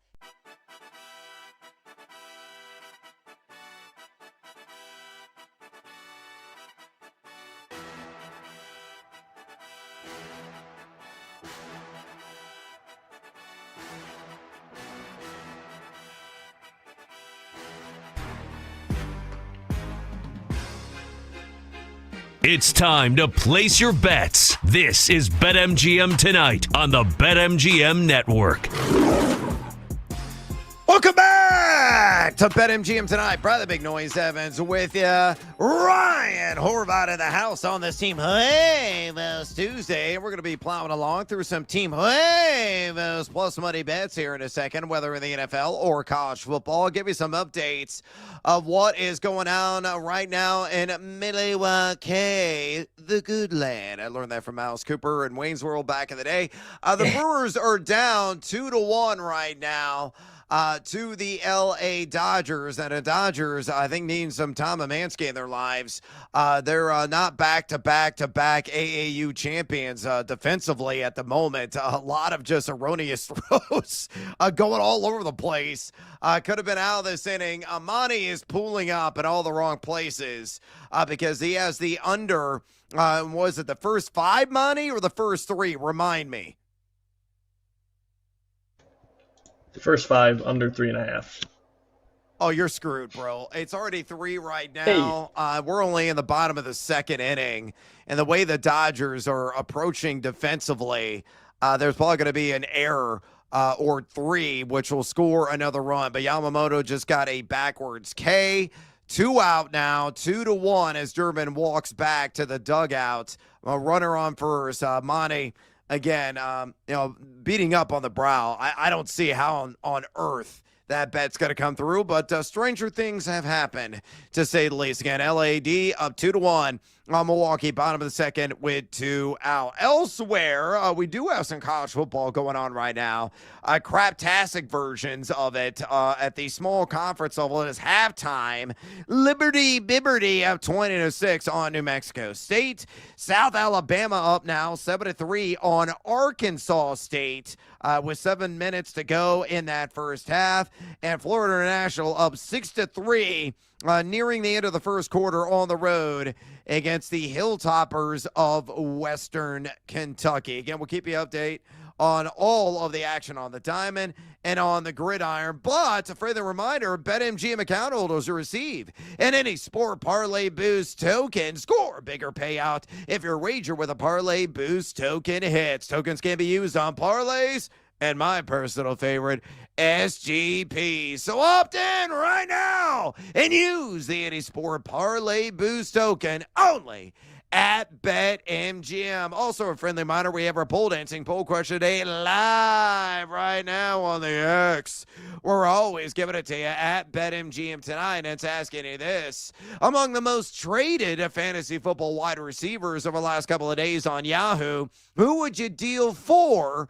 Again, who would you deal for right stinking now. Your options are A.J. Brown of the Eagles, Brian Thomas of the Jags, Stephon Diggs of the Patriots, or DK Metcalf of the Steelers. So far, over 230 votes cast. Make your voice be heard. Exercise. Yeah, Democratic right. Keep the votes a-coming and drop us a comment, a.k.a. bring the noise on X at BetMGM tonight. Again, on X at BetMGM tonight. Again, it's a Team Huevos Tuesday, which demands for us to show some cojones here on some plus money wagers. So let's go and get after it. Ryan, you're going to bat lead off, as always. You're small, scrappy, with elite, like 99 speed on MLB The Show. So you're going to set the plate slap on the outfield, take first base, maybe get to second, third, hopefully score a run. So you're going to throw out your first bet. You're going to give the reasons behind said first bet. When you are done with your reasons, go in and just call for something, and as a result, Brando will drop something related to Team Huevos. I don't know if it's going to be a random noise. I don't know if it's going to be a shot. I don't care. Brando, just give me a sounder you're choosing, and I will take it from there and do the same thing. We're going to squeeze in as many Team Huevos plus money selections as we possibly can, and then call it a segment. So, Ryan, you're up first with your initial Team Huevos plus money play. What is it? Yeah, I like some favorites this week, and then I'm still waiting on a lot of props, including some anytime touchdowns. So I'm actually going to go with a future that I bet yesterday. And now Lamar's expected to come back, and the Ravens are actually plus money to miss the playoffs. Plus 105 is the best price you could see, or that you could find. Most of these have went to even money, plus 100. But since the NFL's first postseason back in 1933, only 1% of teams that start 1-5, which is where the Ravens are right now or worse, have rebounded to make the playoffs. The 4 teams that have done so: 1970 Bengals, 2015 Chiefs, 2018 Colts, and the 2020 Washington football team, who I believe won 7 games to get in that year. But you look at the rest of the way. Number one, that defense is a mess. They've already given up more points before week 6 than the 2000 Ravens did all year long. And if you look at the remaining schedule, the 27th hardest schedule going forward for a 1-5 football team. I love Lamar. I know he's coming back. And that gives the Ravens, a 25% chance to make the playoffs? I don't think it happens, man. I know a lot of people don't want to believe in the Steelers. The Bengals are probably screwed, but I don't think the Ravens are getting in, even in a weaker division. So I'm going to bet them today not to make the playoffs, plus 105. Brando, fading Lamar Jackson and Derrick Henry, going to need a shot, so pour me one up. I've ever heard. Okay. I said a random sounder, and I think hit the wrong button. So hopefully you'll found the shot. I've ever heard. Oh, there we go. Oh, there it is. Gotcha. Whatever random mention that is, that might be from like a game show or something, it sounds like. So who knows? Stay tuned, America. Never know what random sounder is going to come up next. My bet, though, same game parlay on Thursday Night Football. Give me Jaylen Warren anytime touchdown. And I'm going to correlate, synergize, and bring it all together. I'll take the Steelers as well on the money line. I grabbed it earlier today at plus 136. I just built that before the show again. It had dropped 16 cents to plus 120 there at BetMGM. So you might want to grab it now before that line shrinks even further. I look at the Bengals, number 28 in rush EPAD. They've actually allowed them the most fantasy points to opposing running backs this season, giving up 4.57 yards per carry, 166 flat total yards per game, and 10 total touchdowns just to RBs. Warren's only got the 1 touchdown this season, but he's getting over 66% of the opportunity share.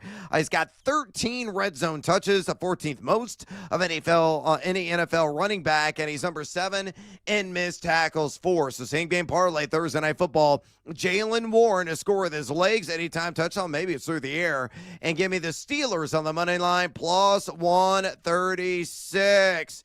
Brando, ball out. We need 4 tickets to the Bahamas, one way. Nice flight you got.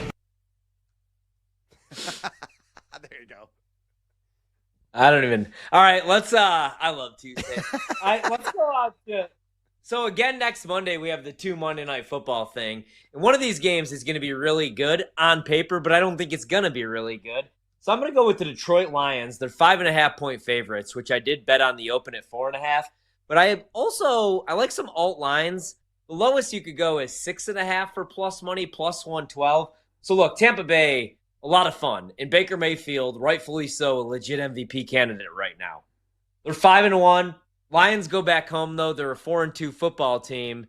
And now they're coming into this game, I think, extra motivated and pissed off. And even though Tampa Bay's 5-1 this season, man, their point differential is plus 14. The Seahawks, to put it into perspective, they're 4-2 with the point differential of plus 49. Hell, even the Texans, they're 2-3. Their point differential is 47. This is why Baker Mayfield's been so good. He keeps winning on these game-winning drives. I don't think it's going to happen against this Detroit team. They're going to be extra motivated and pissed off after getting beat by the Chiefs. So I like the Lions, minus 6.5, plus 112. And I like the standard line, too, next Monday night. Brando, pour me up a shot. This is dangerous. It's reckless. It's un-American. Thank you, Chuck Schumer. That's a hell of a drop right there. All right, I'm going to go Devontae Adams, anytime touchdown on the road in Duval County, taking on the Jacksonville Jaguars at plus 105. We talked to Mia O'Brien earlier on the show. I asked her a question, and I got the exact answer I was looking for. If there was one concern from the coaching staff that somebody contained, she said it was going to be Devontae Adams. And I think she's spot on. Matthew Stafford has been threading needles all over the field at 37 years young. Puka Nacua is unlikely to play, but no guarantee that he's not going to suit up. The Jags only number 18 in drop back EPAD. They've allowed 6 wide receiver touchdowns this season. And you look at Adams, he's got 10 red zone targets. That leads the NFL. And he has scored a touchdown in 3 of his last 5 games. So Devontae Adams, anytime touchdown against the Jags, plus 105. Brando, ball out. Big time delivery. How about those onions, Grant? Woo! How about those onions, Grant? Let's go with a player prop, one that I did find in the anytime touchdown market, the only one that I could find that I wanted today.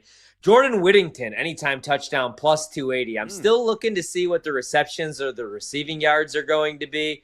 Let's roll with him, man. I saw the press conference, I think it was today or yesterday, where the offensive coordinator for the Rams, Mike LaFleur, Matt LaFleur's brother, said he's flat out tough, mentally and physically, was hyping him up. There was more quotes, by the way. Check out the interview yourself. But Puka Nacua's got this ankle injury. So I think Jordan Whittington might play some snaps. So Puka was limited to just 27 snaps week 6. So Whittington was on the field 92% of the time.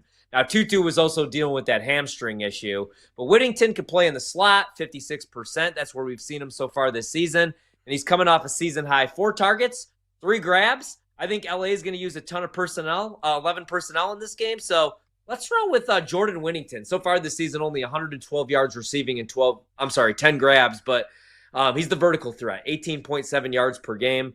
I think he could catch a deep one, and if he does, plus 280 on an anytime touchdown is a good price. Brando, let's get wild. The call is surprisingly correct. 3.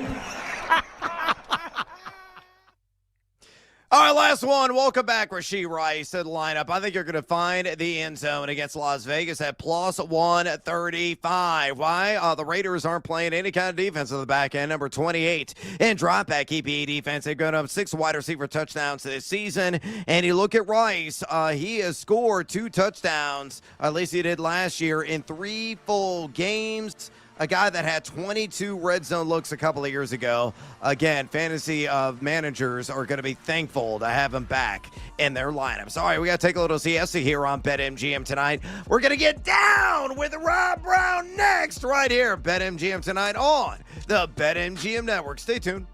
On the move? Take the BetMGM Network with you. Catch live Wagertainment anytime on Odyssey, iHeartRadio, or TuneIn.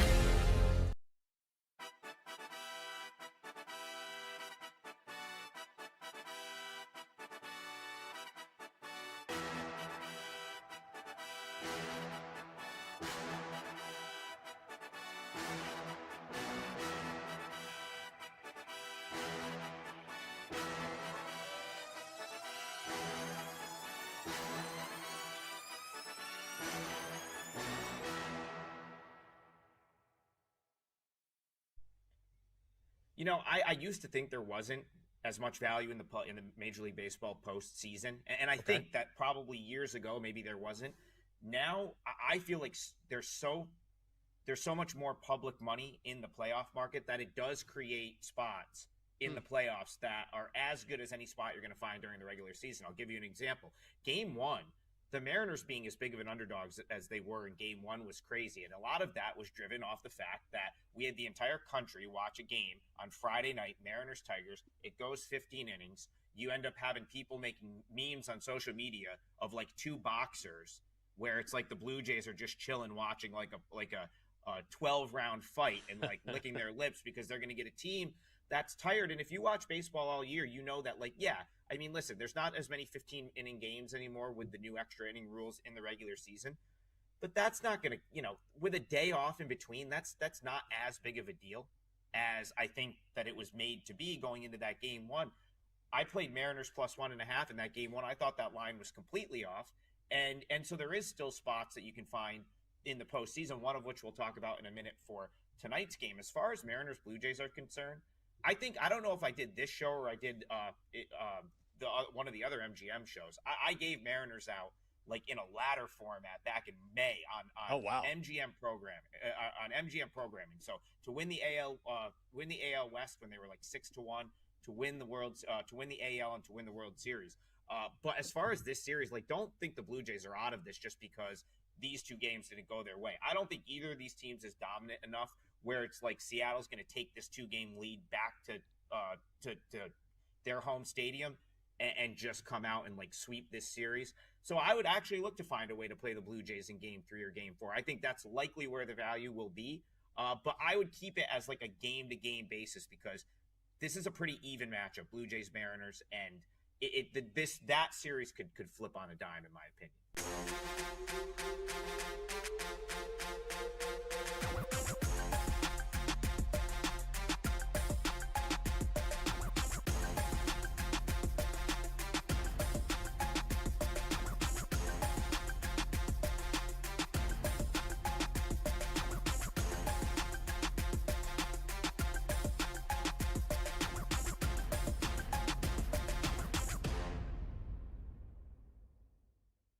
I don't think 10-1 on Oregon's a bad idea considering they were, 5-1, 550 literally 3 days ago. So that would be a good entry point, I think, on Oregon.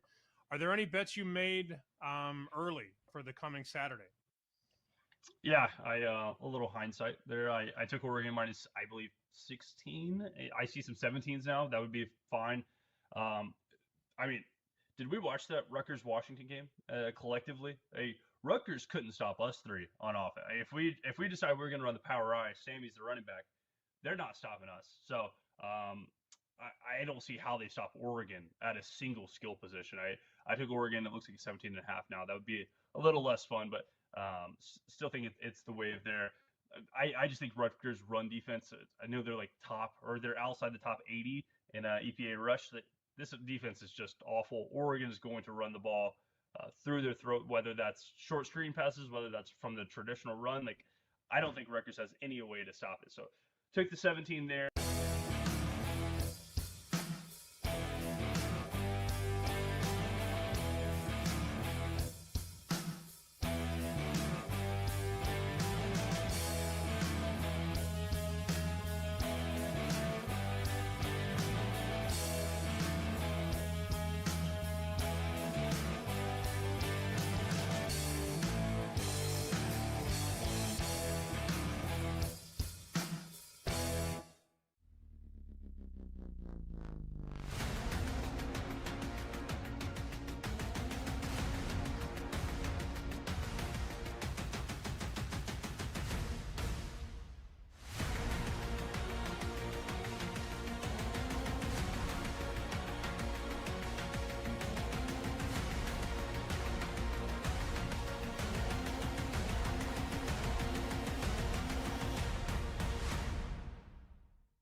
It's time to place your bets. This is BetMGM Tonight on the BetMGM Network. Welcome back back to BetMGM tonight. Brother Big Noise Evans with you. And on this hashtag Team Huevos Tuesday, my guy Ryan Horvat in the house. So we're going to be talking to Rob Brown here in just a matter of minutes. A man that knows the ins and outs of just about everything. Really passionate, loves college football. So going to be diving in on a loaded, and I mean loaded slate of football action coming up on Saturday. A man that also knows the rawhide in and out. The Dodgers up 2-1 right now, top of the fourth inning. Freddie Peralta still on the bump, but only 2 strikeouts. I need him to rack the K's. Oh, and my leg and crew to cash is going to fall oh so short as a result. But we continue to plow ahead, and we're going to do so here momentarily with our guy, Rob Brown. But a friendly reminder, fools, if you want to talk a little fantasy football with us, if you want to talk sports betting with us, whatever tickles your pickle, by all means, pick up the phone and dial us, fools, at 833-732-3875, 833-732-3875. You can also fire off your questions and comments via the X or the Twitter at BetMGM tonight. Again, bring the noise on X at BetMGM tonight. Speaking of BetMGM, swing big on your next bet with an MLB postseason odds boost token. Use your token to net a bigger payout on a winning bet only at BetMGM. Without further ado, through the power of animated picture and sound, let's bring on our dude. Let's bring in our guy. He is splendid. He is spectacular. He's the one, the only Rob Brown. Getting down with him as we usually do every Tuesday here on the program. He is the host of the Rob Brown Show in the Fan Upstate. And a man you gotta follow on X. Always give it to you there at the Rob Brown Show. Again on X at the Rob Brown Show. Rob, welcome back to BetMGM tonight, mi amigo. Straight away from me, we have another ridiculously loaded slate on Saturday in college football. Georgia Ole Miss is definitely in the biggest game conversation right now. UGA is laying 7.5 points against the Rebels. What's your handicap in this dynamite SEC matchup? Man, this line feels wonky to me. Anybody else? Just me? This line feels wonky to me, dude. Like, I would have probably set Georgia as a favorite, but damn near a touchdown. And I might hang out until Saturday because I do think there will be a lot of casuals that make the bet here on name recognition alone. But Trinidad Chambliss, who did not have the running game last week against Washington State that we kind of got used to in those 2 games before that, including running wild on you, brother, against the LSU Tigers a couple of weeks ago, they still gutted that game out. They still got the yardage they needed on offense. Now, I do think there's a lot of folks that look, because this is in Athens, and historically, Ole Miss does not just lose in Athens. They get their asses handed to them in Athens every time. I don't think they've been closer than 21 points this century when they are on the road in Athens, Georgia. But I think there is something different about this game. I like Ole Miss. If I can wait for them to get to that magic 7.5 number, I'm going to feel a lot better about it. But you saw what Ty Simpson was able to do for Alabama. That was the game that Bama kind of started to get the run game going again after Jam Miller missed the first 2-3 games of the season. I think Ole Miss can do just about everything that Bama did. I'm not saying Trinidad Chambliss is Ty Simpson and what he's been doing, boys, but they can move the ball through the air even if the run game is under attack by Georgia. Give me Ole Miss inside of that 6.5. But again, I'm going to wait till kickoff because I think the difference from 6.5, if it goes to 7.5, is massive. And it feels it feels worth it to wait for that more than I'm scared of it going 6.5 back down to 5.5. Rob, you brought up Ty Simpson in Alabama. They look damn good right now. They're at home right now. Tennessee, they were up to 9.5, back to 8.5. You think Tennessee can hang within the number, or do you think Bama rolls by double digits here at home? I think they can, Horvey.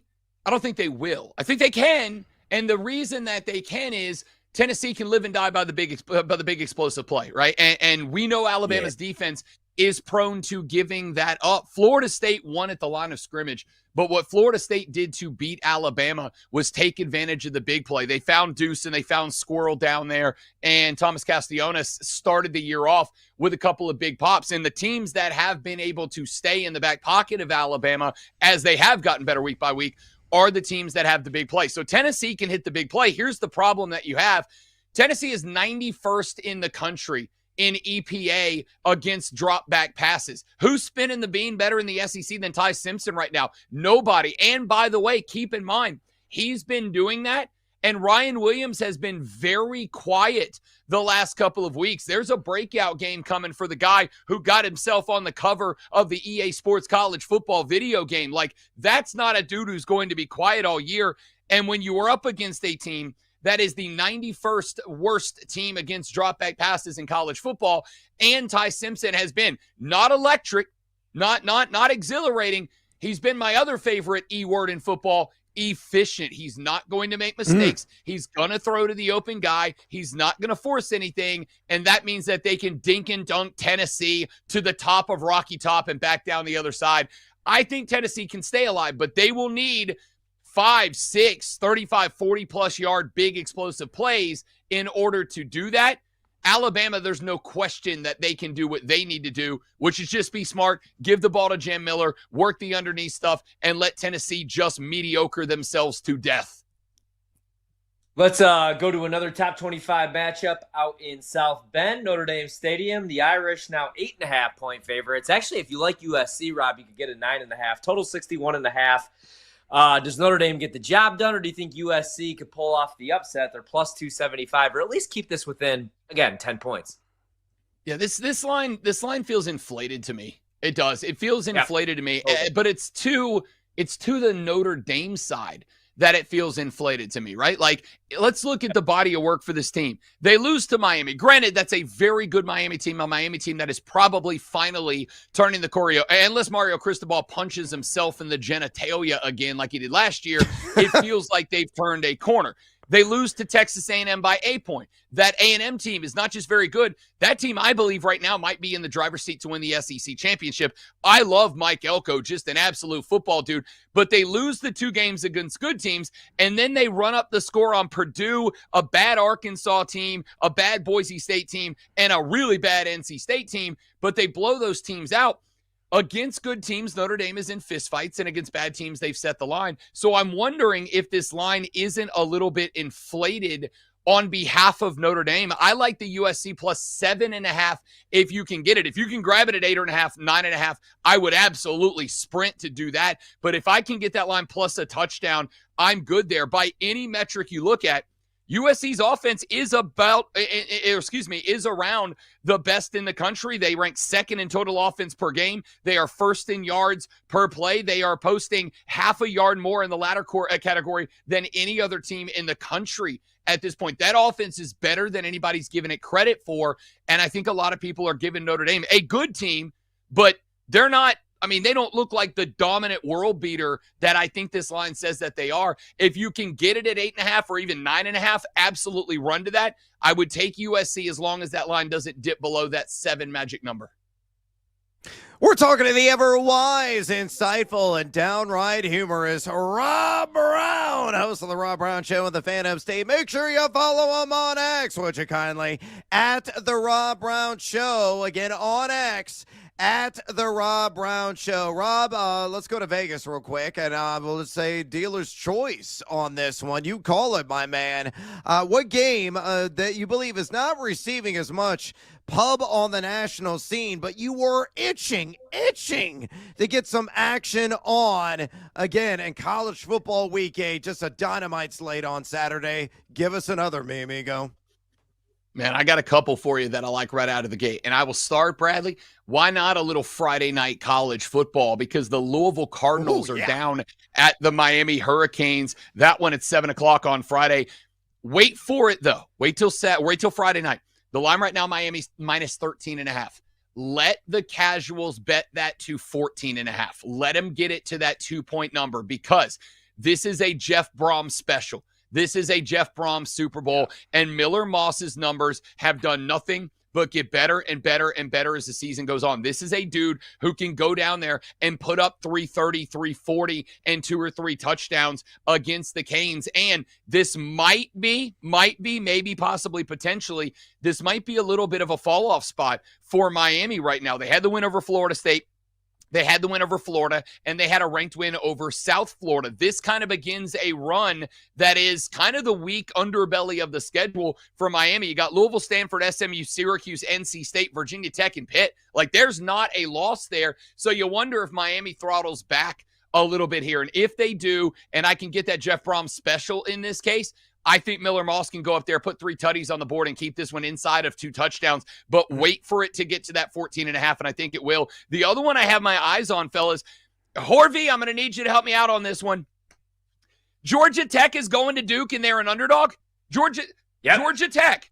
My Georgia Tech, my Ramblin' Wreck Yellow Jackets of Georgia Tech, Brent Key, the boys, Haynes King, they're going to Duke, and they are an underdog to Manny Diaz and the Blue Devils. Listen, there's only one reason that plays out, which is Manny Diaz is coaching to go get the Penn State job, which I absolutely think is on the table as a reality. This is Manny Diaz's opportunity to tell the Nittany Lions, forget Matt Rule. You can't get Kurt Cignetti because Indiana's going to pay him. Sorry, Penn State fans. I know you think you're the greatest in the entire world. Indiana's a better job than Penn State right now. Fight me. I'm willing to go to battle on that, but you can't have Kurt Cignetti, which means your options are Matt Rule, who is going to leverage money out of Nebraska, Brian Hartline, the OC at Ohio State, which maybe, but he's a Buckeye. Does he want to leave?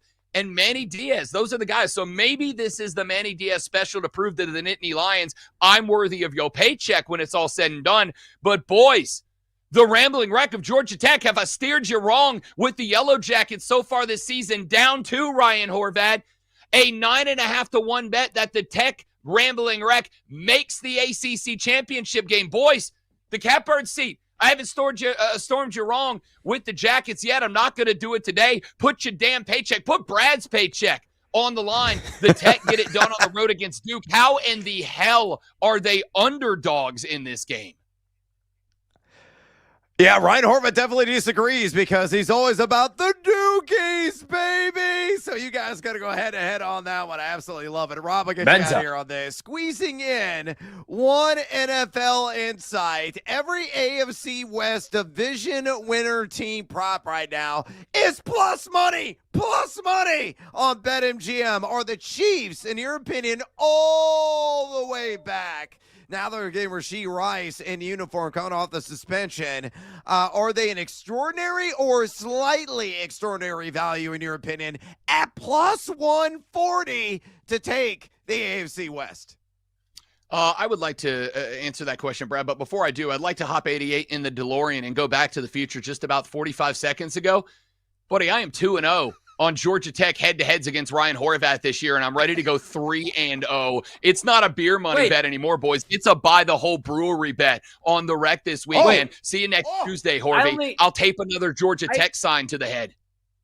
I only bet against Georgia Tech one time this season. I bet against Georgia Tech with Clemson. What was the other time? I thought there was one back in the early part of the season. It doesn't matter. No, I think we were we'll together. Make it to this we weekend. were together on Georgia Tech. I thought Clemson was going to pound them because I thought Clemson was good at football. That was a big my bad on that one. But no. In fairness, Rob, I can't bet against Duke. I just can't. They are my That's love. documented. And I need a couple That's more correct. wins.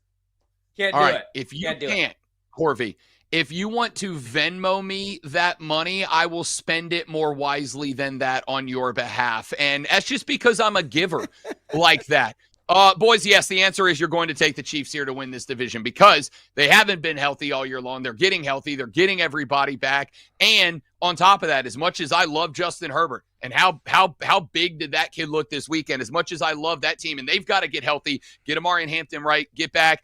The Raiders ain't jack.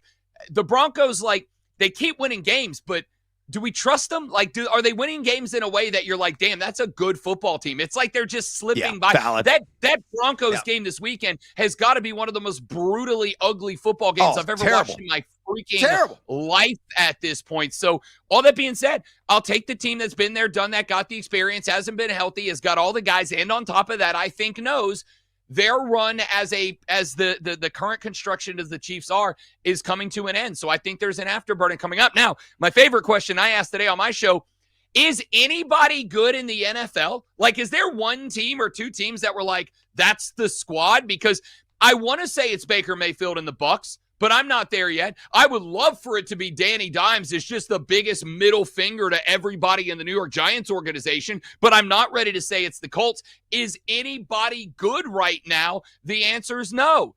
Except Georgia Tech, Ryan Horvath, the Rambling Wreck, baby. It's over for the Blue Devils. It's over. The Dukies, we're coming for you. We're coming for you this weekend. Darian Mensah, 275 yards, 3 tutties. All right, guys, I'll get the Jell-O into Frankie, the kiddie baby. pool, and you guys can wrestle this out during the break. I got to go to siesta. Rob, we love and appreciate you. Follow him at The Rob Brown Show on X. When we come back here on BetMGM tonight, Fantasy Flames, Laves, and Shocker specials at quarterback. Don't you go anywhere, fools. This is BetMGM tonight on the BetMGM Network. We're bringing the Wagertainment wherever you are. Stream the BetMGM Network live on Odyssey, iHeartRadio, or TuneIn. Open the app and listen now.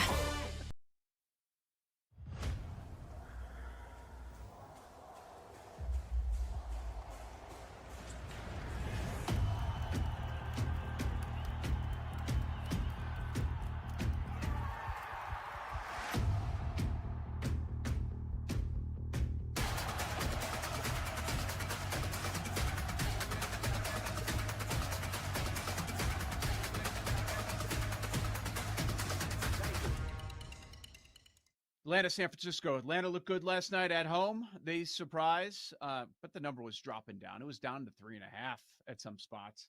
They still win, pull off the upset over the Bills. Short week for them. Now they go to San Francisco, but now the Niners don't have Fred Warner. Now they lose this guy after losing Bosa and all the players on offense. Niners are laying 3. We don't know the quarterback, but they're still laying 3. What do you think? Yeah, I would be inclined to back San Francisco here. I don't think you need to rush to the window and do it. You see the juice favoring the Falcons. They're probably going to take. I would think the public would generally react to what they saw last week and to the injury news on San Francisco and lean towards the Falcons. The problem here is, by the way, bye week teams last week 4-0 straight up, 3-1 against the spread. Just worth noting as we move forward, and there's always injuries in the NFL, but it feels like a lot of key injuries, particularly like defensive guys this season. Atlanta's just kind of been a different team away from home, and we do have a situation. I mean, I don't think it's a Kyle Shanahan per se, but like Kyle Shanahan has done an incredible job scheming up his team in spots where they might not have been in the best position to win. So I will take Kyle Shanahan. It sounds like George Kittle's supposed to practice. George Kittle matters a lot to that offense. Like, he's a guy who is, not the best blocker, but he's the best blocking pass catcher. And when they do that play action stuff, he's able to fake like he's blocking, roll out. I mean, it's just part of that Kyle Shanahan scheme. He's kind of the fulcrum of that offense, in my opinion. So if you get Kittle back, I think that's a big deal. The Fred Warner thing is massive, of course. But I would be inclined to lay the 3. The total is kind of interesting. That's pretty high. I think that speaks to the Warner stuff, and maybe they're expecting Penix to keep playing well. He just hasn't been the same quarterback away from home, and that worries me a little.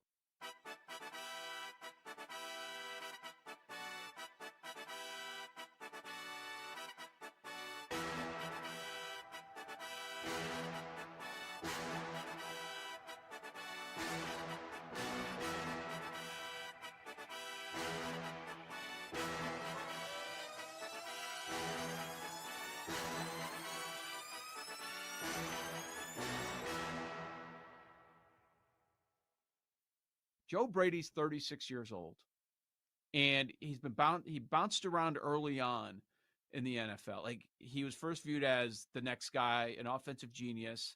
Then he went through his troubles, and then he landed in Buffalo. Then he ends up taking that job over when they fired Dorsey as the OC, and he's been phenomenal there. I don't remember hearing his name much as far as NFL head coach. Maybe this is something that Brady would prefer. The next step for him would be college head coach instead of NFL head coach. Yeah, I don't know what his goals are. Obviously, I don't know Joe Brady. He's 36 years old. This seems like a really good job, though, for a guy like that. Yeah. And it sort of fits the mold. He's a likable guy. He's young. I think players relate to him. Offensive guys certainly want to play for him. He also did spend a couple years at Penn State as a grad assistant, but the connection there is between Pagula and Brady. Like that, I think is what's driving this move. And clearly they took bets. I mean, to have him at 10 or 12 to 1 and now 24 hours later have Brady plus 150. Clearly you got enough to realize, oh, Brady's going to get bet. There's a lot of things that sort of mesh together. I think it'd be a great hire, no doubt.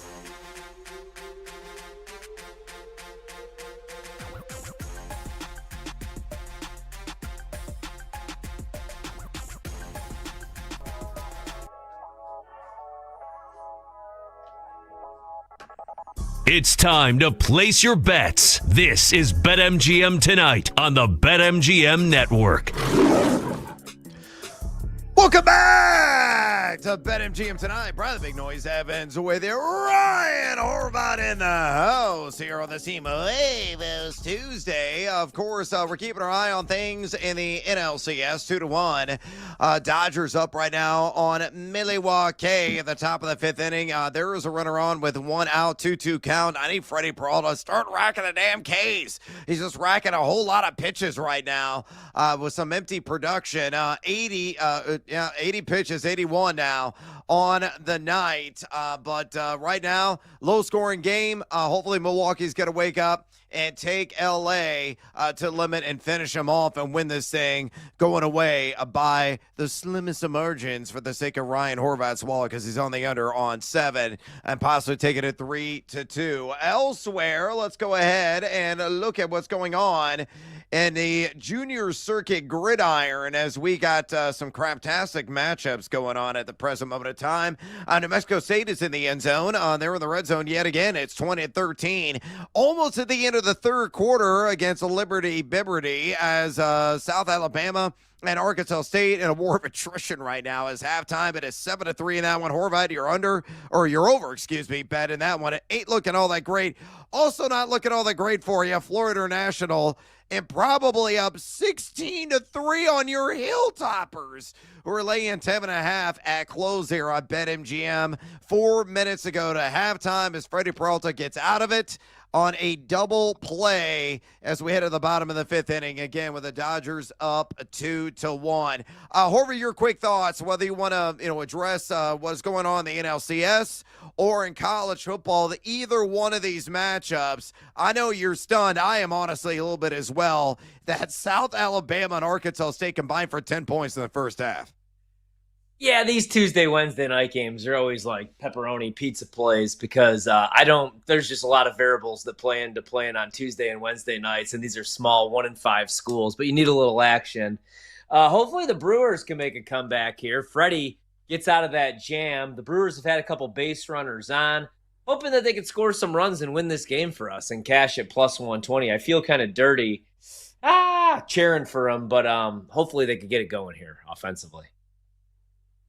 Yeah, no doubt about it. Hopefully going to step out of the funk, and hopefully Milwaukee is be able to get the upper hand in this one and make this an interesting NLCS. Though everybody right now and their great-grandmother seems to be tailing the L.A. Dodgers. Hey, by the way, if you want to fade or follow our advice in the world of fantasy football, we're going to give you the opportunity to ask us some questions. Bring the noise! Pick up the phone and dial us fools at 833-732-3875.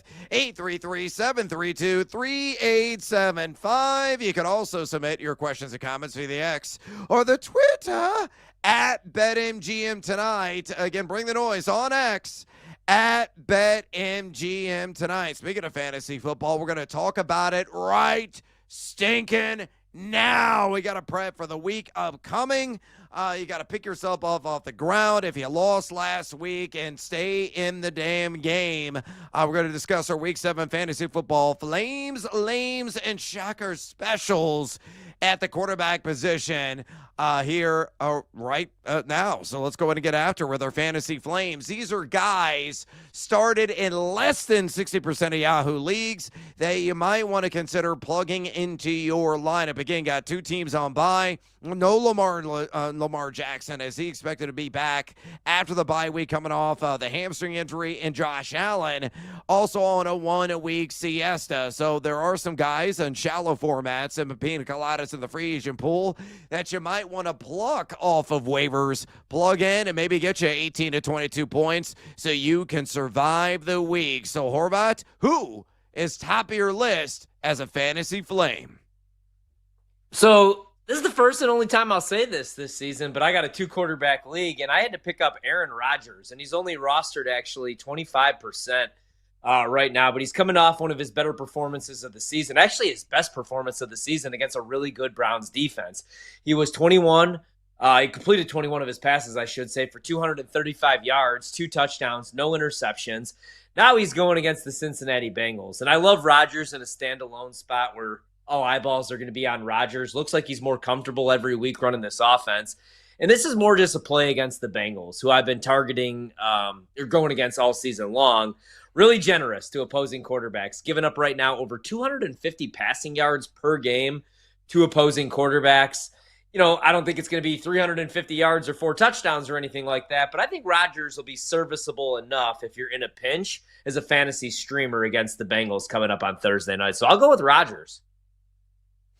I don't feel great about this one, but my fantasy flame pick is Bryce Young. I never feel, particularly at ease when selecting him on anything. And I have Bryce Young in a number of super flex formats as well. But even in a single quarterback league, I think he's somebody worth debating his services. Taking on the Jets, Jets. Again, single engine Cessnas is essentially what the New York Jets are. Now, you believe the Jets are going to win, and they may actually pull off the W. That's fine. I just want a high-scoring game. And Young is somebody right now, less than 20% started in Yahoo leagues. A supreme matchup on paper is the Jets are number 30 in drawback EPA defense. They have allowed the 13th most opposing quarterbacks in terms of fantasy points per game, giving up 7.32 pass yards per attempt, 207.5 pass yards per game, and 2 passing touchdowns per game. Again, he's not going to blow your socks off in yardage. May get you around like 215, 220. Maybe boost the bottom line with 15 to 20 rushing yards, but it could be a 2 to 3 passing touchdown kind of game from Bryce Young. He's number 11 in red zone completion percentage. He finally got Tedero McMillan in the end zone not once but twice last week. There's an outside shot that Jalen Coker could return, so drop some lines. 18 plus.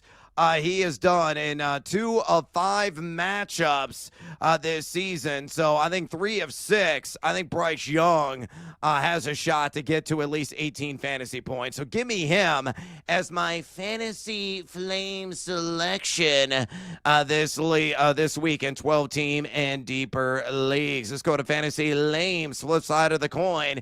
Got to be at least 50% or greater started and using Yahoo leagues as a measuring stick there. So what a supposed kind of top-of-line quarterback do you feel is going to be due for a letdown? I've been bouncing back and forth because I kind of like some of these matchups for a lot of the top quarterbacks this week. I was looking at your guy, and then I saw you had him, so I didn't want to piggyback there. And then I was going to go with Justin Fields because there's been 3 games where he's had over 25 fantasy points. There's been, 2 games where he hasn't even eclipsed 5 fantasy points. You just never know what you're going to get. And I bet the Jets, so I could see him letting me down. Instead, though, I'm going to go with Bo Nix. Coming off that game where he completed 19 to 30 balls, 174 yards, 1 touchdown. Also, rushed 5 times for 24 yards. And I know he could still use his legs. And I know on paper this looks like a great matchup against the Giants. But I think the Giants' defense is going to improve, especially with what I'm seeing from the offensive side of the ball. I think he's going to throw a couple interceptions, and I think the Giants are live in this game to at least cover against the Broncos. Wow. I love fading these games also, the international travel back. So give me I'll fade Bo Nix, man. I think he's going to have a rough showing against the Giants. And right now, I can't believe I'm saying this. The Giants might be the most fun team to watch in football. Yeah, with Vanilla Vic and Cam Scattaboo. Yes. Yeah, I mean, that's a dynamite 1-2 punch. Let me ask you the question, because I already gave this prop out earlier in the show. I said Jackson Dart's got a really good shot to score with his legs. It's plus 330 right now in that anytime touchdown market. I wrote about him on my site, thegamingjuice.com, as my fantasy flame quarterback of the week.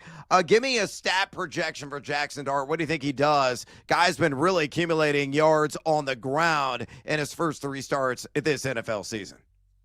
I was going to use him here in this segment as well, but I don't know what the passing numbers are going to be, but I do think he's going to use his legs. I think he eclipses over 35 rushing yards, even against a really good Broncos defense. And I do think that he gets in the end zone. I like the anytime touchdown look. And, you know, I mean, they're 7-point dogs, so there should be a negative game script. So I do think he's going to drop back quite a bit if they can't get the ground game going. I like Dart a lot this week. Yeah, he's been playing clean football. That's the biggest key. I think I've fearlessly forecasted like 175 passing yards, 1 passing touchdown, no turnovers, about 40, 45 rushing yards, and a rushing TD. If he gets those thresholds, he's probably going to finish as a QB1 in 12-team formats here in Week 7. All right, let me digress on my fantasy lame, and I'm going to say, it hurts so good. Come on, Jalen, make it hurt not so good. I believe he is going to be a fantasy lame against the Minnesota Vikings. Now, he can do damage on the ground, but this is an undesirable matchup through the air. Let me give you the evidence as to why. Minnesota entering the week on the season numero uno in drop-back EPA defense. They've allowed the 3rd fewest fantasy points to opposing signal callers, giving up 6.34 pass errors per attempt, and as a matter of fact, too, just right around 200 pass yards per game. 6 total touchdowns is all they have allowed at the quarterback position this season. Hurts is really circling right now vertically. He's number 22 in adjusted completion percentage. Of course, he is number 1 in red zone completion percentage, but he's had limited opportunities because usually it's a whole bunch of tush pushes, even from like the 6-yard line. Tush push again and again and again, all the way until he gets across the chalk, as we saw in the last game. He has scored 20 or more fantasy points in 3 of 6 games, but I think he's going to be under that threshold this week. Just really a kind of a ho-hum, subpar game for him based on the tough vertical matchup against Skull. So give me Jalen Hurts as fantasy lame material here in Week 7. All right, break out the shovels. Let's dig deep with our shocker special of the week. Under 15% started in Yahoo Leagues is the requirement. And Ryan, I'm proud of you, man. You're not an ageist. Explain why. Yeah, I'm team old guy. Now, I was going to go with Jackson Dart, but I like this matchup a little bit better, and it's Joe Flacco going Thursday. Only 4.5% rostered. Now, the reason I like him in this spot is because he has Jamar Chase and he has T. Higgins. I really like Jamar Chase in this matchup. And in his debut, on 3-4 days of practice time, he completes 29 of 45 balls for 219 yards and 2 touchdowns against the Green Bay defense, who's been pretty solid preventing fantasy points to quarterbacks up until that game. Now he's going against the Steelers, who have given up the 4th most fantasy points to opposing quarterbacks the first 5 weeks. And, if you do pick him up, I like the next 4 opponents as well, all in the top 8 and allowing fantasy points to quarterbacks. So let's go team old guy here, man. It's funny, I used both quarterbacks in this game. I do think it's going to be higher scoring. We talked about that. I kind of like the over in Steelers-Bengals on Thursday, and this is why. I think this could be a sneaky shootout. Battle of geriatrics going toe-to-toe in that one with Aaron Rodgers and Joe Flacco, combined age of roughly 4,000 years. So, yeah, you're definitely team old guy, to say the least. Let's get a little bit younger, all right, and go ahead and cannonball splash in the fountain of youth here. I'm going to go with Spencer Rattler, the slithering snake for the New Orleans Saints. I think it's going to strike the Chicago Bears for a decent fantasy output. I'm not saying New Orleans is going to win, but any stretch of the imagination, bear down Chicago Bears. I think the Bears going to emerge victorious with somewhat relative ease, but fantasy points still count in garbage time, and the matchup is splendid suspended on paper as the Bears are number 23 in drop-back EPA defense have allowed the fourth most fantasy points to opposing signal callers, giving up 7.84 pass yards per attempt, 219.4 pass yards per game, and 13 total touchdowns. You look at Spencer Rattler, number 17 adjusted completion percentage, not so great, number 24 in red zone completion percentage, underwhelming in that category. He's only scored 18 or more fantasy points one time in 6 starts. That came earlier this season, week 2 against the San Francisco 49ers. But I think he's got to add his second 18-plus fantasy point performance. Some of them around like 220 to 230 passing yards, a couple of passing touchdowns, probably a pick. But you can erase that pick with his legs. Usually good for anywhere between 20 to 30 rushing yards. That'll get it done in a pinch for you Josh Allen managers out there who need that 1 week stopgap. So Spencer Rattler in Chicago, my shocker special of the week. Like him quite a bit, to say the least. Horvath, you could be betting on any Rattler props. Are there any specific New Orleans Saints player props you got your eye on? Yeah, I like Rattler in this game as well, man. Him and Caleb have that little Oklahoma-Lincoln Riley rivalry, man, and I've been really impressed with Rattler. The Saints have done me good, except for last week when they did not cover. But the week before that, I should have used them in Survivor. And Rattler right now, the numbers aren't jumping off the page. He's not really pushing the ball down the field, but he's been fine running that offense. Decent with his legs. They're running a lot of read option stuff. And he's protecting the football. I believe only 1 interception. So I like him as well against this Bears defense, which did look improved last night, but still the Bears.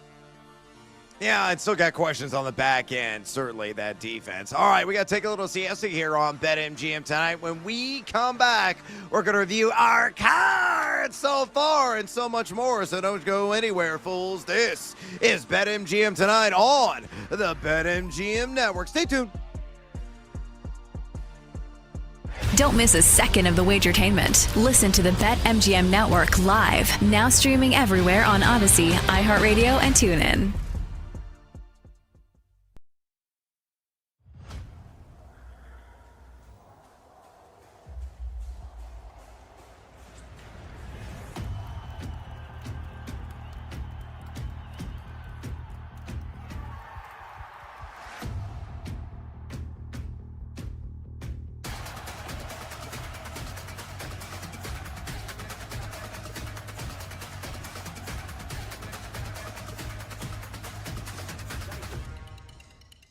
Let's start with that Thursday night game. I talked about it yesterday. I love the Bengals, one of my favorite bets of the week. I'll give you guys 2 more points to kind of go off of what Nick was saying. But he was bringing up the point about how the Jets were or how the Steelers were 2.5, 3-point favorites on the road in New York in week 1, right? And now the Steelers are 5.5 against the Bengals. I talked about it yesterday, but just look at last week, right? Pittsburgh was a 6-point favorite at home against Cleveland. Whereas what this line is telling me, if this game was in Pittsburgh, the Steelers would be like a 7.5, 8-point favorite against the Bengals. It just doesn't make any sense. Also, another underrated part of this handicap, too. Keep in mind, Joe Flacco, before he was traded from Cleveland to Cincinnati, that was on a Tuesday, right? So Sunday after their game in London, he's back on the plane prepping for the Steelers. Early Monday, he's prepping for the Steelers, where on a short week, you don't get that normal prep. Joe has already kind of had it against Pittsburgh with the fact that he's watched film on the Steelers when he was a member of the Browns. So not only do I think there's line value, but I think Flacco kind of already preparing for Pittsburgh. As Nick mentioned, no turnover-worthy plays against that Green Bay defense and that pass rush. So Mike Tomlin, you want to bet him as a dog, especially within division. When he's on the road as a big favorite, especially in division, that's when we look to fade. I like Bengals spread. I like Bengals money line. I think they win that game. Then looking at Sunday morning in London, we got the Rams as a 3-point favorite over Jacksonville. Total in the game is 45. Nick liked the under in this matchup. I wanted to be on the Rams, right? Neutral site game, better coach, better quarterback, better defense. Kind of similar handicap to why I like Seattle last week against Jacksonville. But the Puka injury is a big deal for the Rams. I mean, he's leading the league in just about every receiving category. The Rams offense, when he got hurt, really struggled against the Ravens defense. And we know Jacksonville makes this trip to London every year, so they're used to it. Their routine is going to be much better than the Rams' routine would have been. Again, the Jags are a team I want to fade just because of all the turnover luck that they have had. They weren't able to get a turnover against Seattle, and they end up losing that game. Rams, a very good offense, normally good of taking care of the football. I would still probably lean Rams -3, but don't know if it's going to be as big a bet, certainly as it would be if Puka was out there. Getting into Sunday's slate, Bears a 5.5-point favorite at home against New Orleans. It would be Saints or pass for me. I'm waiting to see if this line will go up even more because the line right now is the same as the look ahead was before the Bears had the upset win over Washington. So I think it's getting priced in a little bit that, again, the Bears go from a 5.5-point dog, win that game outright, revenge game after the Hail Mary against the Commanders last year. But a lot of people are going to be on the Bears and Survivor this week. It's the easiest game they've had up to this point. Like, there are a lot of things, and the Bears are not a team that is used to being this big of a favorite, right? If they're a favorite, they're usually a small favorite, or they're a pick'em type game, or they're usually an underdog. It's not often you see Chicago as a 5.5, 6-point favorite. And we keep saying it about the Saints every week, man. I know they only have one win, but they are competitive, and they have been keeping it close with a lot of teams. So waiting to see if this goes up. If it just ends up staying at 5.5, I will end up being on the Saints. I think the Bears do probably win, but certainly would not shock me if the Saints pull the upset. Browns and Dolphins, I like Cleveland. I'd probably look at them -2.5 against the Dolphins. I think anything under 3 is a nice bet here with the Browns. Nick brought up a great point, how tough Cleveland's schedule has been up to this point. All the great teams, quarterbacks, offenses that they have faced. That defense is one of the tops in the NFL. And these are the kind of games, too, his struggles, right? When he goes on the road and he has to play outdoors in natural grass, the offense just isn't the same. And his noodle arm at times and his immobility against this Browns defense, I think is going to be rough. So I like Cleveland here. Dolphins team total under might be a nice look as well.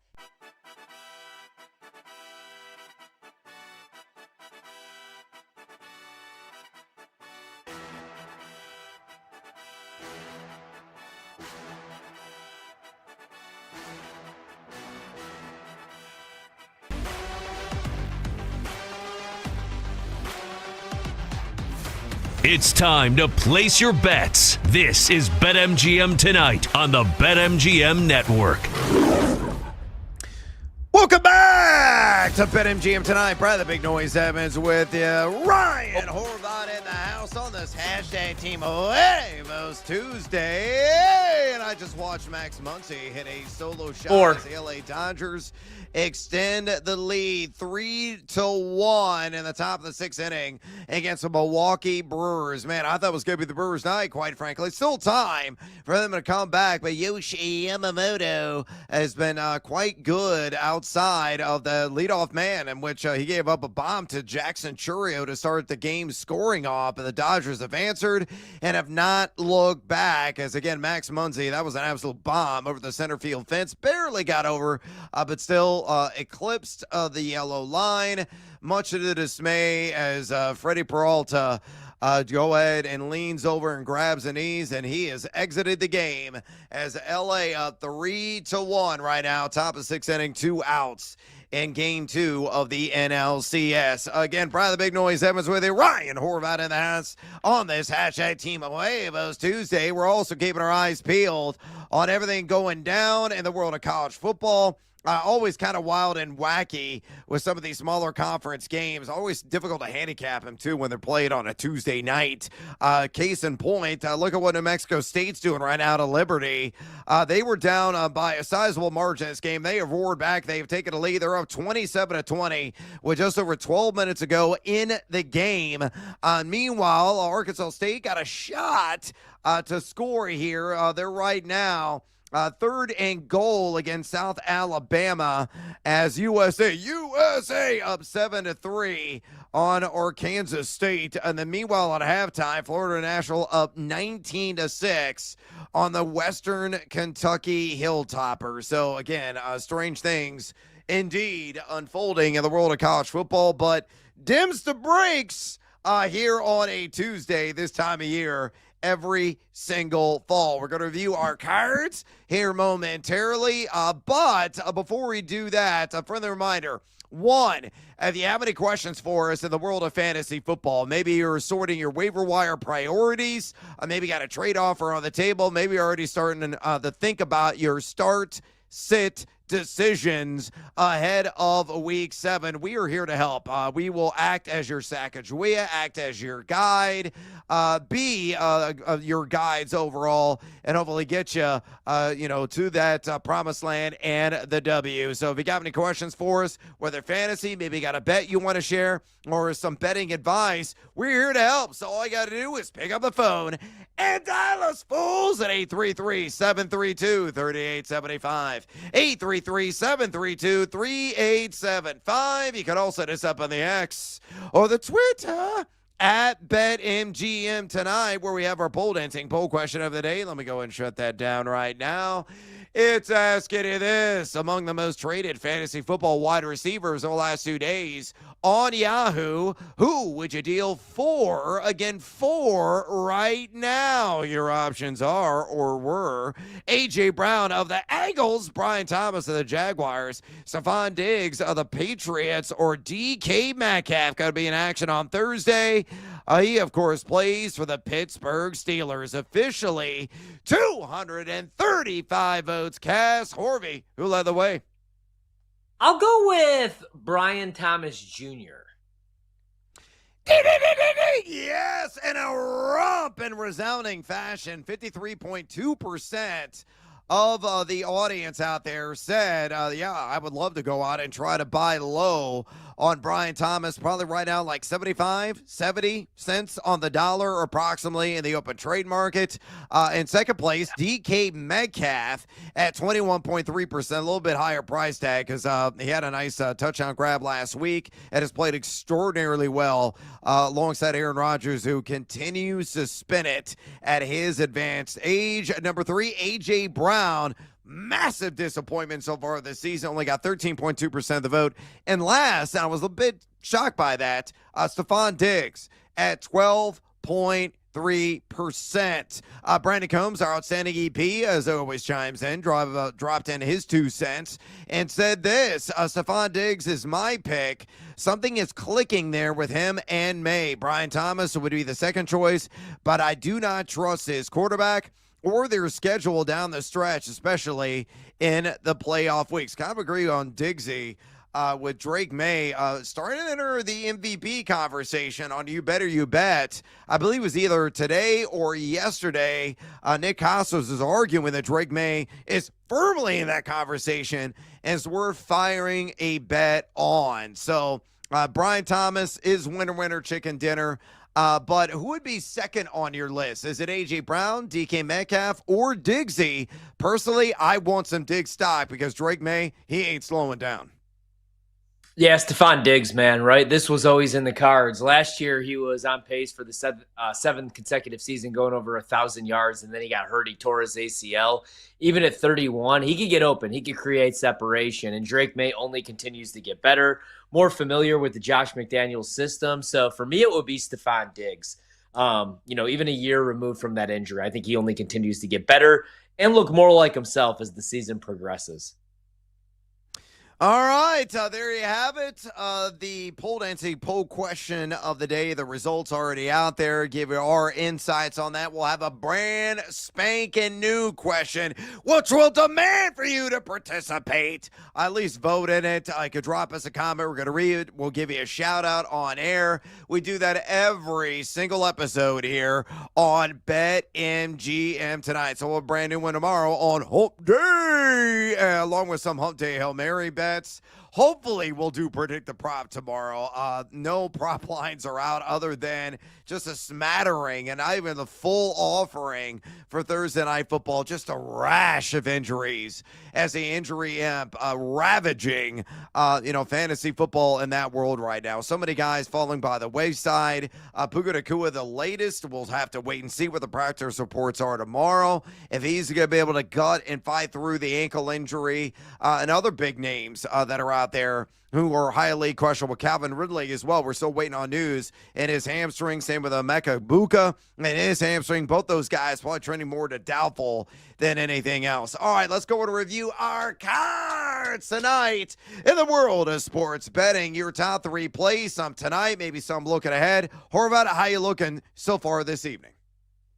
Giving back some from last night. New Mexico Liberty under 40. I put it on the chat thing, 46.5. It was 48.5. But it regardless doesn't look so great right now. But it's gonna be. Oh my God! There it is. It just died because of that. Kid just muffed the punt, and that's the second time it's happened. Liberty hadn't actually scored since the second quarter, but it's one of those games where you have the under and it's the right look, but just a bunch of crazy stuff happens on a Tuesday night in college football. Wow, I can't believe that just happened. So that's a loss right there because kids. So loss. Arkansas State, South Bama over 57.5. I think it's safe to call that one a loser. It's 7-3 right now with 4:50 to go. Western Kentucky at 10.5. Damn, that's going to be a loser too. So what I need is the over in Dodgers Brewers to avoid a complete letdown tonight. And we'll see if we can get that one home. It's a 3-1 ball game. We need 3 more runs. The Brewers, though, have went to the bullpen. My hope is that the Dodgers have to go to the bullpen here soon, and then the Brewers can score some runs and win it for us tonight. But not looking good. Looking like an 0-3 night.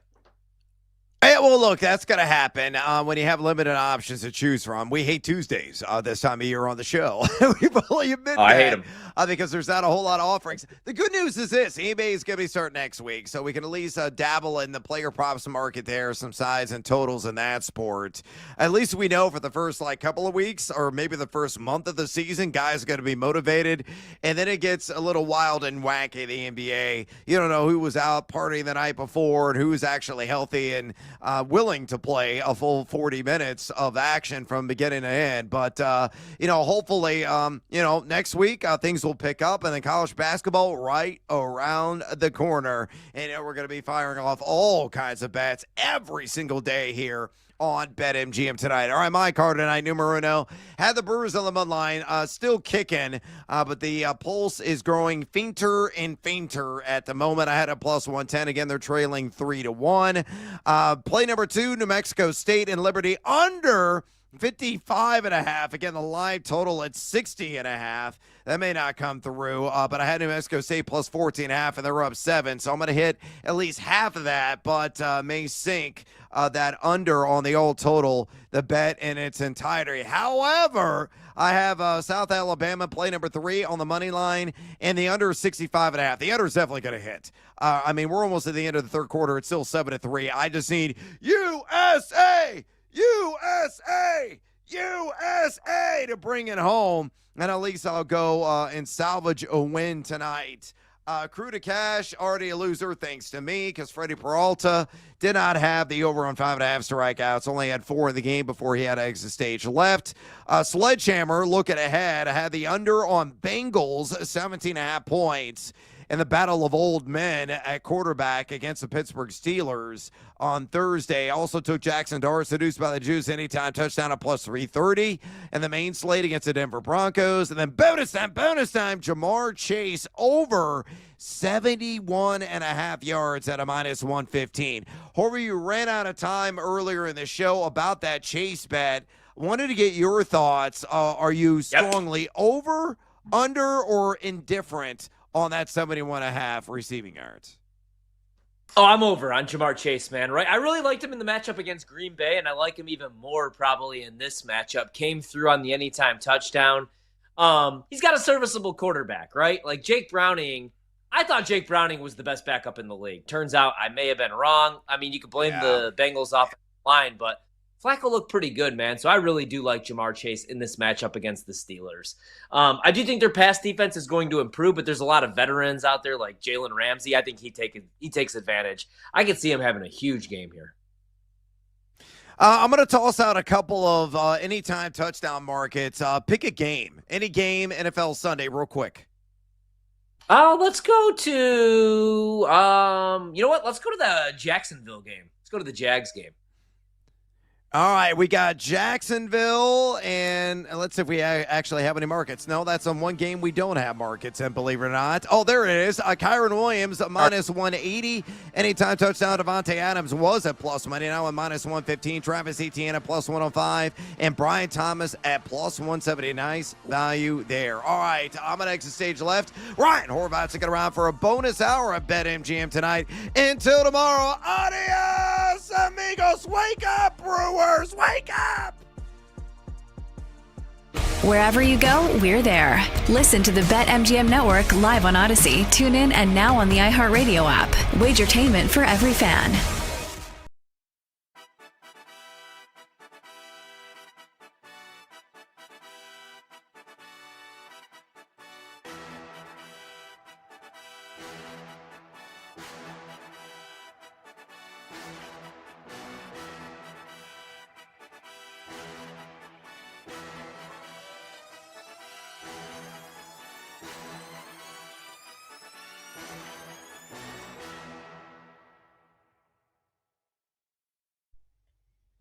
You know, I used to think there wasn't as much value in the Major League Baseball postseason, and I think that probably years ago maybe there wasn't.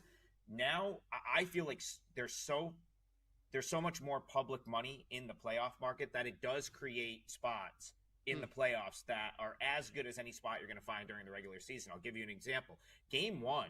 The Mariners being as big of an underdog as they were in Game 1 was crazy, and a lot of that was driven off the fact that we had the entire country watch a game on Friday night, Mariners-Tigers. It goes 15 innings. You end up having people making memes on social media of like two boxers where it's like the Blue Jays are just chilling watching like a 12-round fight and like licking their lips because they're going to get a team that's tired. And if you watch baseball all year, you know that, like, yeah, I mean, listen, there's not as many 15-inning games anymore with the new extra inning rules in the regular season. But that's not going to, you know, with a day off in between, that's not as big of a deal as I think that it was made to be going into that Game 1. I played Mariners plus 1.5 in that Game 1. I thought that line was completely off. And so there is still spots that you can find in the postseason, one of which we'll talk about in a minute for tonight's game. As far as Mariners Blue Jays are concerned, I don't know if I did this show or I did one of the other MGM shows. I gave Mariners out like in a ladder format back in May on MGM programming. So to win the AL West when they were like 6-1, to win the AL and to win the World Series. But as far as this series, like, don't think the Blue Jays are out of this just because these two games didn't go their way. I don't think either of these teams is dominant enough where it's like Seattle's going to take this 2-game lead back to their home stadium and just come out and like sweep this series. So I would actually look to find a way to play the Blue Jays in Game 3 or Game 4. I think that's likely where the value will be. But I would keep it as like a game-to-game basis because this is a pretty even matchup, Blue Jays Mariners, and that series could flip on a dime in my opinion.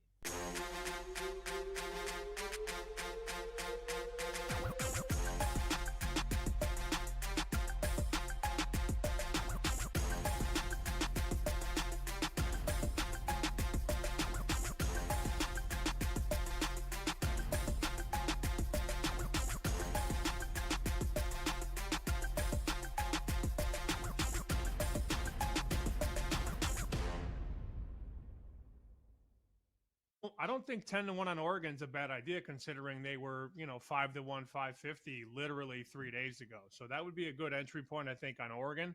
Are there any bets you made early for the coming Saturday? Yeah, a little hindsight there. I took Oregon minus, I believe, 16. I see some 17s now. That would be fine. I mean, did we watch that Rutgers-Washington game collectively? Rutgers couldn't stop us three on offense. If we decide we're going to run the power I, Sammy's the running back, they're not stopping us. So I don't see how they stop Oregon at a single skill position. I took Oregon. It looks like 17.5 now. That would be a little less fun, but still think it's the wave there. I just think Rutgers' run defense, I know they're like they're outside the top 80 in EPA rush. This defense is just awful. Oregon is going to run the ball through their throat, whether that's short screen passes, whether that's from the traditional run. Like, I don't think Rutgers has any way to stop it. So took the 17 there.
It's time for more Wagertainment. I wake up feeling really good about the day. We hit the gym, we hit the squat rack, more than 3 plates still, even though we're pushing 40 years old. It's time for the madness. You just go right on Twitter or X. That's where you're going to see me giving out college football bets. We don't win every week, but we are going to win 8 of the 12 weeks. It's BetMGM Tonight, After Dark, with Ryan Horvat.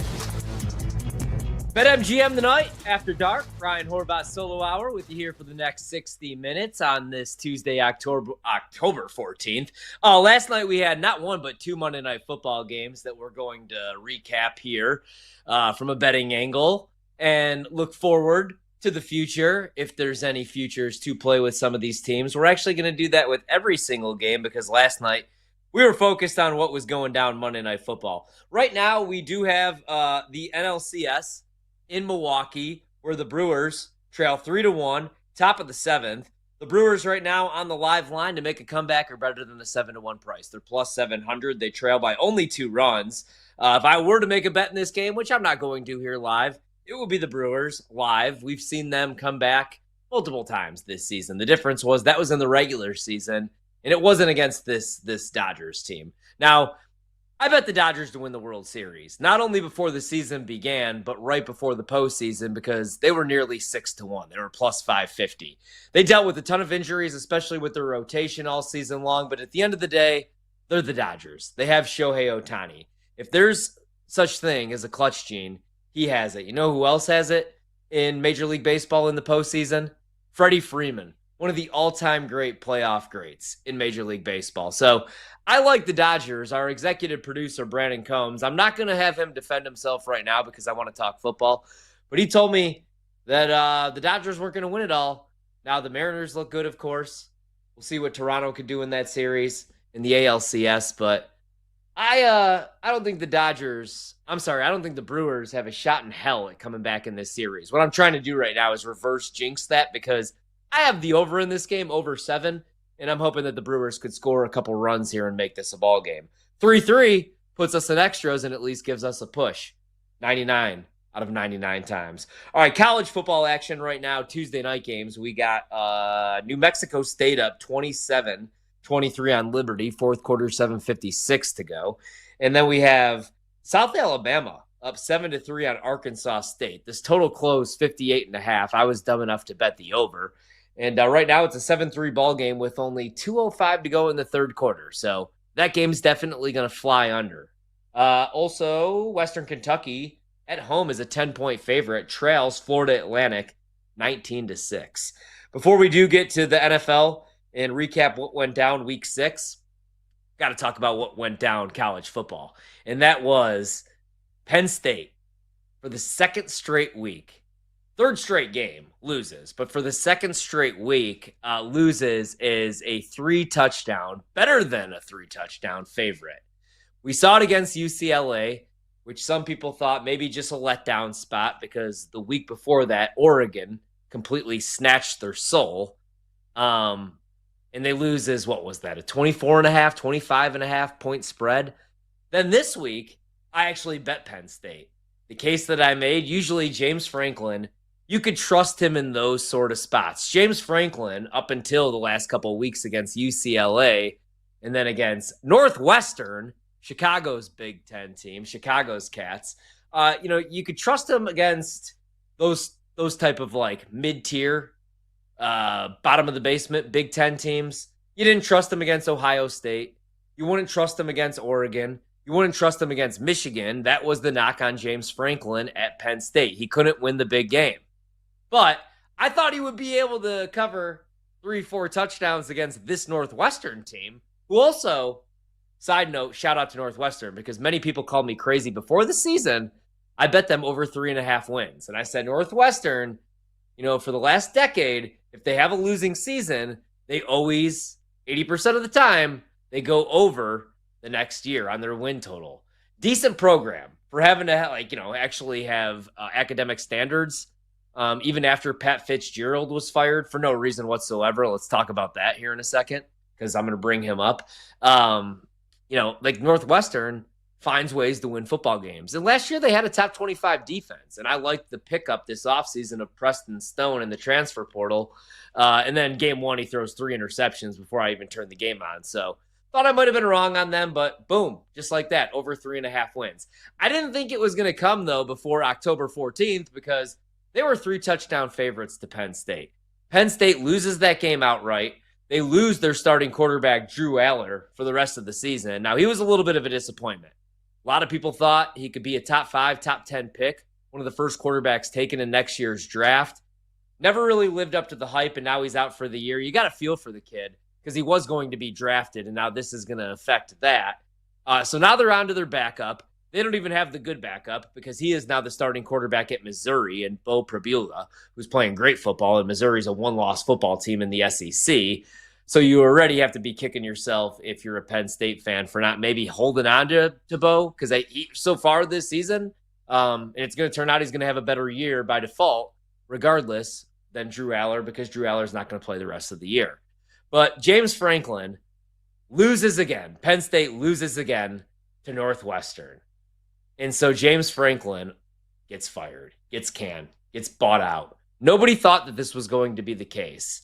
And we've been talking about this with a couple different coaches in college football. Brian Kelly, the reason I liked LSU coming into the season, besides their defense and a healthy Harold Perkins and that offense and Garrett Nussmeier, which has been a huge letdown, was that if Brian Kelly didn't find a way to win 9-10 games and at least sneak into the college football playoff, they were going to fire him. And people are like, no. You can't fire Brian Kelly. You can't fire James Franklin because of the buyout.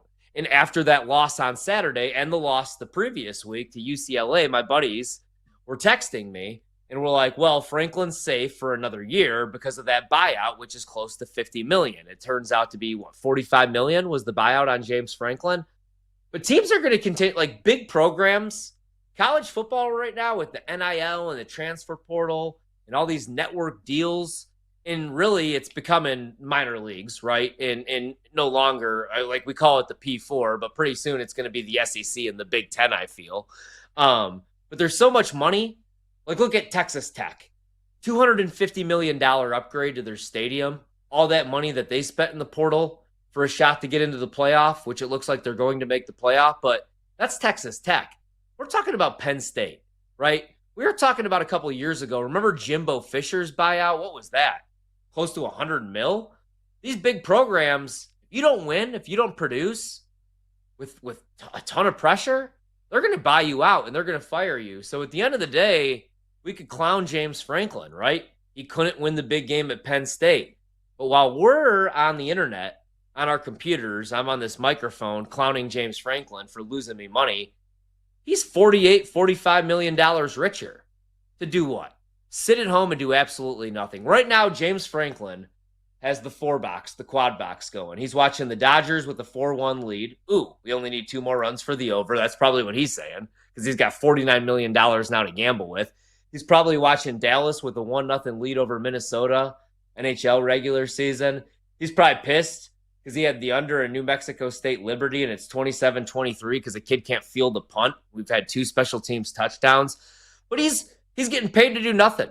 So I would argue right now, while James Franklin and Penn State were the biggest letdown in college football history, not college football this season, this Penn State team, in my opinion, biggest letdown in college football history. He's getting paid $48 million. Was it J. Cole? I think it was J. Cole that said, if you're broke and clowning a millionaire, the joke is on you. Well, the joke is on all of us because James Franklin couldn't win the big game. But he's a rich guy sitting at home doing nothing. At the end of the day, that's the American dream. Half joking. But Penn State, 7 starters back on offense, 6 back on defense. Granted, they lost Tyler Warren, the best rookie tight end, and they lost Abdul Carter, the best rookie edge rusher. 2 awesome players. But they bring back both of the running backs, Katron Allen, Nicholas Singleton. They bring back Drew Aller, who was a 5-star quarterback everybody thought was going to be a first-round talent. And look at the coordinators. They're spending a ton of money, $3-4 million a year on Andy Kotelnicki, bringing him over from Kansas. And then they spent a ton of money this offseason. They went out and got Jim Knowles, who was the defensive coordinator for the Buckeyes last year when Ohio State won the Natty. They bring him in. I thought that was the hire of the year. And I like Tom Allen, but I thought that was the hire of the year. And Penn State has lost back-to-back weeks to UCLA, who was winless at the time, and to Northwestern. Crazy. If you would have told me they didn't cover 24, I would have told you like 3 months ago that you were crazy. I bet Penn State plus 220 to win the Big Ten. A lot of people did. A lot of people like this Penn State team. National people, casuals, bettors, regular college football fans. We all look like idiots. But, man, James Franklin for 3 weeks in a row looked like a big idiot. But at the end of the day, I think about it, and I'm $500 cheaper, more poor, whatever, because I bet a lot on Penn State. And James Franklin's $48 million richer.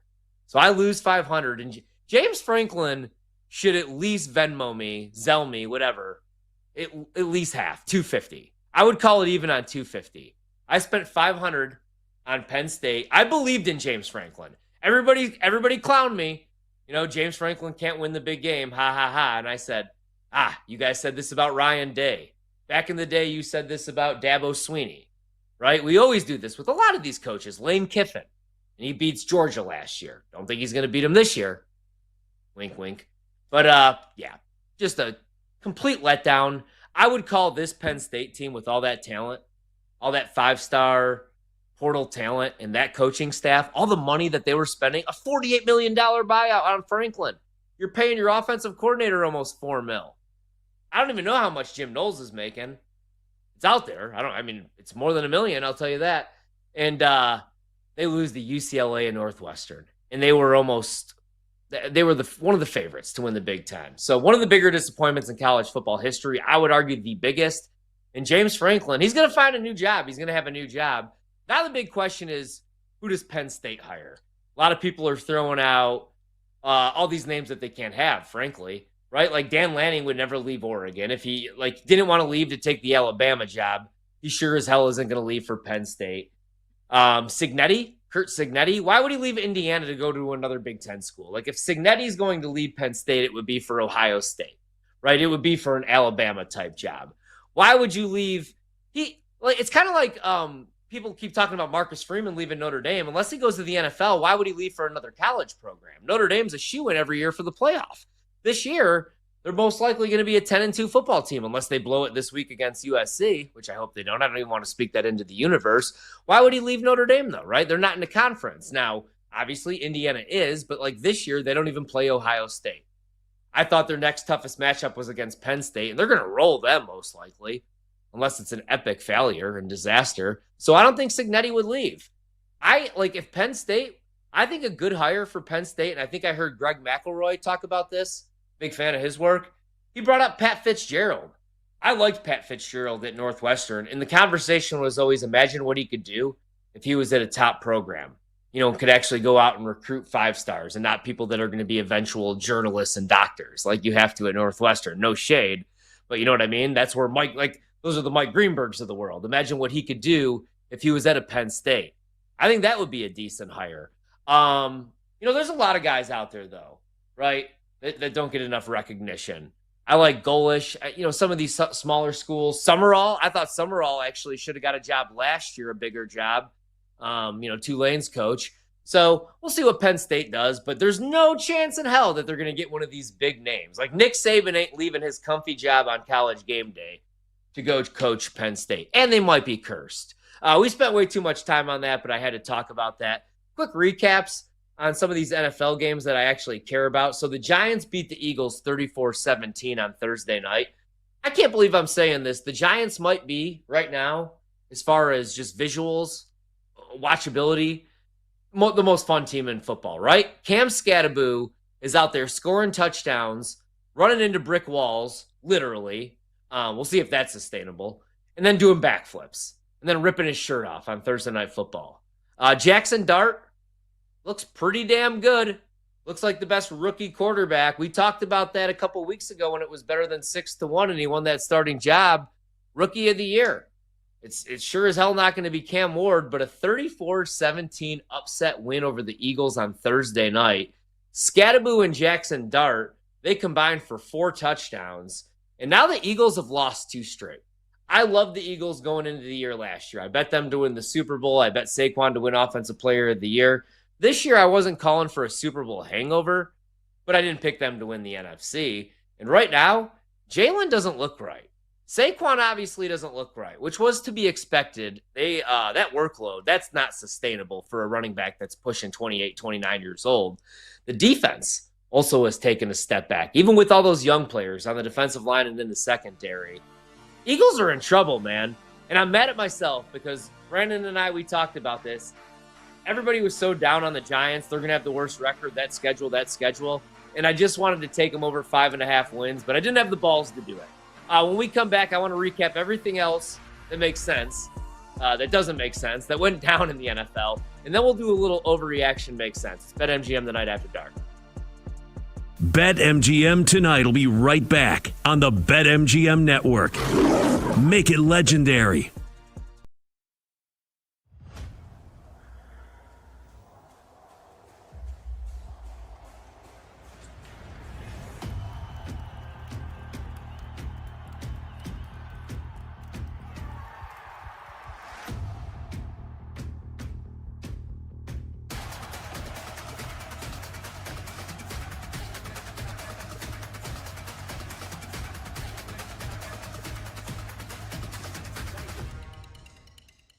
Atlanta, San Francisco. Atlanta looked good last night at home. They surprise, but the number was dropping down. It was down to 3.5 at some spots. They still win, pull off the upset over the Bills. Short week for them. Now they go to San Francisco, but now the Niners don't have Fred Warner. Now they lose this guy after losing Bosa and all the players on offense. Niners are laying 3. We don't know the quarterback, but they're still laying 3. What do you think? Yeah, I would be inclined to back San Francisco here. I don't think you need to rush to the window and do it. You see the juice favoring the Falcons. They're probably going to take. I would think the public would generally react to what they saw last week and to the injury news on San Francisco and lean towards the Falcons. The problem here is, by the way, bye week teams last week 4-0 straight up, 3-1 against the spread. Just worth noting as we move forward, and there's always injuries in the NFL, but it feels like a lot of key injuries, particularly like defensive guys this season. Atlanta's just kind of been a different team away from home, and we do have a situation. I mean, I don't think it's a Kyle Shanahan per se, but like Kyle Shanahan has done an incredible job scheming up his team in spots where they might not have been in the best position to win. So I will take Kyle Shanahan. It sounds like George Kittle's supposed to practice. George Kittle matters a lot to that offense.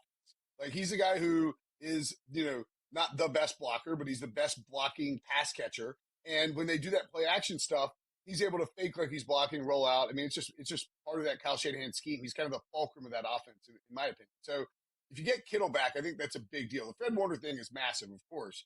But I would be inclined to lay the 3. The total is kind of interesting. That's pretty high. I think that speaks to the Warner stuff, and maybe they're expecting Penix to keep playing well.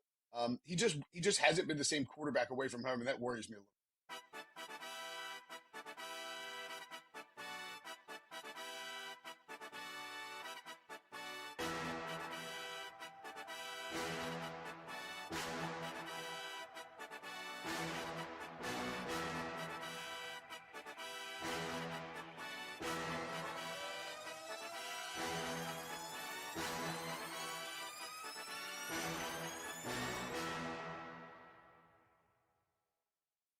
Joe Brady's 36 years old, and he bounced around early on in the NFL. Like, he was first viewed as the next guy, an offensive genius.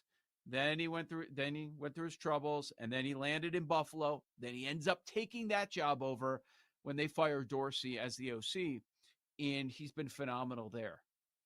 I don't remember hearing his name much as far as NFL head coach. Maybe this is something that Brady would prefer. The next step for him would be college head coach instead of NFL head coach. Yeah, I don't know what his goals are. Obviously, I don't know Joe Brady. He's 36 years old. This seems like a really good job, though, for a guy like that. Yeah. And it sort of fits the mold. He's a likable guy. He's young. I think players relate to him. Offensive guys certainly want to play for him. he also did spend a couple years at Penn State as a grad assistant, but the connection there is between Pagula and Brady. Like that, I think is what's driving this move. And clearly they took bets. I mean, to have him at 10 or 12 to 1 and now 24 hours later have Brady plus 150. Clearly you got enough to realize, oh, Brady's going to get bet. There's a lot of things that sort of mesh together. I think it'd be a great hire, no doubt.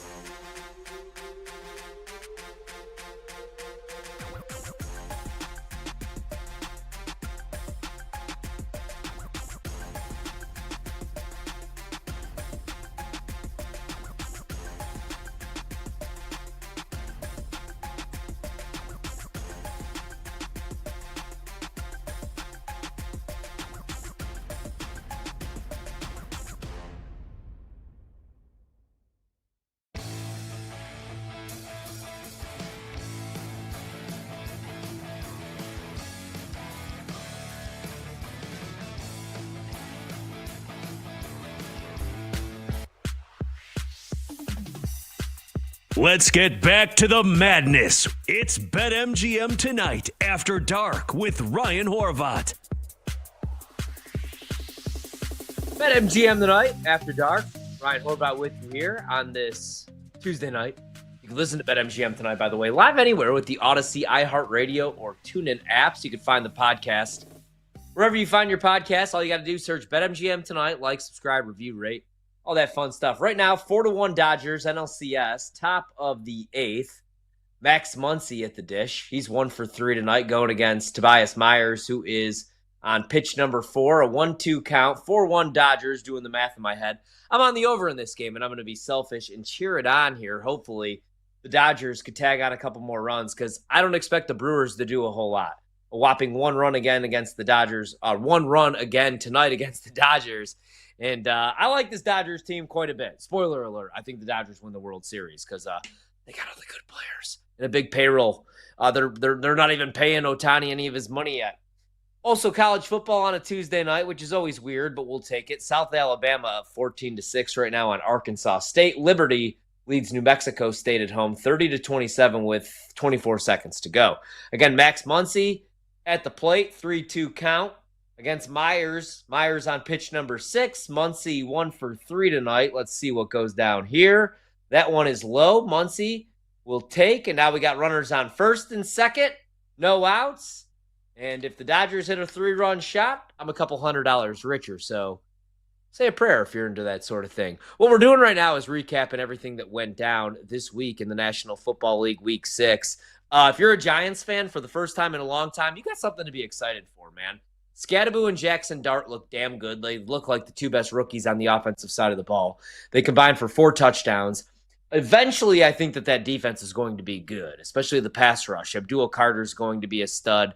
And if you're an Eagles fan, time to get nervous. Your second straight loss. And you give up 34 points to a rookie quarterback in a primetime standalone game. A.J. Brown says there was not a player meeting, players only meeting.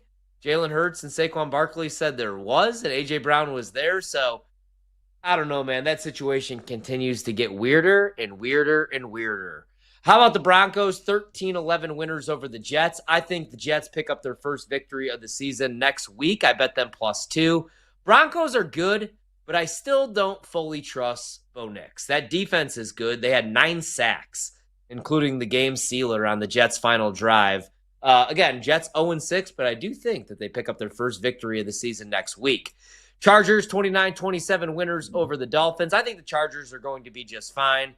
Ladd McConkey jumps off the milk carton and back into the end zone. Looked good. Dolphins, that might be it for Mike McDaniel. Not this week. I think they lose, though, to the Cleveland Browns. The Cleveland Browns are favorites in a football game this week. Dylan Gabriel is now laying 3.5. I bet the Browns.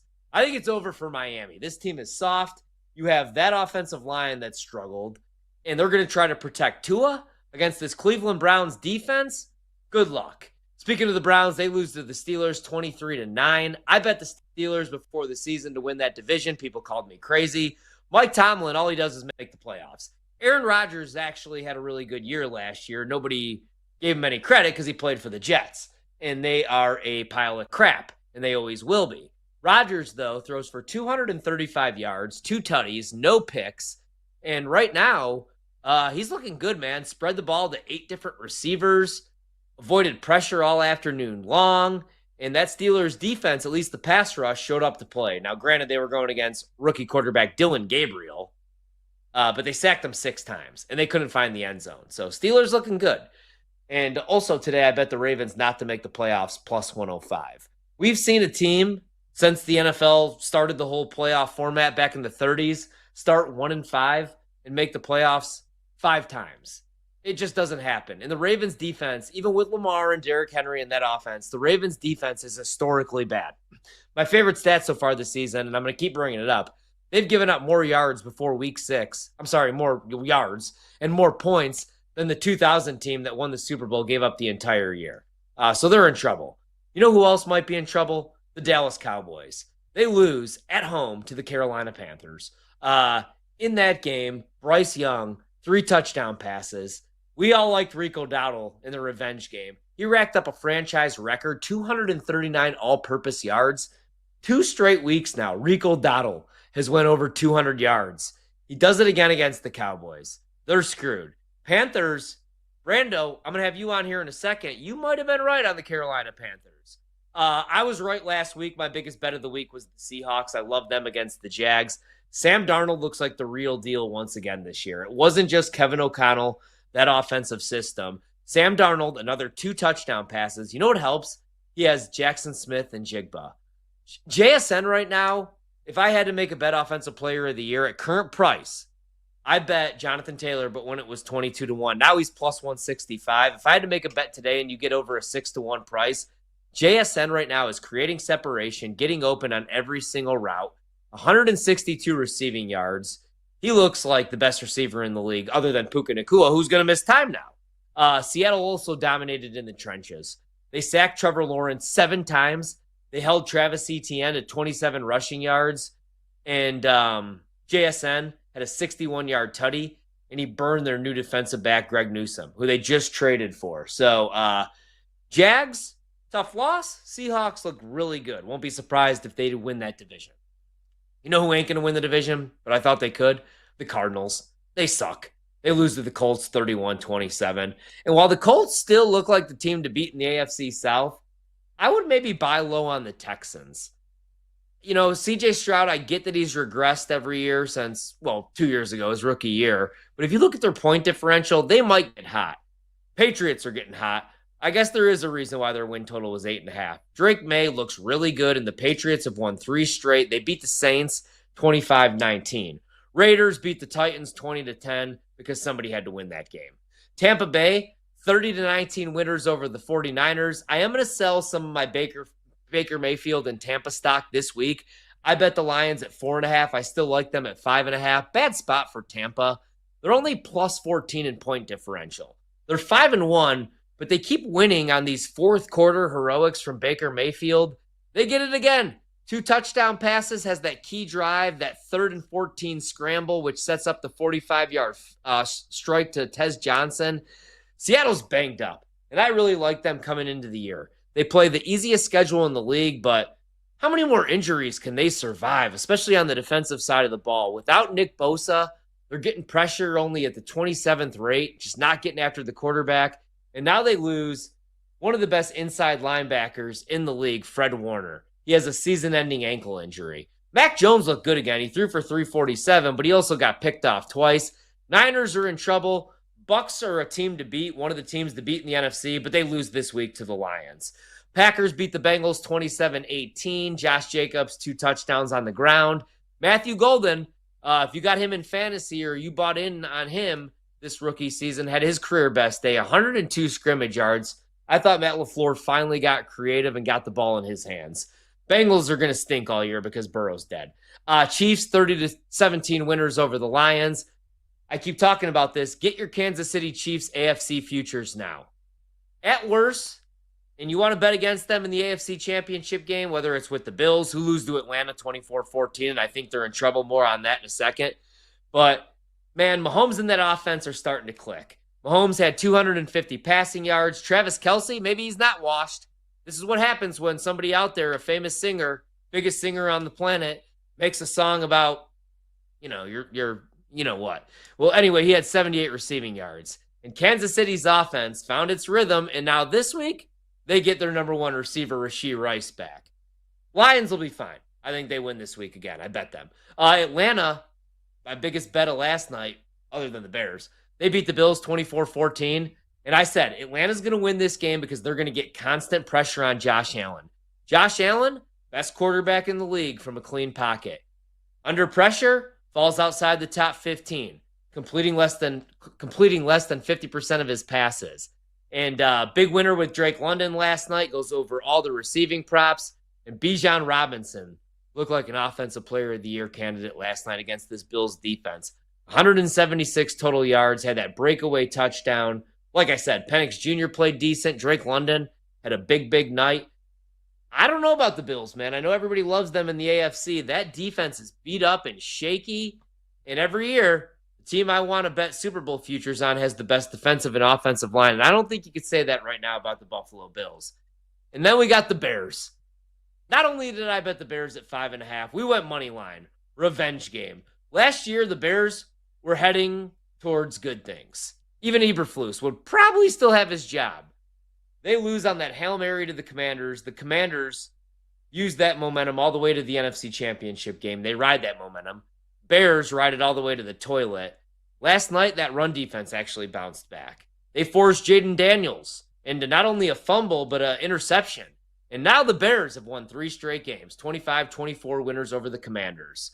That wraps up everything, I think, this week.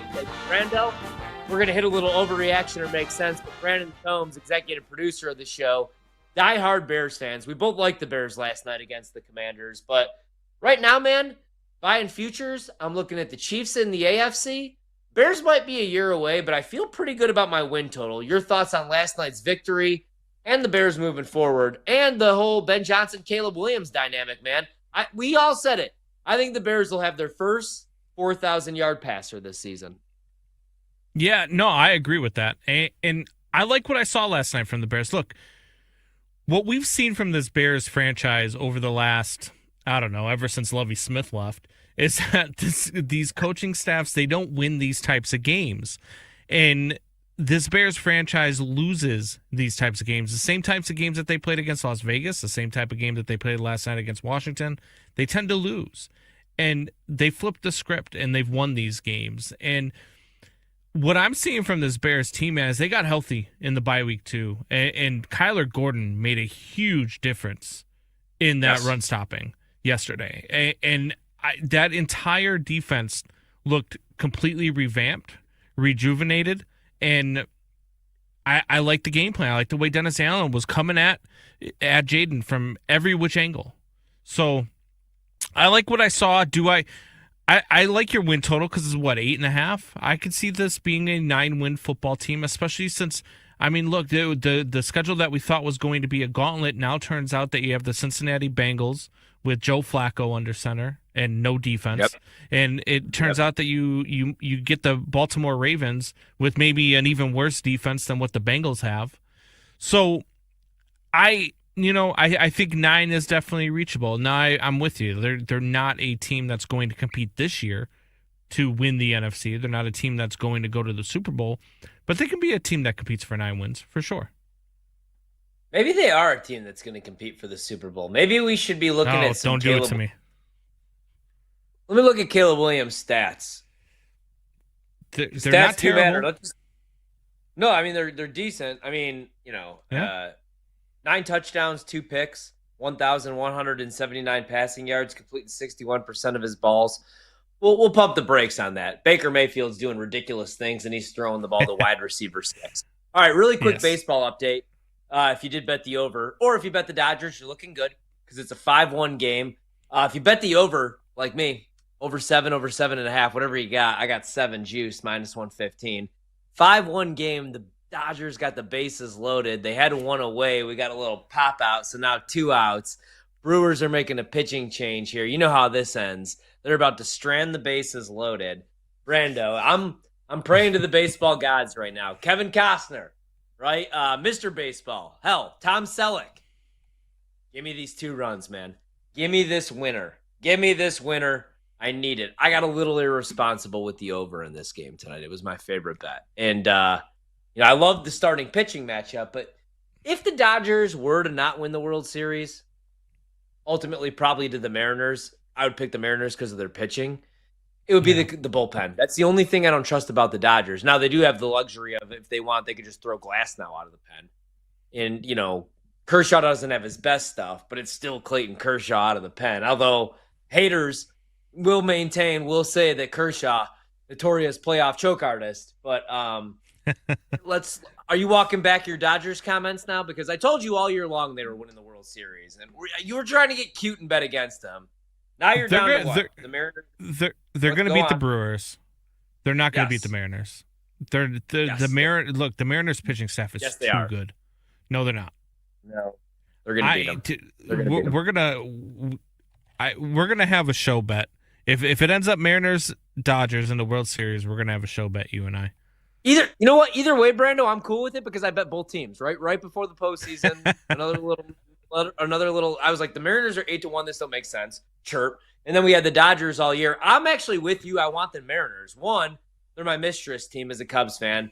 Anybody my age, we all love Griffey, so I've always loved the Mariners. And also, it's a better price. The Dodgers, the best price I have is plus 550, which is still crazy that that's what they were offering right before the postseason. Never bet against Shohei Ohtani and I. Never. 5-1, bases loaded, 2 away. Ohtani at the dish right now, 1 for 4 tonight. Let's see if he cashes in when we come back. BetMGM tonight. No. Brutal.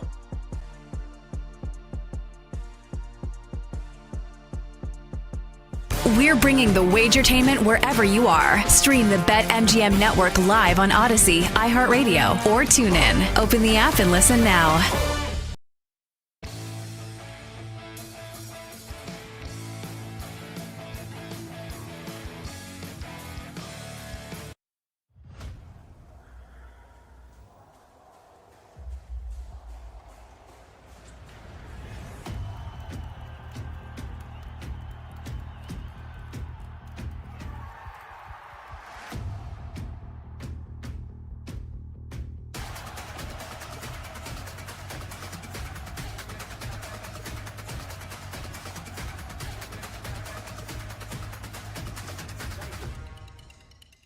Let's start with that Thursday night game. I talked about it yesterday. I love the Bengals, one of my favorite bets of the week. I'll give you guys 2 more points to kind of go off of what Nick was saying, but he was bringing up the point about how the Jets were how the Steelers were 2.5 3-point favorites on the road in New York in week 1, right? And now the Steelers are 5.5 against the Bengals. I talked about it yesterday, but just look at last week, right? Pittsburgh was a 6-point favorite at home against Cleveland. Whereas what this line is telling me, if this game was in Pittsburgh, the Steelers would be like a 7.5, 8-point favorite against the Bengals. It just doesn't make any sense. Also, another underrated part of this handicap, too. Keep in mind, Joe Flacco, before he was traded from Cleveland to Cincinnati, that was on a Tuesday, right? So Sunday after their game in London, he's back on the plane prepping for the Steelers. Early Monday, he's prepping for the Steelers, where on a short week, you don't get that normal prep. Joe has already kind of had it against Pittsburgh with the fact that he's watched film on the Steelers when he was a member of the Browns. So not only do I think there's line value, but I think Flacco kind of already preparing for Pittsburgh. As Nick mentioned, no turnover-worthy plays against that Green Bay defense and that pass rush. So Mike Tomlin, you want to bet him as a dog, especially within division. When he's on the road as a big favorite, especially in division, that's when we look to fade. I like Bengals spread. I like Bengals money line. I think they win that game. Then looking at Sunday morning in London, we got the Rams as a 3-point favorite over Jacksonville. Total in the game is 45. Nick liked the under in this matchup. I wanted to be on the Rams, right? Neutral site game, better coach, better quarterback, better defense. Kind of similar handicap to why I like Seattle last week against Jacksonville. But the Puka injury is a big deal for the Rams. I mean, he's leading the league in just about every receiving category. The Rams offense, when he got hurt, really struggled against the Ravens defense. And we know Jacksonville makes this trip to London every year, so they're used to it. Their routine is going to be much better than the Rams' routine would have been. Again, the Jags are a team I want to fade just because of all the turnover luck that they have had. They weren't able to get a turnover against Seattle, and they end up losing that game. Rams, a very good offense, normally good of taking care of the football. I would still probably lean Rams -3, but don't know if it's going to be as big a bet, certainly as it would be if Puka was out there. Getting into Sunday's slate, Bears a 5.5-point favorite at home against New Orleans. It would be Saints or pass for me. I'm waiting to see if this line will go up even more because the line right now is the same as the look-ahead was before the Bears had the upset win over Washington. So I think it's getting priced in a little bit that, again, the Bears go from a 5.5-point dog, win that game outright, revenge game after the Hail Mary against the Commanders last year. But a lot of people are going to be on the Bears in Survivor this week. It's the easiest game they've had up to this point. Like, there are a lot of things, and the Bears are not a team that is used to being this big of a favorite, right? If they're a favorite, they're usually a small favorite, or they're a pick 'em type game, or they're usually an underdog. It's not often you see Chicago as a 5.5, 6-point favorite. And we keep saying it about the Saints every week, man. I know they only have one win, but they are competitive, and they have been keeping it close with a lot of teams. So waiting to see if this goes up. If it just ends up staying at 5.5, I will end up being on the Saints. I think the Bears do probably win, but certainly would not shock me if the Saints pull the upset. Browns and Dolphins, I like Cleveland. I'd probably look at them -2.5 against the Dolphins. I think anything under 3 is a nice bet here with the Browns. Nick brought up a great point, how tough Cleveland's schedule has been up to this point. All the great teams, quarterbacks, offenses that they have faced. That defense is one of the tops in the NFL. And these are the kind of games, too, with struggles, right? When he goes on the road and he has to play outdoors in natural grass, the offense just isn't the same. And his noodle arm at times and his immobility against this Browns defense, I think is going to be rough. So I like Cleveland here. Dolphins team total under might be a nice look as well.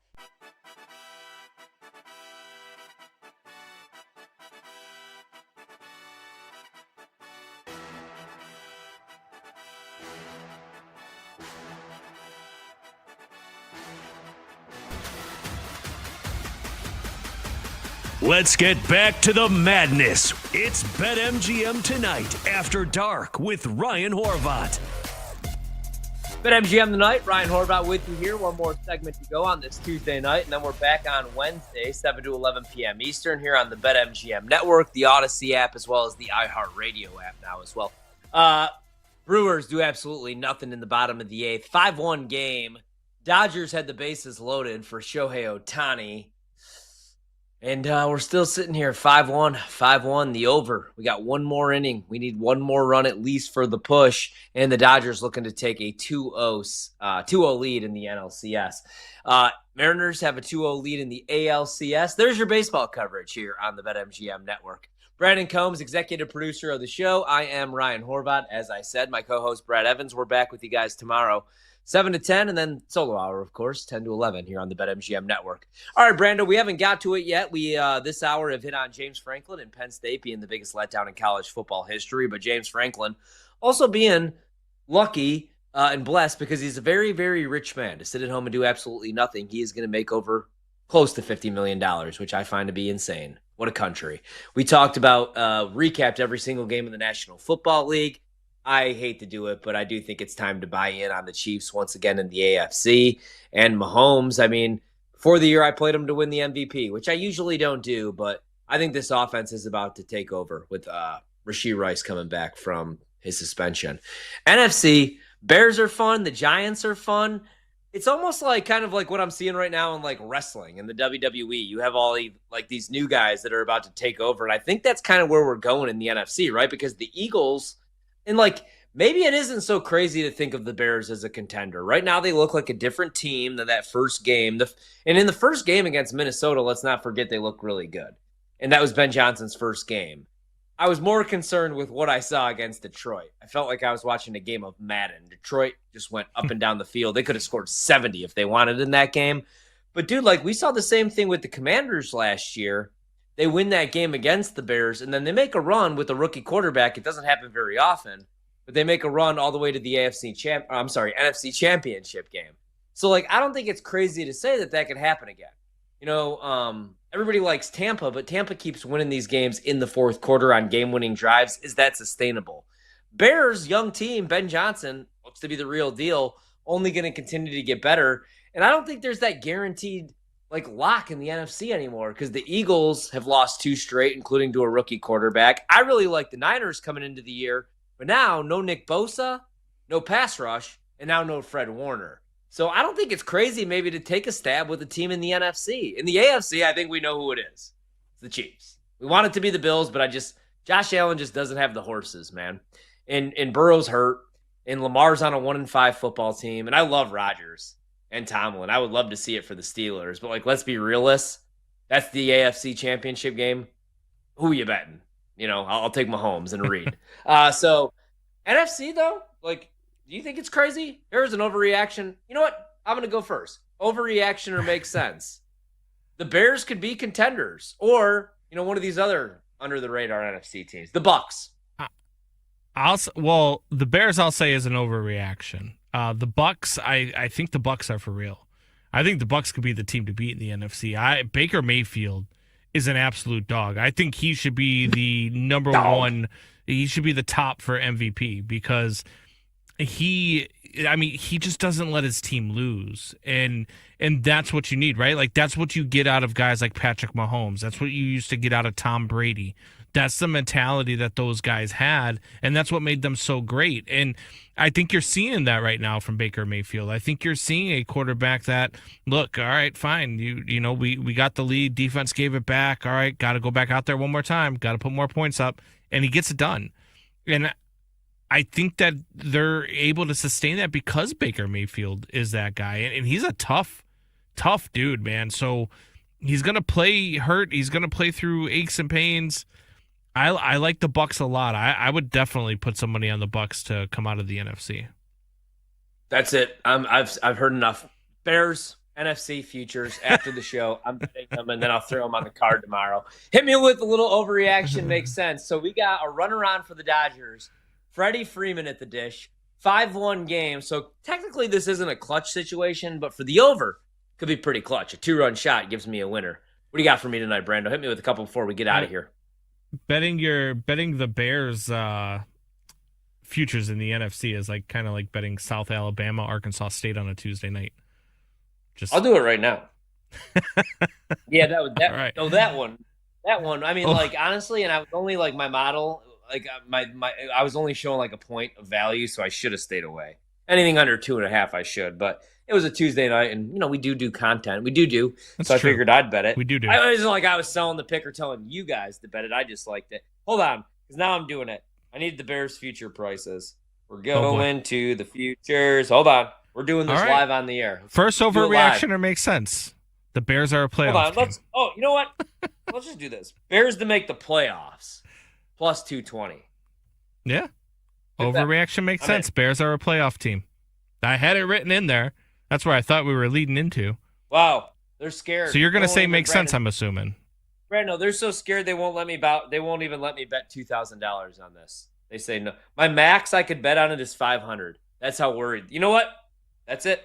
$500 on the Bears to make the playoffs. 220. Man. Hit me with the. I need the song. Get me with the song. Yeah, they do it on that in Moley and Haw. There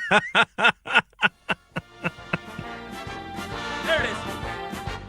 Play this for the next 5 minutes. I'll see you guys tomorrow. Ryan Horvath.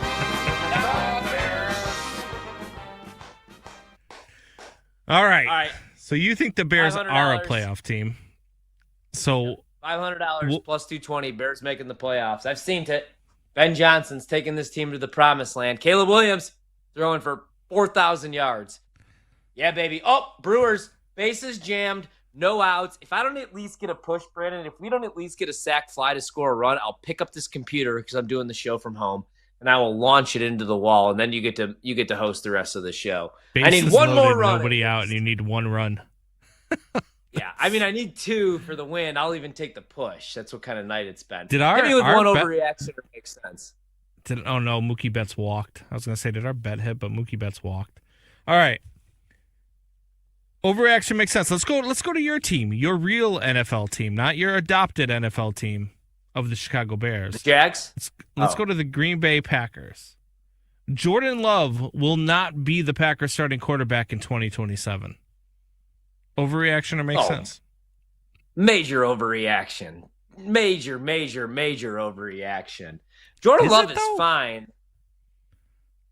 Yeah, I mean, they just paid him. They made him the highest paid quarterback in the National Football League. What are they going to do? Cut him? No way. I mean, Jordan Love has been the problem. Last year, Jordan Love was fine. He just got hurt. He played injured, so the numbers weren't as good as they were 2 years ago. I mean, he makes some questionable decisions, and he continues to have some bad habits, like throwing off his back foot. But, yeah, dude, I still think Jordan Love's the guy. You know, honestly, you should have – I'm not telling you how to do your job, but if I was going to do overreaction or make sense, I'd say Matt LaFleur, head coach of the Green Bay Packers in 2027. Well, that's kind of where my answer goes in this, and that's what I kind of thought that might be where your answer would have went to. Was I think they'd stick with Love over LaFleur. Matt LaFleur doesn't coach like he's going to be Jordan Love's going to be the starting quarterback in 2027. He coaches like he doesn't trust Jordan Love. Like he doesn't think Jordan Love's the guy. He doesn't believe Jordan Love cannot lose them the game if you put the ball in his hands. And I mean, not covering against the Cincinnati Bengals team 2 weeks after you tie a really bad Dallas Cowboys defense because you refuse to go for the win. Like what were you doing in those situations? And I think it's because he's afraid that Jordan Love, if you put the ball in his hands, is going to do something stupid. And it just feels like that's so, because I believe LaFleur is a good coach. I like LaFleur a lot, but he's coached scared lately. Yeah, I mean, like, I've always liked his scripted stuff, right? Like, he's usually very well prepared and he has a nice game plan. When I worry about LaFleur is like when he gets punched in the mouth making adjustments. Some questionable late game decision making too. Like, hell, go back to that NFC Championship game against Tampa Bay. He kicks a field goal to make a one possession game, and then they never get the ball back. Like, he had Aaron Rodgers, dude. So, like, stuff like that. But I think like two things could be true. I think LaFleur is a good head coach, and I think Jordan Love's a good NFL quarterback. I don't know that they're the right pairing though, right? Like, growing up, I really liked the band Van Halen with David Lee Roth as their lead singer, and I really liked Sammy Hagar. But then when Sammy Hagar became the lead singer of Van Halen, like, I kind of thought that they sucked as a combo. Even though I liked them on their own, I loved LaFleur with Rodgers until he was pulling him off the field on fourth down in the biggest game of the year to watch Kevin King get burned by Scotty Miller and have a holding call in the same game. But, like, I don't know. I'm with you. I think Jordan Love's fine. Everybody always has to remind me because I'm, like, considered this Jordan Love hater. But I don't think he was Matt LaFleur's handpicked guy like many think. I think, like, if Matt LaFleur had it his way, Aaron Rodgers was never going to leave Green Bay. So I think Jordan Love is there to stay. I think, if anything, they would fire LaFleur, whether that's the right decision or not, because I don't know how good Jordan Love would be without LaFleur. You know what I mean? So the jury's still out, but I think Brian Gutekunst, the general manager for the Green Bay Packers, is committed to Love and has to be, because he drafted him when they could have had T. Higgins or got Rodgers some help, and they pushed Rodgers out the door to make him the guy, Yeah. No, for sure. I mean, I definitely get that. And look, as a Bears fan, I definitely get when a GM sticks with a guy that he drafted way too long, right? Like, I understand where that goes. But let's get out. We got 60 seconds left. Let's go out with this one. Overreaction makes sense. The Cowboys are cooked. Man, I might be cooked. The Dodgers just grounded into a double play. They just stranded the bases loaded with no outs, dude. Cowboys are cooked because the Cowboys have, like, a Super Bowl contending offense. Legit, dude, even without CeeDee Lamb. Dak's playing like the MVP of the league. But they have an IHSA defense. Like, I think Joliet Catholic, Marist, Mount Carmel, St. Viator, I think these teams could score at least one touchdown against the Cowboys. So they're cooked for this year, and they're cooked in the future because they have an old, senile idiot who runs the team.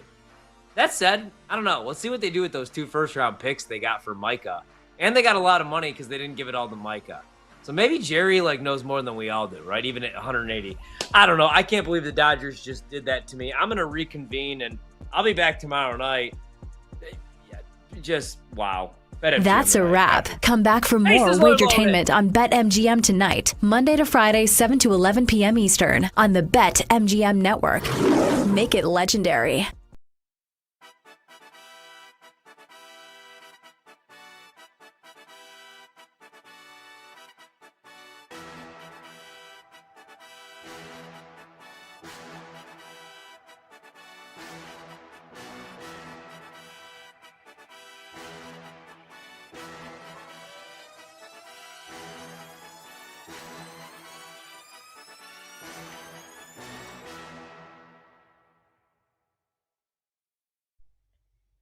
You know, I used to think there wasn't as much value in the Major League Baseball postseason, and I think that probably years ago maybe there wasn't.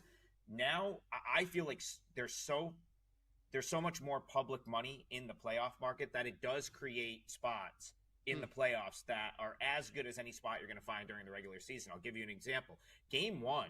The Mariners being as big of an underdog as they were in Game 1 was crazy, and a lot of that was driven off the fact that we had the entire country watch a game on Friday night, Mariners-Tigers. It goes 15 innings. You end up having people making memes on social media of like two boxers where it's like the Blue Jays are just chilling watching like a 12-round fight and like licking their lips because they're going to get a team that's tired. And if you watch baseball all year, you know that, like, yeah, I mean, listen, there's not as many 15-inning games anymore with the new extra inning rules in the regular season.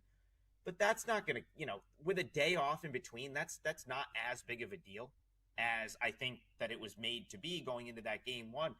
I played Mariners plus 1.5 in that Game 1. I thought that line was completely off.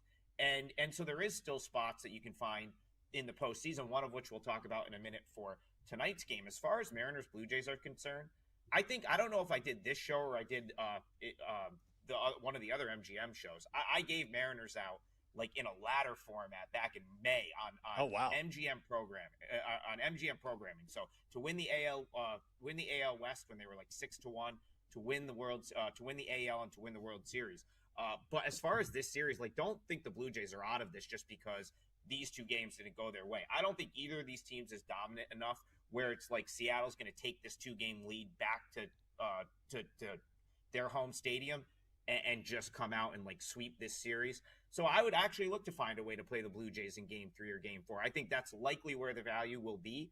But I would keep it as like a game-to-game basis because this is a pretty even matchup, Blue Jays Mariners, and that series could flip on a dime in my opinion.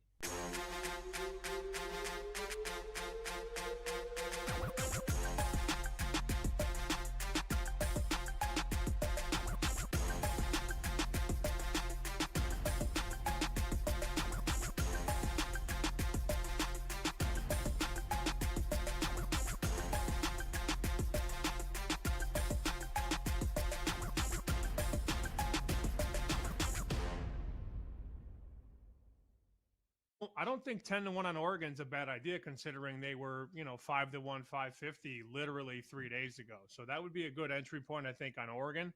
Are there any bets you made early for the coming Saturday? Yeah, a little hindsight there. I took Oregon minus, I believe, 16. I see some 17s now. That would be fine.